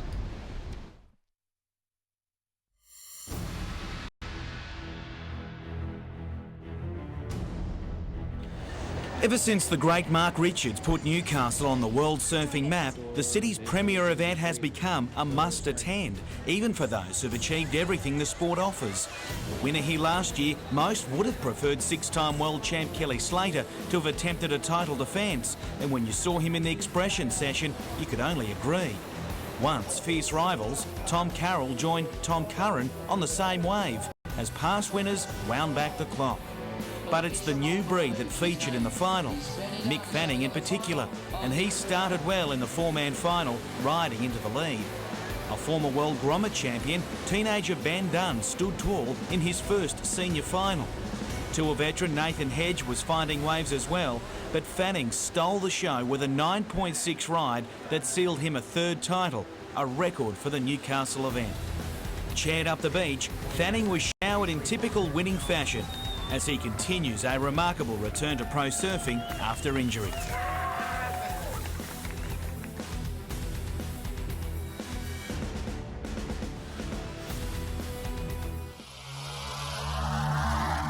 Welcome back to Merewether. That is the group of competitors spectating these next couple of heats down here at Merewether Beach. They're in front of the cafe there, having a coffee, having a Sambo. Just enjoying the afternoon, and what an afternoon we have. It's sunny, good waves at the front as we see Ty Watson opening up his campaign. Whoa, big frontside jam, and then a short little float to finish up that wave. That's Ty Watson from the south coast of New South Wales in the red singlet. He'll be taking on Dale Staples out of South Africa in the white.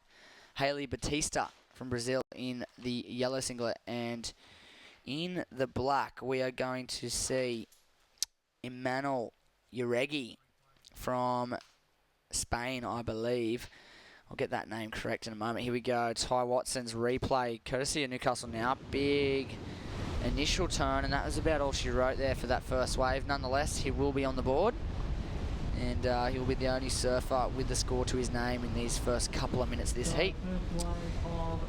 What do we got? We're about a minute and a half in, so very early days in this one. And just shy of a 3-point ride for that first score of red, a 2.93, the opener for Ty Watson. And, well, priority now swings with, well, there's no priority for first and second priority. We've got third priority with yellow and fourth priority with red. And looks like black is having a look on the outside. And nice couple of backside hits on that one. Just welcome Terry McKenna to the microphone, back in the booth. Yeah, g'day Jesse. Good to be back here, mate. It's been a good day, good opening day for the competition. And that was Emmanuel Uregi. So Emmanuel, of course, is from the Basque Country. Here he is now, the little kid in the black singlet. Good little surfer, this guy. Saw him down in Manly. Is he a Grom? Yeah, he's only young. I reckon he's about 16, 17 or something. Just threw it up there and kicking out. So he's a super Grom from the Basque Country of Spain. Yeah, interesting. Well, first day Burton Automotive Pro. It is the 30th anniversary of Surfest. Of course, this is the QS 6,000 point event on the World Surf League, the WSL. And, well, haven't had a chance to talk to you, mate. That was, what a bummer. Hey? Oh, it's just... And it's your birthday. I know. Yeah, happy birthday, I mate. figured out on my birthday that I'm blind and I'm deaf, so that's the only true tragedy here. Well, you're building house at the time. I thought you were very unlucky, to tell you the truth. We watched the replay here several times, Hoyo and 9 to box, and I thought that when you realised, you thought, well, this guy actually thinks he's got priority over me, I'm not going to risk it. You got off the wave, he bottom turned, and I didn't think you made him change his line, but the judges didn't see it that way. I think it was the way, the first one I maybe understand. The second one, I don't think you guys got to see the second one, but the second one was just like, I pretty much just went left off him, because I knew at that stage. But the first one, I was kind of confused as to why he thought, and he actually thought I had priority 2 at the end of it. He thought, he said, I've got an interference, didn't I? And I said, I don't know, because I can't see. And he goes, I thought I had priority, but when you paddled for it, you made me think that you had it. Right. So he was like, I can't really see either, but I thought I saw white. Wow. And I was like, well, I don't know. And then they called it, because we couldn't hear. He's like, did I just get an interference? He thought he had the interference. Sure. And I was like, I don't know. And then after the second one happened, I was right on the inside, and the first thing I heard all heat, like 12 minutes in, was come in. Yeah. And I was like, oh, I got. Have you ever had 2 interferences in the heat before? I've never had an interference before. Once. So. On your birthday, wait 2 years, surfing unreal, building house in the heat, mate. I feel sorry for you, but keep your chin up, and you've done well. I had no idea I had even one, and then I found out I had 2 in one go, because you literally, you can see the conditions, the wind, you just cannot hear. Here we go, Manol. Oh wow, Imanol just hitting that one sweetly at high speed for the Super Grand from the Basque Country. Opened up with a 5.33. We've got a couple of scores in there for Ty Watson as well. Dale Staples is in the white. Harley Batista is in the orange, and you can see both those guys just sitting and waiting patiently. Well, mate, anyway, anyway, it's behind you now. Yeah. On to the next one. Here we go. Yeah. Imanol. This is the replay. Bang. That was sweet, eh? That was a nice, what do you call that, lip line floater. Just not your average floater. He had a bit of projection, a bit of speed. He almost threw a bit of spray off that. So it was a fairly explosive approach at that section, and I think he's going to get rewarded nicely. He opened up with a 5.33 on his first ride.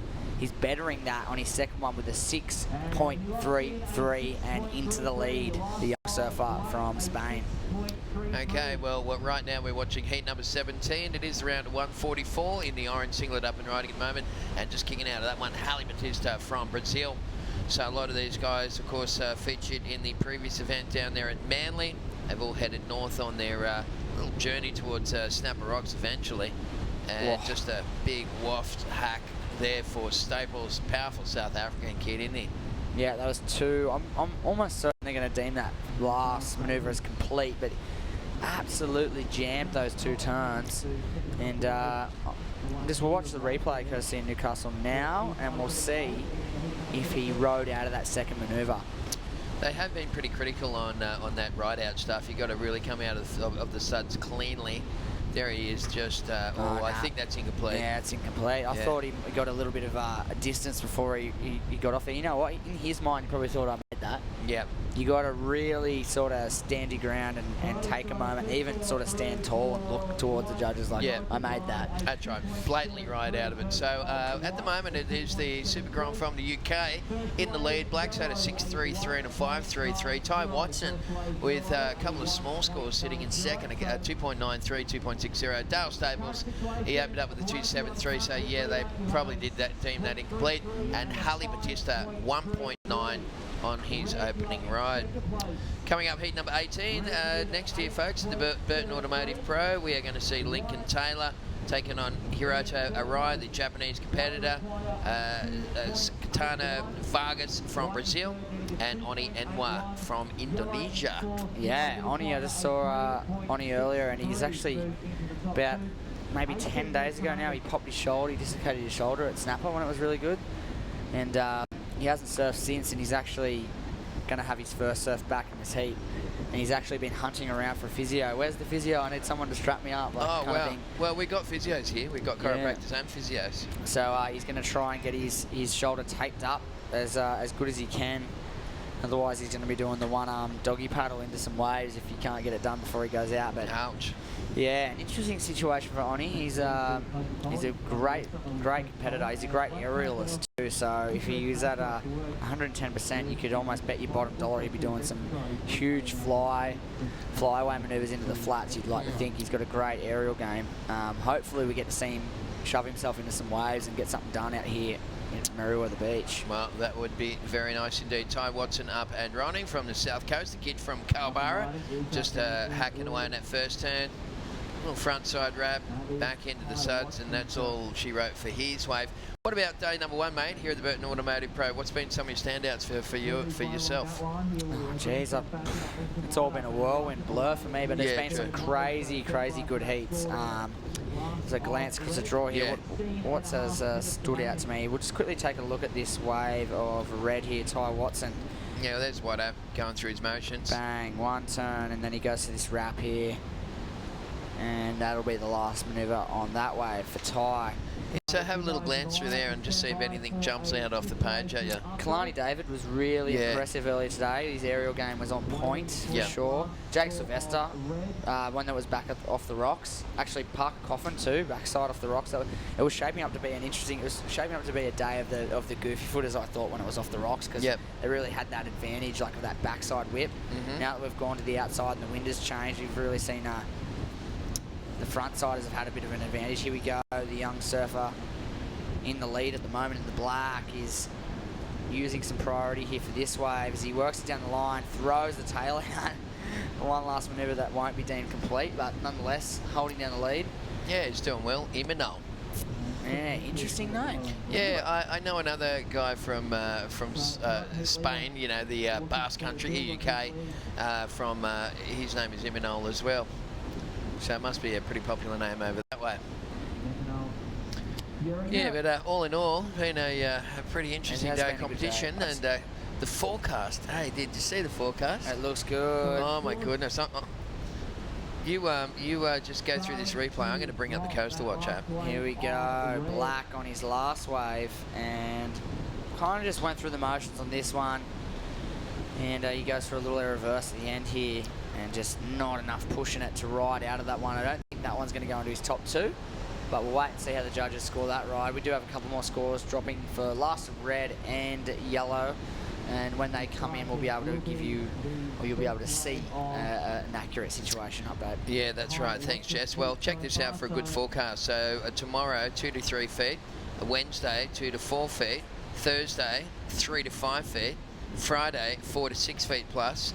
Saturday, 6 to 8 feet plus, potentially bigger at the exposed venues.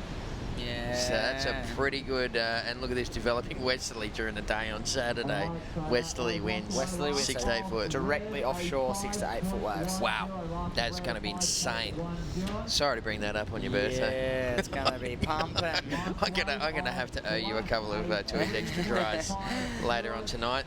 Yeah, but no, it's good. I want to watch these guys in the best conditions possible and to get some good quality swell and some clean winds and some potentially some good barrels or some nice open face waves for these guys to draw out and show exactly what they're made of. That's what we want to see, and these guys in the event are going to be very, very happy with that because they're used to surfing some lackluster conditions on this qualifying series. Yeah, that's right. Well, right now we are down to 13.5 minutes remaining.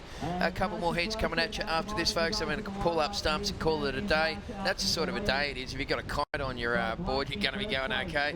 It's a very windy northeast day here in Newcastle. It is in Merewether is in Newcastle, which is in New South Wales, which is in Australia. Yes, that is correct. And here we go, Ty. A nice good wave, really gouges into that second manoeuvre. If you can get one more here as he slashes off the foam, looking for an inside link. This is going to be a keeper for the minute for Ty Watson as he wraps back into the power source for one more and then kicks out. He was sitting on a 5.1 and a 2.93 in second place. He's most certainly going to improve on that 2.93, that's for sure. And we could be looking at potentially a new heat leader. We'll see how that score drops in.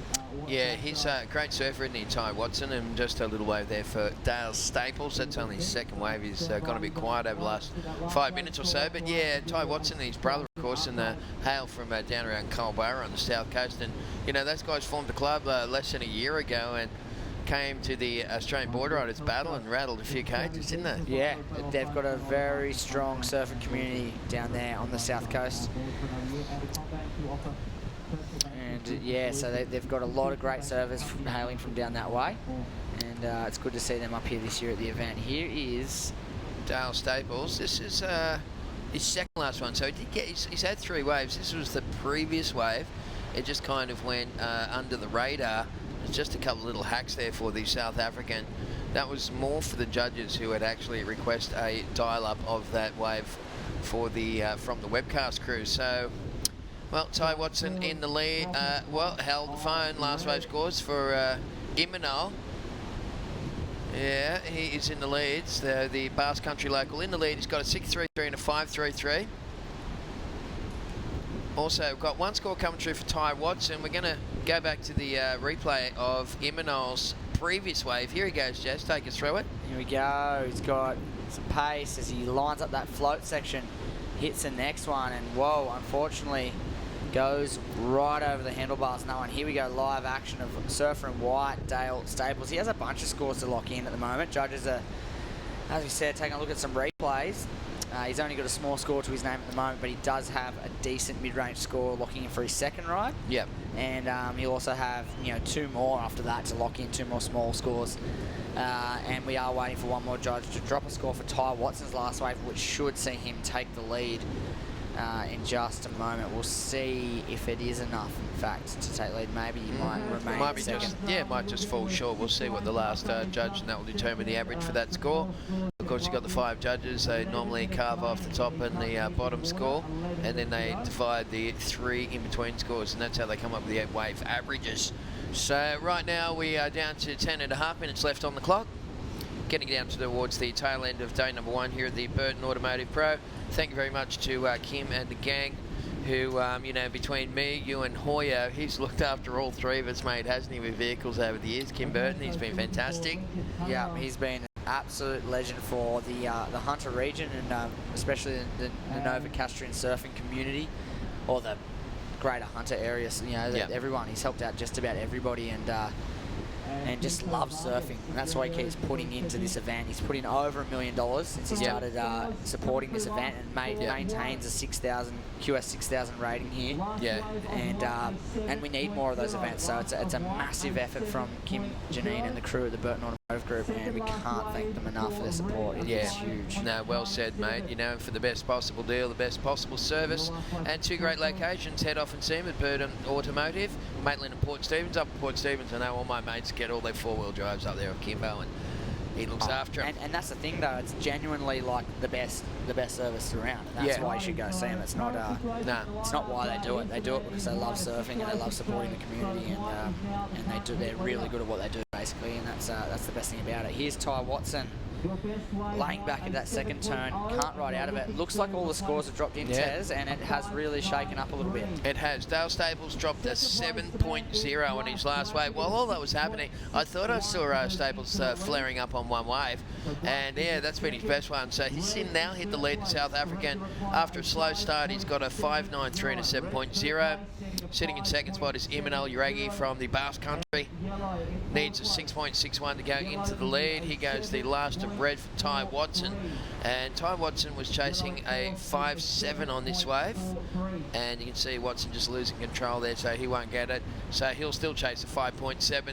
And Hala Batista has been very quiet out there. Normally the Brazilian is moving around in the lineup, dominating proceedings, but right now lingering in 4th place, needing a 7.43. Yeah, just slow. It actually was Dale Staples, as you said, in the white, very slow. Hala Batista as well in the orange singlet, slow, and it seems to be staying that way with Batista right now. He's sitting patiently with first priority, maintaining that first priority, and he really wants to get onto something of substance shortly to get out of this slow patch of the heat for him. Here he is, as we call him out. He's up and throwing the huge frontside grab, and unfortunately could not ride out of that time around. He looked agonisingly close to sticking that manoeuvre, and that really would have put him right back in the game. In fact, if he had ridden out of that, I think he would have went north of that 7.43 requirement. Let's take another look at this last wave of Hala Batista. Yeah, he's such a great surfer. Oh my goodness, he almost landed that thing. You can see the pain on the face as he just realised that he was not going to land that thing. Well, he's got a bit of time left, Jess. 7.5 minutes left on the clock. And is this him again? I think this live is action. Yeah, it is. Bang! He's going to try again. Whoa! Throwing his board directly facing the beach for a moment there. section was not ideal for that manoeuvre, but he threw it out there anyway. He wants that score in one hit. He doesn't want to go out there and grab 2 scores. He wants to throw down something big with 7 minutes on the clock and try and get right back into it. All right, well, here's the replay of that one, and I was just about to say, watch the tail on the board here, and it's almost inverted. There was almost like a backflip attempt sort of thing, but you know, no longer are those standard, just rotations acceptable with that frontside air reverse. You've got to go for that big tail high nose pick kind of thing. Otherwise, it's not going to stand out, is it? It's almost like if you're not going to do it really well, don't do it. Yeah. It's like if you're not going to be able to push a lot of water during, you know, a carving maneuver or a roundhouse cutback, don't do it. Like, it's like if you can't do it really well these days, you kind of got to really go for it like you did there and try and really invert yourself or tweak it out or even bone it out if you've got time, if you've got the height. Like, you've got to try and throw something like that in the mix. Yep. Like we kind of saw Joshua Moniz do in one of the previous heats. He did a lot of tweaking through these couple of aerial maneuvers, and look at that surfing from Dale Staples, very explosive off the top. Fortunately, couldn't ride out of that last maneuver though. Just so I'm going to have to love you and leave it. I've got a live cross that I'm just about to cross to KO FM. Of course, NX and KO. Oz Stereo is one of our sponsors here, and I've got David Collins, the sports show, is going to call me at 4:35 for a live cross. I've got 2 minutes to put something together, mate. I've got to get out of here. I'll leave you with it for a sec. Go for it, mate. It's all good. I'll take it from here. Let's check this Newcastle Now replay. Dale Staples, as I was saying, very explosive out of the top, slides the tail out. That shallow bank doesn't really allow for much of a landing pad. There's Haley Batista again. He's not mucking around. He's going for broke. He's throwing those huge front side rotations, and it's only a matter of time before he sticks one of those things and rides out, and that's going to spell danger for the other surfers in the water, currently in 2nd and 3rd position. It is Imanol Uregi out of the EUK in the black. He's sitting in 2nd. The young Spaniard, a 6.33 and a 5.33 to his name, and looking to improve on that 5.33 to increase his scoreline, or a 6.61 would take him back into the lead. And well, that man on screen in the red, holding on to first priority, Ty Watson, he needs a 5.7. Not a difficult task for a man like Ty Watson, who's got a nice array of tricks up his sleeve. So we'll see if he can grab onto something in the near future and progress through this one. This is heat number 17, ladies and gents. We're running up to 19 today, so we've got 2 more heats to go. And coming up in those next couple of heats, we will have heat 18, Lincoln Taylor, Hiroto Arai, Caetano Vargas and Oni Anwar. And in the final heat of the day, Cale Bell Warrant, Marco Giorgi, Mateus Navarro and Luan Wood. So a mixed bag of internationalities and a mixed bag of very talented surfers coming up for the next couple of heats. So stick around with us and watch the next hour of surfing. It's going to be some good matchups. 3.5 to go for the current heat in the water. And the situation remains Dale Staples late to start, but well and truly a good start at that. A 7-point ride and a 5.93 sees him in the lead at the moment.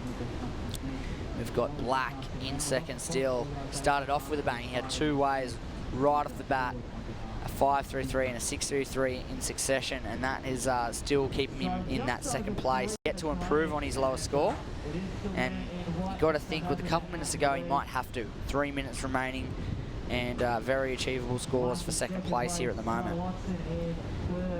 Here we go. It was Haley Batista, just desperately searching for something with an end section or a ramp. Here we go, trying to maintain on to 2nd. Imanol, nice big frontside jam, little slash and a nice float, smooth stuff, and another re-entry that he can't quite stick. One more snap out of the top would have been very handy on that wave. He could have been looking at increasing his scoreline. We see Dale Staples on the outside of that one, and he's looking to improve on a 5.93 to increase his lead. Let's take a look at those last couple of rides. This is Imanol, and a nice first snap out of the top. Quick check turn as he sets up this float.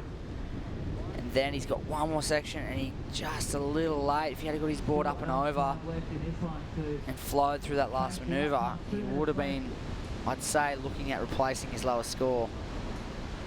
Nonetheless, in second place, and well, it's the danger man in third at the moment, Ty Watson, with first priority, and he's rushing for this one. He sees something he likes. Here we go. First section. Carves out of the top, throws buckets. Down the line speed, jams the end section. Feeling a claim. And too classy for that. He's going to lay down and get back up though as he works away on his backhand through the inside. Lays down yet again. He just wants to get every single squeeze, every single drop out of that last wave. Let's check it out. Let's see if he did enough. He's looking for a 5.70 on this wave, ladies and gents. Big open face manoeuvre to open. And this section, bang. Little tap of the rail as he slams that end bowl. Are those two manoeuvres worth north of 5.70? There on your screen, Ty Watson is in on the beach with 1 minute remaining. That last roll of the dice is going to be his last hope to progress through this heat. And we haven't seen any indication of where the judges are seeing that score. It's a very crucial score. So they will take a couple of looks at that one and really analyse it. Maybe do some comparison work to Imanol's last couple of waves and see if it compares well. Here is Orange. This is the last wave we just missed. Bang, front side. Happens to ride out of that one just. Here's our heat leader. With 20 seconds on the clock, I can see first couple of judges are locking it in, and I reckon, I'm certain they're going to hand this score to Ty Watson. It may be up to Imanol to catch another wave. And the commentators are counting it out. It looks like that is all she wrote, and Ty Watson in the red is going to get this score. One more score to drop. He's going to achieve that number. He's going to get north of 5.7, jump into second. And unfortunately, fortunately for Imanol, he's going to go back into third place. Unofficially, Dale Staples takes it out ahead of Ty Watson. We'll give you the official result shortly when we come back right after this short commercial break.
This webcast is brought to you by Newcastle Now.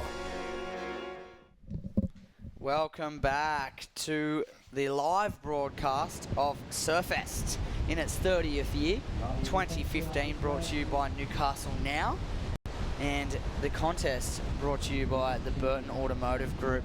You are watching Burton Automotive Pro, and it is a QS 6000 rated World Surf League event, so massive points and prize money up for grabs this year at Surfest. Massive. It's been like that for the last few years, though, eh? Yep. All courtesy of the Burton Automotive Group. They put their hand up to support surfing in the Hunter region and surfing on a global scale, so we thank them yet again.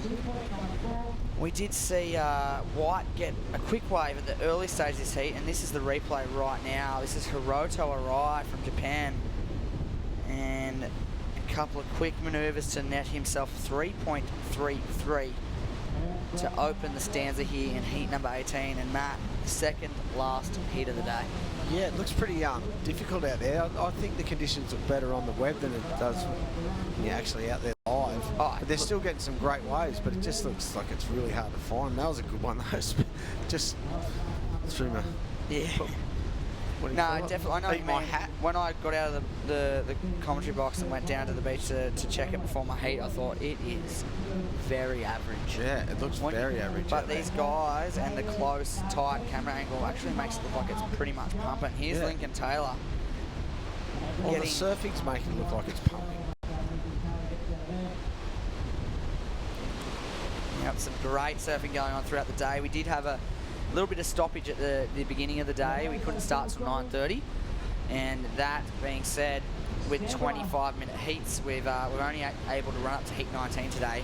Let's check the Newcastle Now replay of Lincoln Taylor's last ride. Nice and vertical in the first, slashes out of that closeout section for the second, and he'll put a pretty decent number on the board to open up his campaign. I reckon that was a good one. Whipped it up there on that first turn. We go halfway up there and then whipped it. Hiroto Arai, forehand slash that he goes down the hatchet on. You can't fall on waves like that. You can't fall at all these days in a heat. If you fall, you've let an opportunity go by. Especially on a wave of that quality, especially when the waves... We're going to watch it again just to put him under the bus. Yeah, this is what not to do. This is what not to do. The wave wasn't that great. No love lost on that one. He's opened up with a 3.33. Plenty of time. 20 minutes on the clock. We have 25-minute heats. As this is a QS 6000 rated event, so 6,000. 6,000. Sounds impressive, huh? Doesn't it? It's because it's the highest rated event on the schedule, other than those prime rated and obviously the World Tour events. The QS 10,000 Prime, the highest rated outside of a World Tour event. But, yeah, this is a QS 6000. Very valuable points up for grabs. Here we go. Orange. Look at this section. Bang. Oh, wow. Did that hurt? That must have. That was a big section. He went ham salad on it. Ham salad? And he just couldn't quite. Sort of caught a little bit of a heel side rail. We're going to take another look at ham salad. Surfer in the orange. Big section in front of him. Couple of pumps. Bang. Oh, tail dive. He landed a bit awkward there. Yeah, tail dive. Ham salad. Just a little bit. I would love to go ham salad, and I'm starving. All right, so that was Catano Vargas. Is it Catano? Catano. Sounds good. Sounds right. Might not be right though. I wouldn't know. I got Terry to do one the last couple of heats going. Yeah, mate. Just your heat. You read out the wrong heat anyway. Catano. Caetano. Okay, Catano. I'll have to ask one of the boys. Here he is again. Bang. Lays back. Can't ride out of that turn. I've never seen him before, but he looks like a really stylish, powerful surfer. Here we go. Oni Anwar. Bang. He's got some air game. If you've ever seen this guy in the smaller waves, that was an explosive tail sliding manoeuvre there for Oni. Surfing with a, well, he just dislocated shoulder. Yeah, he dislocated his shoulder last week, and it still sort of hasn't been cleared to surf. He's got another 3 weeks before he's allowed to surf, and he's in the water. He's obviously... He's caught 3 waves. looks like it's really hard for him to get up to and paddle. Look at him, he's paddling one arm, pretty much. Oh my goodness. Wow, Oni Anwar from, well, he's from Palm Beach on the Gold Coast, originally from Lakey Peak in Indonesia. Well, he's still from Lakey Peak in Indonesia, but he spends a lot of time at Palm Beach. The crew up in Palm you're watching, Blake Stafford family, and Oni's family. Hi, from Newcastle. Here we go. Haril, section, Jammo, Whammo. That was a cool little tail slide, and he manages to ride out of it. Pretty impressive. And get a connection, get a little one on the inside as well. Yup. Snaps off the foam, and he gets one more on the inside here, doesn't he? There it is. Jams one more time. Worth the effort. I feel sorry for him trying to get back out the back. Exactly. He's lucky it's not 6 to 8 foot yet. Hopefully there's ski assist and he won't have to paddle around when it's 6 to 8 foot on the weekend. Here we go, Orange, keeping very busy. Oh, there might be over the 2-man heats. You'd think so. You'd think there would be, especially if it picks up that big. Well, it looks like it's going to pick up every day. Tomorrow looks a bit small, and every day it's going to pick up a foot a day, by the look of it. Yeah. Until it's 8 foot by Saturday. And light westerlies. What westerlies? That's what we just looked at Coastal Watch with myself and Terry McKenna. Coastal Watch? Saturday, 6 to 8 feet, northeast swell. I don't have to come in Saturday too, I heard. Westerly. You don't have to be here, huh? You'll be in the tube somewhere. No. All right, scores have dropped. Oni Anwar in the lead, a 5.77 and a 4.5 for his first two waves. Holding down a narrow lead over Surfer in red. Lincoln Taylor, his first wave, a 6.0 for that two-turn combination. That's good. Really, two good turns. Really appreciating that vertical attack of Lincoln And the Taylor. quickness, I reckon. Yeah, they like. Orange is fourth in a 3.85. 16 minutes remaining. Did Oni have a look? No, did not opt to take that one. It is red with first priority. He's going to have a look at this one. Lincoln Taylor. Bang.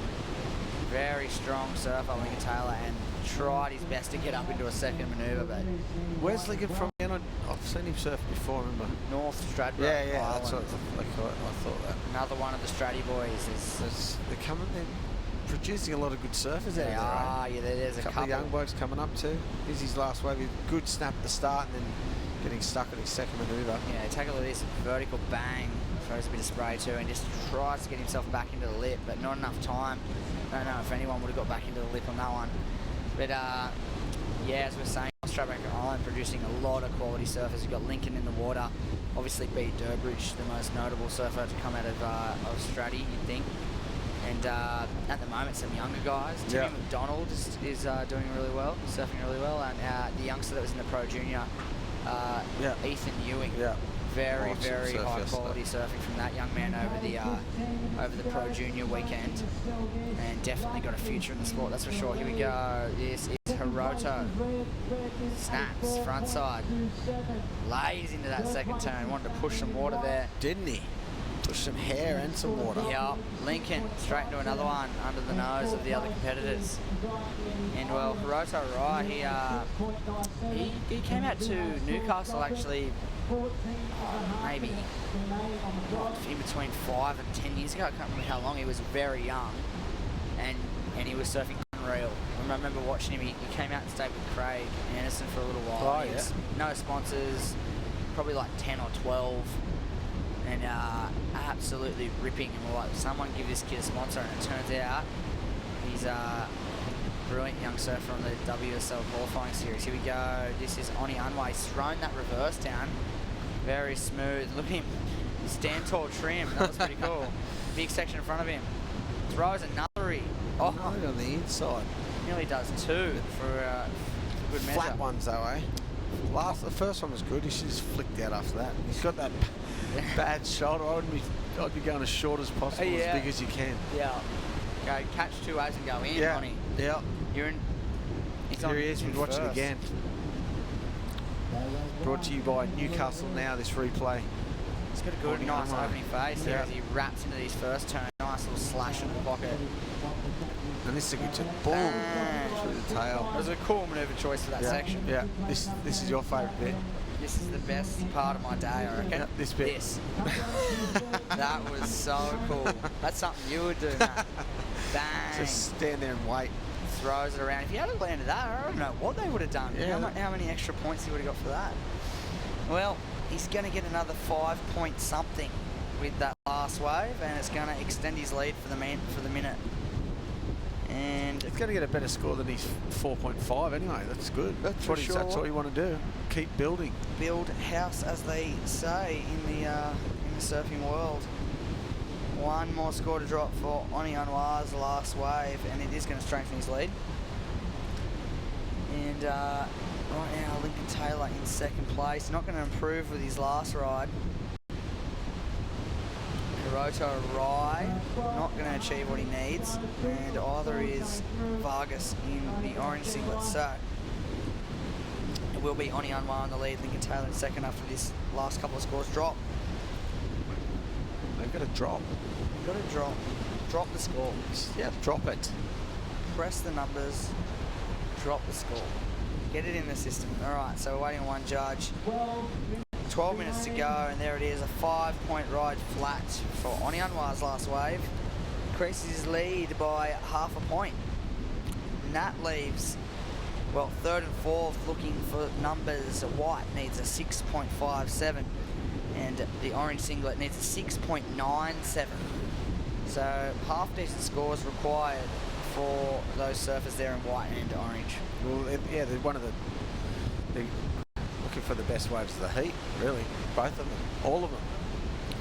Except for Red Lincoln, he just needs a 4.77 to go to the lead, but the other two are looking for the best two waves of the heat. Yeah, it's in a way it's still kind of anyone's heat. Yeah. It's open slather. No one's really, thrown down the gauntlet, so to speak, yet and said, this is my heat, come catch me. Really in the best position right now, Lincoln Taylor in second place with a 6.0 to his name. Yep. Building on that, he's only got a 3.9 for his backup. If he can get anything north of that, he's gonna go into the lead, and then he's gonna streak out well ahead if he can get something in that mid-range. Yeah, so really Oni and Lincoln at the moment looking the goods. There is Hiroto Rai. Tide filling into out there. It's getting a bit. It's moving. It's getting full. Yeah. I wonder if the rocks is going to come into play. I think it's still a bit too low. A little bit low. Maybe if we ran till dark. I saw one out there. There's actually a couple out there when I was told to remove myself from the water. I actually drifted down there to get out of everyone's way, and I think still the best spot at the moment is out that there's little a couple bank. of actual good ones off the rocks. But here we go. Red. Lincoln Taylor. Doesn't need much. Big backside hit.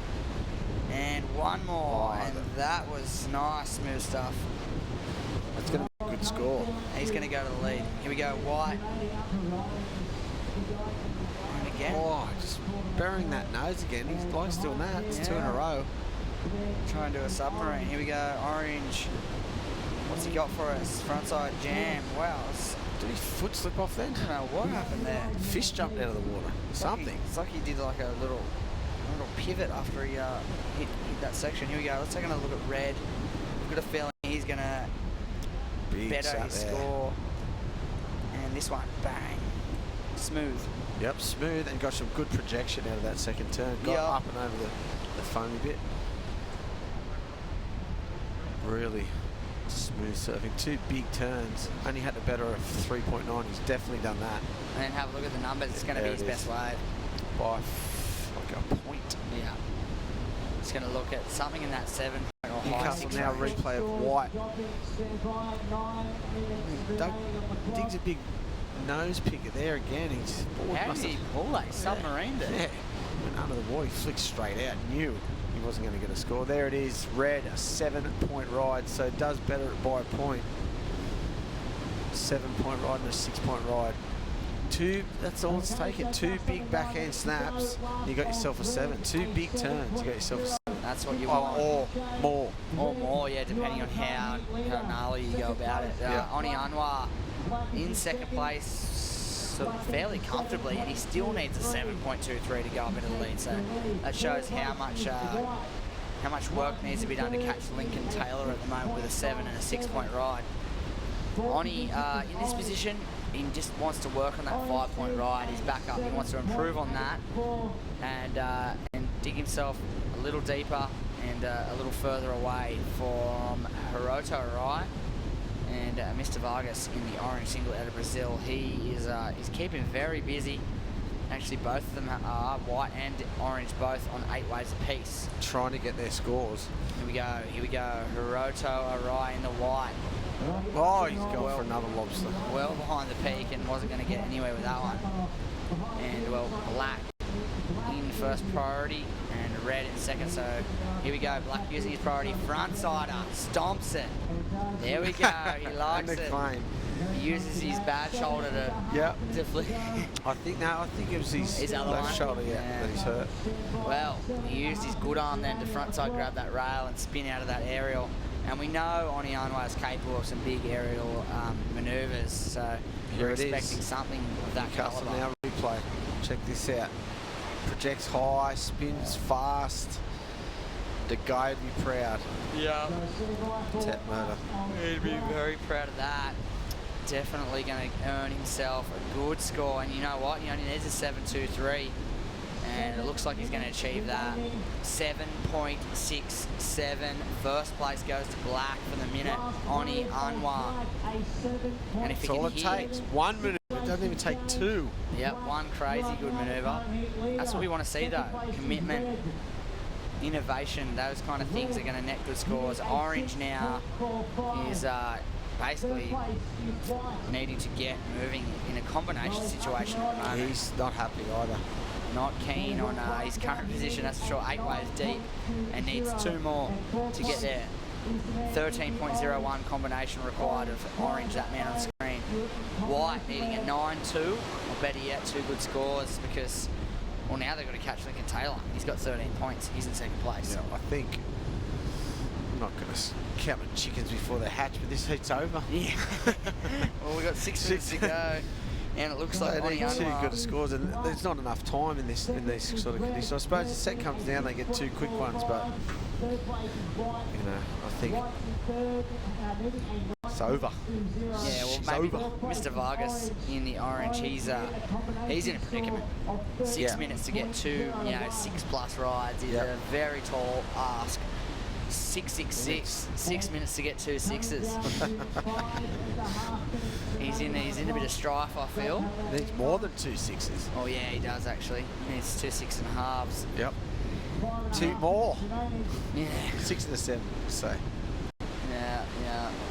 So Hiroto Arai in a more, well, still a predicament, but a more reasonable one. He needs 9.2. So if he needs to get 1 wave, we've seen some big scores rewarded for big manoeuvres. Can he throw something down? We zoom in on this next unridden wave. It's a little bit of a set. Here we go. Going left. And Oni Anwar, current hit leader, just can't keep still as he works this left away. Look at, he's going to get a rocks bowl here. Is he going to get a little rocks bowl inside? Look at him working it. Working it all right. Nothing wrong with his legs. Here we go. He gets to the rocks bowl, and unfortunately does nothing. He just clutches his shoulder. Actually, I'd come in. Yeah, I would too. You got come in, or I mean, you could flap your way back out and just sit there and be annoying, I guess. Look, you can hardly paddle the poor kid. He should put that other arm up, half stroke his way out. Yeah, or just come in. And well, black. Just saw this wave ridden, and we're just going to take another look at it here as he works his way on his backhand. Doubtful this will go into his top 2 scoreline. It's got to be a 5.77 as he got not much work done on the inside here. He's probably just going to count that one as a throwaway. Unfortunately, he's got a bit of work to get back at the back. Red, this is a wave we didn't see why. Black was on his wave. 1 big turn and another big one. Does he stick that? Nearly, not quite. If he had ridden out of that, true tail too. We would have been looking at a big number. He's white, bang, slides the tail out and just catches another rail. He's at the nose too. He's catching the nose. It's like there's not enough rocker in the nose of his board. Yeah. Well, you're the shape. I tell you, Matt. Well, I can't tell you anything. What's he doing wrong? I don't know. He's too much on the front foot.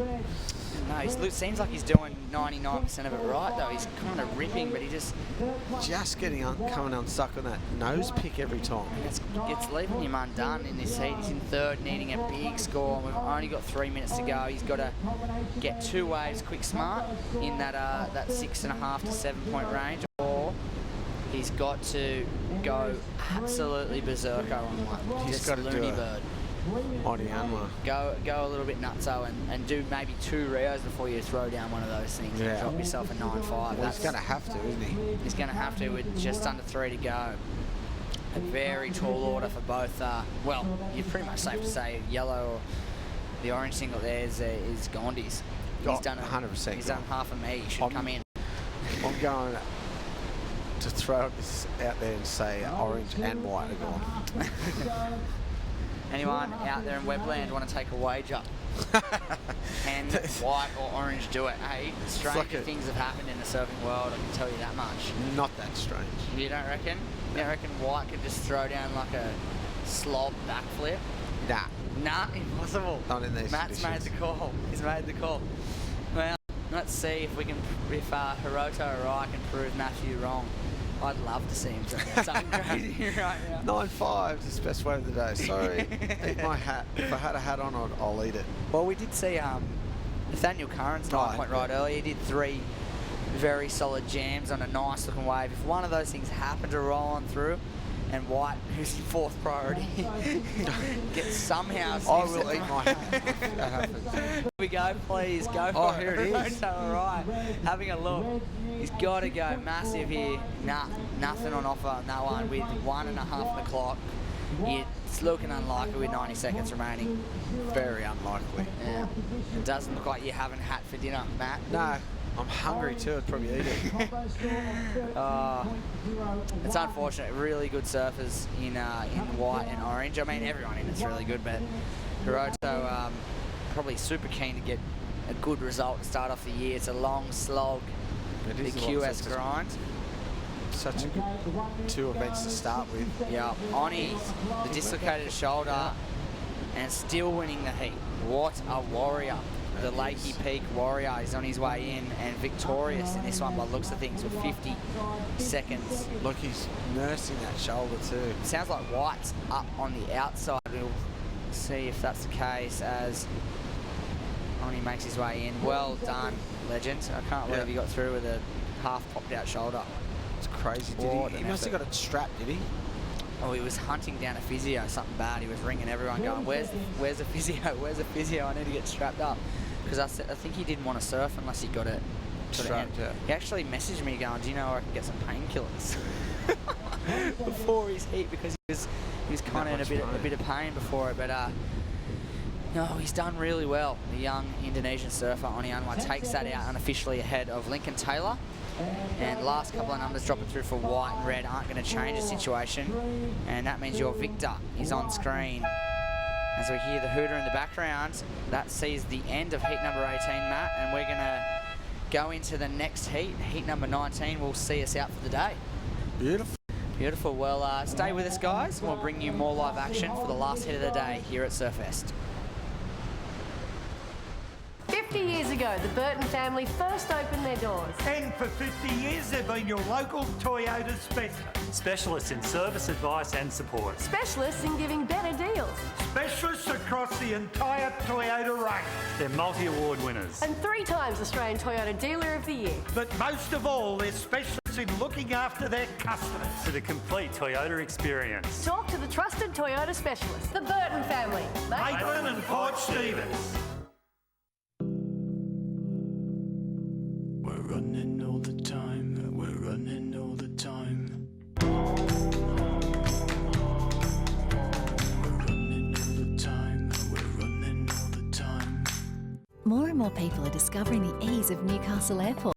It's an effortless drive, easy parking, and before you know it, you're checking in. Start your trip with a smile. Newcastle Airport, now offering more services and flights every day. Newcastle Airport, connecting people, connecting places.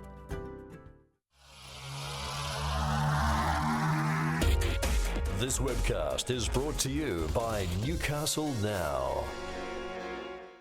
Well, have a look at that beautiful shot of Newcastle Harbour there. It makes me proud to be a Novocastrian, doesn't it, Matthew Hoy? I am very proud to be a Novocastrian, Of course, you're one of the proudest I've ever met. I love it. Of course you do. Yeah, Matty Hoy, Tez McKenna, hanging out with you for the last heat of the day here, folks, and it's been an awesome day here at the Burton Automotive Pro 30th anniversary of Surfest. What a great celebration of a competition this one has been. It looks like Cahill Beryl Warren, he had a little sniff at that one. Didn't like the smell of it. He's from Australia. We've got Marco Georgi, I think it is, from Uruguay. Oh, there's another one of those countries have been represented here at Surfest. We've got a couple more Brazilians in this one. We've got Matthias Navarro in the orange singlet, and Luan Wood from Brazil is in the black. Luan Wood is, in fact, he's the guy that won the ISA World Junior title, I believe. Okay. Yeah, that kid can surf. He's pretty good. This is going to be a good way to finish up what's been a good day, but here goes Cahill Bell Warren. Take us through it. Local boy. Well, not local boy, but Aussie. Aussie bloke. From the Big Island, I say. Yeah. The big, absolutely. And in the orange, well, that is Navarro, the Brazilian. Oh, nice big turn there. Hey, the waves look pretty fun. It looks fun on here, but when you're out there live, it doesn't look that good. But then you watch someone surf a wave, it doesn't look good when everyone's sitting around, then a set comes and it looks pretty fun. Isn't that funny how the camera, can create that impression, and that it's... I think because it's tight too, you don't see all the lumps and bumps out to sea. Yeah. Well, here goes Cahill, of course, is Victorian. One of the good things about Cahill, about Warren surfing Hoyo, is that he's not scared, mate. He charges big stuff. Yeah, right. And he's really good in the small stuff, and he's got all the tricks in that. He's a smart little kid too, and he's a good commentator. He's a bit of an all-rounder, isn't he? Yeah, right. That's what you got to have these days. You can't just be good in small waves or good in barrelly waves. You got to be good in all of them. Yeah. You just simply don't make it. How's the way you got to put your life on the line to be famous these days? No, it's crazy. Thank God we came through in exactly 80s and 90s. Exactly, when we were 4 to the beach. Yeah. At Metropolitan Beach, bro. Crowds cheering us on. Exactly. Oh my goodness, we're very lucky people. Exactly. Okay, so, well, we've got a couple of first wave scores coming through. Luan Wood got a 2.33. He's white up and riding. And big first wow. turn. That was awesome. Great start there for the kid from Uruguay. So everybody's got one wave apiece, and I reckon that guy there, Giorgi, is going to probably get the better of the first wave exchanges. 2 big turns. It's like he's all bearded up too. Yeah, totally. That's what I thought. It was like one of the Brenton kids. Yeah. Here's that wave again. Let's check it out. He does it. Well, Marco, just beautiful top to bottom turn. Isn't that just awesome surfing? Like, mate, kids can fly around all through the sky and all that sort of stuff. For me, I just love that. Yeah, full tilt rail surfing like that. Yep. Someone commits to the rail and soaks it thoroughly from nose to tail. Love that stuff. That was a big first turn. Yeah. And backed it up with a little, I don't know, that'd be interesting to see what they score that. Yeah. Yeah, that's right. I mean, it's, that's your meat and potato stuff, isn't it? But it's basic 101 surfing at its best. So it'll be interesting to see. We saw Navarro, of course, in the orange thing. We've got a couple of quick ones. His second one wasn't too bad. And, of course, Cahill got that little chuck away score, and then he backed it up with a bit of a wave as well. So the boys have got a wriggle on in this final heat of the day. It's Luan Wood in the black singlet, the Brazilian, holding on to first priority.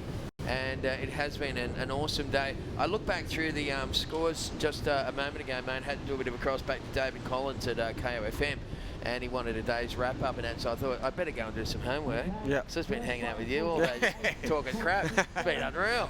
Could do this forever. Yeah, exactly. But yeah, what I did notice was that Evan Geiselman was the top scorer here today. He got the best single score, and he got the best two-wave combination. So Geiselman was the best surfer here today as far as consistency in scoring goes. What did he get? He got a 9, and then he got I think it was a 17.92 for a two-wave tally. Yeah. Okay. So yeah, he just got. I thought Nathaniel Curran. He got a 9. He got a 9 and a 7.17. Must have just been behind. He was actually right behind him. He was second best for the two-wave tally. Yeah, I forgot about Gosman. Yeah, he surfed really well. He did. And then what there was there were 3 young Americans in the top scorers, and then there was 3 Brazilians, and then there was 2 Japanese, and then there was an Aussie bloke. Really? And I went, you know what? Yeah, that makes a bit of sense, doesn't it? they're very proficient, aren't they? Americans, Japanese, and Brazilians in this small stuff. They're super good. Yeah. Not saying that we're only good in proper waves and all that, but they just definitely, you know, have a bit more of an advantage when it is like that. Well, here he goes again in the black singlet, Luan Wood, looking to try and get a connection right the way through. He's got a little stomp at the end there. Everyone's going to have 2 waves apiece. Marco Giorgi from Uruguay, he opened up with a 6.67, so they rewarded those 2 calves. They did. Yeah, you'd be happy about that, wouldn't you? The king calf. Yep, I am happy with that. I like to see, you know, rewarding for everything. Well, we don't want to lose that, do we? Let's have a look at the replay. This one from Luan Wood. So on the outside here. Had a nice little run there. Busted the reverse. So he kind of mixed it up. Had to kind of reset his stance there because he did. He landed a bit weird, didn't he? Yeah. You do that when you go for a reverse. You tend to they tend to widen their stances. That's why you see it coming from a mile away, don't you? And then he pushed it all the way through, and he got a little reward at the end there. A little tail waft at the end there too. Yeah, we'll get that. Got it all the way to the beach too, which is not many. There's a big channel in between that bank on the outside and the shore break. So that's right. It looks hard to get through it. Yes, he got it all the way. Then I don't know if they were going to reward it or.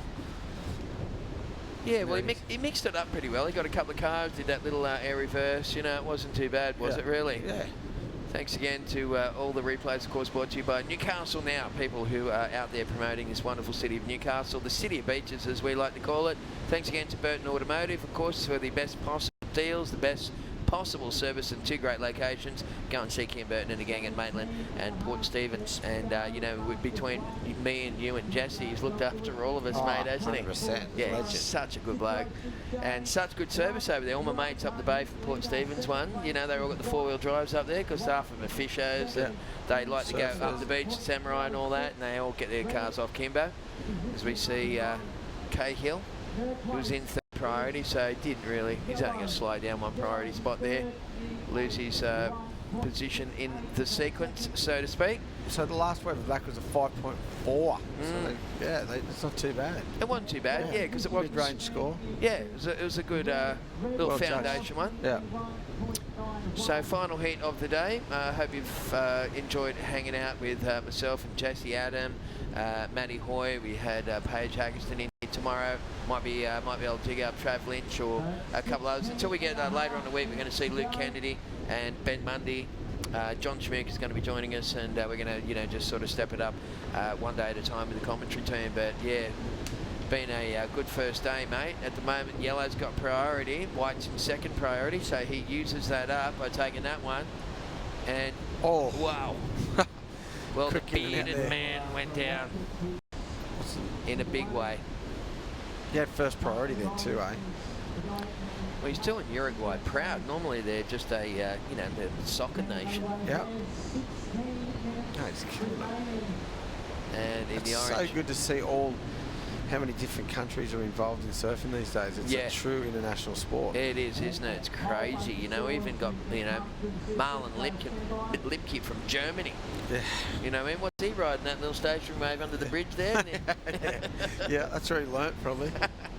I think he spent a lot of time in France and Portugal. I think actually he's used to go on holidays actually with his family to Portugal, and he ended up going back and residing there. But still represents Germany. Well, we've got one good wave for everyone basically. Luan Wood. Let's just wait for this last wave scores. For Navarro, the bloke in the orange singlet is in the lead. He's had a 5.0 and a 3.33. Sitting in second spot is Luan Wood from Brazil. So the boys from Brazil, once again, 1-2. We've seen this time and time again today. They're just so competitive by nature, aren't they, the Brazilians? Georgie light on their feet too, usually, so it's in these sort of conditions, it makes it a bit easier. That's right. Well, the Uruguayan. Yeah. Is that right? I don't know if that's right. It doesn't sound right, does it? But we will run with it. He needs only 1.06. I don't know if he's going to get that one, Marco. He just went for the big tail blow, and judges are going, nah, don't give him the lead or something like that. That's not worth a situation change. And Cahill, Bell Warren lingering in fourth place, needing a 2.73. Yeah, so Marco Giorgi got a 0.93 for that one, and he needed a 1.06 as the numbers there. And doesn't need much. He's got the best wave of the heat so far still anyway, so he's in a good spot. Of course he is. Just got to make sure he gets a back up. Luan Wood just dropping a 3.5. So black goes into the lead, orange in second, white's in third, needing a 1.66, and Cahill in the red singlet, the Aussie battler, chasing a 3.57. So forecast for the next couple of days looking amazing. Peaking on Saturday at 6 to 8 feet with westerly winds. Is that yes. This is another good wave. Wow. For the Uruguayan. I can't even say it. The Uruguayan. Uruguayan. Yeah. I tell you what. That must be right, isn't it? I don't know. I'm going to Google it. Man from Uruguay.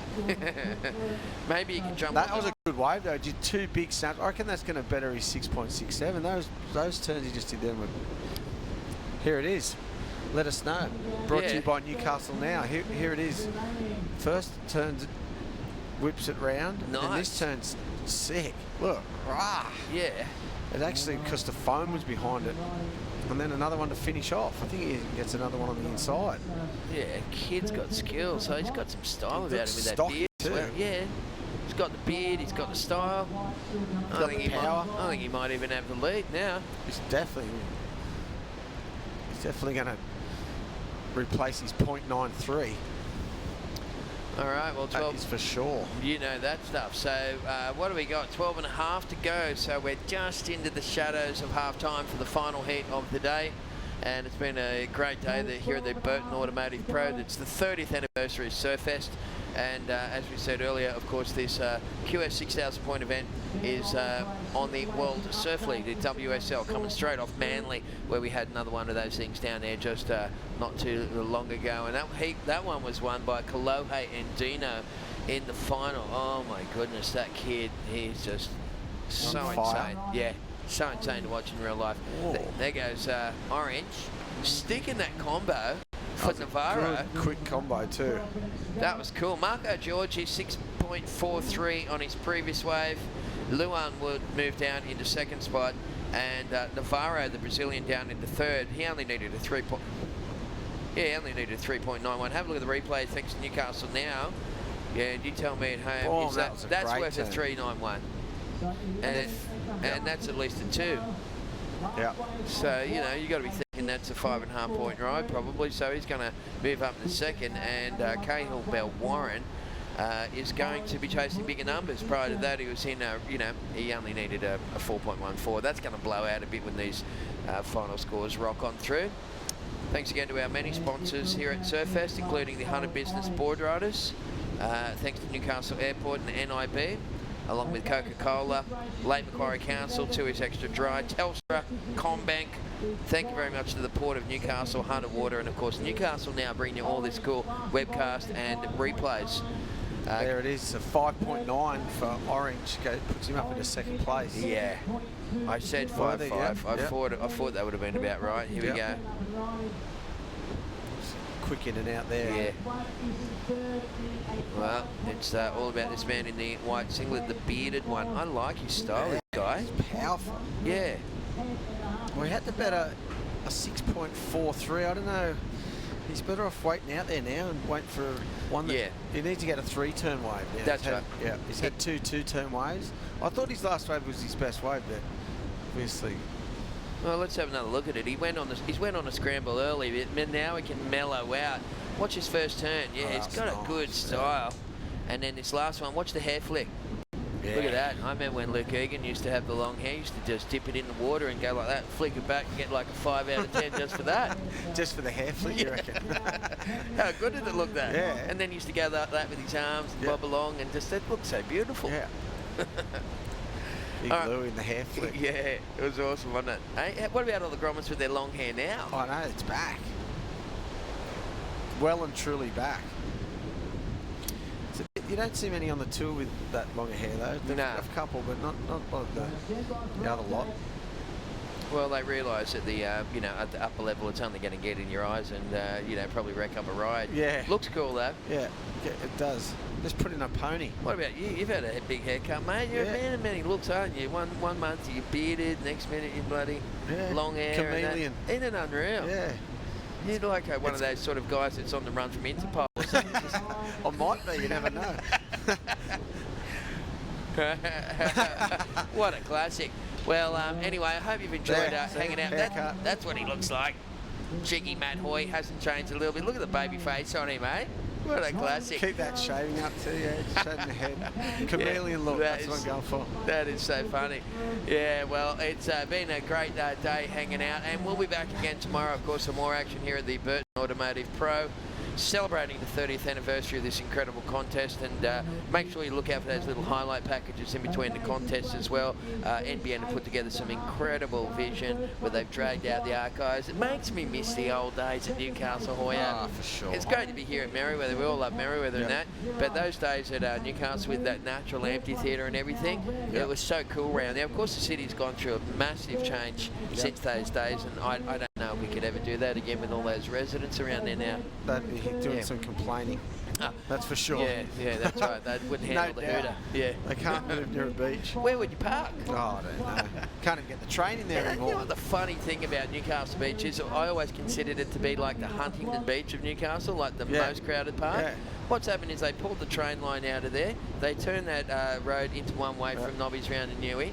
They've changed all the car park configurations, and with all the new residents around there and that, there's nowhere for a surface to park. It is now the least crowded place in Newey. How fun is that? They're all come around here to drop in on us. Yeah, exactly. At least you can park. They bring more people to the beach and half the parking. That's Go figure. That's right. All right, well, we have around about 7.5 minutes left on the clock, and it's Marco Giorgi from Uruguay. He's in the lead, 6.67, 6.43. This guy's been super impressive. Navarro from Brazil sitting in seconds at a 5.9 and 5.0. He needs a 7.2 to go into the lead. Then you got Cahill Warren kind of scratching his way along with a couple of 4-point-somethings. He's staying with Jesse Adam. So I can only imagine that it's Jesse's birthday today, and after what went down with our little mate Jesse today, unfortunately getting 2 interferences in one heat. Never had an interference in a pro heat ever. And then he got 2 in 1 minute, and they said, come in. He said, so what? Say what? Yeah. He couldn't believe it. It's his birthday. Anyway, Cahill Warren gets knocked out. I'd say that those guys will probably enjoy a couple of little brown cordials down at the Burwood. And Luan Wood, he only needs a 5.51. 6.5 to go. 6.5 to go. It's funny when they show us on the camera, we both whip our glasses off. Yeah, I know. Can't see without it. Take the glasses off. People are going to think we're old. I think they already know. I know. With the glasses on, we just look like a couple of like fuddy-duddy accountants here, just like crunching a few numbers. Yeah, go on camera's glasses off. Yeah, well, it's the glasses. No. That's the glasses They'll on, be whipped off, don't worry. You could probably flash it. There you go. Oh, no!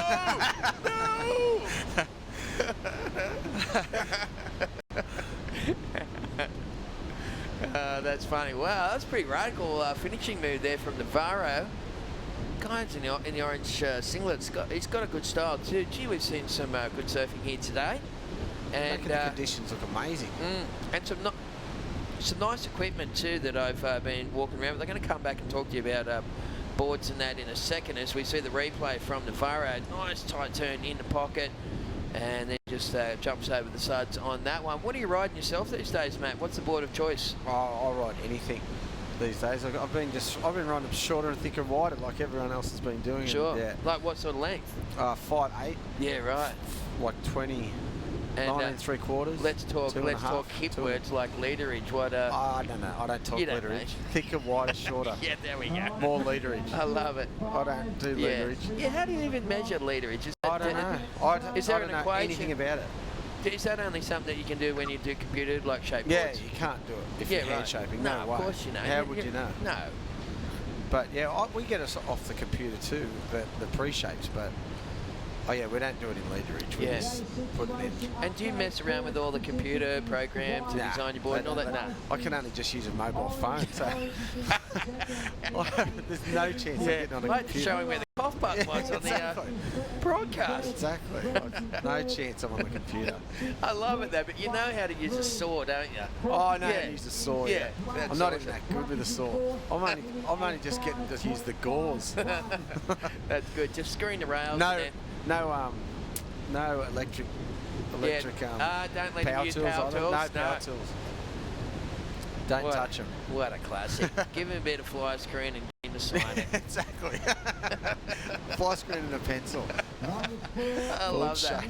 I love that stuff. So, all right, we've got 4 minutes left on the clock. What about the clinker bottom channels? You still love that stuff? Yeah, I've still got channel bottoms for sure. I love them. It's just when the waves are good, you've got to get on. I just these days, just riding boards that you have a fun surf, no matter what they are. Yeah, that's right. I've got a couple 20s and single fins and tri fins and four fins and whatever they are. Just pick it for what the waves are like. That's right. If the waves are that sort of board, just ride it. Yeah, that's what it's about. I remember some of the best channel bottoms I ever got was off your old man, Brian. Yeah. He had them down, didn't he? Yeah, He was a master craftsman, wasn't he? He knew how to use a power tool. Yeah, he knew how to use a power tool. He come and watched me shape a board and had to walk out. He couldn't stand it. That's hilarious. I can't watch this. All right, well, here he goes. Oh, Marco. Careful just on did the old family splits. jewels. Oh, that hurt. Look, he's grimacing. Oh, yeah. And I reckon he landed on the side of his board too. Has he busted a fence? Something's gone on there. Look, he's cut himself. I reckon he landed on the rail. We're going to try and dig that one back up as a replay, and I'd love to see this fellas in the webcast booth as a slow motion replay, so we can have a look at exactly what happened here. Because yeah, thanks boys, appreciate it. Here he comes now, thanks to Newcastle now. Watch this one for Giorgio. He drives it up and over. Ow! His foot slipped off the side of the back left rail. The heel rail, and what's happened is it's run down along the outside of the edge fin. Oh, that looked dangerous. Yeah, I reckon he's done himself a bit of damage here, and he's cracked the fin and that. Pa Anderson's watching the the webcast. We might have a bit of work for a little ding fixing, mate. Get him up here, fixing dings. Also, Brad Madem is, he's got a little ding fixing business as well. So we've got, what do we got here, Giorgio? Let's see how his board goes. Oh, it looked a bit sus, didn't it? Let's see if he turns it over again. He's only got just under 2 minutes. He's going to be lucky if he survives. That's a nice little tail whip there for Navarro. Yeah. Just, it's not going to go on the top two, but it was just a sweet little move. So the final heat of the day. 1 minute 44 left on the clock. Let's check it thanks to Newcastle now. Navarro up over, whipping the tail on that one. That's a dime a dozen for these kids this day. Isn't it what? It used to be so special. Yeah. They can do it at will. I know. We probably need some of the top guys to start to invent some more new moves, you reckon? Yeah. Can't run out of them. Well, I like the Supermans and Rodeo clowns and that. Yeah. And you know what? I'd like a big forehand frontside air with no hands. I love them. Yeah. No hand airs look sick. Don't they? I think the landing tail first and spinning is like a safety thing. Yeah. I like the full airs where they land straight. So do I. Yeah. You just don't see enough of them these days. And you know what I do like too is a good old alley-oop. Alley-oop? Aren't they good? Yeah. That's a forward frontside air 360, you know? We saw Kalani David did one in his heat today. Oh, that was a good one. Yeah. I remember seeing, look at Cahill Belwarren just like ordering a beer on the way down. So double bird. We've got about 30 seconds remaining. Oh my goodness, that might be all she wrote for Cahill Belwarren as we see Black double pumping. Luan Wood, I tell you, he doesn't need that much to score, and he lifts it up on the studs. Can he get a little run through the inside here for the ISA World Champion? Let's see if he can get on the front foot and make a connection. He can't get over that lumpy bit, but gee, that's going to be close. But it's all about that kid there from Uruguay. He has been lighting it up here in this final heat of the day. So he's not only surfed a brilliant heat, but he's got a gorgeous beard to go with it. Good on him. Yeah. All right, well, let's just wait and see what happens here before we sign off, folks, because Luan Wood in the black singlet, he needed a 5.51 on that last wave, Hoya. Oh, he's going to come in just just a little short. shy. Just needed something a bit more meaty on the outside, I think. Yeah. So that man on the screen there is Marco Giorgi. Very impressive performance from Uruguay in that last heat of the day. It looks like Navarro from Brazil has come in second. Luan Wood finished in third, and Cahill Bell Warren was in fourth position. Ladies and gentlemen, that is a wrap here for the Burton Automotive Pro. It's been an awesome day hanging out with you here, Hoya.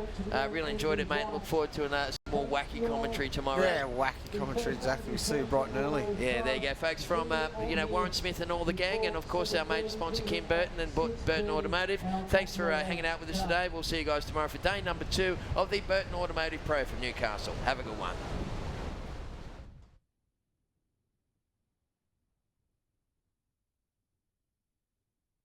This is one of the greatest moments of my life. It's easily one of the greatest contests I've ever been in.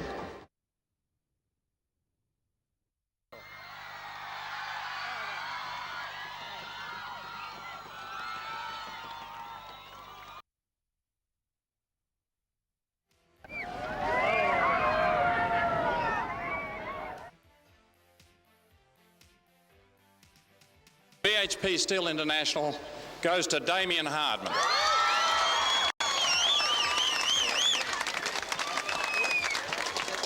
Congratulations, Damien. Well done. Good.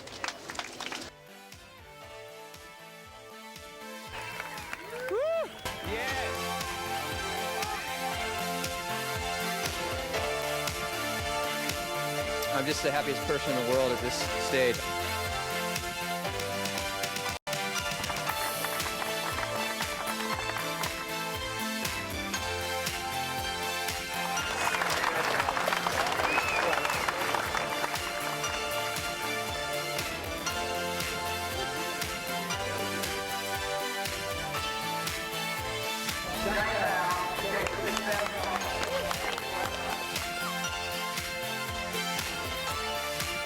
I've never won a contest before, not a proper ASP one, and I can't believe it. I can't really think straight right now.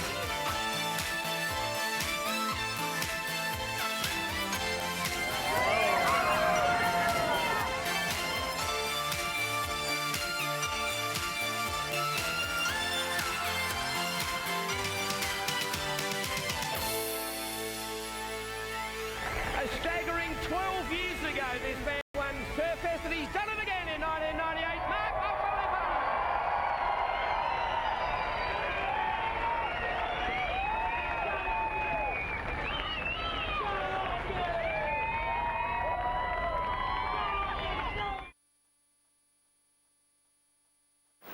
So again, the winner of the MR Pro and overseas contestant, Taylor Knox.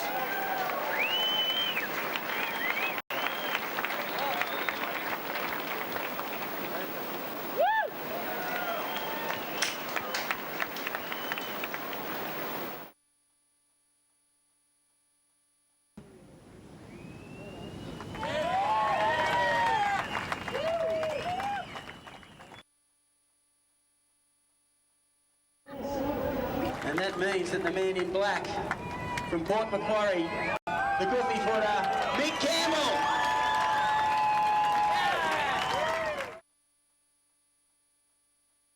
Oh, I'm stoked. Yeah, I'm just so stoked. He hails from the Tweed. He won it in 2000. The 2002 champion, Michael Fanning.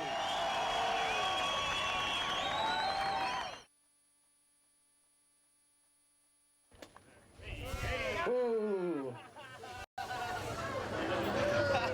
And gets a bit of a champagne shower.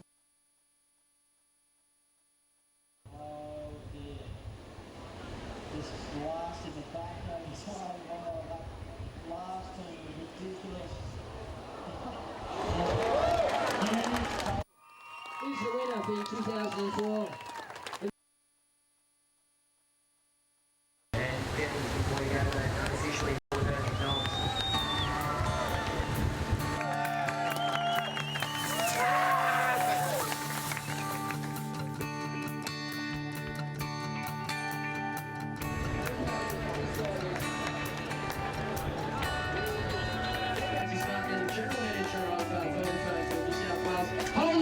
high like a true champion. And here he is, ladies and gentlemen. First place.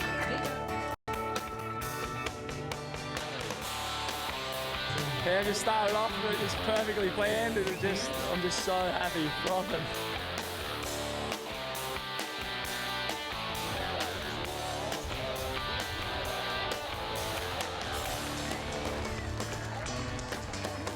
That's the best feelings, you know, like awesome to me, like first time coming to Newcastle, then I win the first event, so yeah, definitely we will come back next year.